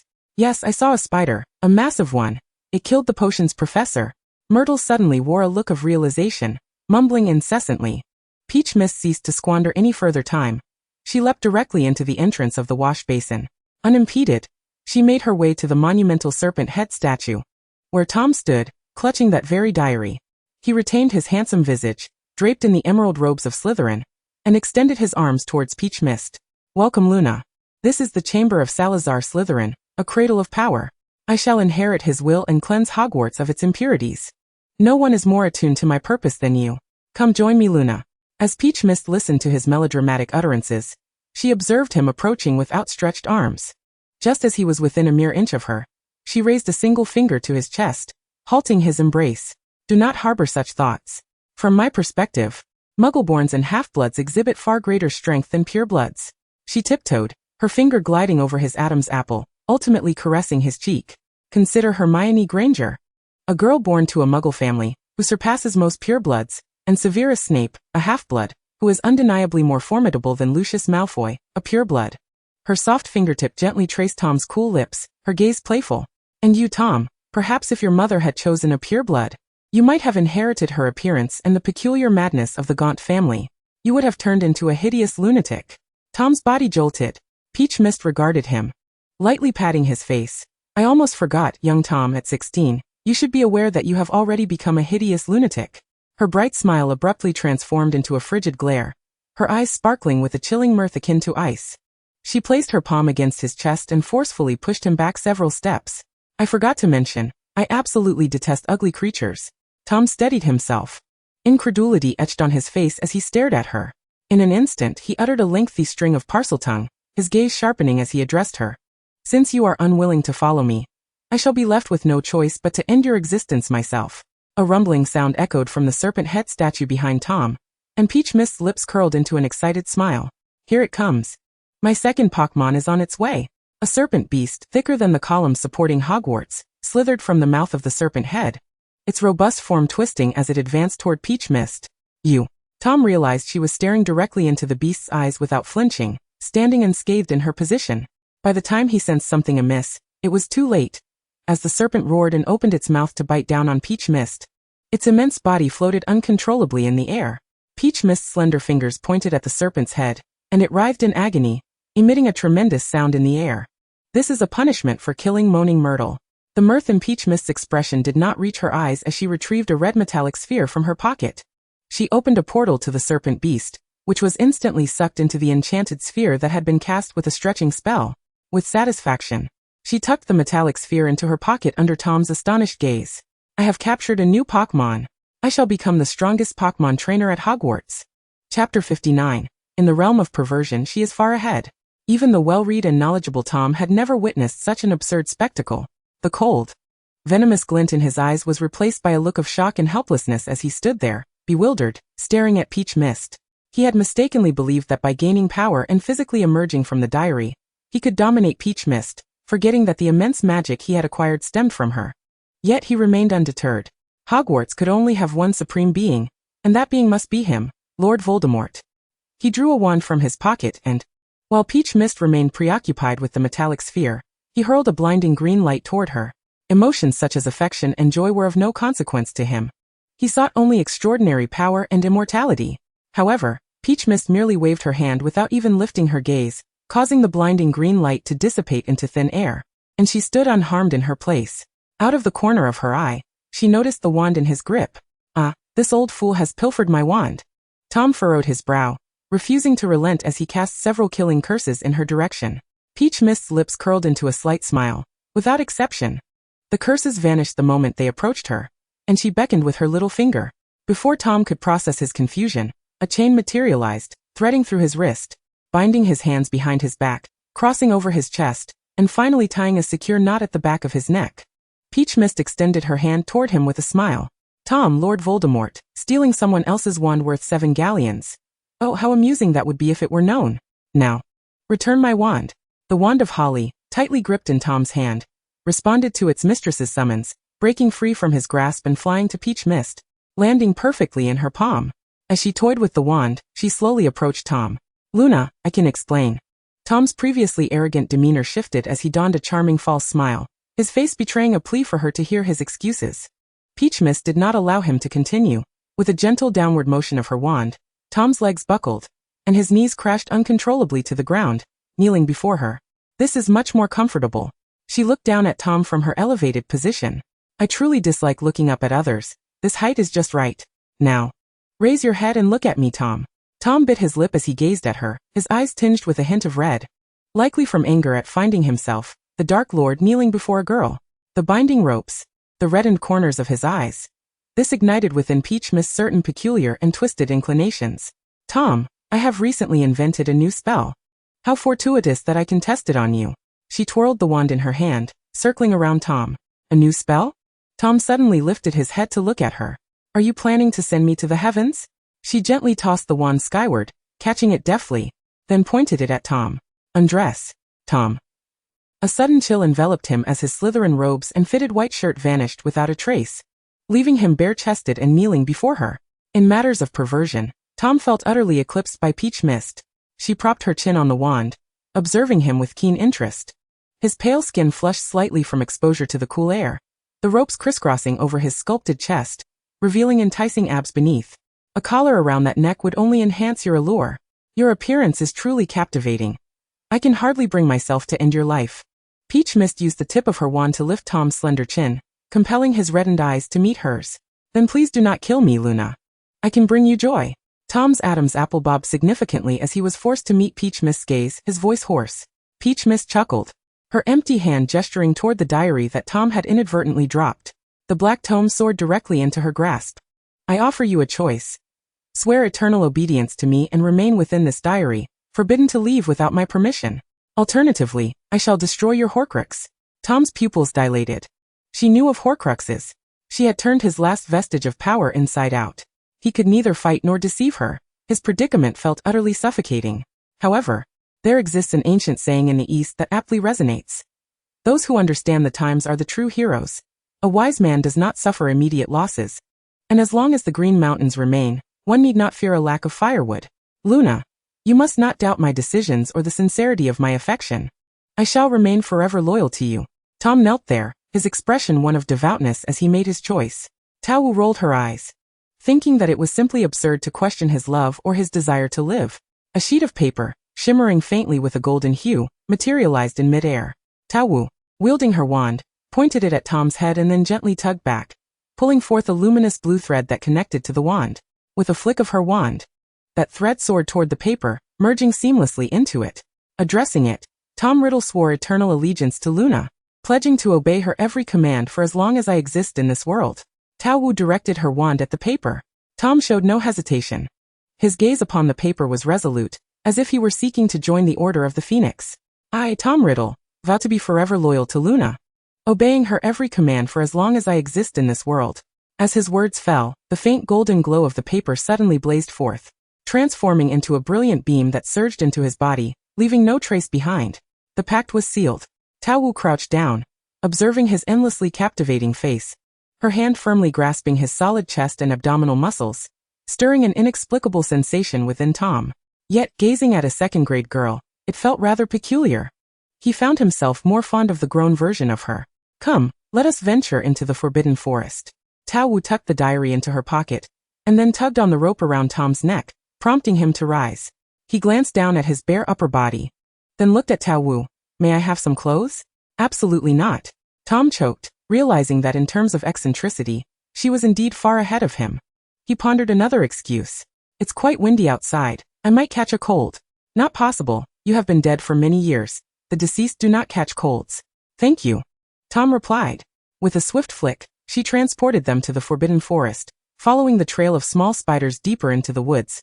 Her magical creature required Aragog, this scapegoat. After only a short distance, the unbound Tom suddenly clung to her arm, exclaiming in panic, "I'm not wearing any clothes. The spiders are crawling on me." Chapter 60. Put on some clothes. Don't you feel disgusted? You're not Ron. What are you afraid of spiders for? Tao Wu retorted, though she allowed him to cling to her arm nonetheless. Tom disdainfully flicked a spider off his bare shoulder, crushing it with his fingers. I detest this creature. In the forbidden forest, aside from the distant howling of wolves, only the sound of spiders scuttling over fallen leaves remained. They pressed on. The lush trees giving way to barren trunks, their stark branches reaching skyward in the moonlight like the gnarled fingers of phantoms. The spiders hanging from the branches grew larger, and Tom's expression darkened with each passing moment.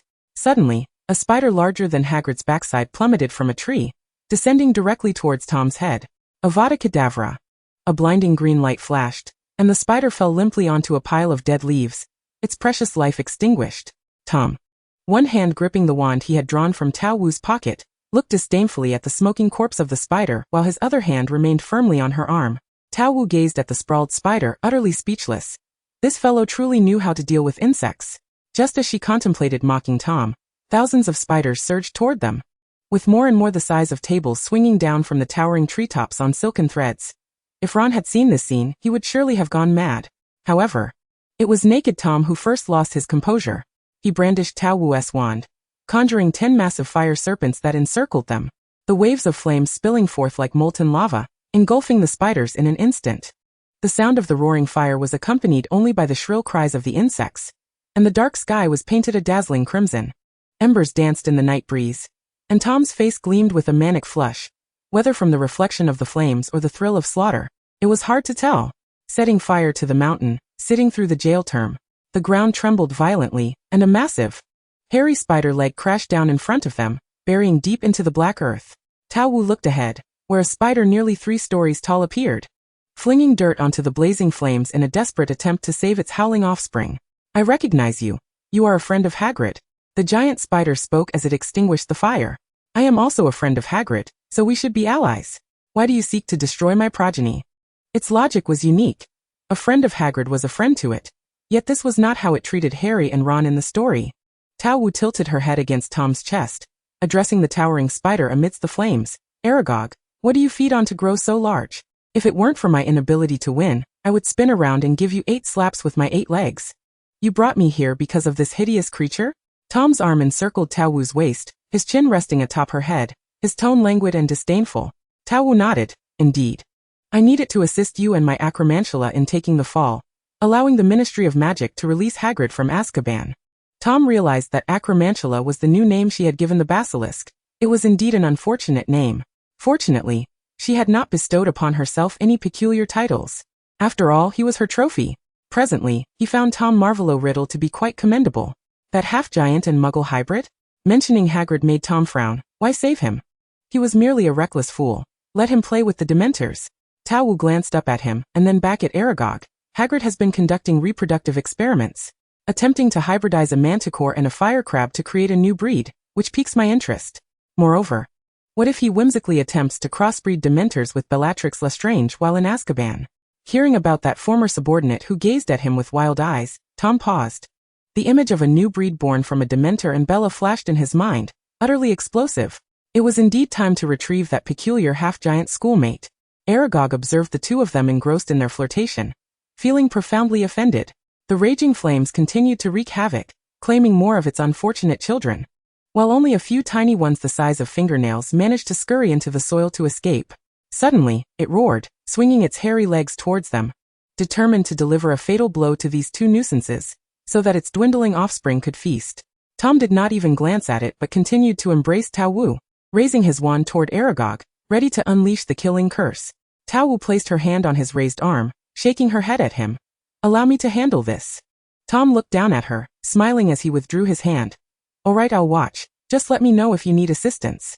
Tao Wu did not reclaim the wand from him, but merely cast an indifferent glance at Aragog, producing a metallic sphere from her pocket and opening it. Go forth, acromantula. The massive form of the basilisk materialized before Aragog, its innate racial superiority causing Aragog to falter. However, the serpent creature found itself utterly bewildered. It had just been in a secret chamber when, without warning, it was ensconced within a ball containing a cave exquisitely suited for its habitation, alongside its beloved earth chickens. Suddenly, it now found itself amidst this blazing forest. Most importantly, a colossal spider loomed nearby, tantalizing and irresistible, causing drool to pool at its feet. Instinctively, it cast a glance towards Tom, silently urging him to have Aragog beaten, though not to death, for it lacked the ability to speak Parseltongue. Tao Wu elbowed Tom in the abdomen. Tom raised an eyebrow and conveyed Tao Wu's intent to the serpent creature in Parseltongue, also informing it that it had acquired a rather unflattering new name, Aberrant Beast. Infuriated, the serpent creature struck Aragog with particular ferocity, even breaking one of the spider's legs, sending a spray of green ichor splattering onto the ground, scorching it into a gaping hole. Aragog was utterly defenseless. Who could have such a terrifying acquaintance as Hagrid? Tao Wu recalled the serpent creature into the ball, and then cast a spell upon Aragog, binding it securely with a golden cord as if it were a crab. She then cast a shrinking charm on Aragog, reducing it to the size of her palm, and picked it up, resembling a crab ready for the pot. She grasped Tom's hand and placed Aragog within his palm. "It's a bit dirty. Could you hold on to it for me?" Then, she dispelled the flames and restored the forbidden forest to its original state, albeit with the unfortunate loss of those small spiders. Tom, suppressing his disgust, walked alongside Tao Wu, carrying Aragog as they made their way toward the castle. Who was he? Just as they were about to leave the forbidden forest, they encountered Newt, who appeared to have just finished a visit with Dumbledore.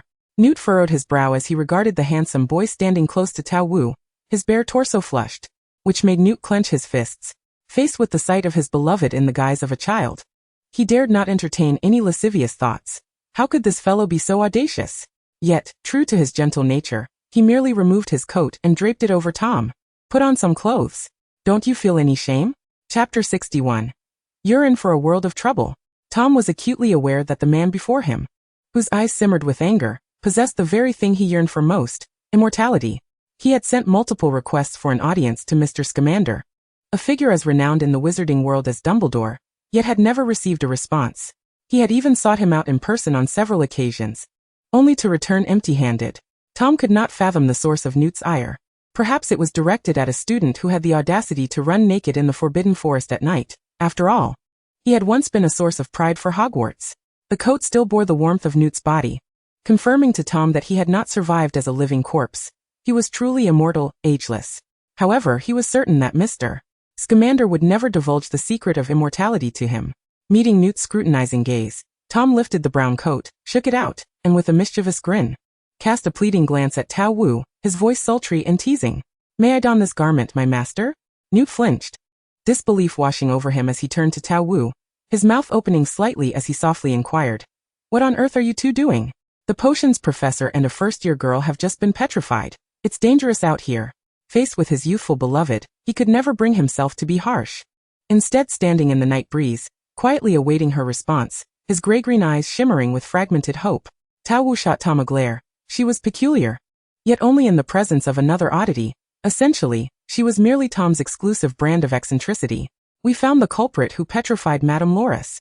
I captured it," she exclaimed, handing the shrunken Aragog to Newt, her face alight with a desire for praise, eager for Dumbledore to reward Hufflepuff. Newt accepted the tightly bound Aragog from her hands, the pitiful spider unable to move, its 8 glossy black eyes darting about comically and eerily, as if recalling something. He let out a quiet chuckle, and said to Tao Wu, "Leave this to me. I'll handle this matter at the Ministry of Magic and ensure Hagrid is released." He then glanced at Tom, who upon receiving Tao Wu's approval, donned Newt's coat yet ostentatiously left it unbuttoned, subtly revealing his alluring chest and sculpted abs. "Students ought to wear their clothing properly," Newt admonished, frowning as he tossed the spider into his enchanted suitcase. Approaching Tom, he slightly lowered his head. His gaze focused on the buttons of Tom's coat, fastening them one by one with meticulous care.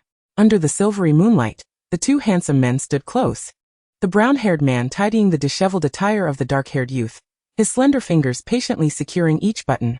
Tao Wu stood frozen, bewildered by the scene before her. Perhaps they should just marry, and she would sit at the children's table. While she was still in a daze, Newt took 2 steps back, distancing himself from Tom, and approached Tao Wu. Towering over her, his hands tucked into his pockets, he leaned closer, the fresh scent of grass wafting from him as his lips brushed her ear, sending a jolt through her heart. "Keep your aberrant beast hidden. Instinctively, Tao Wu reached for the metallic sphere in her pocket, suddenly locking eyes with his gentle, water-like gray-green gaze. In that moment of mutual recognition, Newt smiled, his expression as tender and pure as the moonlight of the night. He straightened up and waved at her. "I will always stand by your side, Luna."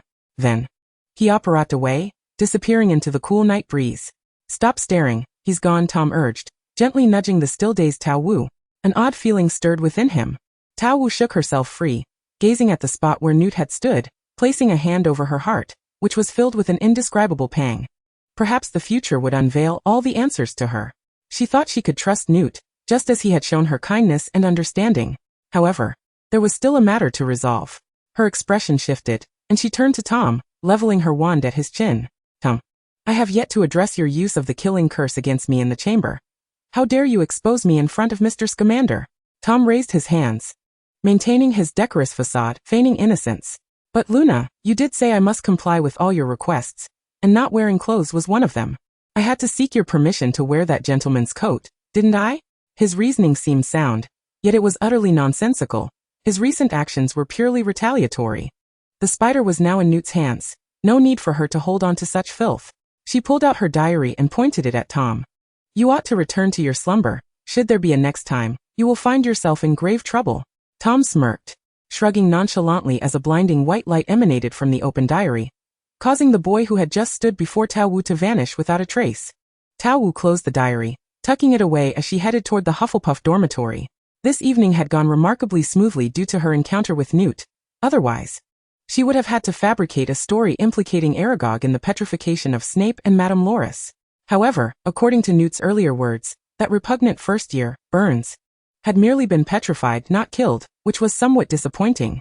Even amidst the fierce battles that had raged between the castle and the Forbidden Forest, the Hufflepuff dormitory remained warm and serene, enveloped in a utopia of sweet dreams. Peach Mist stealthily returned to the dormitory, where the three girls remained ensconced in their beautiful dreams. The only sounds discernible were their soft, rhythmic breaths. Perhaps one could faintly catch the sound of Vivian smacking her lips and Hannah murmuring in her sleep, seemingly calling out for Neville, her lips curving into a gentle smile. She made her way to her own bed, shedding her coat and hanging it on the bedpost, placing her diary and the metal sphere containing the snake monster on the bedside table within her line of sight. As she lay upon her bed, soft as a cloud, the moment she closed her eyes, Newt's gray-green eyes appeared in her mind, along with countless echoes of his tender expressions in her dreams. The chime of the clock resonated 3 times, and drowsiness enveloped her, leaving her no time to ponder what might transpire between herself and Newt. She succumbed to sleep, lost in the depths of those affectionate eyes. As the sun ascended high, Hufflepuff had no classes that morning. Shortly after stepping out, Hannah burst into the dormitory like a whirlwind, shaking the still sleeping Peach Mist awake. "Merlin's flowered trousers, Luna. Do you know what happened today? Professor Snape was discovered lying in the corridor outside the abandoned lavatory on the 2nd floor with burns." Chapter 62. The Watchful Sirius. Hannah seated herself by Peach Mist's bedside, embodying the essence of Hufflepuff's gossipmonger as she regaled her with the tale. "I heard Ron Weasley from Gryffindor say it was the Savior who carried them both to the hospital wing, startling Madame Pomfrey in the process. It is said Mr. Black performed an excited backflip on the spot, but misjudged the force, landing squarely on his backside, reopening his freshly healed wound, and receiving a scolding from Madame Pomfrey that lasted half an hour. Professor Dumbledore even sent Percy from Gryffindor's 5th year to keep an eye on Mr. Black, worried he might smash Professor Snape's statue. It certainly sounds like something Sirius would do. Neville even asked me to review potions with him. I must go, Luna." After finishing her gossip, Hannah glanced at the clock on the wall, bid farewell, and hurriedly departed. She was like a gust of wind, returning solely to share this comical bit of gossip. Upon rising, Peach Mist resolved to inquire further about Aragog. As she wandered to the lower levels of the castle, she encountered their head of house, Professor Sprout. "Oh Luna, I heard from Professor Scamander that you assisted him in capturing the culprit who petrified Professor Snape and that girl, a massive acromantula." Professor Sprout took her hand and led her to the herbology greenhouse. "Good morning, Luna." Newt greeted her with a smile, though he did not pause in his tasks. Dressed in a casual white shirt paired with overalls, his rolled-up sleeves revealed a strong forearm as he deftly uprooted a mandrake from its pot. Slicing off a small piece of the root and placing it into a nearby tray, he swiftly repotted the wailing mandrake into a soil-filled pot once more. "Good morning." Peach Mist jogged to his side, watching him chop the root and toss it into the cauldron for brewing. Pomona came to find me this morning, saying the mandrakes have matured, but your potion's master has collapsed. Dumbledore, being of advanced age, cannot withstand the cries of these little rascals. She hopes I can concoct a potion to reverse petrification. You are quite knowledgeable, Peach Mist remarked, observing the bubbling potion in the cauldron. Newt chuckled without replying, waiting until the potion was completed before pouring it into a prepared bottle. Pomona, your request has been fulfilled. Take this to reverse their petrification. Professor Sprout checked the time and handed the potion to Peach Mist. I have a third-year herbology class shortly, Luna. Could you please deliver this to Madame Pomfrey? Of course. After taking the bottle, she tugged on Newt's shirt. Will you accompany me, Newt? Certainly. Newt quickly replied, keen to avoid the dubious nickname she might append. Upon entering the hospital wing, it appeared Madame Pomfrey was absent. Percy stared impassively at Sirius Black, who, restless as ever, was eyeing Snape's statue with his beautiful, sly eyes. It seemed that, should Percy let his guard down for even a moment, Sirius would be inclined to unleash a shattering curse upon the statue. Don't fixate on him. Or if you break him, Harry won't know how to extricate you from Azkaban, Peach Mist teased as she entered, noticing Sirius's hawkish gaze on Snape. Upon seeing her, Sirius's eyes brightened momentarily, but upon catching sight of Newt behind her, his mood soured once more, vexed by the presence of this bothersome individual. Many years ago, a man named Gellert Grindelwald had similar sentiments regarding him. Why are you here with this guy? Sirius's tone was laced with dissatisfaction. Peach Mist sighed in resignation. Where is Madame Pomfrey? I have something to deliver to her. Before Sirius could respond, Percy interjected. She stepped out for a moment. Perhaps you can wait here. No need. I'll handle the task of reversing petrification for your potions, Professor, and this first-year Gryffindor girl, Newt declared, taking the potion from Peach Mist's grasp and striding directly toward Snape. Sirius was infuriated. How could this insufferable fellow be intent on saving that old snot-nosed professor and the girl who admired him? Percy, familiar with Newt, did not intervene but stood by Peach Mist, observing Newt's method. After casting the spell alongside the potion, the gray layer covering Snape and Burns receded, reversing the petrification. Snape abruptly sat up, scanning his surroundings warily, only to discover he was in the hospital wing, his somewhat damaged wand resting on the bedside table. I saw a creature with glimmering eyes, Snape murmured, stroking his chin as he struggled to recall the events of the previous night. You encountered a massive acromantula. Newt promptly replied, but that spider is now secured by the Ministry, and our gamekeeper, Rubeus Hagrid, has been exonerated. Snape frowned, uncertain if what he had seen was indeed a spider. Yet the mere thought of that creature made his head swim. Meanwhile, Burns, who had remained silent, suddenly shrieked as if possessed. You lie. It was not a spider but a snake. Peach Mist swiftly moved to her bedside, gripping her neck. Her thumb pressed against her chin, rendering her unable to articulate her thoughts fully. Now tell me, why were you prowling about at midnight, stalking Professor Snape? Causing him to be petrified by that monster? Snape, too, regarded Burns with a furrowed brow. This girl was peculiar, always appearing inexplicably near him, even presenting him with gifts. And now she had taken to following him. What are you on about? It all boils down to the fact that this girl is enamored with that old snot-nosed professor. Sirius interjected, propping his chin on his hand, clicking his tongue in disdain. Burns's gaze fell upon Sirius, her aversion reaching a boiling point as she forcefully pushed Peach Mist's hand away, and began to shout at him. Sirius Black, you are a vile wretch, a madman, a despicable bully, as shameless as James Potter. How is it that the Dementors have not yet claimed your wretched soul? What right do you have to speak of Professor Snape? You belong in hell alongside James Potter. Sirius's face darkened entirely, yet he never struck women, so he could only grit his teeth and clench his fists. Newt frowned, contemplating using a spell to silence this girl who insulted the deceased. Snape looked at her in astonishment but did not intervene.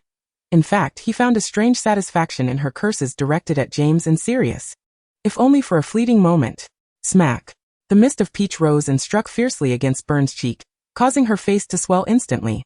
A bloodied tooth flew from her mouth, landing on the floor at Snape's feet. You, a despicable sycophant. How dare you use your mind, so filled with filth, to speak ill of Harry's parents? Chapter 63, Luna. End her. Without a doubt, Burns possessed a certain cunning. For instance, in Snape's presence, she only hurled insults at James and Sirius, refraining from including Lily as she did in Harry's presence.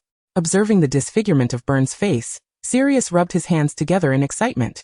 Had it not been for the pain in his rear, he might have performed a celebratory backflip. Percy turned his head away, pretending not to witness this scene. Had he not been a boy, he would have longed to strike Burns. 50 points deducted from Hufflepuff for fighting in the hospital wing, Snape stated, adjusting his black robes and casting a somber gaze upon the mist of peach. Burns, clutching her swollen face, looked at Snape with gleaming eyes filled with fervor. She knew Severus would understand her. Look, he is already targeting Luna. Protecting a student who slanders heroes, Slytherin loses 100 points. Newt, who had remained silent, crossed his arms and calmly addressed Snape. You are not a professor at Hogwarts. You lack the authority to deduct points. Snape whipped his head towards him, teeth clenched in fury. Newt shrugged. As long as I wish, I can become a professor here at any moment. If you deduct those 50 points from Hufflepuff, I will ensure Slytherin loses 100. I speak with conviction. Snape opened his mouth, furrowing his brow, but chose to remain silent. For he knew Newt could indeed follow through. Burns, her face resembling that of a pig, felt tears of grievance stream down her swollen, purplish cheeks. She leapt from the bed and, using her body to push past the mist of peach, fled outside. It appeared that the monster had not harmed her significantly. She was still lively, unlike Professor Snape, who was bleeding profusely. The mist of Peach's gaze fell upon a pair of spectacles resting by Burns' pillow. Yet her words were directed at Snape, imbued with a subtle implication. Snape, catching her veiled remark, cast a dark look at the bed Burns had just vacated. His eyes sharp, before slowly shifting his gaze to the mist of peach. This person indeed was not virtuous. Her words held truth. Burns was undoubtedly suspicious. Having inexplicably appeared in the hospital wing at midnight, insisting on delivering a muggle remedy to him, even following him to his residence. Despite having been nearly beaten to death and petrified by that strange boy, she had merely been petrified. Unusual occurrences always harbor ulterior motives. She must certainly have something to conceal. Watching Snape resting his chin on his hand, narrowing his eyes at Burns' bed, the mist of peach smirked, letting Burns savor the consequences of her beloved's wrath. I shall check on that woman. She seems quite problematic, the mist of peach remarked to Newt before departing the infirmary. In the corridor outside the hospital wing, Burns leaned against the railing, sobbing while clutching her face, her shoulders shaking with profound sorrow. Upon spotting the mist of peach approaching with hands in pockets, she immediately turned to flee, but the mist of peach swiftly intercepted her path. What do you intend to do? After several failed confrontations, compounded by the beating from the mist of peach and the injuries inflicted by Flint, Burns was utterly exhausted. Furthermore, her unrequited love and relentless support for him only drove her further towards the precipice of despair. She likely did not comprehend that after immersing herself in countless romance novels, she believed that unyielding loyalty and support would rescue him, leading her into his heart like in so many tales. Yet fairy tales remain mere fantasies. Snape was never the white dove spiraling into the abyss, but rather a crow stealthily traversing the darkness. The mist of peach noticed a dark figure materializing in the corridor behind Burns. Leaning against the railing, she feigned ignorance. Why is it so? Why do you harbor such deep-seated hatred for Harry's parents? As a wizard in the magical realm, you ought to be grateful to his mother, Lily. Had she not bravely sacrificed herself to protect Harry, Voldemort would not have been vanquished. She is a hero. A hero? Burns' face contorted with rage. Her 11-year-old voice shrill and piercing. What sort of hero is she? Just a manipulative social climber, who fell for the bully of her friends. The mist of peach noticed the dark figure falter momentarily, resting a hand on the railing. But Snape, he did not consider her. He joined the organization that slaughtered muggles, perhaps even playing a significant role in the sacrifice of Potter's wife. Her voice was soft yet resonated clearly in the empty corridor. The shadow staggered, gripping the railing, enveloped in a profound solitude. Was that not Voldemort's hand? On what grounds do you attribute the deaths of the Potters and the madness of the Longbottoms to Severus? Burns raised her head defiantly, convinced of her righteousness. Then, who was it that, seeking glory, divulged the prophecy to Voldemort in late July? Do you not recognize who ignited this entire calamity? Is he truly exempt from responsibility for these tragedies? Did you think he joined the Death Eaters as some lily-white figure? Has he never taken the life of one of your kind? Under the weight of the mist of Peach's piercing gaze, Burns took a step back, discomfort by the intensity that seemed to penetrate her very soul. She exhibited an innocent naivety, unblemished by the harshness of society, and began to scream at the mist of peach. What wrong has he done? We are from opposing factions. He merely did what was expected of him. On what grounds do you claim he owes anything? Now it was the mist of peach's turn to be flabbergasted. Was this the sort of outrageous declaration one would utter after 9 years of compulsory education under the Red Banner? She once thought perhaps this individual was a foreigner. Yet the tune Burns inadvertently hummed revealed to her that they indeed hailed from the same nation. A sudden rush of footsteps approached from behind Burns, and the mist of peach, witnessing the pale-faced newcomer, broke into a wicked yet satisfying smile. Perhaps James and the Longbottoms held no significance in his heart. But Lily was the departed moonlight of his life. Burns sensed something amiss and abruptly turned to meet Snape's countenance, dark as a stormy sky before a summer tempest. Gripping the railing tightly, he could understand her feelings, surely he thought as she did. Snape took a deep breath, striving to regain his composure, and glanced past Burns at the Mist of Peach. Luna and her. The Mist of Peach replied, "No, brother, if you wish to send me to Azkaban, just say so. There is no need for such roundabout methods. Also, why don't you do it yourself?" Burns' previously flushed and swollen face drained of color, her frail form swaying precariously. The Mist of Peach relished her expression, and indeed wished to heed Snape's command. However, the only regrettable aspect was that Burns possessed neither a life nor the intent to kill. She could not bring herself to slay her. Chapter 64. I am the Yellow Flash of Hogwarts. The Chamber of Secrets incident was resolved impeccably, and yet the second year was far from over. Having not even reached Christmas, the Mist of Peach heard from Hannah that Madame Pomfrey, upon being unpetrified, received a kiss from Filch that was quite revolting. On the first night of Hogwarts' restored safety, the atmosphere in the Great Hall was far more vibrant than usual. The Mist of Peach spotted Newt seated beside Dumbledore, looking rather sullen, seemingly disliking such crowded gatherings. However, when his gaze alighted upon the peach mist, his eyes suddenly sparkled, reminiscent of distant starry lanterns. He smiled gently at the peach mist, his expression akin to a spring breeze caressing a brook, enchanting the heart and mind. "Are you watching Mr. Scamander?" Cedric, seated opposite her, craned his neck toward her, proclaiming, "He is the pride of our Hufflepuff." "I concur," the peach mist replied, glancing up at Newt and nodding at Cedric. "Didn't you previously call him a troublemaker?" Hannah recalled the conversation between the peach mist and Cedric during last year's House Cup, mercilessly exposing her. "Shall I cast a forgetfulness charm on you?" The peach mist retrieved her wand from her pocket, poised to cast the spell. No. I've already forgotten. You said nothing," Hannah exclaimed, hastily grasping her wrist. The two of them embraced, laughing joyfully, while Cedric watched them with a broad smile. The peach mist tucked a strand of Hannah's fallen hair behind her ear, the girl's deep brown locks, round face, and charming freckles gradually merging with the visage from her memories. Where could her little Poppy be now? Suddenly, Hagrid's arrival sent the hall into a fervor. His hair tousled and clothes somewhat soiled. "Merlin Espbeard, Hagrid is back," Ron exclaimed, his mouth full of chicken leg, excitedly spraying crispy crumbs everywhere, prompting Hermione to roll her eyes multiple times. He tossed the chicken leg onto his plate, hands unwashed, and sprang up with Harry, rushing toward Hagrid. Harry was the first to embrace Hagrid, followed by Ron, leaving 2 greasy handprints on his already unclean attire. Hermione, eyeing the oily marks, sighed in exasperation but still joined in the embrace. "Oh Luna, thank you. If not for you and Mr. Scamander, I wouldn't have been able to return so swiftly," Hagrid said, approaching the peach mist at the Hufflepuff table, shaking his furry head, seemingly oblivious to Aragog's situation. "I heard you caught the real culprit." The peach mist smiled and nodded. "It is mainly Mr. Scamander's merit. I merely assisted a little." After dinner, the peach mist wandered to the corner of the corridor nearing the basement, overhearing a quarrel between Newt and Hagrid. "Rubius, what you are doing is wrong.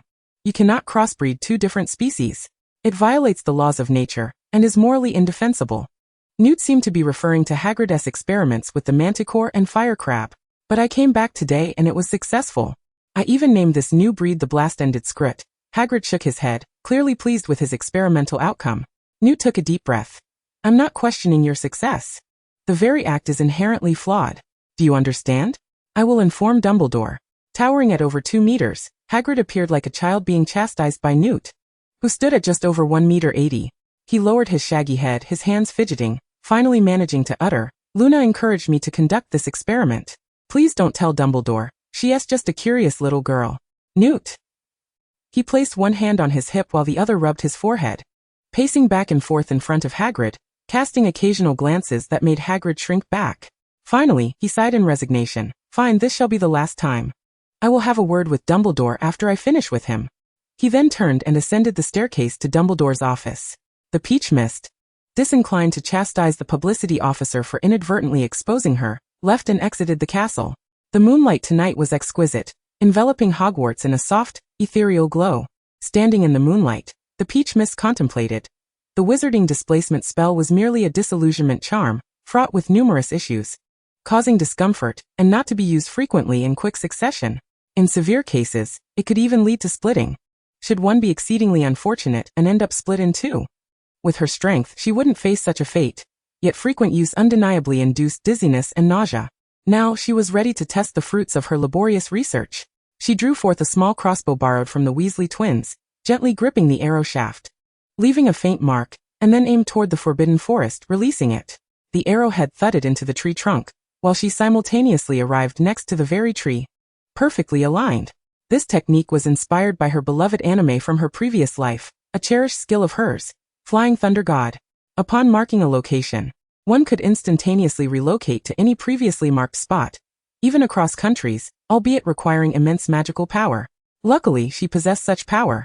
She marked another arrow shaft and, as before, shot it forth, her figure vanishing from her original position, only to reappear beside the still flying arrow, effortlessly retrieving it.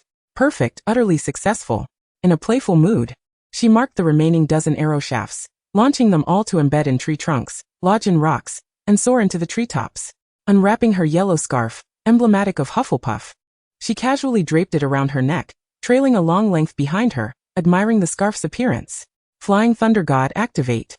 She leaped between the marks with astonishing speed, a blur of yellow resembling a streak of lightning.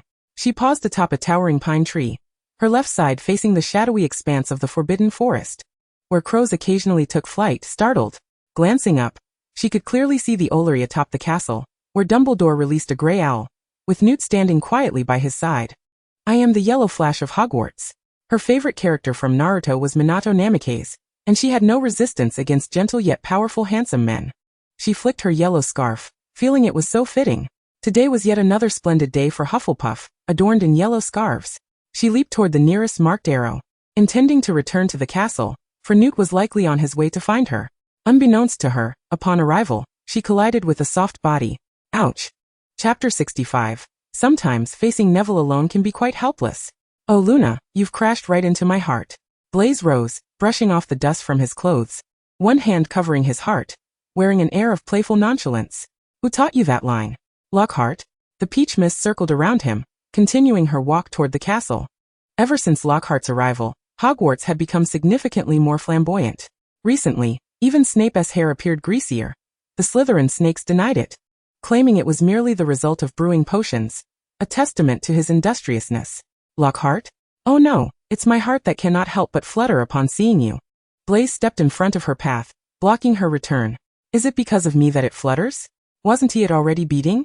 If it doesn't beat, wouldn't you die? The peach mist prodded his heart with her wand, perplexed by his sudden antics. Hannah mentioned that this charming gentleman had dated dozens of girls, even those from his sworn enemies, Gryffindor. Never mind that, Luna. Would you be interested in embarking on a heart-stirring romance with me? Blaise grasped the wand pressed against his heart, stepping forward.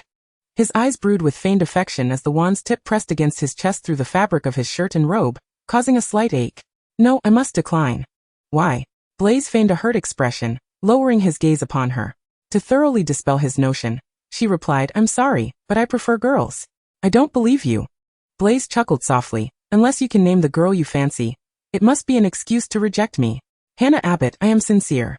Before Blaise could fully register his surprise, someone else had already lost their composure. Standing behind him was Neville, clutching a toad, frozen in place as if turned to stone. Leaf leapt from Neville's grasp, croaking loudly and jumping right between Blaise and Luna. It was unfortunate that Blaise was not frightened, but it had certainly left the Gryffindor swordmaster dumbfounded, considering it appeared he shared a mutual affection with Hannah. Blaise observed Neville's awkwardness and chuckled lightly, gently tapping Leaf with the pointed toe of his shoe. Look, our dear giant mister is utterly befuddled. Yet, Luna, I still do not believe you. Luna raised her wrist, her wand aimed squarely at Blaise's face. Do not refer to him as Mr. Giant. I hope you understand the meaning of courtesy and upbringing. Blaise, smiling, raised his hands in mock surrender. Very well, I shall refer to him as the rather dim-witted Mr. Longbottom. I hope you can forgive me, for it is a habit I have grown accustomed to. Neville remained in a daze, his mind replaying Luna's earlier declaration. Hannah Abbott, I am sincere about her. Completely disregarding what Blaise had said.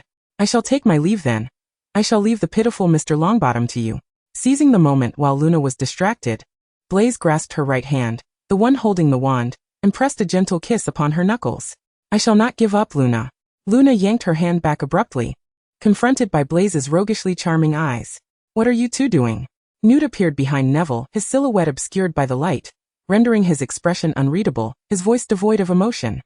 He was undoubtedly displeased. Upon emerging, he had witnessed that Slytherin brat kissing Luna's hand. Were it not for Merlin's sake, he would have knocked the lad unconscious. Noticing their silence, Newt's gaze fell on the bewildered Neville. The swordmaster, sensing the weight of Newt's stare, finally snapped back to reality.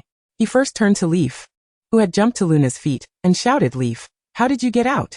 Come back." Luna retorted, "What do you think? It fell from your hands." The extent of Neville's affection for the toad had prompted Luna to reflect on who truly held significance in his heart, Hannah or the toad. Now she had her answer. The good news was that Hannah mattered. The bad news was that Neville had begun to question Luna's sexual orientation. Quickly, as Leaf prepared to make an escape, Neville snatched him back, cradling his beloved toad and meeting Newt's gaze with a woeful expression. "Mr. Scamander, Luna is a lesbian. She likes my fiancé Newt." "What sort of nonsense is she up to now?" Blaise couldn't help but stifle a laugh as he quickly ascended the steps leading to the castle. "Good night, Luna. See you tomorrow." Just as I was about to part ways with you, I began to miss you already. With that, he sent a playful kiss in Luna's direction. Luna exclaimed, "Are there any normal people among you Slytherins?" Suddenly, she felt a newfound appreciation for Pansy and Daphne. Newt appeared increasingly agitated. Even Neville sensed it, as he anxiously unbuttoned the top 2 buttons of his shirt, exposing his lovely collarbone. It seemed time's passage did not lead to greater emotional stability. At least not for him. Clutching Leaf, Neville stole another glance at Luna, hesitating for a moment before summoning the courage to bow slightly to Newt, and imploringly said, "Mr. Scamander, I beg you to speak to Dumbledore. Please separate Luna and Hannah. They are living together now, and I am frightened." Luna rubbed her forehead with one hand, feeling utterly helpless against Neville's earnestness. "You actually took him seriously?" "I was only joking with Zabini. He didn't believe me, but you fell for it completely. You really are something, Neville." While Luna chided Neville, she did something she had long wished to do, prodding Leaf's warts with her wand. And indeed they were soft. Leaf croaked in a forlorn manner at Newt, then with a quick movement, bit down on the wand Luna had used to poke him. "Oh Leaf, that is Luna's wand. You cannot eat that." In a fluster, Neville pried Leaf's mouth open, retrieving Luna's wand, which was now smeared with a glistening residue.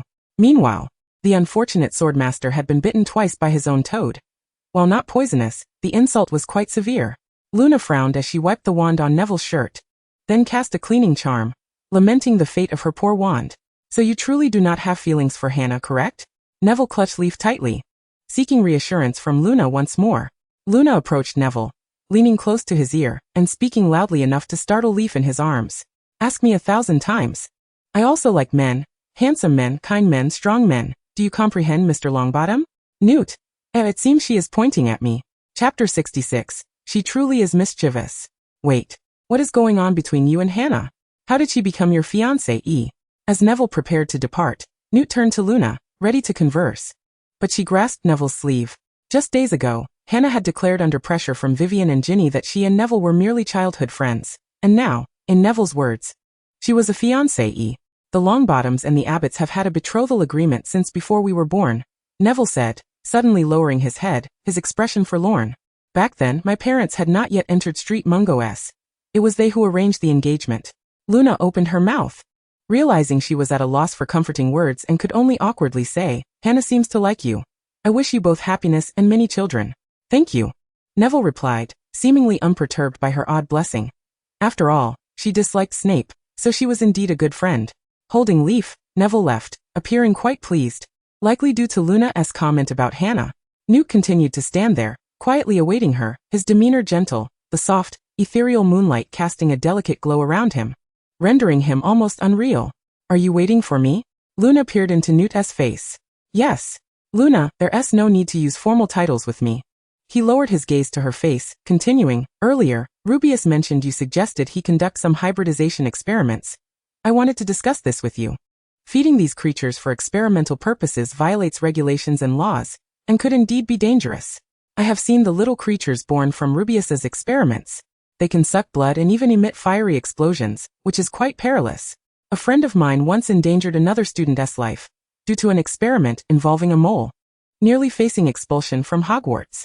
Luna recalled certain events, feeling somewhat glum, and looked up at Newt. "Leta Lestrange? Your brother's wife, right? Did you have feelings for her?" "How could that be?" She is merely a good friend I have known for a long time. Newt gazed at her in surprise, unsure why she would think that. Hannah previously told us that she and Neville were just ordinary friends, yet now they are engaged, and you even took the blame for her being expelled from Hogwarts. That is different. Lita is my brother's fiancée, but she has been dead for many years, leaving only Theseus to endure life in despair. Newt closed his eyes. Having once waited through long, lonely years like Theseus, though he was far luckier, for he had ultimately found his moon. Luna pressed her lips together, realizing she indeed held a fondness for Newt. He danced entirely to his own aesthetic, but it was merely fondness.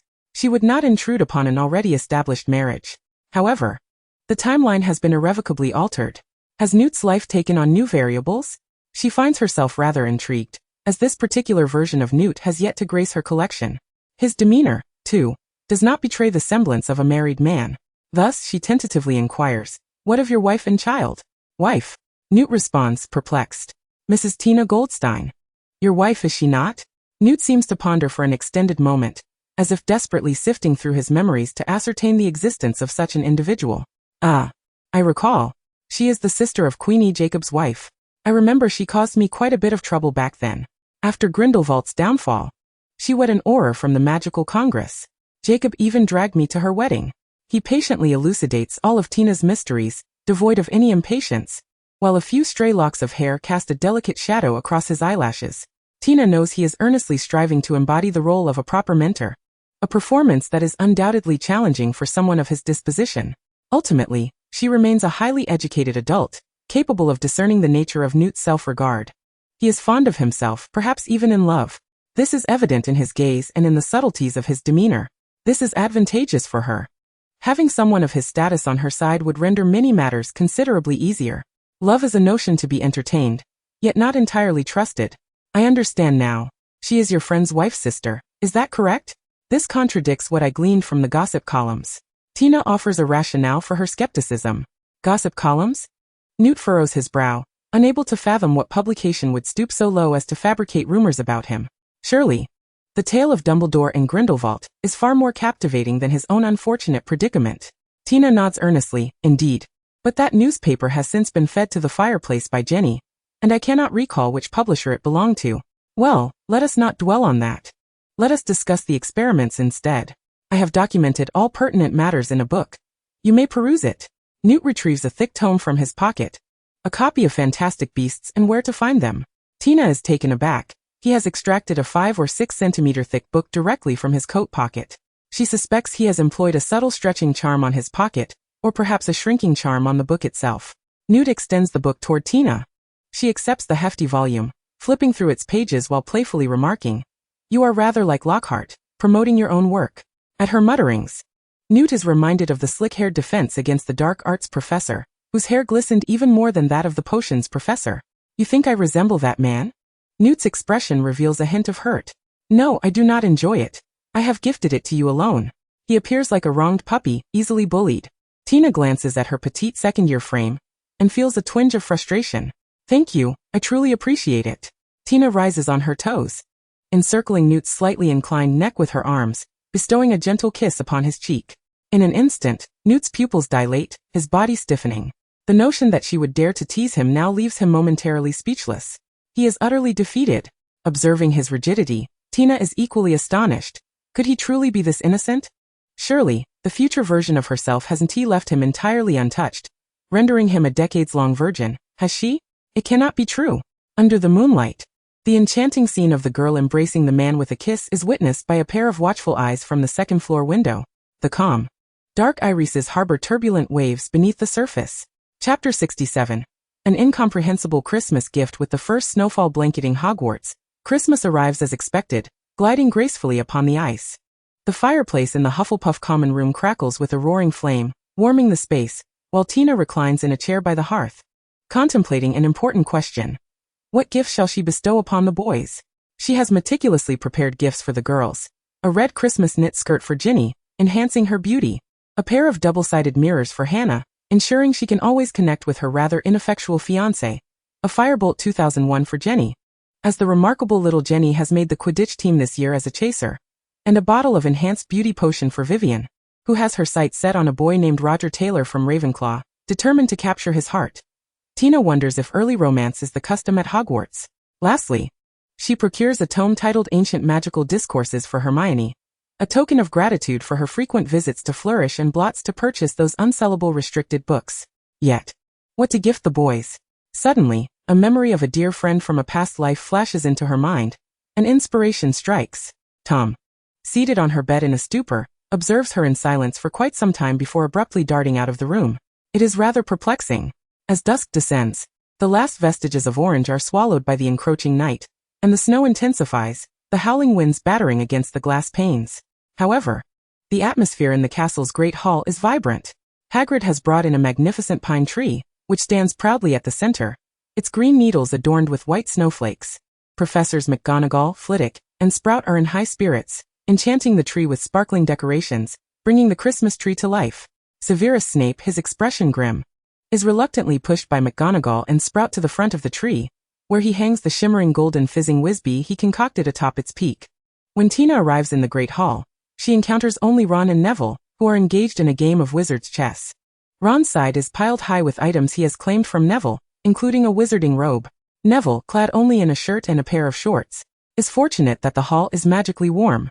"Merry Christmas, Luna," Neville greets her, waving. "Thank you for the double-sided mirror.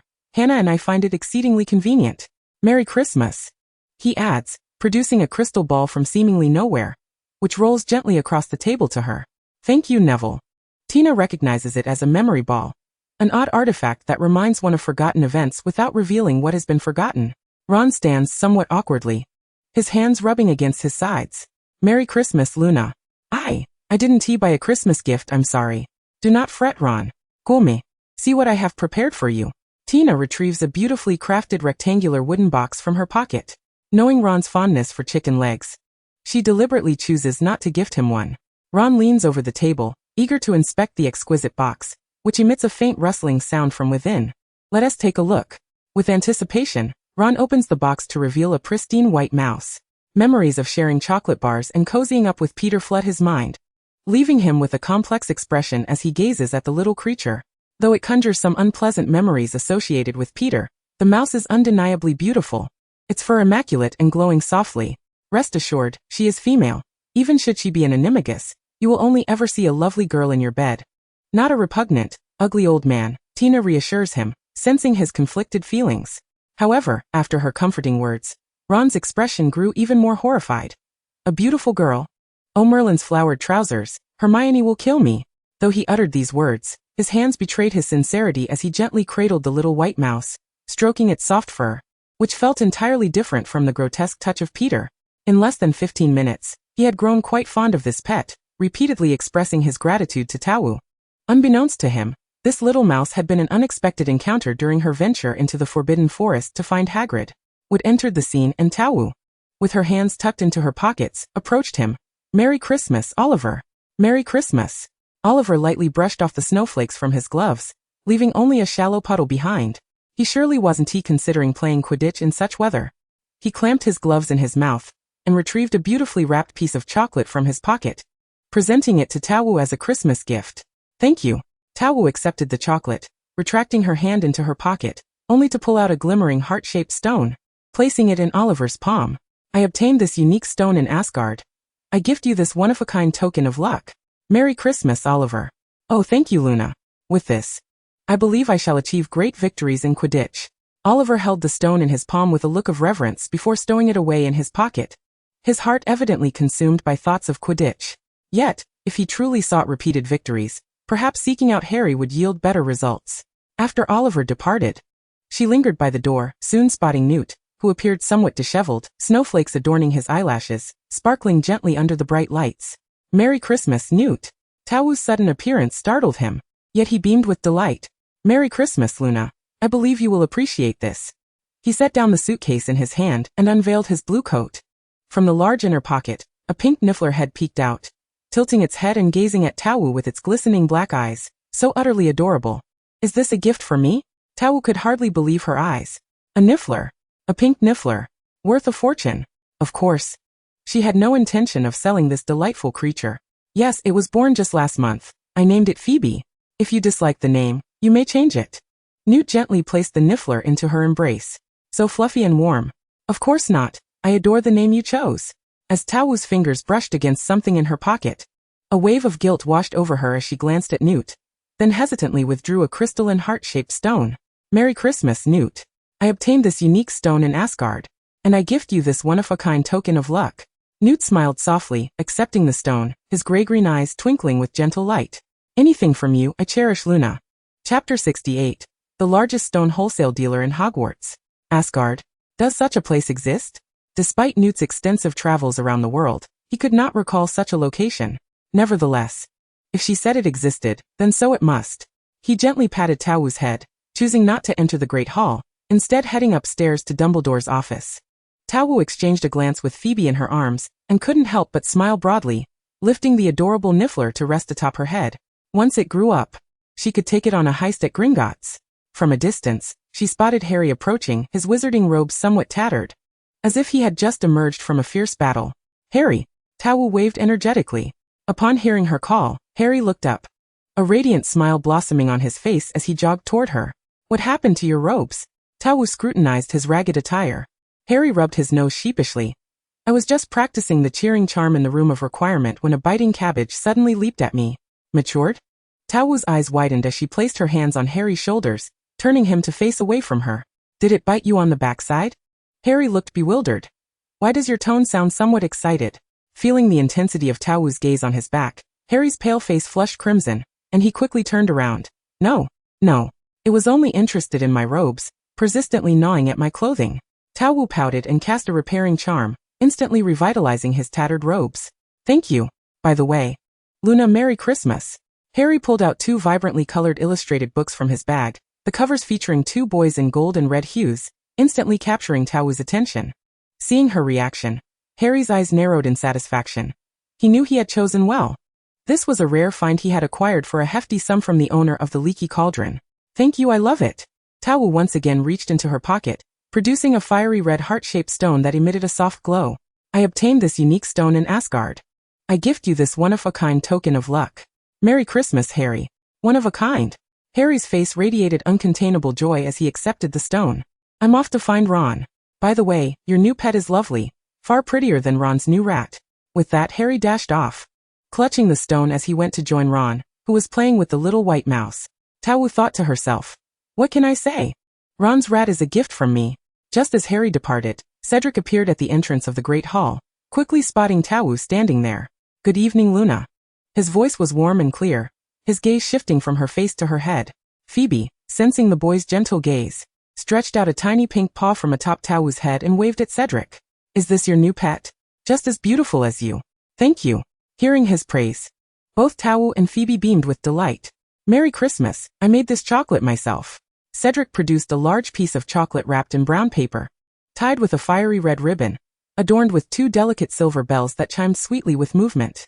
He smiled as he offered the chocolate to Phoebe, who eagerly reached out with both paws. Phoebe tinkled the shimmering bells under the light, her dark eyes sparkling, before promptly stashing the chocolate into her pocket. Thank you, Cedric. Phoebe and I both adore it. She pulled out another luminous heart-shaped stone. I obtained this unique stone in Asgard. I gift you this one-of-a-kind token of luck. Merry Christmas. Cedric. I love it, thank you, Luna. The same phrase had escaped Tao Wu's lips multiple times, leaving her feeling somewhat numb, yet she knew she had to maintain her composure. Suddenly, a golden head appeared before her. Hey, Luna, where's my Christmas gift? Draco, with an air of arrogance, extended his right hand, demanding his present. Tao Wu mechanically repeated the familiar phrase, placing a glittering heart-shaped stone into his palm. One of a kind? Draco's lips curled into a triumphant smile. I knew you thought of me as unique. He accepted the gaudy stone with exaggerated reluctance, yet he treated it as if it were a treasure, carefully stowing it in his pocket. Then he produced a black velvet box, opening it before Tao Wu to reveal a dazzling sapphire. Merry Christmas, Luna. The Elizabeth sapphire. I believe it suits you perfectly, he remarked, casting a gentle gaze into the cerulean depths of Peach Mist's eyes, a tenderness in his expression unbeknownst to himself. However, Phoebe, who had just scampered into Peach Mist's wizarding robe, sensed the radiance of the sapphire, much like a dog catching the scent of meat, and sprang forth, seizing the gemstone from the box and stuffing it into her pocket. Merlin's long hair, what is this? A pink-nosed rat? How revolting. How could you possibly like such a thing? This is something a Weasley would cherish. Draco exclaimed in horror. He then spotted Ron at the Gryffindor table, taking a hefty bite of chicken leg, and then, with his greasy mouth, affectionately pecked the snowy mouse in his hand, leaving a yellowish smear upon its pristine fur. Good heavens! This is enough to suffocate a cleanliness-obsessed Draco. He regretted having looked at Ron. Is it too late to pay a fortune for a pair of eyes that have never witnessed a Weasley kissing a rat? Phoebe seemed to comprehend Draco's thoughts, playfully sticking her little hand out to make a face at him before diving into Peach Mist's embrace, hiding within her robe. Wow, what? Draco stammered in fury. This is a niffler, Peach Mist exclaimed as she cradled Phoebe. It's so adorable. How could you call it a pink-nosed rat? Just now, it was eager to approach Cedric. Had I not intervened, it would have surely gone to kiss him. Cedric, how intimate the call. Draco grumbled, his discontent evident as he locked eyes with Phoebe, who seemed utterly blind to his superiority. After all, he, the heir of the Malfoy lineage, was far superior to that Diggory boy.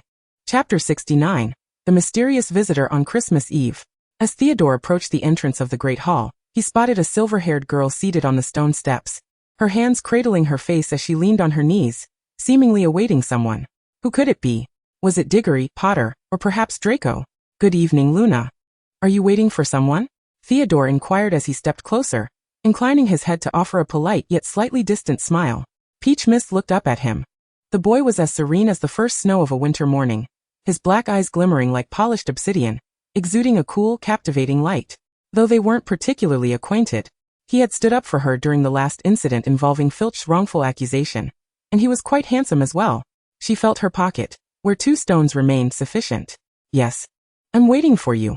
As she uttered this, Theodore's eyes widened in astonishment when she retrieved a stone as dark as ink from her pocket, and repeated the words she had said 5 or 6 times before. Thank you. Theodore accepted the stone with calm composure, carefully placing it within the lining of his robe. A tempest of emotions stirred within him as his fingers brushed over the stone's smooth surface. Heart-shaped. Was she hinting at something? She had specifically waited here. Merry Christmas, Luna. His voice remained tranquil, though it seemed he wrestled with his thoughts as he produced a pendant crafted from solid gold, and extended it toward Peach Mist. He had learned from Potter that she had an affinity for gold items, and had secretly prepared this Christmas gift, not expecting an opportunity to present it. The Knott family, much like the Malfoys, was not lacking in wealth. Although Old Knott was a staunch supporter of Voldemort, and forbade interactions with Muggleborns, Draco spent ample time with Luna, and Lucius had given his tacit approval. Surely there would be no issue. Peach Mist was taken aback by the lavishness of his gift, never anticipating such a generous offering. Yet she did not decline it, for this boy before her would eventually belong to her. What was hers was rightfully hers, and utilizing it early was undisputed. After Theodore entered, she felt in her pocket the remaining stone, narrowing her eyes as she surveyed the great hall, contemplating whom to bestow the last stone upon, determined not to waste it after spending a gold galleon. The 7 stones cost a total of 1 galleon. Luna, why aren't you going inside? Percy appeared at her side, holding a copy of the Hogwarts Student Code of Conduct. Peach Mist's eyes lit up at the sight of his handsome face. She had found the perfect recipient for her last stone. Percy, Merry Christmas. I have a gift for you. She produced a dazzling heart-shaped stone, and handed it to Percy, repeating her customary phrase, which would echo in her mind even as she slept that night. Percy looked puzzled but seemed quite pleased, hesitating before accepting the stone. Thank you, Luna. This is the first gift I've received apart from the sweater my mother gave me. Peach Mist was shocked. Was it truly that dire? Had she known, she would have chosen something else. This was the kind of thought that would make her slap herself awake at midnight, regretting not selecting a different gift. Percy smiled as he tucked the stone into his pocket, then extended a hand to help Peach Mist, who had been sitting with her legs numb. I'm sorry, Luna. I didn't prepare a gift, but I can offer you a promise to do one thing for you, anything you desire. All right. Goodness, she felt like Jo Giroux. The Christmas Eve dinner was extraordinarily lavish. Alas, the delicious food failed to quiet Ron's incessant chatter.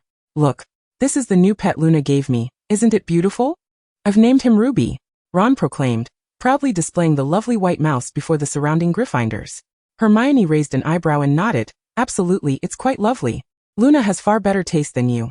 It's astonishing that you cherished that hideous Peter for all these years.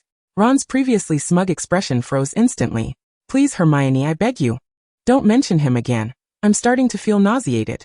To prevent Hermione from bringing up Peter again, he swiftly changed the subject. What did Luna give you, Hermione? I saw a rather large box. A wonderful book, Hermione replied, her smile evident as she cherished the gift. Nearby, Seamus chimed in, speaking of books. She had Hannah send me a gift too, titled How to Become an Excellent Explosives Expert. Ron and Hermione, they along with Harry, subtly distanced themselves from Seamus. Harry meanwhile, silently caressed the stone in his pocket, occasionally wearing a mysterious smile. Yet he never broached the subject of the gift Peach Mist had given him. The banquet proceeded pleasantly, with the professors enjoying themselves save for Newt, who appeared somewhat out of place. Nevertheless, he and Snape were coerced by the other professors into singing a Christmas carol together.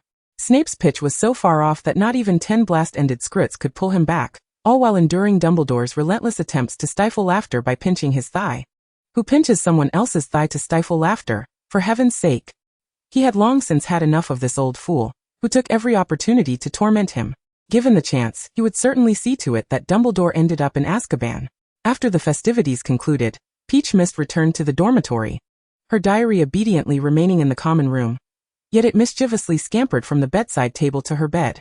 A diary that does not wish to warm its owner's bed is not a good diary. Peach Mist tucked it into her pocket, intending to visit the room of requirement to see the matured cabbage Harry had mentioned. She could not allow Tom to remain alone with the other 3 girls. Jenny was a Muggle-born, and she feared Tom might harm her, thus she returned to fetch him. Peach Mist planned to select a tower near the headmaster's office to open the room of requirement, as Snape rarely patrolled that area at night, thereby avoiding much trouble. Upon reaching the glass window on one side of the tower, Peach Mist sensed something unusual. She furrowed her brow and gazed outside.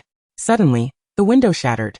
A fierce gust of cold wind sweeping in with snowflakes and shards of glass, and through the gaping hole, she caught a glimpse of something flitting past. Hogwarts was being invaded. Tom manifested his form, enveloping the 2 of them in a protective barrier that kept the debris at bay. Peach Mist furrowed her brow and looked up. It appeared that the threat was directed at Dumbledore, and I sensed a fierce intent, as if it were coming to claim his life. Tom raised an eyebrow. Claim his life? He is nearly at death's door. Who would waste time on that? Enough of the banter. I shall take a look. There are so many students at Hogwarts. Peach Mist opened her diary to Tom, who pouted in a disgruntled manner, but eventually acquiesced and returned. She tucked away the diary and hurried toward the headmaster's office. Please do not let anything happen to you. Dumbledore. Chapter 70. Moonlight shine upon them. On a snowy night, the moon was absent. When Peach Mist arrived at the office, the aged headmaster held his wand with a grave expression.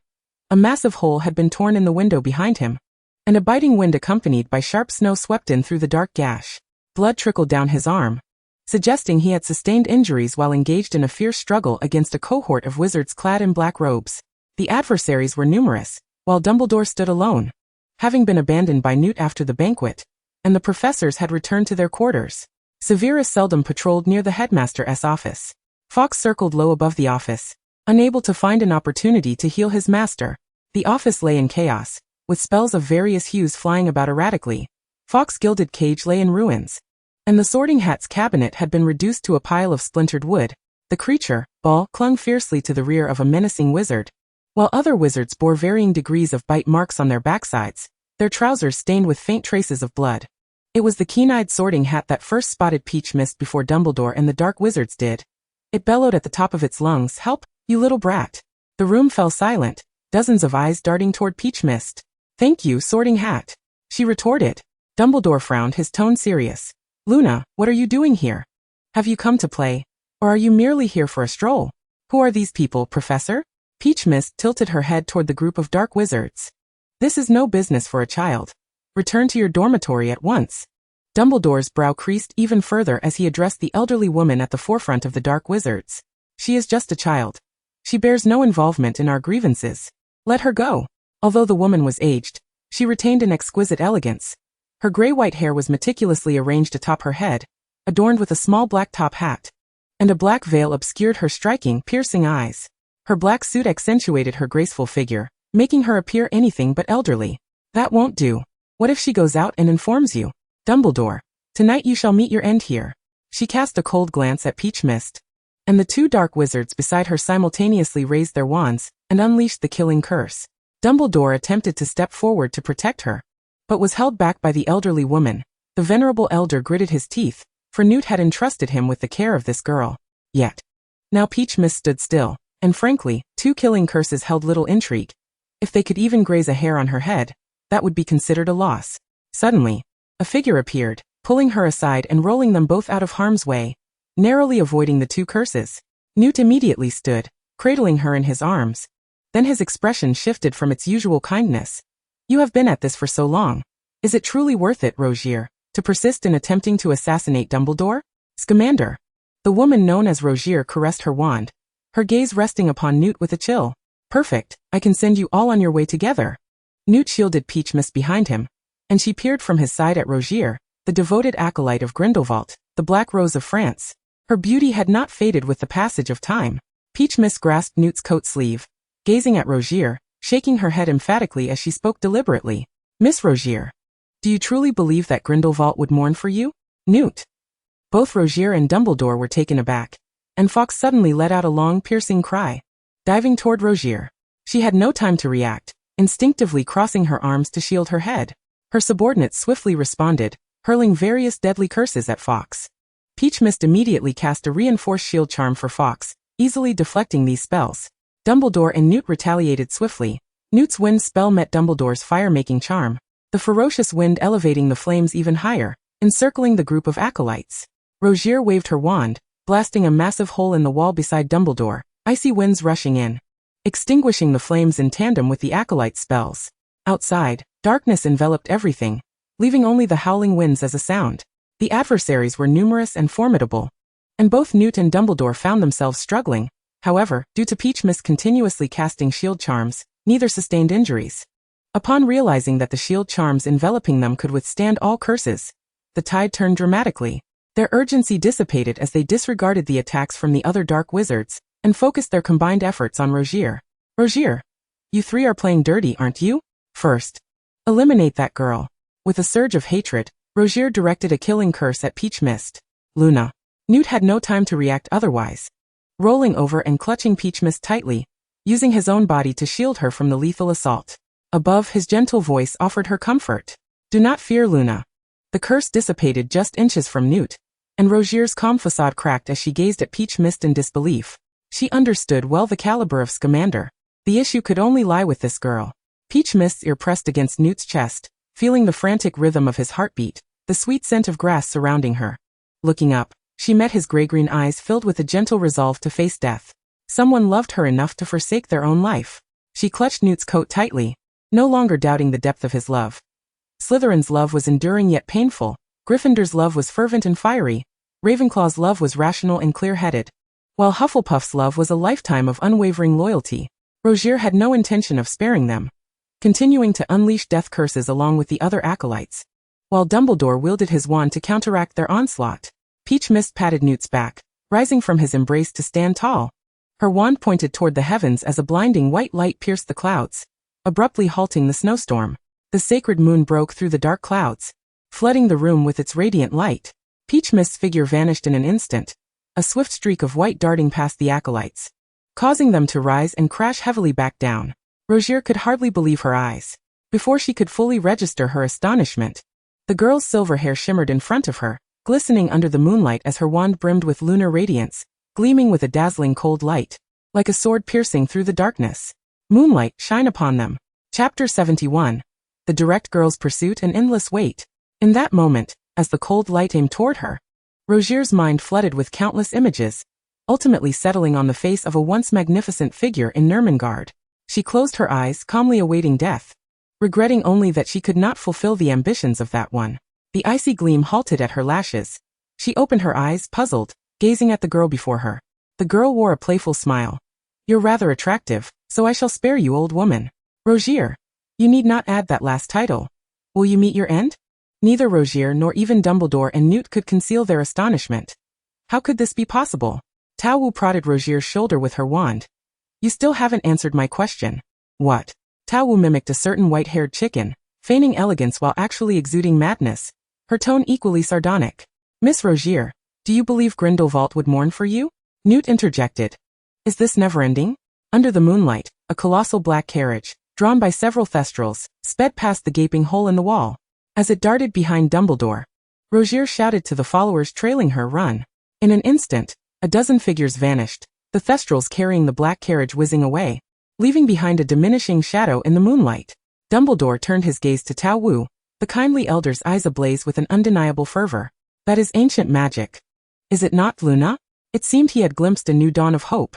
If this were true, his plans would be entirely upended. And no one would need to be sacrificed in the new scheme. 4 Hufflepuffs are eternally loyal and inherently kind. Indeed, Professor, Tao Wu did not deny it. Yet she refrained from elucidating how she had mastered ancient magic, or divulging anything about the vault. Dumbledore scrutinized her for a prolonged moment, noticing Newt solemnly nodding behind her. He closed his eyes. At his advanced age, he would take one more gamble, wagering on her being a true Hufflepuff just like Newt. Dumbledore circled in front of Tao Wu twice before coming to a halt. Luna, I hope you wield this power wisely. A century ago, another possessed the same strength. She took many lives, but you must be different from her. Tao Wu responded. She did kill many, yet adhered to a principle, never slaying the innocent. The laws of the magical world cannot judge those whose hands are stained with blood. She did not mind being the executioner. In a shattered and filthy order, someone must bear the blame to deliver justice from above. I can do that. Observing the fervent hope burning in Dumbledore's eyes, Tao Wu understood he considered her a part of the effort to defeat Voldemort. Yet he perhaps did not realize that for her, confronting Voldemort required no elaborate plans. A direct assault would suffice.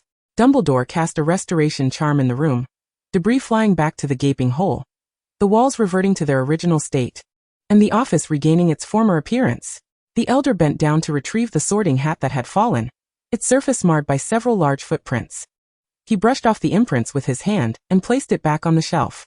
The old hat, quite aggrieved, muttered that if a Gryffindor lion were present, it would certainly have gifted its master's sword to cleave Rogier, that wicked woman, in two.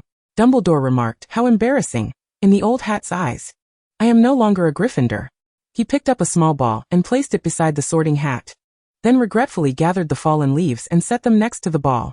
This thing was indeed formidable. Had it not charged at that group of followers, he might have fallen prey to Rogier's clutches. He glanced at the somewhat empty shelf and murmured to himself, tomorrow, I shall fetch the remaining cabbages from Pomona to liven things up. Tao Wu rolled her eyes. This was not about livening things up, but rather about ensuring safety. Confirming that Rogier would not return to kill, Newt escorted Tao Wu to the entrance of the Hufflepuff dormitory, gently embracing her. Good night, Luna. He did not inquire about ancient magic or anything else, simply wishing her a tender good night. Good night, Newt. Of course, saying good night did not necessitate sleep. Anyone who wished to could sleep, but Tao Wu certainly would not.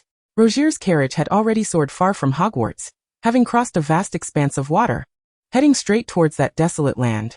Tonight was the closest to success they had ever been, were it not for that biting cabbage, and that girl more loathsome than Scamander. Rogier healed her wounds with her wand, gritting her teeth at the opposing follower. Annoying girl, are you referring to me? As Rogier squeezed to her side, the figure she found immensely irritating suddenly materialized beside her, settling comfortably in the seat adjacent to her. Such precise locationing while the carriage was in motion made the likelihood of apparition infinitesimal. Terrifying. Tao Wu's gaze drifted lightly to Rogier's shoulder, where a faint, barely perceptible glimmer shone. Take me to meet Grindelwald, Tao Wu said, propping her head on her hand as she looked at Rogier. Rogier did not glance at her. Dream on. TSK, you like him, don't you? Is your animosity towards Dumbledore akin to his feelings for Newt? Tao Wu's words struck like an arrow, piercing her heart. Blood splattering, agony unending. You even know who he loves. Shut up. Rogier shouted at Tao Wu, on the verge of losing her composure.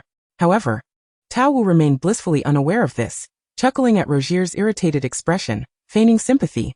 Chasing a straight woman is a long and arduous endeavor. Rogier snapped. Can you just go away? The elegant matron rolled her eyes at her, intending to ignore her, and, once they landed, find an opportunity to rid herself of her presence, and contact the other. Tao Wu adjusted her robes, straightened her posture, then dramatically opened her satchel to retrieve the exquisite tome gifted by Harry. She ostentatiously spread the book open, perusing the illustrations that made her blush and quicken her heartbeat, all the while emitting sounds of admiration. Rogier found it impossible to overlook the noise she was making. The book lay wide open on her lap, and it was hard for Rogier not to see it. What was meant to be a peaceful night was anything but. She was nearly driven to distraction. Chapter 72. Humanity molds sand, yearning to shape the Tower of Dreams. The carriage halted at a manor, where the grey spire of Nurmengard Castle was also visible. Dawn was breaking.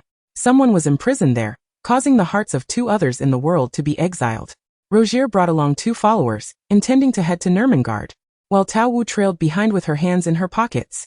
Exiting the manor towards Nurmengard required traversing a bustling little town, where townsfolk were busy with the morning market. The air filled with the cries of children searching for their mothers. Tao Wu was bumped by a child seeking their mother, and when she regained her focus, Rogier had vanished. Squinting, she searched around and spotted one Rogier heading east, another heading west, and yet another heading south. Polyjuice potion? Trying to throw her off this way? Tao Wu remained unperturbed, settling at a nearby breakfast shop, ordering a portion of bacon and eggs alongside a cup of sweetened hot milk. She leisurely finished her meal, estimating that Rogier had likely incapacitated the guards and infiltrated Nurmengard. Apparate, let us go. In the cell atop Nurmengard's spire. Do not seek him any longer. Nor return here, Grindelwald. I told you it was time for you to forge a new life. The elder's weary voice echoed from the small barred window of the cell door.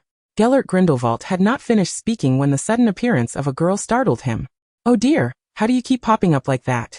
Hi, Tao Wu gestured towards the cell door asking, why not go inside? Isn't it tiring to converse this way? Do you think I wouldn't want to? The door is magically sealed, it won't open. Rogier rolled her eyes at her. Ever since she encountered this girl, all her beauty, elegance, and a myriad of admirable qualities seemed to have vanished. Wenda, who are you speaking to? The voice of the elder echoed through the window once more. Rogier cast a discontented glance at Peach Mist and replied, a girl, a student of Dumbledore. His students are always rather insufferable, much like himself. Peach Mist huffed dismissively, ignoring her, as her hand rested upon the door latch, and a blue light flickered. The door creaked open on its own. She beheld the legend, that legend on the verge of death. Grindelwald sat at a dilapidated wooden table, gazing through a small window at the cliffs behind the castle, where the black sea crashed against the dark rocks. Grindelwald turned his head to look at her for a moment, and suddenly let out a self-deprecating chuckle. You managed to open the door? You certainly do not resemble the kind of student Dumbledore would favor. You are not mistaken, Mr. Grindelwald. I am indeed his most troublesome pupil. Peach Mist stepped into the cell, and seated herself upon the straw-covered stone bed. Why have you come to see me? Peach Mist offered no reply, but instead shot a mischievous smile at Rogier, who stood at the door, taken aback by Grindelwald's despondent demeanor. Miss Rogier, I kindly ask you to step aside. With a flick of her hand, the cell door slammed shut behind her, isolating Rogier from the scene, while enchantments were cast to prevent eavesdropping.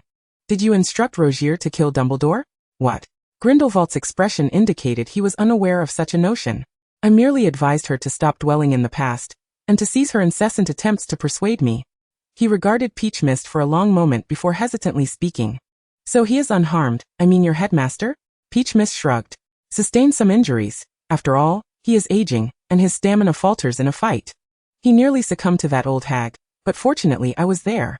Grindelwald seemed to exhale a breath he had been holding, leaning back in his chair as he observed her. You are quite impressive. Might you share why you have come here with Wenda? Because of this. I wish to verify something. Peach Mist extracted a richly illustrated book from her satchel, giving it a gentle flick, causing it to land with a resounding thud on the table beside Grindelwald. He picked up the book, and upon seeing its cover he froze, struggling to turn his head towards Peach Mist. Have you encountered such a thing before? Peach Mist clicked her tongue. According to reliable sources, he has one, and even treasures a unique edition that I have yet to see. That old coot, truly unorthodox. This information had come from Harry, who mentioned stumbling upon it in Dumbledore's office, and Peach Mist did not hesitate to betray her former headmaster. Grindelwald caressed the cover adorned with vibrant oil paint depicting two young boys. A single, scalding tear fell upon the red-haired boy, and he hastily reached out to wipe it away. Yet, the moisture only spread, blurring the gentle features of the boy. He covered his face with his hands, his shoulders trembling slightly, while outside the window, a black crow flew towards a white dove. So it is all true, is it not? Peach Mist sat cross-legged on the bed, resting her chin on her hand as she regarded him. He offered no response, nor did he deny it. Love is real, as is deception and manipulation. Grindelwald lowered his hands, revealing tear-streaked cheeks and eyes reddened with anguish. Yet even if given the chance to start anew, I would make the same choice. Our differing stances condemn us to never stand on the same side. Child, you do not comprehend what I fear. I have seen the Muggles' weapons in prophecy, and they are terrifying. I cannot allow them to proceed unchecked. We wizards cannot become the fish upon the butcher's block. Grindelwald was baffled as to why he found himself confiding in this child. She possessed a conviction that was compelling. I wholeheartedly agree with you, Mr. Grindelwald. But war is not a solution. Once it erupts, both Muggles and wizards will suffer catastrophic harm. Shall we continue to live like rats in the gutter, perpetually evading them, allowing them to harm and slaughter our kin? If we permit this to continue, their weapons will inevitably ravage the magical world. Then why not? If we cannot defeat them, why not join them? Why do we not learn to create such weapons ourselves and fuse them with magic? Even if one day the Fade is shattered, we could wield a deterrent against them. Weapons may be unused, but they must not be absent. One must possess weapons to wield power. Grindelwald furrowed his brow as he gazed at her. This was a path he had never considered. Quite astonishing, is it not? You would never have anticipated such thoughts, Mr. Grindelwald, for you harbor a deep-seated disdain for muggles, and it is unimaginable for you to learn from them. When you raise your voice, countless purebloods rally to your side. You bask in that glory, yet your initial intentions have been obliterated by power and greed. You have ascended that tower, forgetting your true purpose. Grindelwald's lips trembled as he slowly closed his eyes. What had his true purpose been? Like that person, to secure a better life for wizards, for a greater cause. Nothing more. Humanity attempts to mold dreams of a tower with sand, paying any price for avarice, riding on a costly wooden horse, layering their nests, and in the end, they are left utterly bare. Fear not. We are all solitary. Chapter 73. I, Merlin, request funds.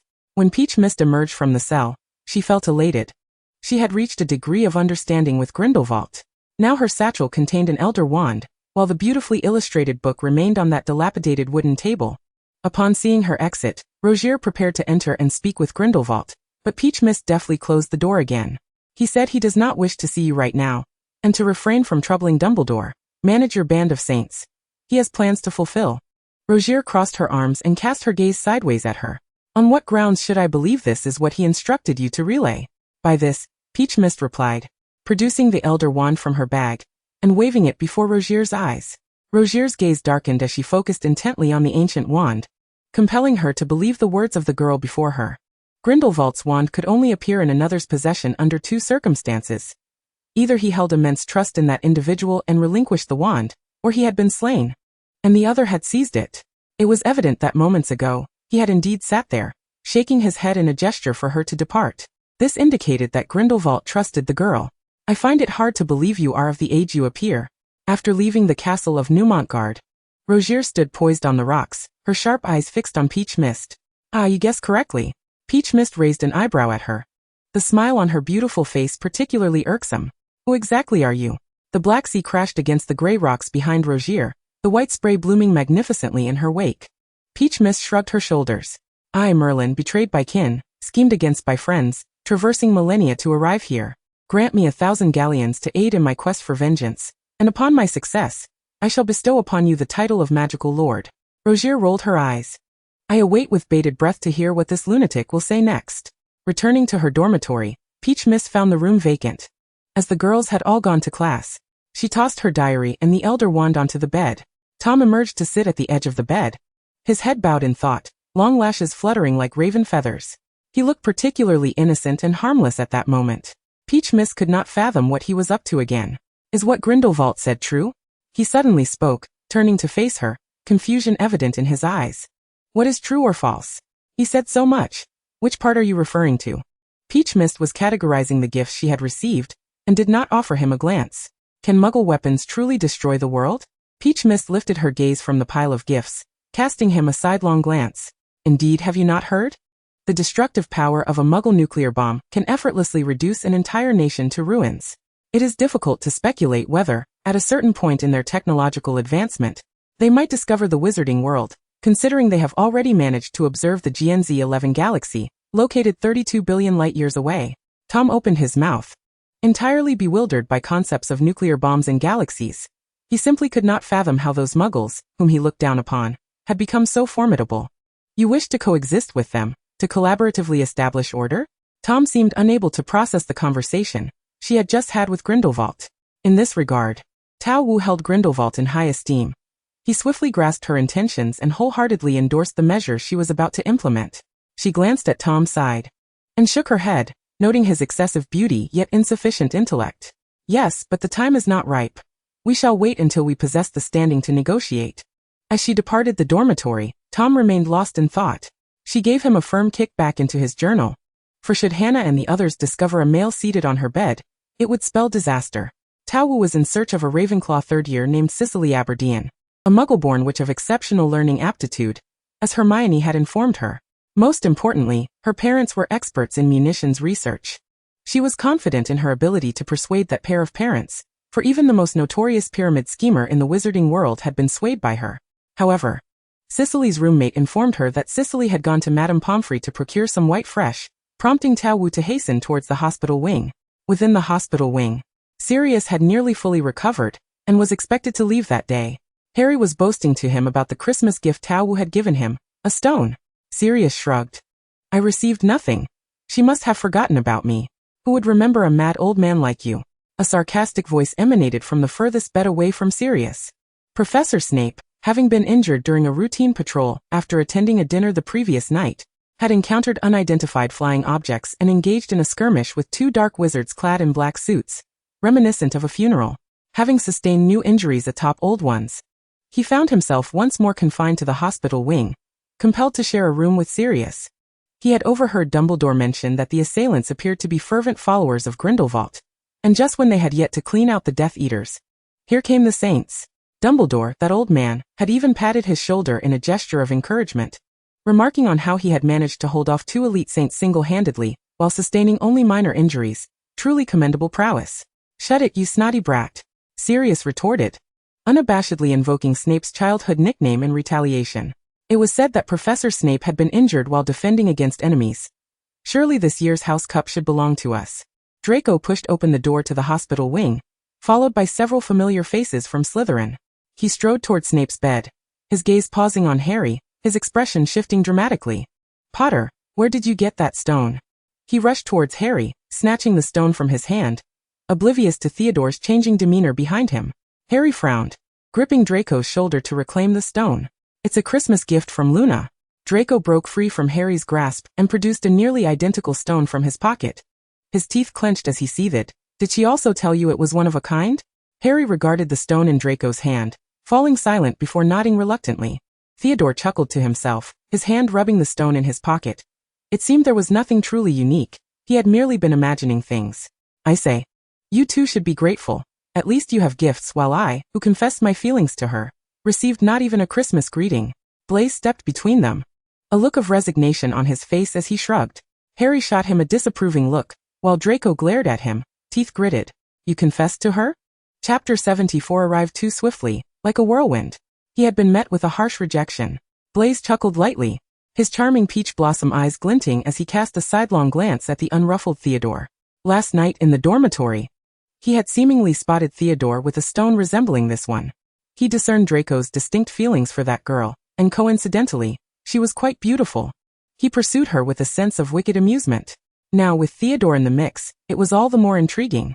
I'm going to find Luna right now. Draco's cheeks puffed up in anger, completely disregarding the injured Snape as he strode purposefully toward the exit.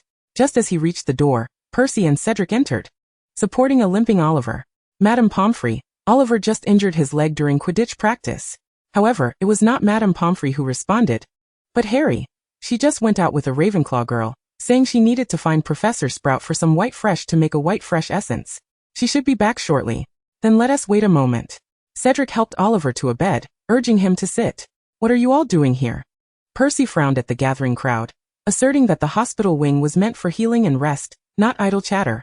We came to visit Pansy, who has been much more reserved lately, was the intended response when Blaise's gaze landed on Cedric, that charming Hufflepuff gentleman who made many girls swoon. Had he received the same gift as well? A smirk crept onto his lips as he interrupted Pansy. We were discussing the Christmas gifts Luna gave to Draco and Potter, two one-of-a-kind stones. The three boys paused, even synchronously pulling out nearly identical stones from their pockets. Blaise was nearly speechless at the sight. An awkward silence enveloped the hospital wing. Cicely. The girl's entrance shattered the silence, and all eyes turned to her. Upon noticing the stones gripped by the boys, Tao Wu immediately understood the predicament. This was a disaster, arriving too quickly like a tempest. Good morning, everyone. It seems Cicely is not here. I shall search elsewhere. As she stepped into the hospital wing, her right foot retreated swiftly, and her left foot pivoted as she prepared to flee. Draco seized her arm, halting her attempt to escape the scene of the accident. Didn't you say they were unique? Why do they all have one? The boy's face flushed with anger, his eyes reddening as though he bore a great grievance. They are indeed unique. Your stones differ in color and texture. Just as one cannot find two leaves with identical veins, One cannot find two stones with precisely matching patterns. On what grounds can you declare they are not unique?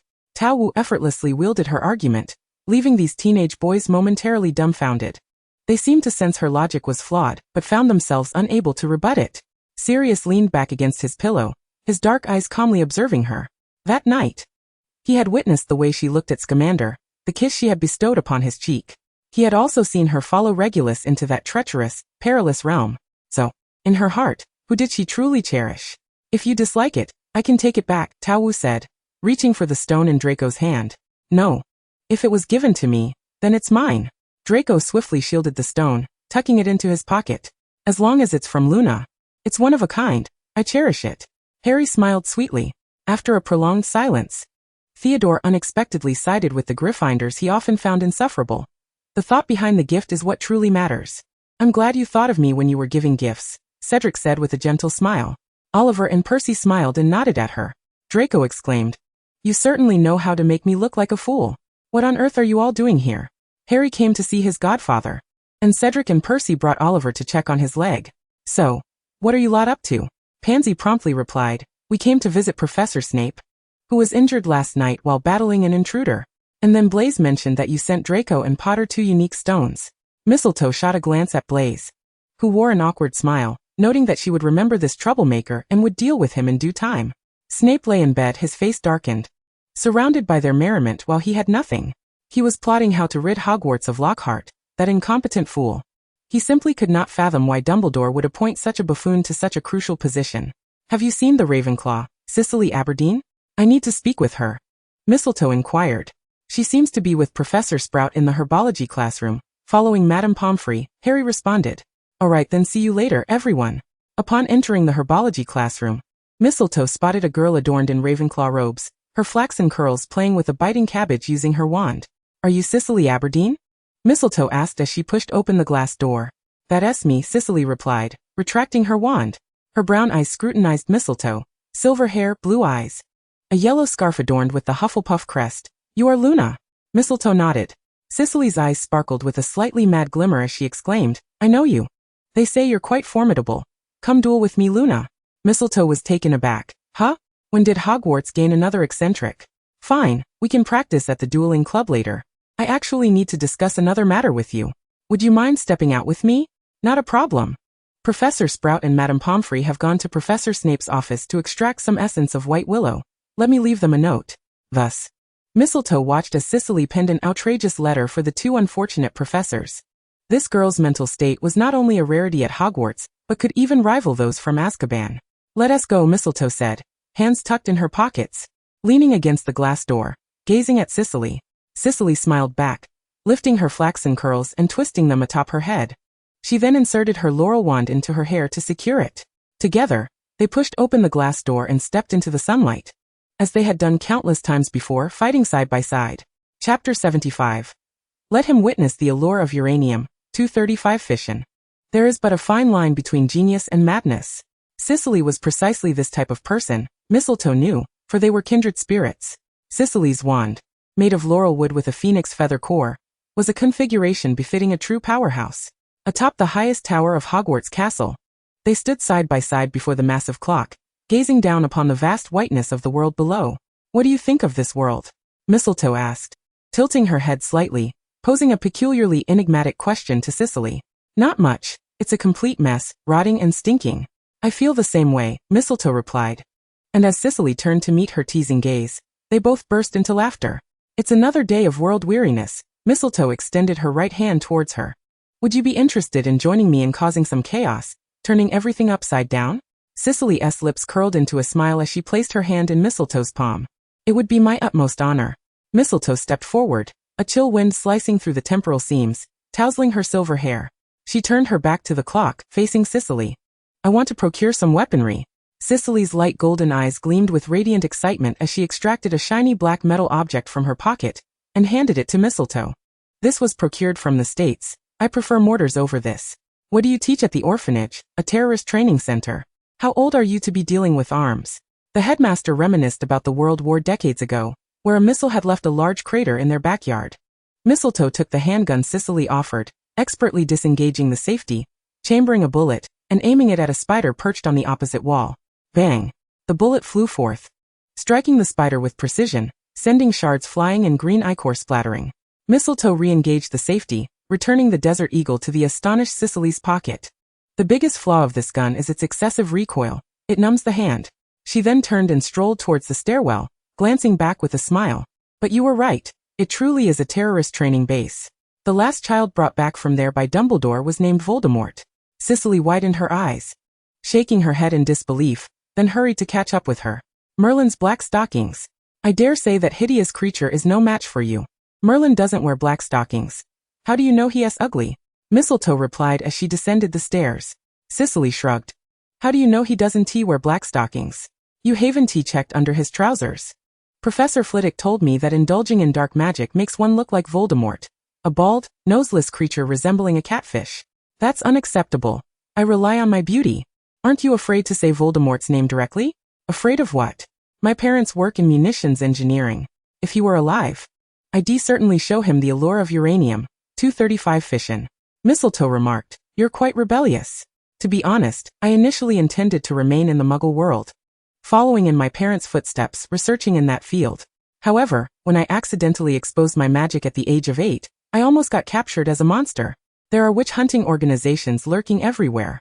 When Hogwarts sent me an acceptance letter, my parents wasted no time and sent me here for my safety.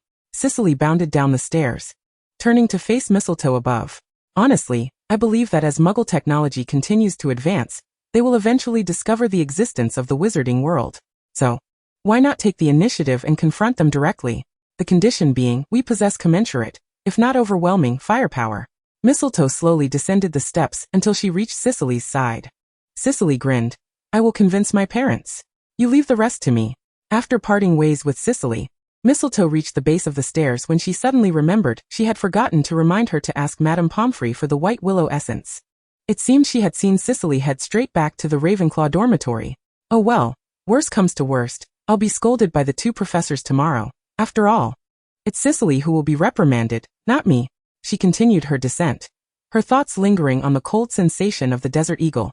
After such a long time, she had finally held a firearm again. At the end of the staircase, a tall figure stood bathed in warm, dim light. Newt. A smile instantly graced Mistletoe's face as she rushed towards him, feeling inexplicably joyful at his sight. However, her left foot tripped over her right, and she feigned a fall. Newt effortlessly caught her, but before she could savor the warmth of his embrace, he gently placed a hand on her shoulder and urged her away. Why? Mistletoe clutched his tie, halting his retreat. Why what?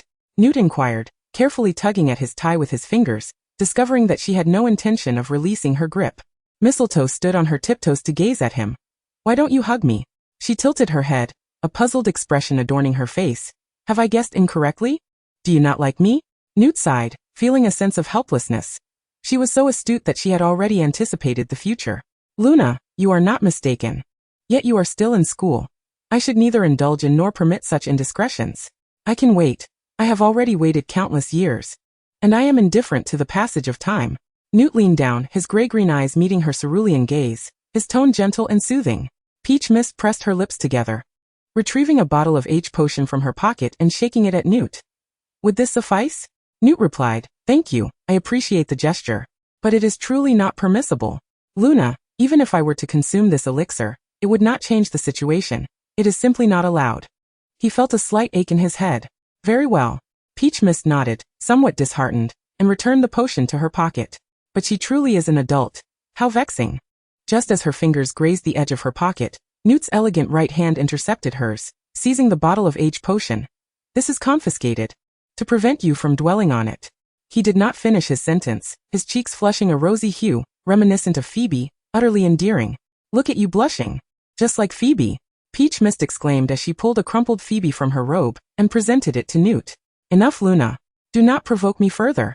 Newt retorted, though his eyes danced with mirth. He was unlike others, his love marked by respect and restraint, thought Peach Mist. Today, once again, her fondness for Newt had deepened. Chapter 76. The Incident of the Venomous Toadstool. In the dimly lit surroundings, the girl leaned against the wall, captivated by the vivid tales of the man across from her, who recounted his travels around the world for the purpose of writing a book. Peach Mist stifled her laughter, her eyes sparkling beneath the soft, warm yellow glow of the light, though no one noticed. A small figure darted out from beneath Peach Mist's hem and stealthily approached Newt's suitcase, deftly unfastening its clasp. With a sharp click, Newt's smile froze, his eyes widening in horror as he slowly turned to glance at the suitcase at his feet.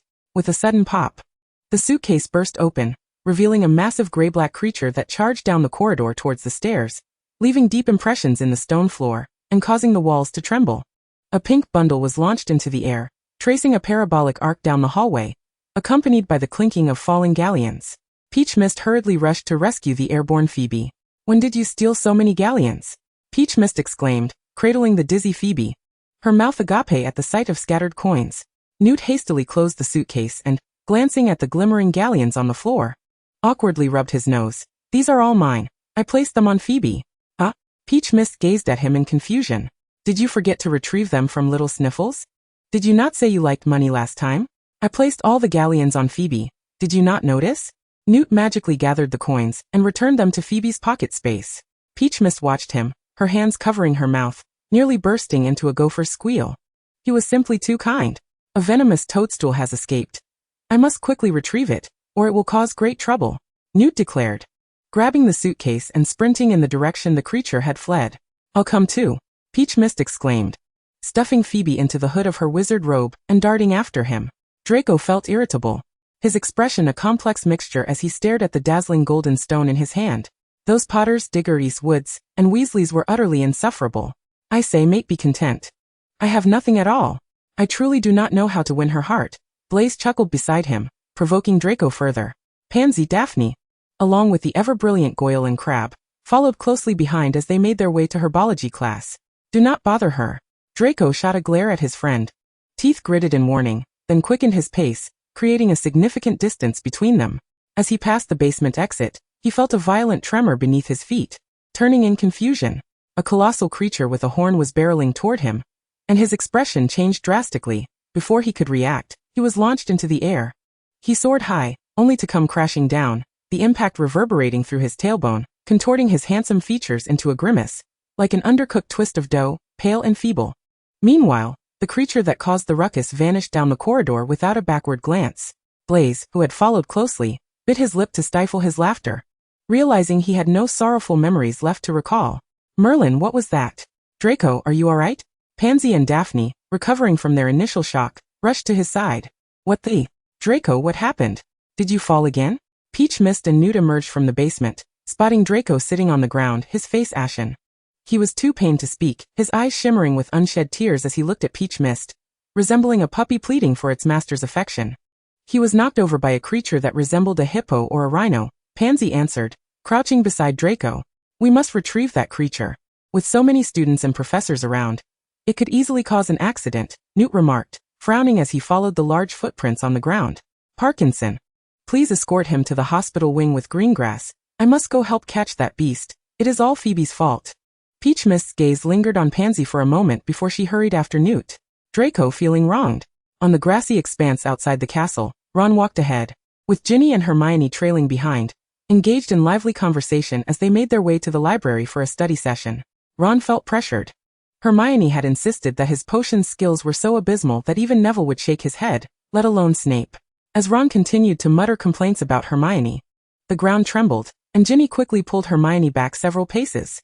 A massive black shadow swept by, and before Ron could react, he was launched into the air, landing heavily on the grass, his mouth filled with several strands of broken grass. Hermione's eyes widened in shock, while Ginny collapsed in laughter against her shoulder. "I must tell Luna, this is too funny." Ron raised his head, spitting out the grass, casting a mournful glance at his sister, who was laughing uncontrollably. "I knew today was not suitable for studying." Severus Snape was utterly exasperated. Even after Madame Pomfrey administered his potion, he intended to teach the third year's potions class, hobbling along. Yet, why did that incessantly chattering large black dog, and the insufferable Potter have to follow him? "Oh Snotty, have you fallen so low? Injured so severely and still insisting on attending class? Unlike me, with a vast fortune awaiting my inheritance. Do not follow me like a shadow, mad dog. I have no bones to toss to you. Return to the hospital wing. I am already healed, unlike that bat-like creature, still limping." Sirius even went so far as to mimic Snape's limp, circling around him. Harry observed these two, whose ages combined hardly reached double digits. feeling speechless as he maintained a safe distance to avoid catching their foolishness. Sirius! Professor Snape! Get out of the way! Harry warned, sensing the ground tremble slightly, turning to see a unicorn charging toward them, and immediately shouted. However, the two individuals, one physically disabled and the other feigning such a condition, were on the verge of a brawl. Wholly oblivious to Harry's frantic cries. Merlin! It was a sight most unbecoming. The unicorn galloped away, leaving Harry to witness the tangled mess of Snape and Sirius, with Sirius atop, covering his eyes in sheer embarrassment. It was utterly unsightly. Chapter 77. The Venomous Unicorn-esque Courtship Attempt. Ultimately, Peach Mist and Newt located the runaway unicorn outside Hagrid's hut. It had cornered Hagrid, that towering half-giant, rendering him diminutive before such a colossal creature. As he rubbed his backside, retreating with nowhere to go, upon seeing Newt's arrival, Hagrid bellowed, "Mr. Scamander, this venomous unicorn appears to be in heat. It's showing interest in me." The unicorn writhed its massive body, gazing amorously at Hagrid, clad in a dark fur coat, even attempting to lick him. Peach Mist couldn't suppress a giggle. After all this time conducting magical creature hybridization experiments, Hagrid found himself facing the prospect of mating with a venomous unicorn. Newt offered her a resigned smile, and produced a small vial from his pocket, pouring a few drops of its contents onto his wrist. He rubbed his hands together before sealing the vial, and handing it to Peach Mist.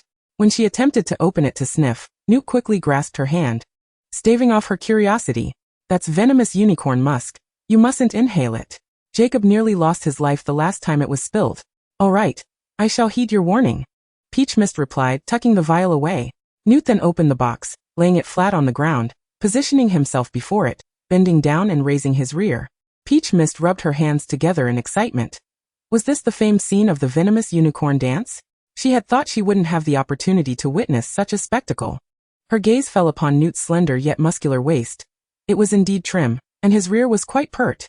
He crouched, his long legs splayed, hopping about like a crab, reminiscent of a Mongolian warrior preparing to strike, a blend of the ridiculous and the graceful.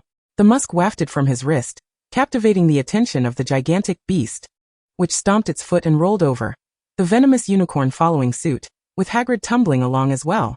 "Come here, good girl." Newt stood, crouching slightly, extending his wrist, then slowly moving his feet toward the rear of the box. The unicorn nodded its head, inching closer to the box. Hagrid, too, swayed his head as he followed suit, inadvertently stepping on a sleeping blast-ended scrut. With a resounding explosion, the unicorn's attention shifted back to Hagrid, who was far more appealing to it than the slender Newt. "Oh no." Newt's expression darkened. "Hey little lady, I'm over here," Peach Mist shouted at the unicorn, and before Newt could intervene, she poured the majority of the remaining musk onto her skirt, and without hesitation, leaped into the box as the unicorn charged towards her. "Oh Merlin Rubius. I'll be back to settle the score." Newt's countenance was graver than when the unicorn had been distracted by Hagrid, and he hastily followed her into the box. Luna. In the infinitely expansive world within the box, Newt found the unicorn, which was nudging Peach Mist's discarded skirt with its horn. "The skirt is here, but where is she?" Standing in the vast, open space, Newt shouted her name hoarsely, wishing he could slap himself for not keeping a closer watch on her. He had completely forgotten that with Peach Mist's prowess, she was unlikely to encounter any real danger. "Newt." A sweet, melodic voice interrupted his frantic calling, and he turned to see her. Peach Mist was clad only in a white shirt, its hem barely covering her thighs, her fair legs swaying enticingly before Newt. The intoxicating scent enveloped him. The skirt was of no concern now. She had taken a bath over there and borrowed one of his shirts. She pointed towards a nearby wooden cabin. Newt furrowed his brow and removed his coat, draping it over her shoulders. "You nearly gave me a heart attack." He spoke as they made their way toward the cabin. "You should have a bit more faith in my abilities. After all, I handled the Rosiers with ease." Peach Mist chimed as she entered the cabin, tossing her wizarding robe onto Newt's small bed, where Phoebe was asleep. She wrapped the little creature in her robe, exclaiming, "I never imagined Phoebe would enjoy causing mischief so much. After all, she's Teddy's offspring." Teddy once swiped the blood pact between Grindelwald and Dumbledore during the latter's speech at the Lestrange graveyard, Newt replied while washing the musk off his wrist. Glancing back at Peach Mist, "That little scamp who pilfered the marriage certificate." Peach Mist regarded Phoebe with newfound admiration. The apple certainly didn't fall far from the tree, and she held high hopes for Phoebe's future. "What is this?" Peach Mist discovered an exquisite frame beneath the pillow on the bed, containing an old photograph. In the black and white image, a youthful version of herself stood beside Newt, both radiating bright smiles. However, upon closer inspection, a profound sadness lingered in Newt's eyes. Yes. It was taken before you left for your journey. Newt's gaze softened as he looked at the photograph. But there will be many more opportunities in the future. His eyes shifted from the picture to Peach Mist's face. I have often questioned whether you truly existed. I am grateful. Thankful that you are indeed real. His eyes glistened with unshed tears, his voice gentle yet tinged with an imperceptible tremor. Peach Mist grasped his hand. I will always be here, never leaving you alone again. Newt. All right, you must not break your promise, Luna. Newt lowered his head, earnestly gazing into her eyes as he meticulously fastened each button on his coat. Upon their exit from the box, Hagrid was still busy coaxing the blast-ended script he had inadvertently stepped upon. As Newt squatted to close the box, Peach Mist halted him with her hand on the lid. This photograph is so adorable, she exclaimed. Having spotted another picture of a 16-year-old version of herself alongside a 16-year-old Newt, his arm draped around her shoulder, both wearing expressions of sheer panic as they gazed at the camera. Newt remained silent, but a fond memory seemed to surface. A faint smile playing at the corners of his mouth, warmth dancing in his eyes.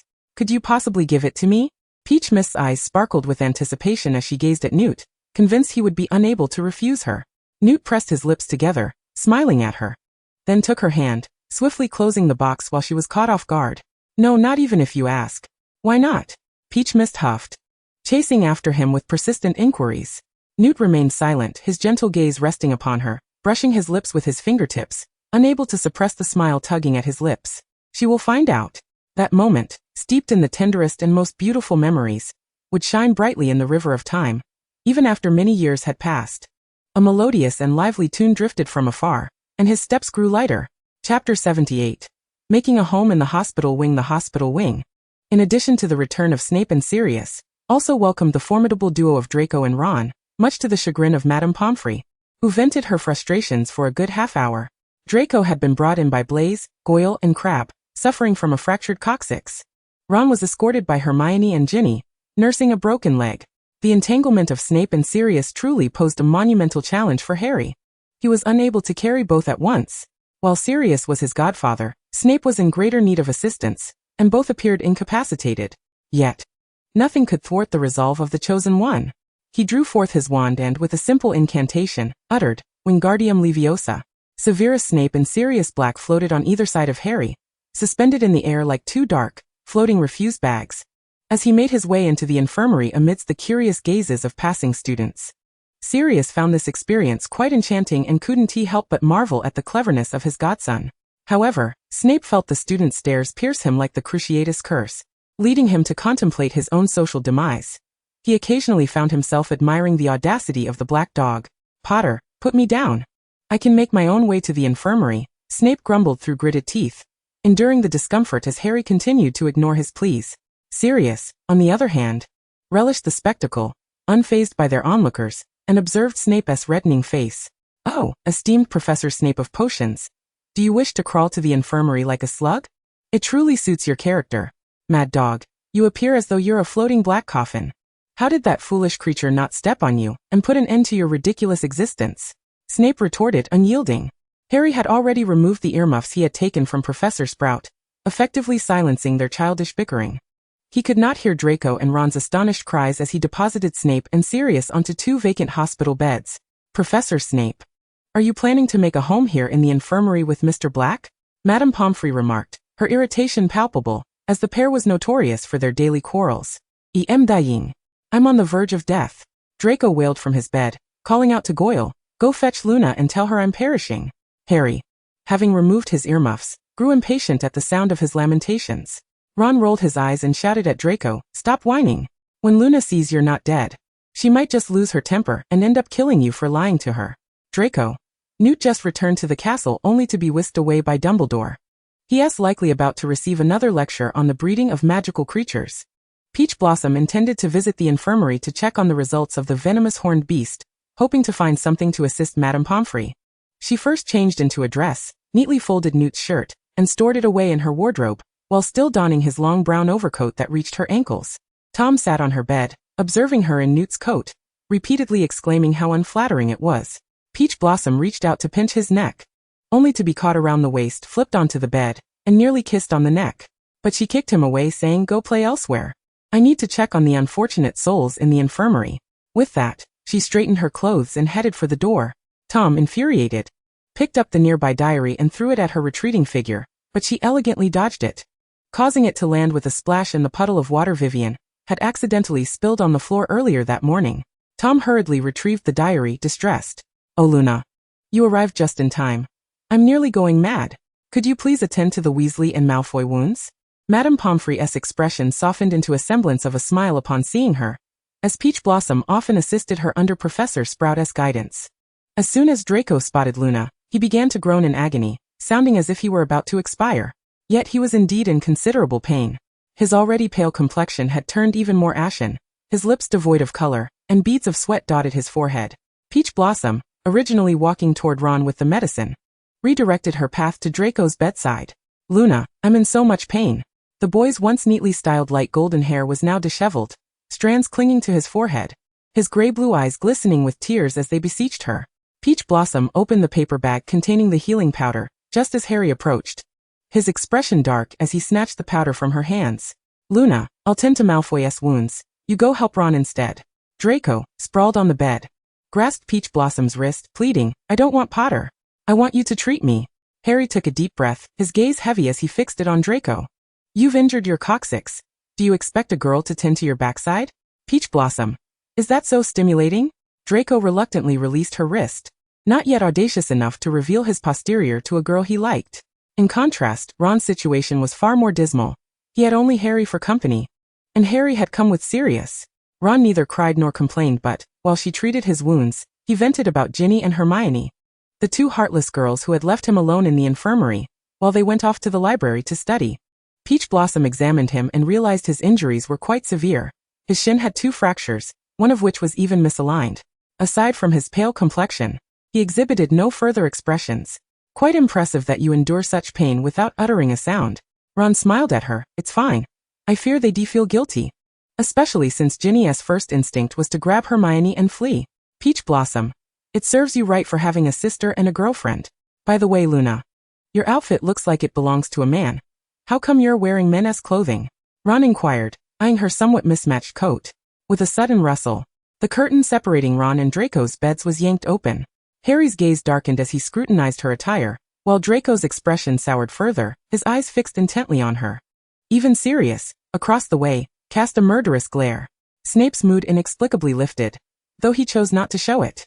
Chapter 79. The Barbie Pink Valentine's Day. The incident with the venomous horned beasts concluded with Newt being left behind by Dumbledore to toil, while the other 4 unfortunate souls languished in the infirmary for a week. Time flew by, and the calendar pages turned swiftly, leading them to February 14th, Valentine's Day. Peach Blossom felt particularly guilty about her last Christmas bulk purchase of stones, so this time she decided to go empty-handed and not gift anyone. She planned to spend the day quietly with Cicely. Ravenclaw Tower, perched atop Hogwarts, was where eagles were meant to soar in the skies. They welcomed everyone as long as they could answer the riddle posed by the bronze knocker. Which came first, the fire or the phoenix? Peach Blossom stood at the entrance of the Ravenclaw common room, confronted with this question that was as absurd as asking whether the egg or the chicken came first. Even Fawkes would struggle to provide an answer. It was akin to a bias strip, an endless loop where anyone could be the starting point, thus rendering the concept of a beginning moot. As soon as she uttered her thoughts, the wooden door creaked open, revealing the spacious circular common room of Ravenclaw, adorned with sky blue silks on the walls and a deep blue velvet carpet sprinkled with silver stars on the wooden floor. A massive glass window overhead offered a view of the azure sky and soaring eagles, filling the room with light and tranquility. Numerous students donned in Ravenclaw colors occupied the sofas, engrossed in their studies. Peach Blossom unexpectedly appeared at the entrance of the common room, dressed in a bright yellow cashmere dress, its neckline and cuffs trimmed with fluffy white borders, and her silver hair cascading behind her, adorned with 2 small cherry hairpins. The sunlight cascaded from the zenith, bathing her in its warm glow. She appeared both radiant and resplendent, her entire being aglow. The boys stood entranced, some blushing shyly, while the girls gazed at her with delight, for Ravenclaw has an affinity for clever and beautiful girls. A 4th-year Ravenclaw boy, his face aflame, stepped forward, presenting a letter sealed with azure wax to Peach Mist. Luna, I am Ulysses White from Ravenclaw's 4th year. I have admired you for quite some time. You are both intelligent and lovely. The boy seemed rather anxious, his breath quickening, his face reddening like a boiled crab, his eyes averted from Peach Mist. Yet he extended his hands further toward her. Please accept my love letter. Even if you do not reciprocate my feelings, I merely wish to convey my sentiments. Peach Mist regarded his earnest expression and, with a gentle smile, accepted the letter. Ulysses, thank you for your affection. I shall read your letter in due course. The boy, enchanted by her smile, felt as if steam were rising from his head, dizzy and nearly toppling backward. Has Luna struck you, Uli? Ceclia suddenly appeared behind Ulysses, steadying him. She scrutinized his crimson face, and then turned her gaze quizzically toward Peach Mist. Did you hit him? Did you slap him? Peach Mist shot her friend a disapproving look. Is that truly how you perceive me, Sia? You have sorely disappointed me. I have heard that you and the Savior have frightened those Slytherins. Ceclia pushed the dazed Ulysses toward another Ravenclaw boy, and exited the common room. Peach Mist ignored her comment, extending her right hand. Shall we spend Valentine's Day together? I would be delighted to accept your invitation, beautiful. Ceclia clapped her hands together, mischievously adding, it would be even better if it meant sharing a bed with you. Very well, Hufflepuff welcomes you. Peach Mist replied, laughter in her voice. Have you heard? That fool Gilderoy Lockhart has adorned the Great Hall with pink streamers and balloons, and somehow acquired a troupe of hideous little dwarfs to deliver love letters throughout the school. The most ridiculous part is that this folly is all in Ravenclaw. As Ceclia lamented Lockhart's antics, it was evident she was in great distress. Have they been bothering you? Peach Mist inquired, tucking Ulysses' letter into her pocket. I received several love letters from girls, Ceclia said, producing a handful of fragrant, pastel-hued letters and waving them before Peach Mist. Peach Mist gasped, how sweet. I'm envious. Ceclia led Peach Mist to the Great Hall, insisting she must witness the shock of Lockhart's grotesque aesthetic. Peach Mist was indeed taken aback. The hall was drenched in an exaggerated shade of Barbie pink, far from the soft cherry blossom hue, but rather a garish deathly pink. Lockhart, garbed in a flamboyant pink suit and topped with a towering pink hat, stood at the hall's forefront, beaming at the lively scene. The dwarfs scampered about, distributing love letters, with Cedric likely receiving the most. Peach Mist felt a sense of foreboding. She tugged at Cecilia's sleeve, her right foot retreating, poised to flee.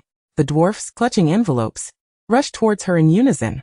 She longed to escape, but Ceclia, ever the instigator, grasped her arm, thwarting her attempt. Let me see how many admirers my little Luna has. Ceclia whispered conspiratorially in Peach Mist's ear. The dwarfs encircled Peach Mist, and within mere moments, her pockets brimmed with letters, far surpassing Cedric's haul.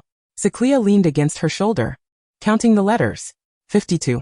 So many people adore you. You are truly fortunate, Luna. Do you wish to claim this fortune for yourself? Peach Mist retorted, somewhat irked. Cedric chuckled as he observed the girl standing at the entrance of the hall, laden with letters and an expression of exasperation. His gaze was warm and bright, a hand resting over his heart. Do you like it? I'm not entirely certain, but my heart races. He organized the letters he had received, contemplating a suitable time to return them. Feelings that could not be reciprocated should not be met with false hopes. Suddenly, Peach Mist felt a lightness in her hands as the letters floated away behind her. She turned to see Newt standing there, wand raised, collecting the letters effortlessly. A good student does not engage in early romance. I shall safeguard these for now, he declared. From afar, Harry observed the confiscated pile of letters, exhaling softly before casting a challenging smile at the sullen Draco. Chapter 80. He says my eyes resemble the mooncalf. Harry had penned nothing to Peach Mist, believing the timing was not yet ripe, at least not suitable at present. However, seeing the considerable collection of letters she had amassed, especially with Draco and Blaze's contributions, he found it exceedingly irksome. Thus he regarded Newt, who had seized all the letters, with newfound appreciation. Harry thought, this chap is rather decent. In stark contrast, Draco was less than pleased, glaring at Newt with malice.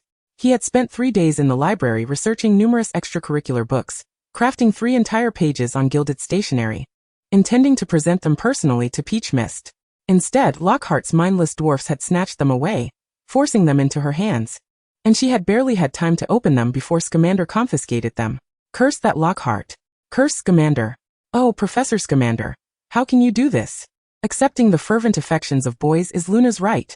You cannot strip that away.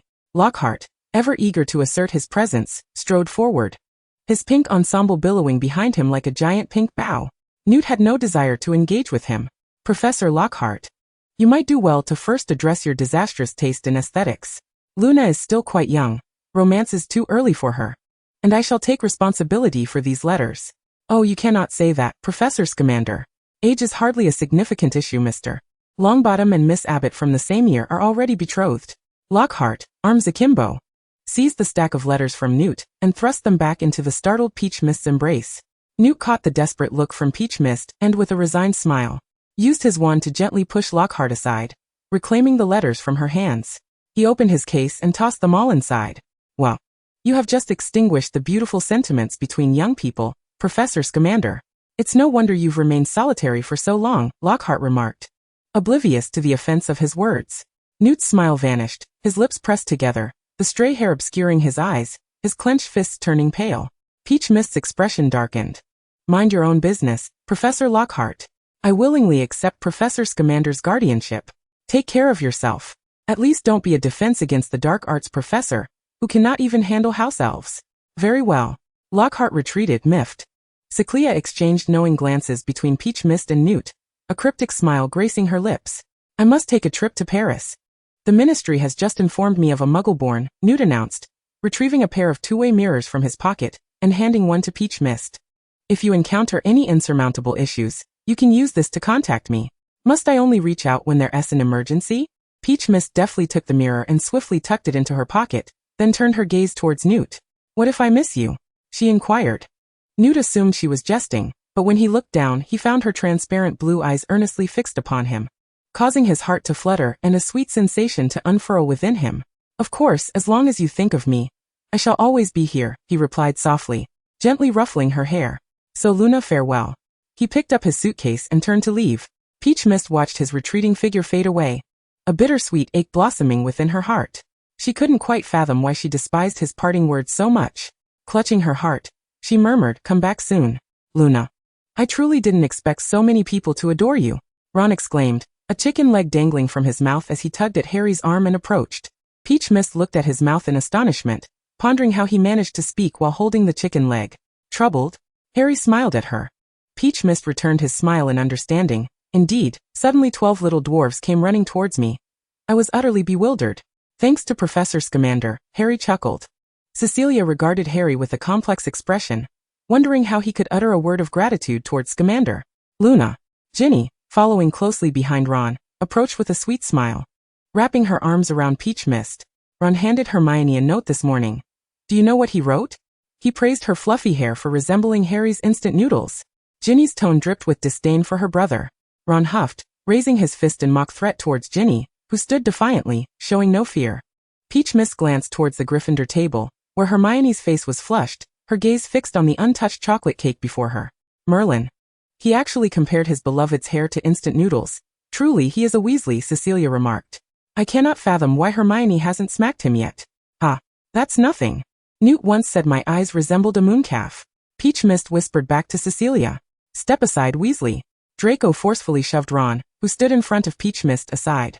Behind him loomed the formidable Goyle and Crabbe. Why? He demanded, standing before Peach Mist, his fists clenched, his gray-blue eyes brimming with anger and indignation. Huh? What are you talking about? Peach Mist replied, somewhat perplexed. Goyle and Crabbe flashed their fists menacingly in the background. What are you planning? What do you want to do to Luna? Cecilia and Ginny frowned, casting wary glances at the trio while protectively shielding Peach Mist behind them. Draco regarded the two brutes in disbelief, then delivered a swift kick to their rear ends. Why should it be handed to that Scamander? Draco's eyes were reddening at the corners, his voice trembling with a sense of injustice. Peach Mist suddenly realized, awkwardly touching her nose as she looked at Draco. Did you write something in there? It truly wasn't her fault. Who would have thought the heir of the Malfoy family would write love letters? I refuse to acknowledge you. Draco sulked, turning his head away obstinately, pretending not to care, yet the haughty expression on his face seemed to scream, come and coax me. Fine, it's my fault. Peach Mist stepped forward, lightly kissing Draco's fair cheek, like a dragonfly touching the water's surface. His face flushed crimson, his eyes glistening with moisture, yet his lips curled into a wild grin. Smack. Harry, with his hand still in his pocket, crushed a quill in his grasp. Chapter 81. The Vow of Peach Mist and Cecilia. In the blink of an eye, summer had returned, the cicadas singing their ear-piercing tunes. The second year was drawing to a close. Snape had expelled Sirius from Hogwarts 18 times, Harry and Draco had clashed in the Room of Requirement 28 times, and Ron had been scolded by Ginny and Hermione 108 times. Yet, Newt still had not returned. Moreover, the time he could spare for Peach Mist within the two-way mirror seemed to dwindle. as the matters he was entangled with appeared increasingly complicated. Peach Mist felt a deep sense of worry. Even the news that Hufflepuff had once again secured the House Cup could not lift her spirits. The long whistle of the Hogwarts Express heralded the beginning of the vacation. Peach Mist accompanied Cecilia to visit her parents, insisting that Harry join them. Draco felt disgruntled. He couldn't understand why Peach Mist would decline his invitation to Malfoy Manor in favor of a visit to 2 Muggles. Tom also chastised her for agreeing to accompany a Muggle to visit 2 more Muggles. But he ceased his complaints when she threatened to stuff his mouth with Snape's socks if he continued his banter. Cecilia's home was nestled in the heart of London, at the end of a tree-lined avenue shaded by London plane trees. A charming white European-style villa. The Bird couple warmly welcomed Peach Mist and Harry, having already gleaned their intentions from their correspondence with their daughter. "Forgive my intrusion, Mr. and Mrs. Bird," Peach Mist said politely upon entering, bowing slightly as she presented a gift she had brought for the visit. A blue magical orb capable of casting protective shields. "I heard Cecilia say, Luna, you are a girl full of ideas." I have always worried about Cecilia, concerned that her magical abilities might be discovered, that she could be captured and turned into an experiment or be killed as a symbol of evil. Mrs. Bird, an elegant and beautiful woman clad in a sharp suit, stated, placing a fragrant cup of red tea on the table before Peach Mist and sitting opposite her. "Cecilia mentioned you enjoy sweet things, so I added milk and sugar. Do give it a try." "Thank you." Peach Mist lifted the white porcelain cup, taking a gentle sip. It was sweet and fragrant, just as she liked it. "My husband and I wish to see a harmonious blend of the Muggle and magical worlds. I wholeheartedly agree with your perspective, but Luna, you and Cecilia are just children. How could you accomplish such things? The research and production of weaponry require immense resources and manpower," Mrs. Bird observed calmly, posing her own questions. Peach Mist delicately traced the gilded pattern on the porcelain cup with her fingers, then raised her head to meet Mrs. Bird's gaze with a determined smile. "Because I have allies, you need not worry about the funding, manpower, or venue. What I require is the expertise of you and Mr. Bird." Mrs. Bird did not press further, merely continuing to gaze at her intently. Cecilia, nestled beside her mother, clung to her arm, nuzzling against Mrs. Bird's sleeve while pleading in a high-pitched voice, "Mom, you promised me. Please help me and Luna. I don't want to be taken for experimentation." Mrs. Bird, with a resigned touch to her daughter's hair, gazed out the window at the sky, then rose to draw the crimson velvet curtains, plunging the room into a dim light. "May the girl before me live up to my trust. May the future not bring regret for the decisions made today. My husband and I have submitted our resignations." Mrs. Bird kissed her daughter's forehead and turned to Peach Mist. "Luna, I need your promise. Promise me you will never use those weapons against Muggles, and that, no matter what happens, you will ensure my daughter, my Cecilia, remains safe." Peach Mist looked into Mrs. Bird's reddened eyes, and at Mr. Bird, who stood silently behind her, then said to Cecilia, "Come, Cecilia, let us forge an unbreakable vow." "Is that really necessary? I trust you." Cecilia furrowed her brow and shook her head, then explained to her parents that the unbreakable vow was a solemn oath among wizards. Should the vow be broken, the violator would meet their demise. "Come on, Sia. I have faith in myself as well, so let's make the vow together," said Peach Mist, grasping Cecilia's hand. Turning to the now distracted Harry, she urged, "Harry, draw your wand and bear witness for us, quickly." Harry hesitated, realizing what Peach Mist and Cecilia intended to do.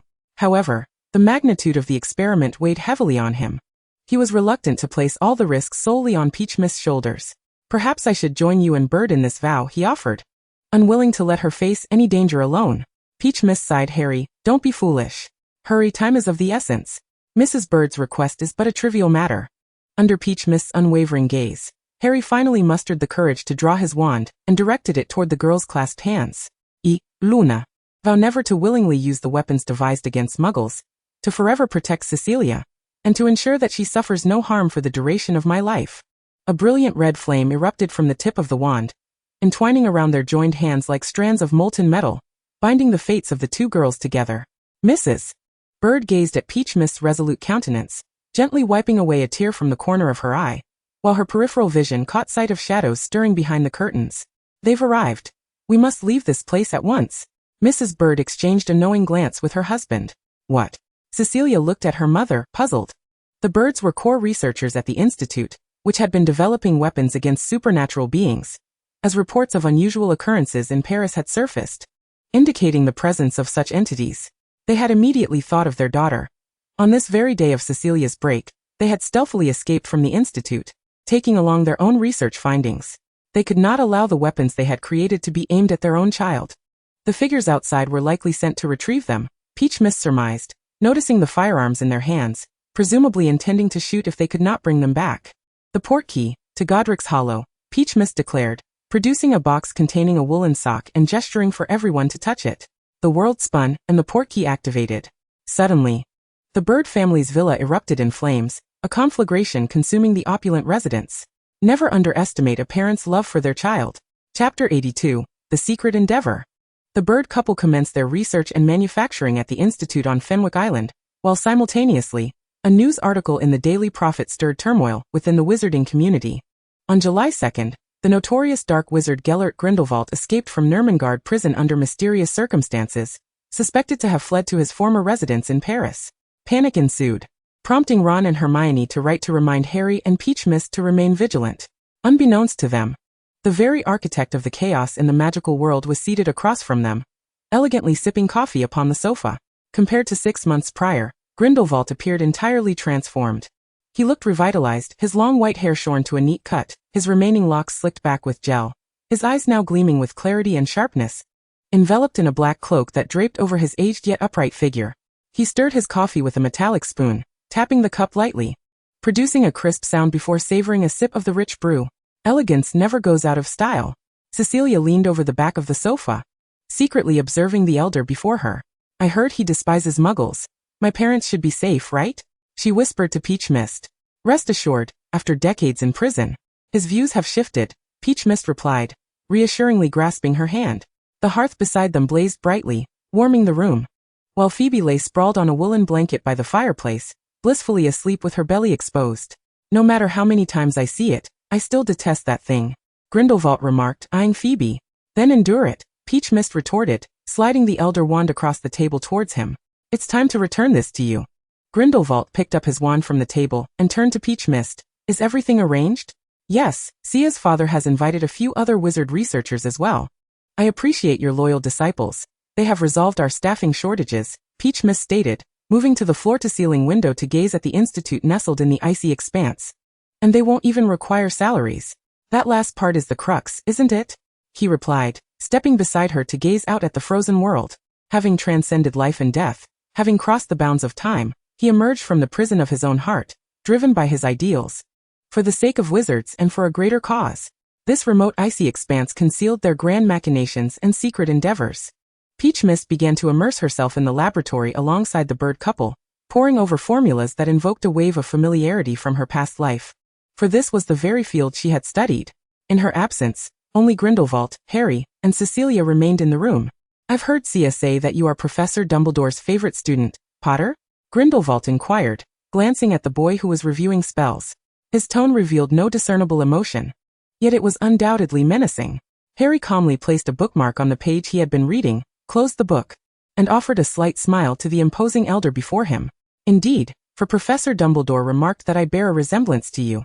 He once showed me your photograph, which he keeps locked away in the first drawer on the left side of his office. Harry had come to understand the relationship between Grindelwald and Dumbledore since Peach Mist opened the door to a new world for him. And now, like her, he was a devoted shipper. That old man, as he ages, his judgment seems to have improved. Scamander pales in comparison to you, Grindelwald mused, stifling a laugh behind his hand. He rose, adjusted his cloak, and turned to Harry and Cecilia. Harry, Sia, would you like to learn magic from me? Harry nodded with a smile. See, even Harry has been included now. Just a moment ago, he was merely Potter. While Peach Mist collaborated with the bird couple on designs and experiments, Harry and Cecilia were also learning magic from Grindelwald. Indeed, how could dark magic not be considered magic? Lost in thought, Harry often pondered how many Voldemorts they could vanquish with their current prowess. Harry and Cecilia demonstrated exceptional learning abilities. After Peach Mist had spent over half a month in the laboratory, she emerged to witness 3 colossal gas stoves rising against the backdrop of the icy expanse. A truly spectacular sight. It would have been marvelous to capture this on a phone, she mused. Little did they know. Would Dumbledore be infuriated to learn that his savior had now mastered 72 forms of dark magic? Sirius had written many letters, all inquiring when they would return, lamenting that the potion shop was thriving, leaving him and that girl nearly overwhelmed, while the handsome boy from the Diggory family had visited several times, delivering rare herbs. Moreover, That insufferable little imp from the Malfoy family incessantly comes over, clamoring to see Luna, only to be soundly thrashed and unceremoniously thrown out each time. Tom is equally displeased. He finds himself unable to venture out freely, as Toru is perpetually engrossed in her research and has ceased to converse with him. The scant moments of leisure she possesses are devoted to that troublesome two-way mirror and conversing with Scamander. Toru's opportunities to reach Newt are dwindling, and the voice emanating from the mirror grows increasingly weary. Despite his exhaustion, he consistently offers her gentle reassurances, urging her not to worry, insisting that he shall return soon. The Bird family truly are geniuses. As the holiday neared its conclusion, the first missile successfully struck a deserted island 1,000 kilometers away on the icefield. In what should have been a moment of elation and excitement, Toru found herself utterly cut off from Newt. No matter how fervently she called out, the other end of the mirror offered no reply. The prophet continued to report on trivial, inconsequential gossip, and the ministry maintained a facade of tranquility, leaving her bereft of any substantial information concerning him. On the 10th day of Newt's silence, with merely 3 days remaining before the commencement of term, Rogier presented her with a little-known tabloid. However, she should be quite familiar with it. It was the newspaper Sing Out of Tune published by Luna Lovegood's father, a publication with nearly non-existent sales. The front page featured an expansive article detailing how the renowned magizoologist Newt Scamander might have been discovered by Muggles while rescuing a nomage in Paris, and the ministry was now unable to establish contact with Mr. Scamander. The nomage had also vanished without a trace. The report speculated that Mr. Scamander had likely fallen into the clutches of the Anti-Wizarding Research Association. The related negative information had been completely suppressed by the ministry, and according to the paper's analysis, the ministry had seemingly resolved to abandon any attempts to rescue Mr. Scamander. Chapter 83. Eliminate them all. The most dreadful scenario had indeed come to pass. Toru had previously inscribed markings on Newt's two-way mirror and suitcase. When she utilized the disapparition charm to arrive beside those items, she found herself in an abandoned wooden cabin. The suitcase was caked in mud, carelessly crammed amidst a heap of discarded debris, while the surface of the mirror was riddled with web-like cracks, lying forlornly in the pockmarked mud. The interior of the cabin was scattered with chaotic bloodstains, from the mottled dark red marks. It was not difficult for her to surmise what Newt had endured here. Her nerves, overwhelmed by excruciating agony, triggered a sharp, piercing tinnitus, and everything before her began to blur. She knelt upon the muddy ground, gasping for breath, her hands clutching the suitcase in a desperate attempt to steady her weakening form. Her nails dug painfully into her palms. First, she needed to regain her composure. Retrieving the two-way mirror and lifting the suitcase, she reappeared in her room at the icefield base. Employing a cleansing charm, she meticulously removed the grime from the suitcase's surface before opening it. The aged photograph hanging within had been repositioned, taken down and rehung numerous times. Toru understood. She could almost envision that clumsy, gentle soul repeatedly removing that cherished photo to carry with him, yet fearing that if he fell into danger, the image of his beloved would be exposed. He would take it down, only to place it back inside the suitcase time and again. She gently caressed the vibrant face of the youth captured in the photograph before leaping out of the suitcase. "Who are you? Where is Mr. Scamander?" Upon landing, a disheveled little boy brandishing Newt's wand pointed it at Toru, his eyes brimming with suspicion, dark energy swirling around him. This must be the nomage who had caused the commotion. A wizard. Toru had no time to comfort the child. She was not the kind-hearted Newt. The wand flew towards her, having been snatched from the boy's grasp, and as it touched her hand, it began to emit a brilliant blue light. Toru glimpsed the last memories left behind by Newt. After the nomage had incited chaos, Paris had gone into lockdown. They even possessed instruments capable of monitoring magical fluctuations. Newt and the child were trapped in Paris, unable to escape, while the rescue wizards were barred from entering. Even the local wizards had received word of the impending lockdown and abandoned him, despite having requested his aid. Ultimately, the Witch Hunting Association located Newt in a small town in Paris, where he had concealed the child within his suitcase, subsequently shrinking it and placing it in his pocket. He exited the building only to find the bustling streets deserted, a dozen men clad in gray trench coats slowly advancing upon him. Toru observed the bulging pockets of their coats, which likely contained the newly developed weapons Mrs. Bird had mentioned. He attempted to use the disapparition charm, but something went awry, resulting in failure. With no other choice, he cast an armor charm upon himself and fled. Toru witnessed them draw forth their new weapons. The white beams effortlessly shattered his protective charm, piercing his shoulder and striking his knee. Gritting his teeth, he dragged his battered body to the decrepit wooden cabin, determined not to let the suitcase fall into their hands. Out of fear of wizards, the assailants hesitated to storm inside, cautiously inching closer to the cabin, granting Newt a brief window of opportunity. He sat on the muddy floor, his coat stained with blood and filth, the vivid red blood streaming from his wounds, reaching into his pocket only to find no more healing potions. His bloodied and muddy right hand retrieved the two-way mirror, and his gaze upon its surface was filled with sorrow and despair. He gently caressed the mirror's surface, closed his eyes, and a single tear fell. When he opened his eyes again, they were filled with resolute determination.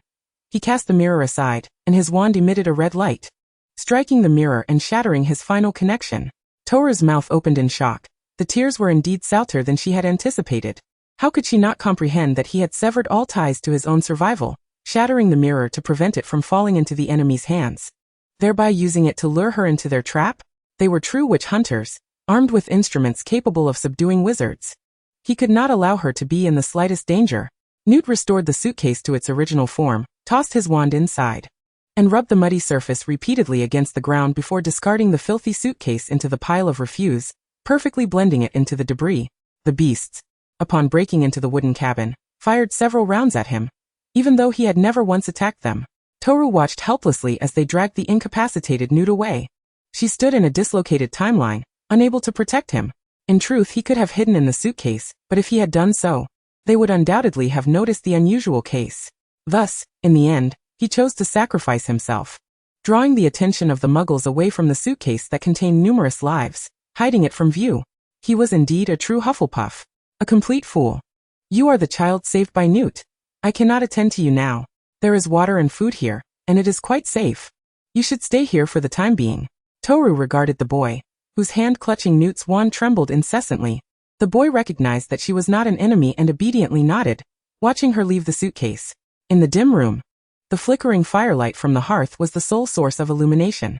Toru closed the suitcase, her entire body succumbing to fatigue as she knelt beside the bed, her hands resting on the suitcase, hot tears cascading onto it, spreading deep brown stains.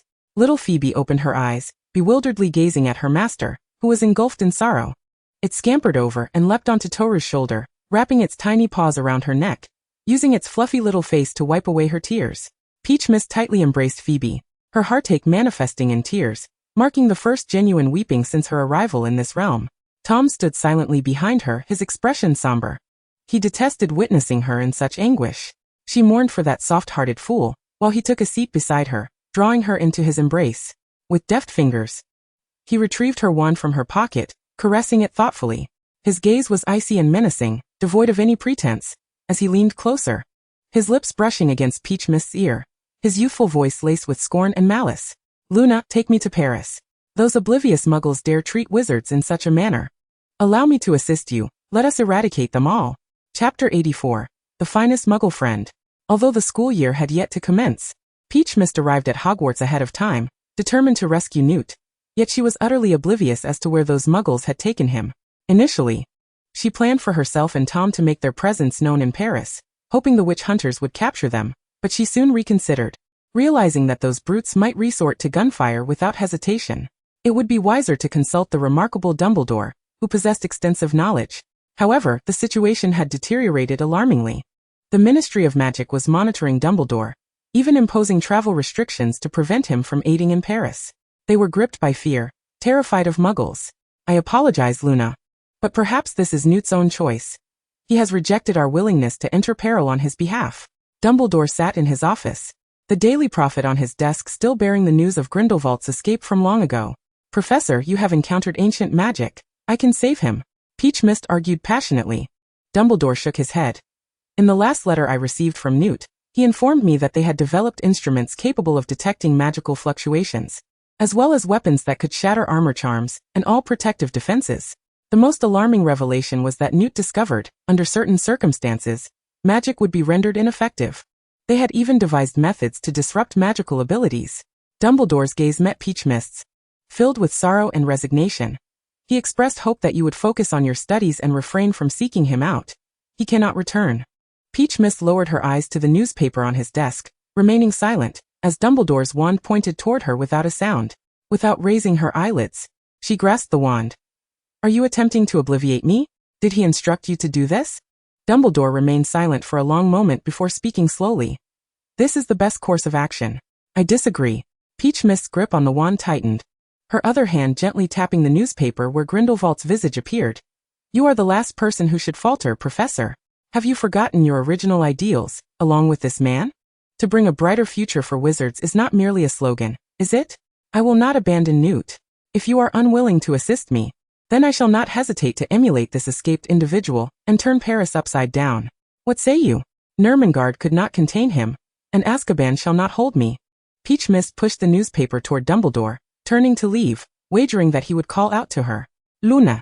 As her foot stepped onto the spiral staircase, Dumbledore's voice rang out from behind. I cannot leave here at present, but there is someone who can assist you. I shall write to him, requesting he travel to Paris to aid you. You can trust him completely. Jacob Kowalski. Dumbledore handed her a piece of parchment inscribed with a name and address. This name, Peach Mist had heard many times from Newt. He was his closest Muggle friend. Thank you, Professor. Peach Mist accepted the parchment and ascended the spiral staircase. Dumbledore's voice echoed from behind her. Luna, know when to relinquish hope. He would prefer you to live well over your rescue. Peach Mist did not turn back. Never. Paris cannot be inundated with magical fluctuation detectors. Such newly developed devices cannot yet be deployed on a large scale. Peach Mist and Tom had already set foot on Parisian soil. Peach Mist consumed an aging potion to appear more trustworthy before Mr. Kowalski.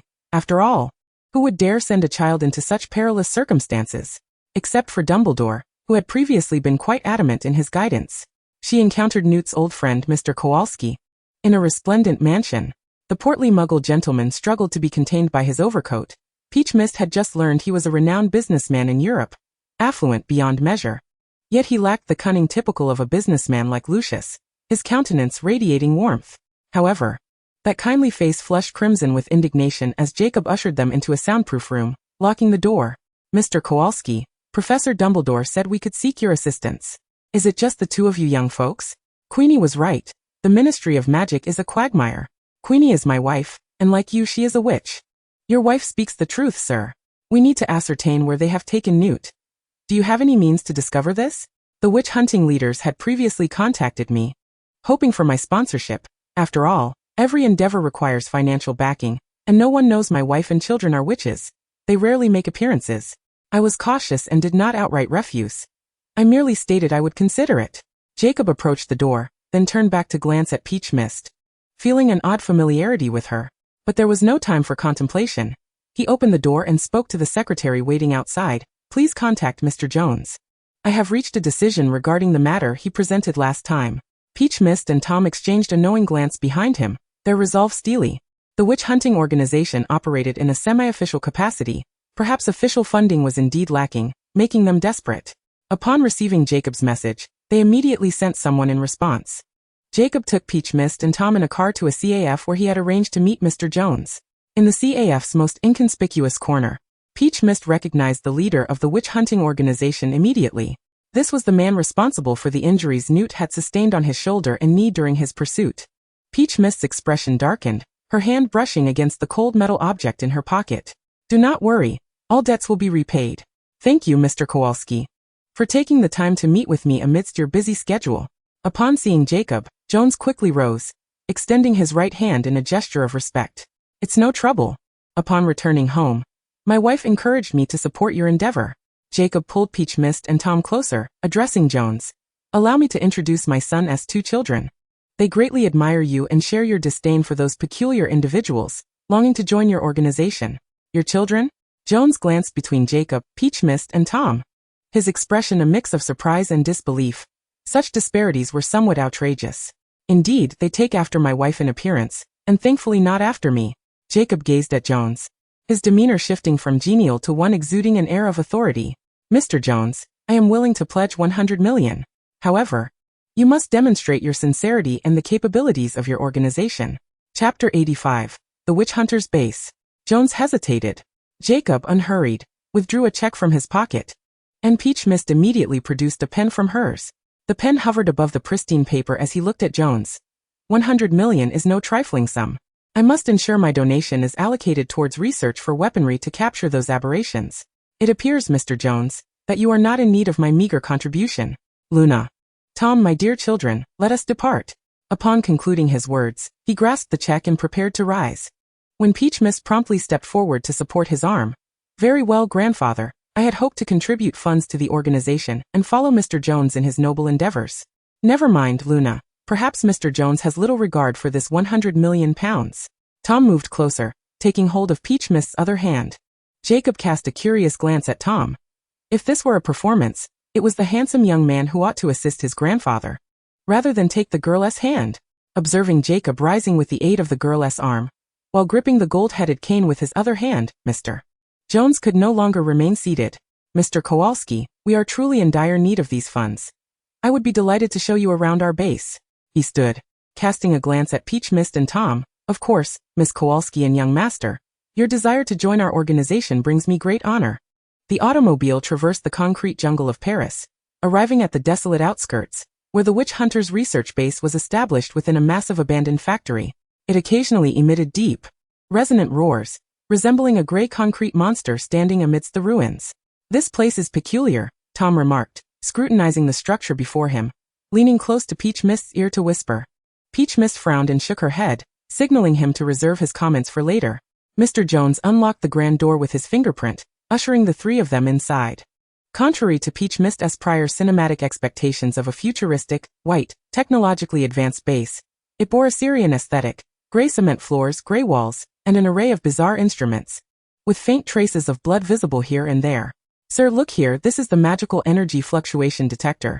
It activates an alarm when those wizards employ their nefarious sorcery, Mr. Jones explained as he patted a colossal machine stationed in the entrance hall, introducing it to Jacob. Unfortunately, due to high costs, we can only install such devices in select areas. We cannot allow these malevolent creatures to roam among us.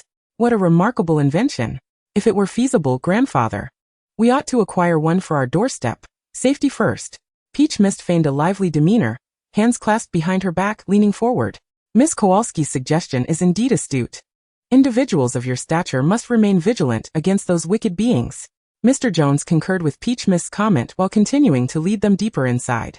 Occasionally, individuals clad in gray or black trench coats passed by, greeting Mr. Jones politely. Among them were several familiar faces who had been present on the day Newt was injured. Mr. Jones procured a handgun from the pocket of a passing man. This weapon was specifically designed for defense against them, a laser gun. Is that the weapon that injured Newt? Peach Mist clenched her fists, suppressing the surge of rage within her, as she took the gun from Mr. Jones to examine. Does it truly have the capacity to harm evil wizards? My grandmother mentioned their magical defenses are exceptionally robust. Mr. Jones did not allow the gun to linger in her hands for long, scoffing proudly, absolutely. Then you must have slain wizards before. Peach Mist clasped her hands together, feigning admiration as she gazed at Mr. Jones. Peach Mist, appearing as a breathtaking 17 or 18-year-old, was unlike any girl Mr. Jones had ever encountered. Such beauty was now directed toward him with an expression of admiration. Furthermore, she was the granddaughter of a magnate, the esteemed Miss Kowalski, a warrior against wizards, and a future comrade. Eliminating them would be too wasteful. Mr. Jones pranced before Peach Mist like a peacock. I shall capture them alive for experimentation. This is how these instruments and weapons were developed. Peach Mist glanced at the cold, unfeeling instruments, knowing they were forged from the flesh and blood of wizards. Tom's expression had turned grim, and Peach Mist tightened her grip on his hand, fearful he might lose control and unleash an Avada upon Mr. Jones. Not yet. She was not prepared, unaware of what other cards he held. What seems to be the matter with the young master? Mr. Jones noticed Tom's pallid visage. It's nothing. My brother skipped breakfast this morning. He may be experiencing low blood sugar. Do you have any sweets? Peach Mist naturally looped her arm through Tom's, appearing to support him, tilting her head toward Mr. Jones in search of confectionery. Would you care for some chocolate? Mr. Jones produced a bar of chocolate from his pocket, a common occurrence, explaining. Sometimes we embark on missions without time for meals. We carry chocolate to replenish our energy. Thank you very much. Peach Mist accepted the unopened chocolate, tearing the wrapper to sniff it. It bore no odd scent and was rather pleasant. Had her brother not been low on sugar, she might have indulged herself. She held the chocolate to Tom's lips. Take a bite, lest you continue feeling faint. Tom grimaced at the chocolate, steeling himself to take a bite, and when unnoticed, brushed his tongue against Peach Mist's little finger. I should not have brought him along. He pales in comparison to Harry. After Tom took a bite, Peach Mist tucked the chocolate into her pocket, discreetly rubbing her finger against Tom's clothing. My brother is somewhat ineffectual. Fortunately, Grandfather has assured me that the family fortune will be mine to inherit. Now, as previously mentioned, have you encountered particularly formidable foes? Jacob rubbed his nose, impressed by the girl's prowess. She required no assistance from him. Her talent for spinning tales was remarkable. He wondered where Dumbledore had found such a gem. Indeed, just 2 or 3 days ago, we apprehended a troublesome individual. He was exceptionally elusive, and it took considerable effort to capture him, though he endured some hardship, Mr. Jones replied. Where is he? May I see him? I have yet to encounter a wizard. Might his companions come to rescue him? I could ascertain whether the holding cell is secure. That is far too perilous. I cannot take you to meet such a dangerous individual. He is confined in an absolutely secure location. Equipped with instruments we spent considerable time developing to shield against their sorcery. Fear not. His kind would find only death in attempting to rescue him, Mr. Jones declared confidently, deliberately circumventing a heavy steel door at the end of the 3rd floor, leading them directly to the 4th. Peach Miss glanced back, her gaze lightly grazing that door. She knew that behind it lay her beloved. Chapter 86, Shattering Darkness with Thunder. Mr. Jones briefly showed them around the base, deliberately avoiding numerous areas. Upon exiting the factory once more, Jacob handed the check to Mr. Jones. To be candid, I am quite satisfied, Mr. Jones. Mr. Jones accepted the check with both hands. Thank you very much for your support, Mr. Kowalski. He cast a sidelong glance at Peach Mist nestled beside Jacob, feigning charm as he smiled. I look forward to working with Miss Kowalski in the future. Peach Mist's beautiful face flushed with crimson. She feigned shyness in response, yet her gaze fell upon the overhead cables. On the return journey, Jacob, a centenarian, took on the role of chauffeur. Your performance was truly commendable. That fool Jones gazes at you as if enchanted, Tom remarked from the back seat, toying with Peach Mist's wand while speaking sarcastically. Peach Mist ignored him, inscribing a series of numbers on paper before beginning to sketch elaborately. Observing her indifference, Tom muttered through clenched teeth. It is utterly nauseating. Next time I shall gouge out his eyes to feed to the basilisk. Basilisk, don't feed me any of that filth. He was cautious. Luna's suggestion to visit Newt had been dismissed. Jacob continued driving without turning back. Behind that door on the 3rd floor, Tom placed Peach Mist's wand into his pocket. That door is made of tungsten steel. It would be exceedingly difficult to blast open, requiring a password, which he would never divulge to us. 911206. Peach Mist uttered a series of numbers that resembled a date, leaving her puzzled about their significance. How did you decipher the password? Did that fool confide in you? Tom frowned as he cast a disgruntled glance in her direction. Peach Mist shot him a scornful look. How could that even be? Through the art of memory extraction, I directly accessed his thoughts. I can cast spells without the need for a wand or incantations. But there are magical wave detectors in place. How dare you use magic? Jacob's hands trembled, cold sweat beginning to bead on his forehead. Peach Mist completed her final stroke in the diary, and closed it with a decisive snap. Didn't he mention that due to funding issues such devices are scarce? I suspect there are no more than 3 in the entire facility. The magical shielding area he spoke of should be behind the tungsten steel door on the 3rd floor. Since there is a magical shielding area, nearby monitoring devices are unnecessary. As he turned to ascend to the 4th floor, he cast a glance at the door. This was the opportune moment for memory extraction. Jacob clicked his tongue. You are far superior to both me and Newt. Dumbledore will likely be grinning from ear to ear at having found such a talent. Tom forcibly snatched the diary from Peach Mist's hands, grumbling. You've turned my notebook into your scratch pad again. What a wicked woman you are. Ignoring him, Peach Mist watched as the enormous power plant flashed by outside the window. Determined not to delay, she understood the value of time. Each day prolonged meant more suffering for Newt, more peril. Thus, she resolved to act that very night. She declined Jacob's suggestion of sending someone with her to assault the abandoned factory, for the organization had half-official involvement, and she could not endanger the kind muggle. Before the last rays of the setting sun were swallowed by the horizon, Peach Mist left a mark on Tom, instructing him to hide near the factory. Out of the magical shielding range, she had no worries about Tom. He was not like Newt, he could truly kill. Under the cover of darkness, Peach Mist infiltrated the power plant she had passed by earlier, tracing the cables to discover that the abandoned factory's power supply originated from there. In the Muggle world, there exists a principle of energy conservation. With so many instruments at the base, they could not operate independently. They relied heavily on electrical power, which would be substantial. Once power was lost, even if there were backup generators, they would likely not sustain for long given the high energy consumption. At the entrance of the power plant stood a massive surveillance device, where she could see personnel garbed in identical black or gray trench coats, akin to those from the base. Although this power plant supplied electricity to parts of Paris, it was undeniably under the control of witch hunters. After all, they held official status. Peach Mist forcefully hurled a metallic sphere through the front entrance. The surveillance device detected the magical fluctuations from her spell and emitted a piercing alarm. The surge of magical energy was displayed in the lobby on the first floor, prompting everyone to arm themselves and rush downstairs. The metallic sphere rolled a short distance, creating an opening, and a colossal serpentine creature emerged before the Muggles, twisting its massive body, leaving destruction in its wake. As the leading man leaped forth, shotgun raised to dispatch the creature, he glanced upward, only to collapse lifelessly in an instant. Screams erupted from the crowd. The bullets could not penetrate the serpent's tough hide, and one after another, witch hunters fell, rendering it a one-sided massacre. They were merely relying on Newt's kindness. Peach Mist, utilizing her displacement spell, ascended to the rooftop, where the alarm's pitch shifted, indicating magical fluctuations had also been detected above. Go quickly to the rooftop. The true culprit must be there. Capture her. As the throng rushed upward, the serpent glided swiftly, its gaping maw revealing sharp venomous fangs that severed the staircase leading upward, piercing through the chests of 2 witch hunters in the process. Peach Mist opened a window and leapt gracefully onto the rooftop, where the moon was obscured by thick clouds, and the night air felt oppressive, as if a storm were imminent. I see her. That wicked witch. Kill her to avenge our fallen brothers. A man leapt through the open window, shouting to his comrades inside. Peach Mist retorted, Are you out of your mind, calling a beautiful warrior like me a witch? The man fired repeatedly at her direction, but she effortlessly evaded each shot. The white laser beam struck the ground beside her, gouging deep craters into the sturdy floor. Peach Mist's expression darkened. She recalled how such beams had once struck Newt's flesh. The rumble of distant thunder echoed ominously overhead.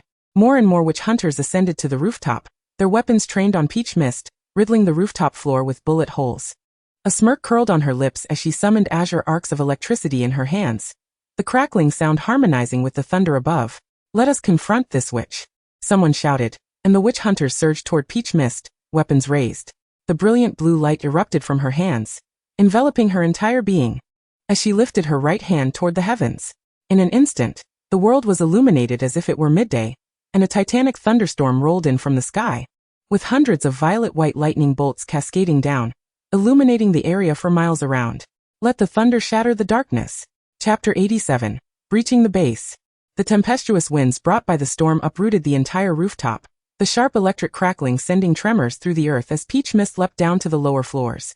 In the blinding brilliance of the electric display, the area surrounding the power plant plunged into an abyss of darkness, night consuming all light and amplifying the fears within the hearts of men. The slaughter on the first floor was far from over. Wherever the golden serpent's eyes and sharp fangs roamed, only corpses remained. The bloody receiver hung gruesomely beneath the square telephone box. They hadn't even had the chance to call for help. Yet these individuals were not innocent. Their hands were stained with the blood of those innocent wizards who were perhaps weaker. Abraxas, return. Peach Mist leaned against the railing and leapt from the second floor down to the pitted ground of the first floor, where the serpent writhed towards her. The metallic sphere returned to her grasp, and the serpent nuzzled her hand before retreating back into the sphere, placing the metallic ball back into her pocket. She utilized her mark to instantly reach Tom's side. Tom stood on a hill less than 100 meters from the abandoned factory, his hands buried in his pockets as he awaited her arrival. That thunderstorm was truly magnificent, Luna. I find myself loving you more and more, he remarked, a smile gracing his lips. The word love sounded oddly foreign coming from him. Peach Mist rolled up her sleeves and playfully tugged at his ear, guiding him toward the factory entrance. Enough of that nonsense at such an hour. The vast gray structure lay engulfed in darkness, having lost its electrical sustenance, save for 2 spots faintly glowing, indicating the reserve power had been entirely allocated there. As Peach Mist approached the entrance, the monitoring device, devoid of energy, stood merely as a colossal, useless assemblage of metal. Tom strode toward the door, the night wind lifting the hem of his black trench coat. One hand tucked into his pocket while the other held Peach Mist's wand at his side. His dark eyes flickered with a thirst for blood and madness. With a forceful flick of his wand, the monitoring device shattered into fragments. With a graceful turn, he pointed the wand at the main door, unleashing a crimson spell that obliterated it. Countless shards of metal and brick rained down upon him and Peach Mist, but she effortlessly shielded them all. The first floor was devoid of life, enveloped in a shroud of silence and darkness.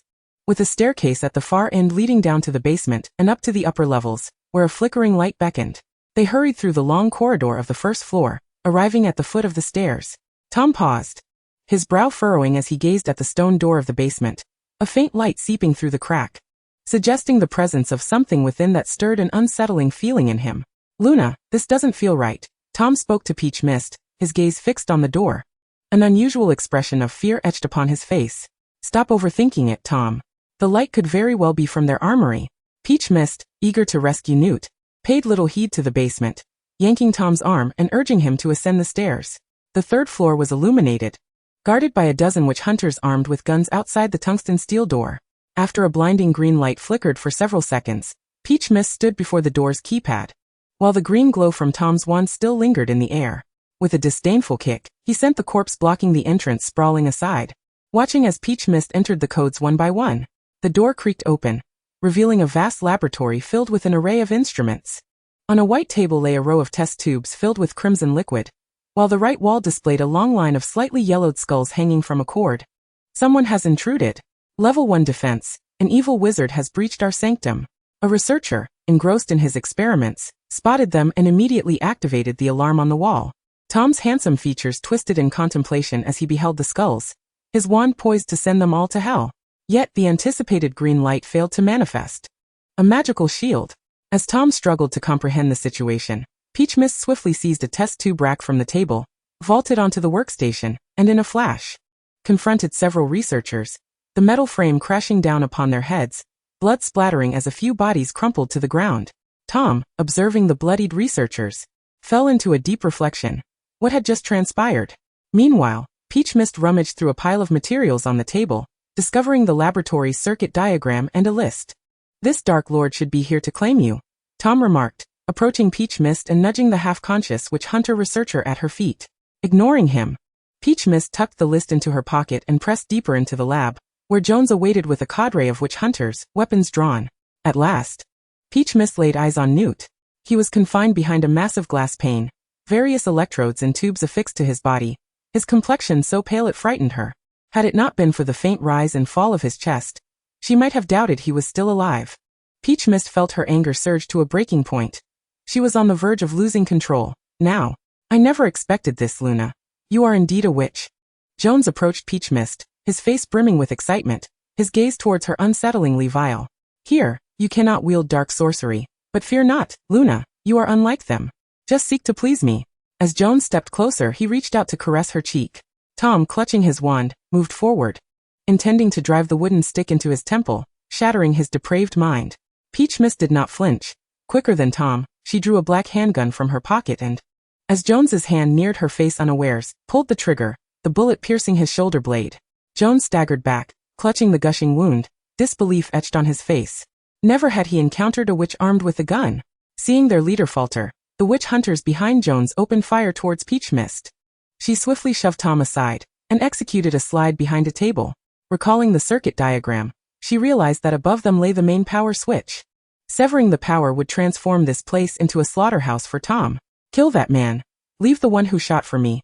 I want to torture her, Jones commanded, and bullets rained toward Tom, who took cover behind a cabinet, which was soon riddled with holes. Seizing the distraction, Peach Mist aimed for the electrical box. With a resounding bang, darkness engulfed the room, the sounds of machinery abruptly silencing. Only blue sparks danced along the circuits within the chamber. Chapter 88. One must not indulge men too much. With the power source extinguished, the magical barrier dissipated, and the witch hunters frantically fired at Tom and Peach Mist. However, Tom was not Newt. He operated behind the witch hunters, a green light of punishment descending. Aside from Jones, none of the witch hunters survived. Jones, now paralyzed with fear, collapsed to the ground, trembling, a foul liquid seeping from beneath his pants. Never had he encountered such a terrifying wizard. Do you think you're capable capturing so many witches? Peach Mist approached, her heel pressing down on Jones's wrist, crushing his bones beneath her foot. Let me tell you, Jones, the witches you captured were merely too kind to strike back. Gripping Tom's collar, she turned to Jones. Do you know who this is? Jones struggled to lift his gaze toward the silent, handsome boy, whom he had always assumed to be a frail, socially anxious lad. Our wizarding world's Dark Lord. Killing is as effortless as chopping vegetables. He has claimed more lives than you have meals. With a swift kick, Peach Mist sent Jones tumbling several feet, his spine cracking against the table leg. Tom remarked with a sinister smile, "You are truly merciless. I hardly deserve to bear the title of Dark Lord in your presence. Show him what a true wizard is capable of." Peach Mist instructed Tom before dashing toward the room where Newt was confined. Tom displayed a cruel grin to Jones, stepping closer and pointing his wand at him. "Allow me to demonstrate what a genuine wizard can do." Crucio. With a wave of her hand, Peach Mist shattered the massive glass window, stepping into the chamber where Newt was held. She tore away the electrodes and tubes affixed to him, placing her hand over his heart, a healing blue light shimmering. Newt's eyelashes fluttered, and slowly, his eyes opened, his gray-green irises reflecting her figure. He struggled to voice his thoughts. "Luna. I'm sorry, I can't go back. I might die. Just seeing you in my dreams has brought me joy. I miss you so much." His voice was soft, tinged with gentle sobs. "Shut up. Every word you say makes me angry."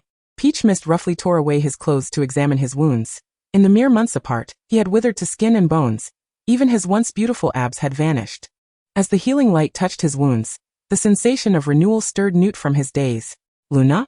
He gasped in disbelief, grasping her wrist tightly. "How did you get here? It's dangerous." He gazed at the face of his beloved, tears streaming uncontrollably down his cheeks, warm droplets landing on Peach Mist's hand. Understanding his partner instinctively, he quickly realized the purpose of her presence. "You came to save me, right?" "Yes, you fool." Peach Mist sighed, cradling his face in her hands and kissing his cold lips. Newt's pupils dilated in surprise, beholding the 18-year-old girl before him, then wrapped his arms around her waist, closing his eyes and deepening the kiss, enveloping them both in a tender embrace. His moon had never given up on him. Just this once, just this time, abandon reason. Newt now lay atop Tom's back, his mood decidedly dismal, a sentiment echoed by Tom himself. Yet in the face of Peach Mist, who could bend an iron rod with her bare hands, neither dared utter a word. For Jacob's safety, Jones had perished beyond recovery. Prior to assisting Peach Mist in carrying Newt, Tom had emulated her method of using an iron rod to dispatch Jones, and the sight of the crimson, viscous liquid spilling forth filled him with an exhilarating thrill. The muggle's physical assault elicited even greater pleasure. Sparks of electricity crackled and exploded, engulfing the laboratory in flames. As Tom ran downstairs with Newt on his back, Peach Mist forbade him from using apparition for Newt's safety. Upon reaching the stairwell on the first floor, a low, resonant breath seemed to emanate from the stone door of the basement. What could be lurking there? Had they captured some other magical creature? Newt struggled to dismount Tom's back, yearning to investigate. Tom's grip tightened around his waist, preventing any movement. "You can't go over there. Stop squirming," Newt insisted. "I need to see if they're mistreating magical creatures again." Tom, clearly irritated, had no intention of releasing Newt. The contents of the basement unsettled him. "I sense something truly dreadful and malevolent within. Behave yourself, Scamander. Do you wish to endanger Luna?" Newt glanced at Peach Mist, whose expression was fraught with concern. He bit his lip and fell silent, remaining still on Tom's back. "I feel uneasy, Tom. There must be something perilous down there. Why don't you take Newt away first? I can take a look, and if it is dangerous, I can eliminate it right away." Peach Mist took a step towards the basement. Another breath, reminiscent of a sigh, echoed through the air, and Newt felt an inexplicable wave of fear and unease wash over him. Perhaps Tom was right. A voice within him insisted, "You must not let her go." In unison, Newt and Tom grasped her hand, halting her descent. Facing her puzzled gaze, Tom clutched her hand tightly. "I refuse to return alone with him. If you don't come along, I might just toss him into the sea for the fish." "Luna, don't abandon me," Newt implored, tugging at her sleeve. His lips pressed together in a pitiful pout, a mist of tears gathering in his pale green eyes. Peach Mist retorted, "No, how did you learn to use this tactic?" Yet deep down she was indeed swayed by it. Casting one last worried glance at the basement, she ultimately decided to leave with them. Meanwhile, 3 days had already passed since the start of the school term. Harry and Cicely had been informed the day before school commenced by Rogier that Peach Mist had matters to attend to, and instructed them to head to school without revealing the specifics. Aside from Dumbledore, no one knew where Peach Mist had gone. Cicely, possessing every issue of the Singing Contradictions newspaper, had developed a close bond with her junior, Luna Lovegood, who seemed to regard her as her sole friend. Every issue of the paper was sent to her favorite senior, Cicely, without fail. Therefore, upon seeing that report, she deduced that she would indeed be going, especially after noticing the aging potion she had prepared. Thus, before Peach Mist departed, Cicely discreetly tucked something into the pocket of her one suitable coat for a 17 or 18-year-old girl. Her Desert Eagle. For Newt's safety, Peach Mist opted to travel via Muggle transportation, a boat, to return to London. Reluctant to go to St. Mungo's, Newt found himself unceremoniously deposited into Madame Pomfrey's care. Angered that he had faced such grave danger without confiding in her, Peach Mist resolved not to engage with him until he was fully recovered. One must not coddle men. Chapter 89. I will not allow you to send her to Azkaban. Peach Mist stood before the dormitory mirror, donning a shirt and a short skirt, before draping on the Hufflepuff robe. She had been so occupied throughout the holiday that she had not taken a moment to assess her appearance. Now, she noticed she had grown taller, her face more beautiful, her waist more slender, and her figure had taken on the alluring curves of womanhood, which pleased her immensely. As she stepped into the great hall under the cloak of night, she was greeted by many familiar faces after a long absence. The girls from her dormitory rushed forward, enveloping her in an embrace, with Hannah nearly in tears. I thought something had happened to you. Neville stood just behind Hannah, having grown considerably over the summer, shedding his baby fat and emerging as a handsome young man. Though he remained plagued by his social anxiety, the large toad, Lefaux, appeared more subdued, contently resting atop Neville's head. When Peach Mist glanced in its direction, it extended a front paw towards her, or perhaps to Phoebe perched atop Neville. Phoebe waved back with her tiny paw. They were indeed old friends, having wreaked havoc in Neville's office after he was scolded by Snape, further compounding the woes of the already beleaguered potions professor. We were all nearly beside ourselves with worry, Luna. I thought you had fallen in love with the Muggle world, and were planning to drop out of Hogwarts. Cedric jested, his gaze gently fixed upon her. Peach Mist noticed Snape striding toward her with a dark expression, his black robe billowing behind him, revealing a hole that appeared to be a result of Lefaux's handiwork. She shrugged at Cedric. You might be right. I could very well be expelled. Just as Harry and Draco rose to their feet, Snape had already reached Peach Mist. Miss Lovegood, accompany me to the headmaster's office. Hannah immediately stepped in front of Peach Mist. Professor Snape, Luna was merely a bit late. Cedric also stood, his gentle demeanor leading him to rare defiance against the professor. To expel her for this is rather excessive. Snape ignored their protests, crossing his arms and furrowing his brow at Peach Mist. She shook her head at them, signaling not to worry before addressing Snape. Shall we go, Professor? As they ascended the staircase to the headmaster's office, Peach Mist expected a silence between them, but to her surprise, Snape spoke first. I have heard from Dumbledore regarding your situation concerning Scamander. Could it be? Even Professor Snape indulged in gossip about others' romantic lives? Snape turned to see the girl halting 3 steps away, regarding him with a half-smile, an air of mockery about her. Peach Mist met his gaze, raising her hands in feigned innocence. Indeed, I like him. Is that a crime, Professor? Internally, Snape experienced a violent upheaval, yet his face remained impassive as he spoke deliberately. That organization is more terrifying than the Dark Lord himself. How dare you? Peach Mist perceived the turmoil within him and stepped closer, her eyes gleaming with derision. Why should I not dare? James Potter stood bravely before Lily Evans, willing to sacrifice himself. That is love, Professor. Yeah. Do you not find the constant talk of love rather childish? This transcends personal feelings, akin to Voldemort. This is a struggle for our kind, a matter of absolute non-negotiation. In the 3 minutes of Snape's silence, he pondered whether he had made the right choices at the crossroads of time. Would he still be friends with Lily if he had taken a different path? With a deep sigh, he clenched his jaw and addressed her. But you have violated the secrecy laws. You've caused quite a stir. They all know now, and even Dumbledore cannot protect you. Rarely did he express concern for her, prompting Peach Mist to smile and point to the hole in his robe. Rather than worrying about me, perhaps you should be concerned about whether someone will mock your clothing. Is Azkaban truly an inescapable fate? Snape tugged at his clothing, revealing a tear beneath, and in a fit of irritation, flung the garment behind him, striding past the already formed mist of Peach that had advanced ahead of him. The headmaster's office was thick with an atmosphere that Peach found decidedly unpleasant, filled with a throng of Ministry of Magic officials, with Fudge and Dumbledore seated on a sofa. Ah, it's you again. Fudge squinted at Peach, having recognized her as the girl who had initially captured Peter. Peach chose to ignore him, standing to Snape's right with her hands tucked into her pockets, her gaze cast downward at the new leather shoes that Rosier had gifted her. They were exquisite, a true testament to the elegance of the French rose. The taste was impeccable. Fudge, perceiving her silence as a sign of guilt, grew increasingly arrogant, slamming his hand on the table as he rose to his feet, his bellowing voice causing Peach's eardrums to thrum. Do you have any idea what you are doing? You've created such a ruckus that you might expose the magical world to muggles. There's no turning back now. Snape stepped forward to intercept the newspaper that Fudge intended to hurl at Peach. Mr. Fudge, Miss Luna was attempting to rescue Mr. Scamander. Fudge glared at Snape. Cutting him off. I know. But in times like these, nothing is beyond sacrifice. Just one Scamander. Severus Snape, who are you to speak, a former Death Eater? Your voice bears no weight here. Snape's expression turned tempestuous, his teeth clenched. The Ministry has always been like this. Once, you were the same towards the Dark Lord. Before he could finish, Peach shoved him aside.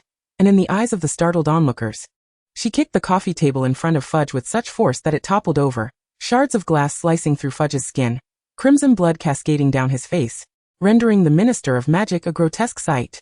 Even as a Death Eater, he dared to assist Voldemort in murder. What sort of coward are you? Trembling in fear, deaf to the cries of those above you, while you lick the refuse cast upon your head. What audacity you possess to speak against him. Snape's expression was complex. Though it seemed that she was defending him, her words struck an odd chord. Expel her. Dumbledore. Expel her. Fudge shouted, wiping the blood from his face, his lips turning purple with rage as he bellowed at Dumbledore. No. I want her sent to Azkaban. Peach's hand, nestled in her pocket, caressed her wand and the desert eagle that Cyclia had gifted her. The desire to kill surged to its zenith. A brown figure darted in front of Peach, shielding her from view. Newt's face remained pale, yet his gaze was resolute. I will not allow you to send her to Azkaban. Chapter 90. Kneel before me, and I shall spare you. Fudge was beside himself with rage, utterly unwilling to extend Newt any semblance of respect, his finger raised as if to jab Newt's face. Scamander.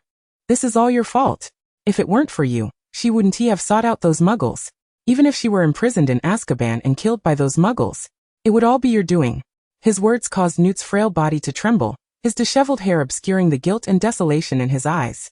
He lamented that he had once again implicated the girl he cherished. Peach's thoughts were diametrically opposed. All the blame lay with others, and rather than wallow in guilt, she preferred to unleash her fury upon others. She stepped forward, and two Aurors immediately gripped their wands, standing guard in front of Fudge. The Ministry's capabilities were entirely directed against their own. Peach waved her wand lightly, sending the two Aurors tumbling to the ground. After all, they were merely humble workers, and she had no desire to make things too difficult for them. However, Fudge was another matter. The remaining Aurors, seeing her approach Fudge, raised their wands. Their eyes trained warily upon her, while Dumbledore and Snape shifted to position themselves between her and the Aurors. Seeing Dumbledore and Snape so fervently protect her, Fudge frantically drew his wand from his pocket. Newt and Snape frowned, intent on preventing his next move.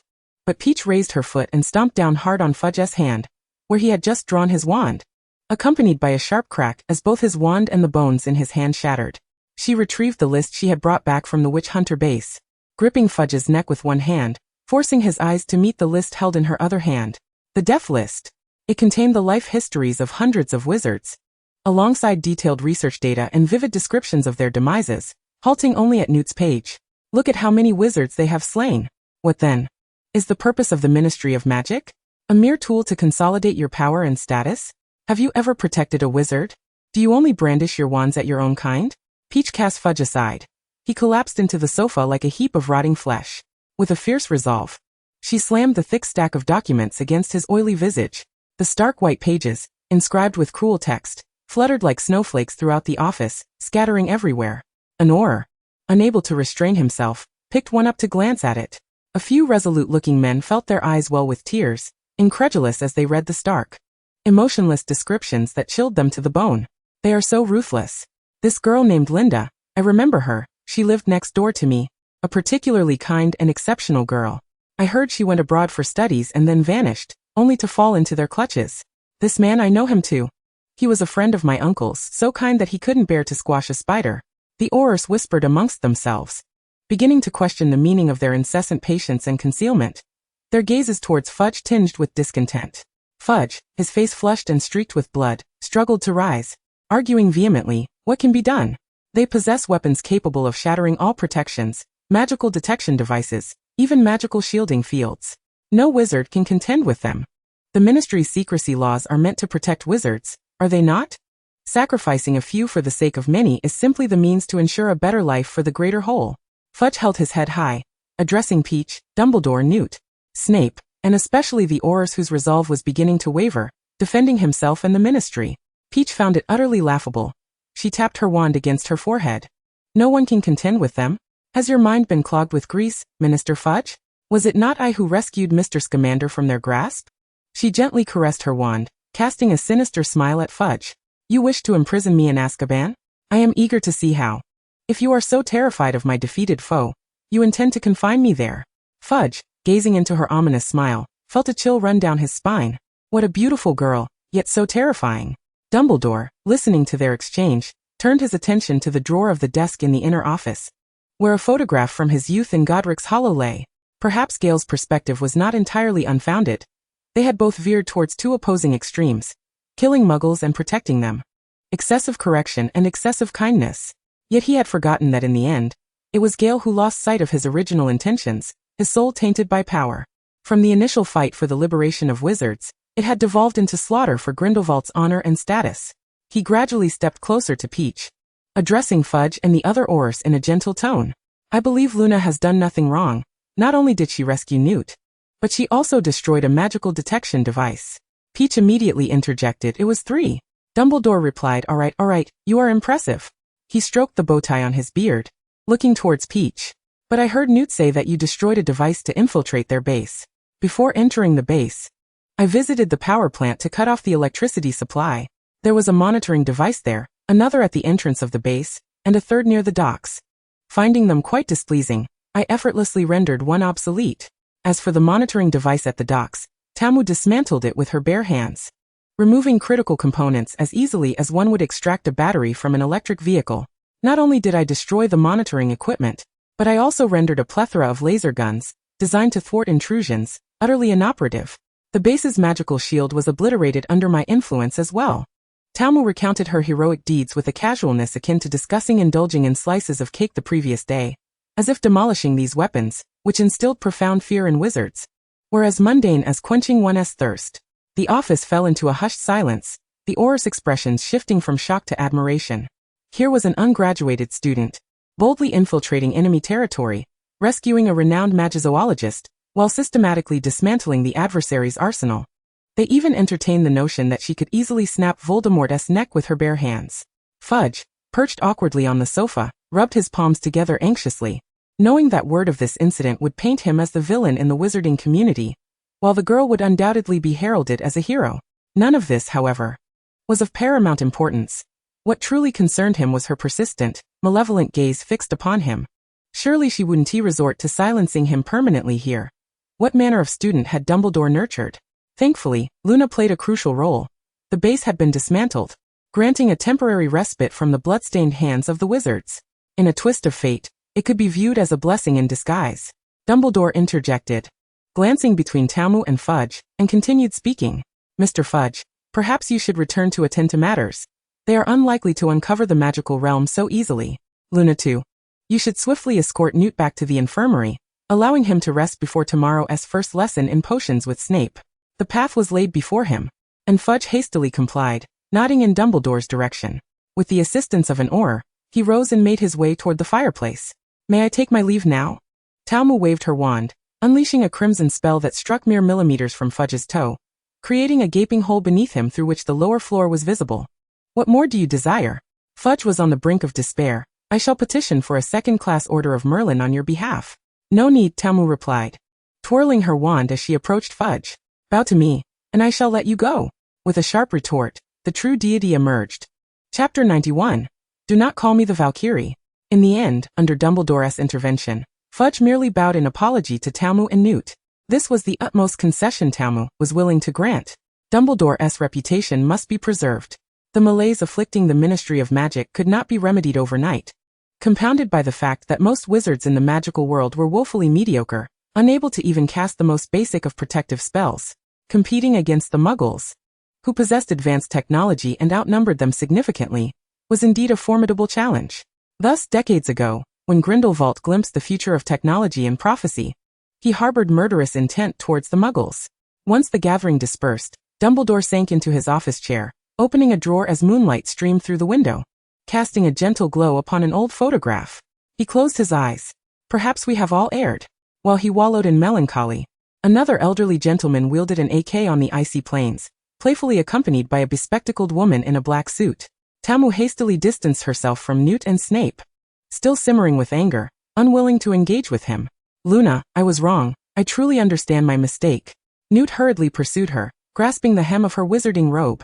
Tao Wu abruptly turned, pushing him against the wall. Aren't you quite capable? You even shattered the two-way mirror. You discarded your case. Mr. Scamander, with such prowess, why do you seek me out? The jarring impact against the cold wall elicited a gasp from Newt, who winced but concealed his pain. These muggles were harsher than Grindelwald had ever been. He wished to spare Tao Wu worry, suppressing his expression of anguish. Did you strike your wound? Tao Wu, having heard his sharp intake of breath, softened her fierce tone, her hands slipping beneath Newt's coat to probe his back, which was dampened with blood.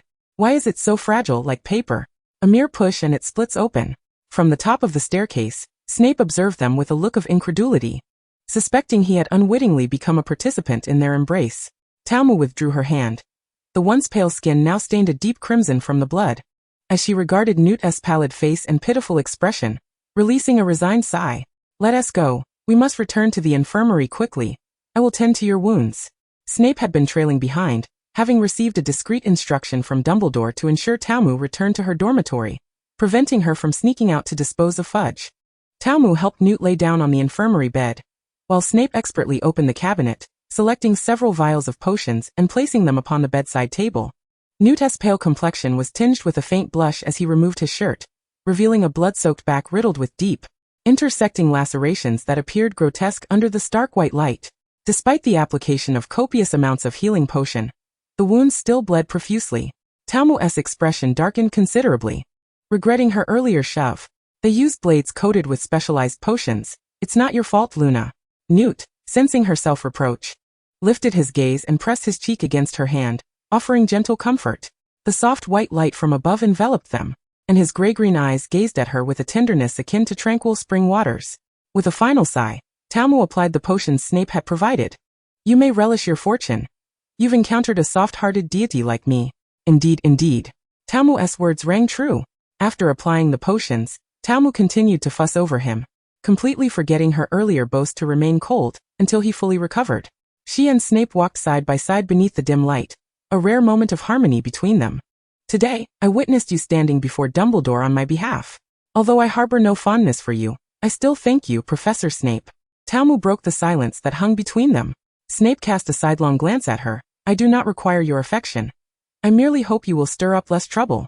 On either side of the path leading to the castle, lilies bloomed in the moonlight, their elegant fragrance entwining with the silvery rays that surrounded them.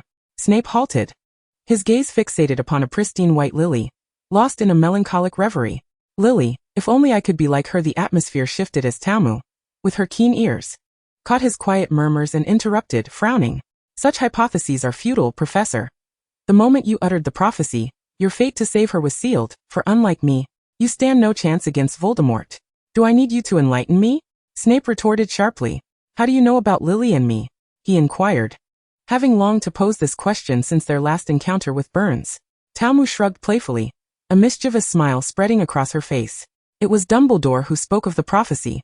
Draco mentioned your affections for Lily, claiming you possessed a photograph of a red-haired girl with green eyes, which you've evidently cherished. Malfoy's visit is long overdue. Snape replied, his expression darkening further. Observing the growing gloom on Snape's face, Tao Wu exclaimed with excitement, let us delve into the professor's personal affairs. Perhaps deducting points from Slytherin would serve as a fitting warning. Dream on. As she walked alongside her, Snape felt an incessant discomfort in his heart. Following James Potter and Sirius Black, the person he loathed most had now appeared. Upon reaching the entrance to the basement, he brusquely pushed Tofu down the stairs, flicked his sleeves, and turned to leave. Even a moment in the presence of such a person felt like a torment to his very soul. Had Voldemort possessed her kind of madness, he would have defected from the Order of the Phoenix in an instant. Tofu meandered down the stairs, her mind drifting to the eerie basement of the witch hunter's base. She resolved to have a profound discussion with Tom in the virtual realm later that evening. Luna, what transpired? Has Snape caused you any distress? As she approached the corridor leading to the dormitory, Ginny and Hermione flanked her, their expressions filled with concern. Cecilia, however, remained unfazed. Her inquiry was rather the opposite. You didn't trouble Snape, did you? Tofu exchanged a knowing smile with her. Not Snape, but I did give Fudge a good thrashing. Upon hearing this, Ron swiftly shoved Harry and Draco aside, his face alight with admiration as he gazed at her. By Merlin's great chicken leg, you actually thrashed Fudge? Seamus was right. You truly are the Valkyrie of Hogwarts. From this day forth, Luna, you are my goddess. Tofu's brow twitched as she seized Ron's ear. Her tone firm. Firstly, Ron, where on earth would Merlin have a chicken leg? Secondly, do not refer to me as a Valkyrie.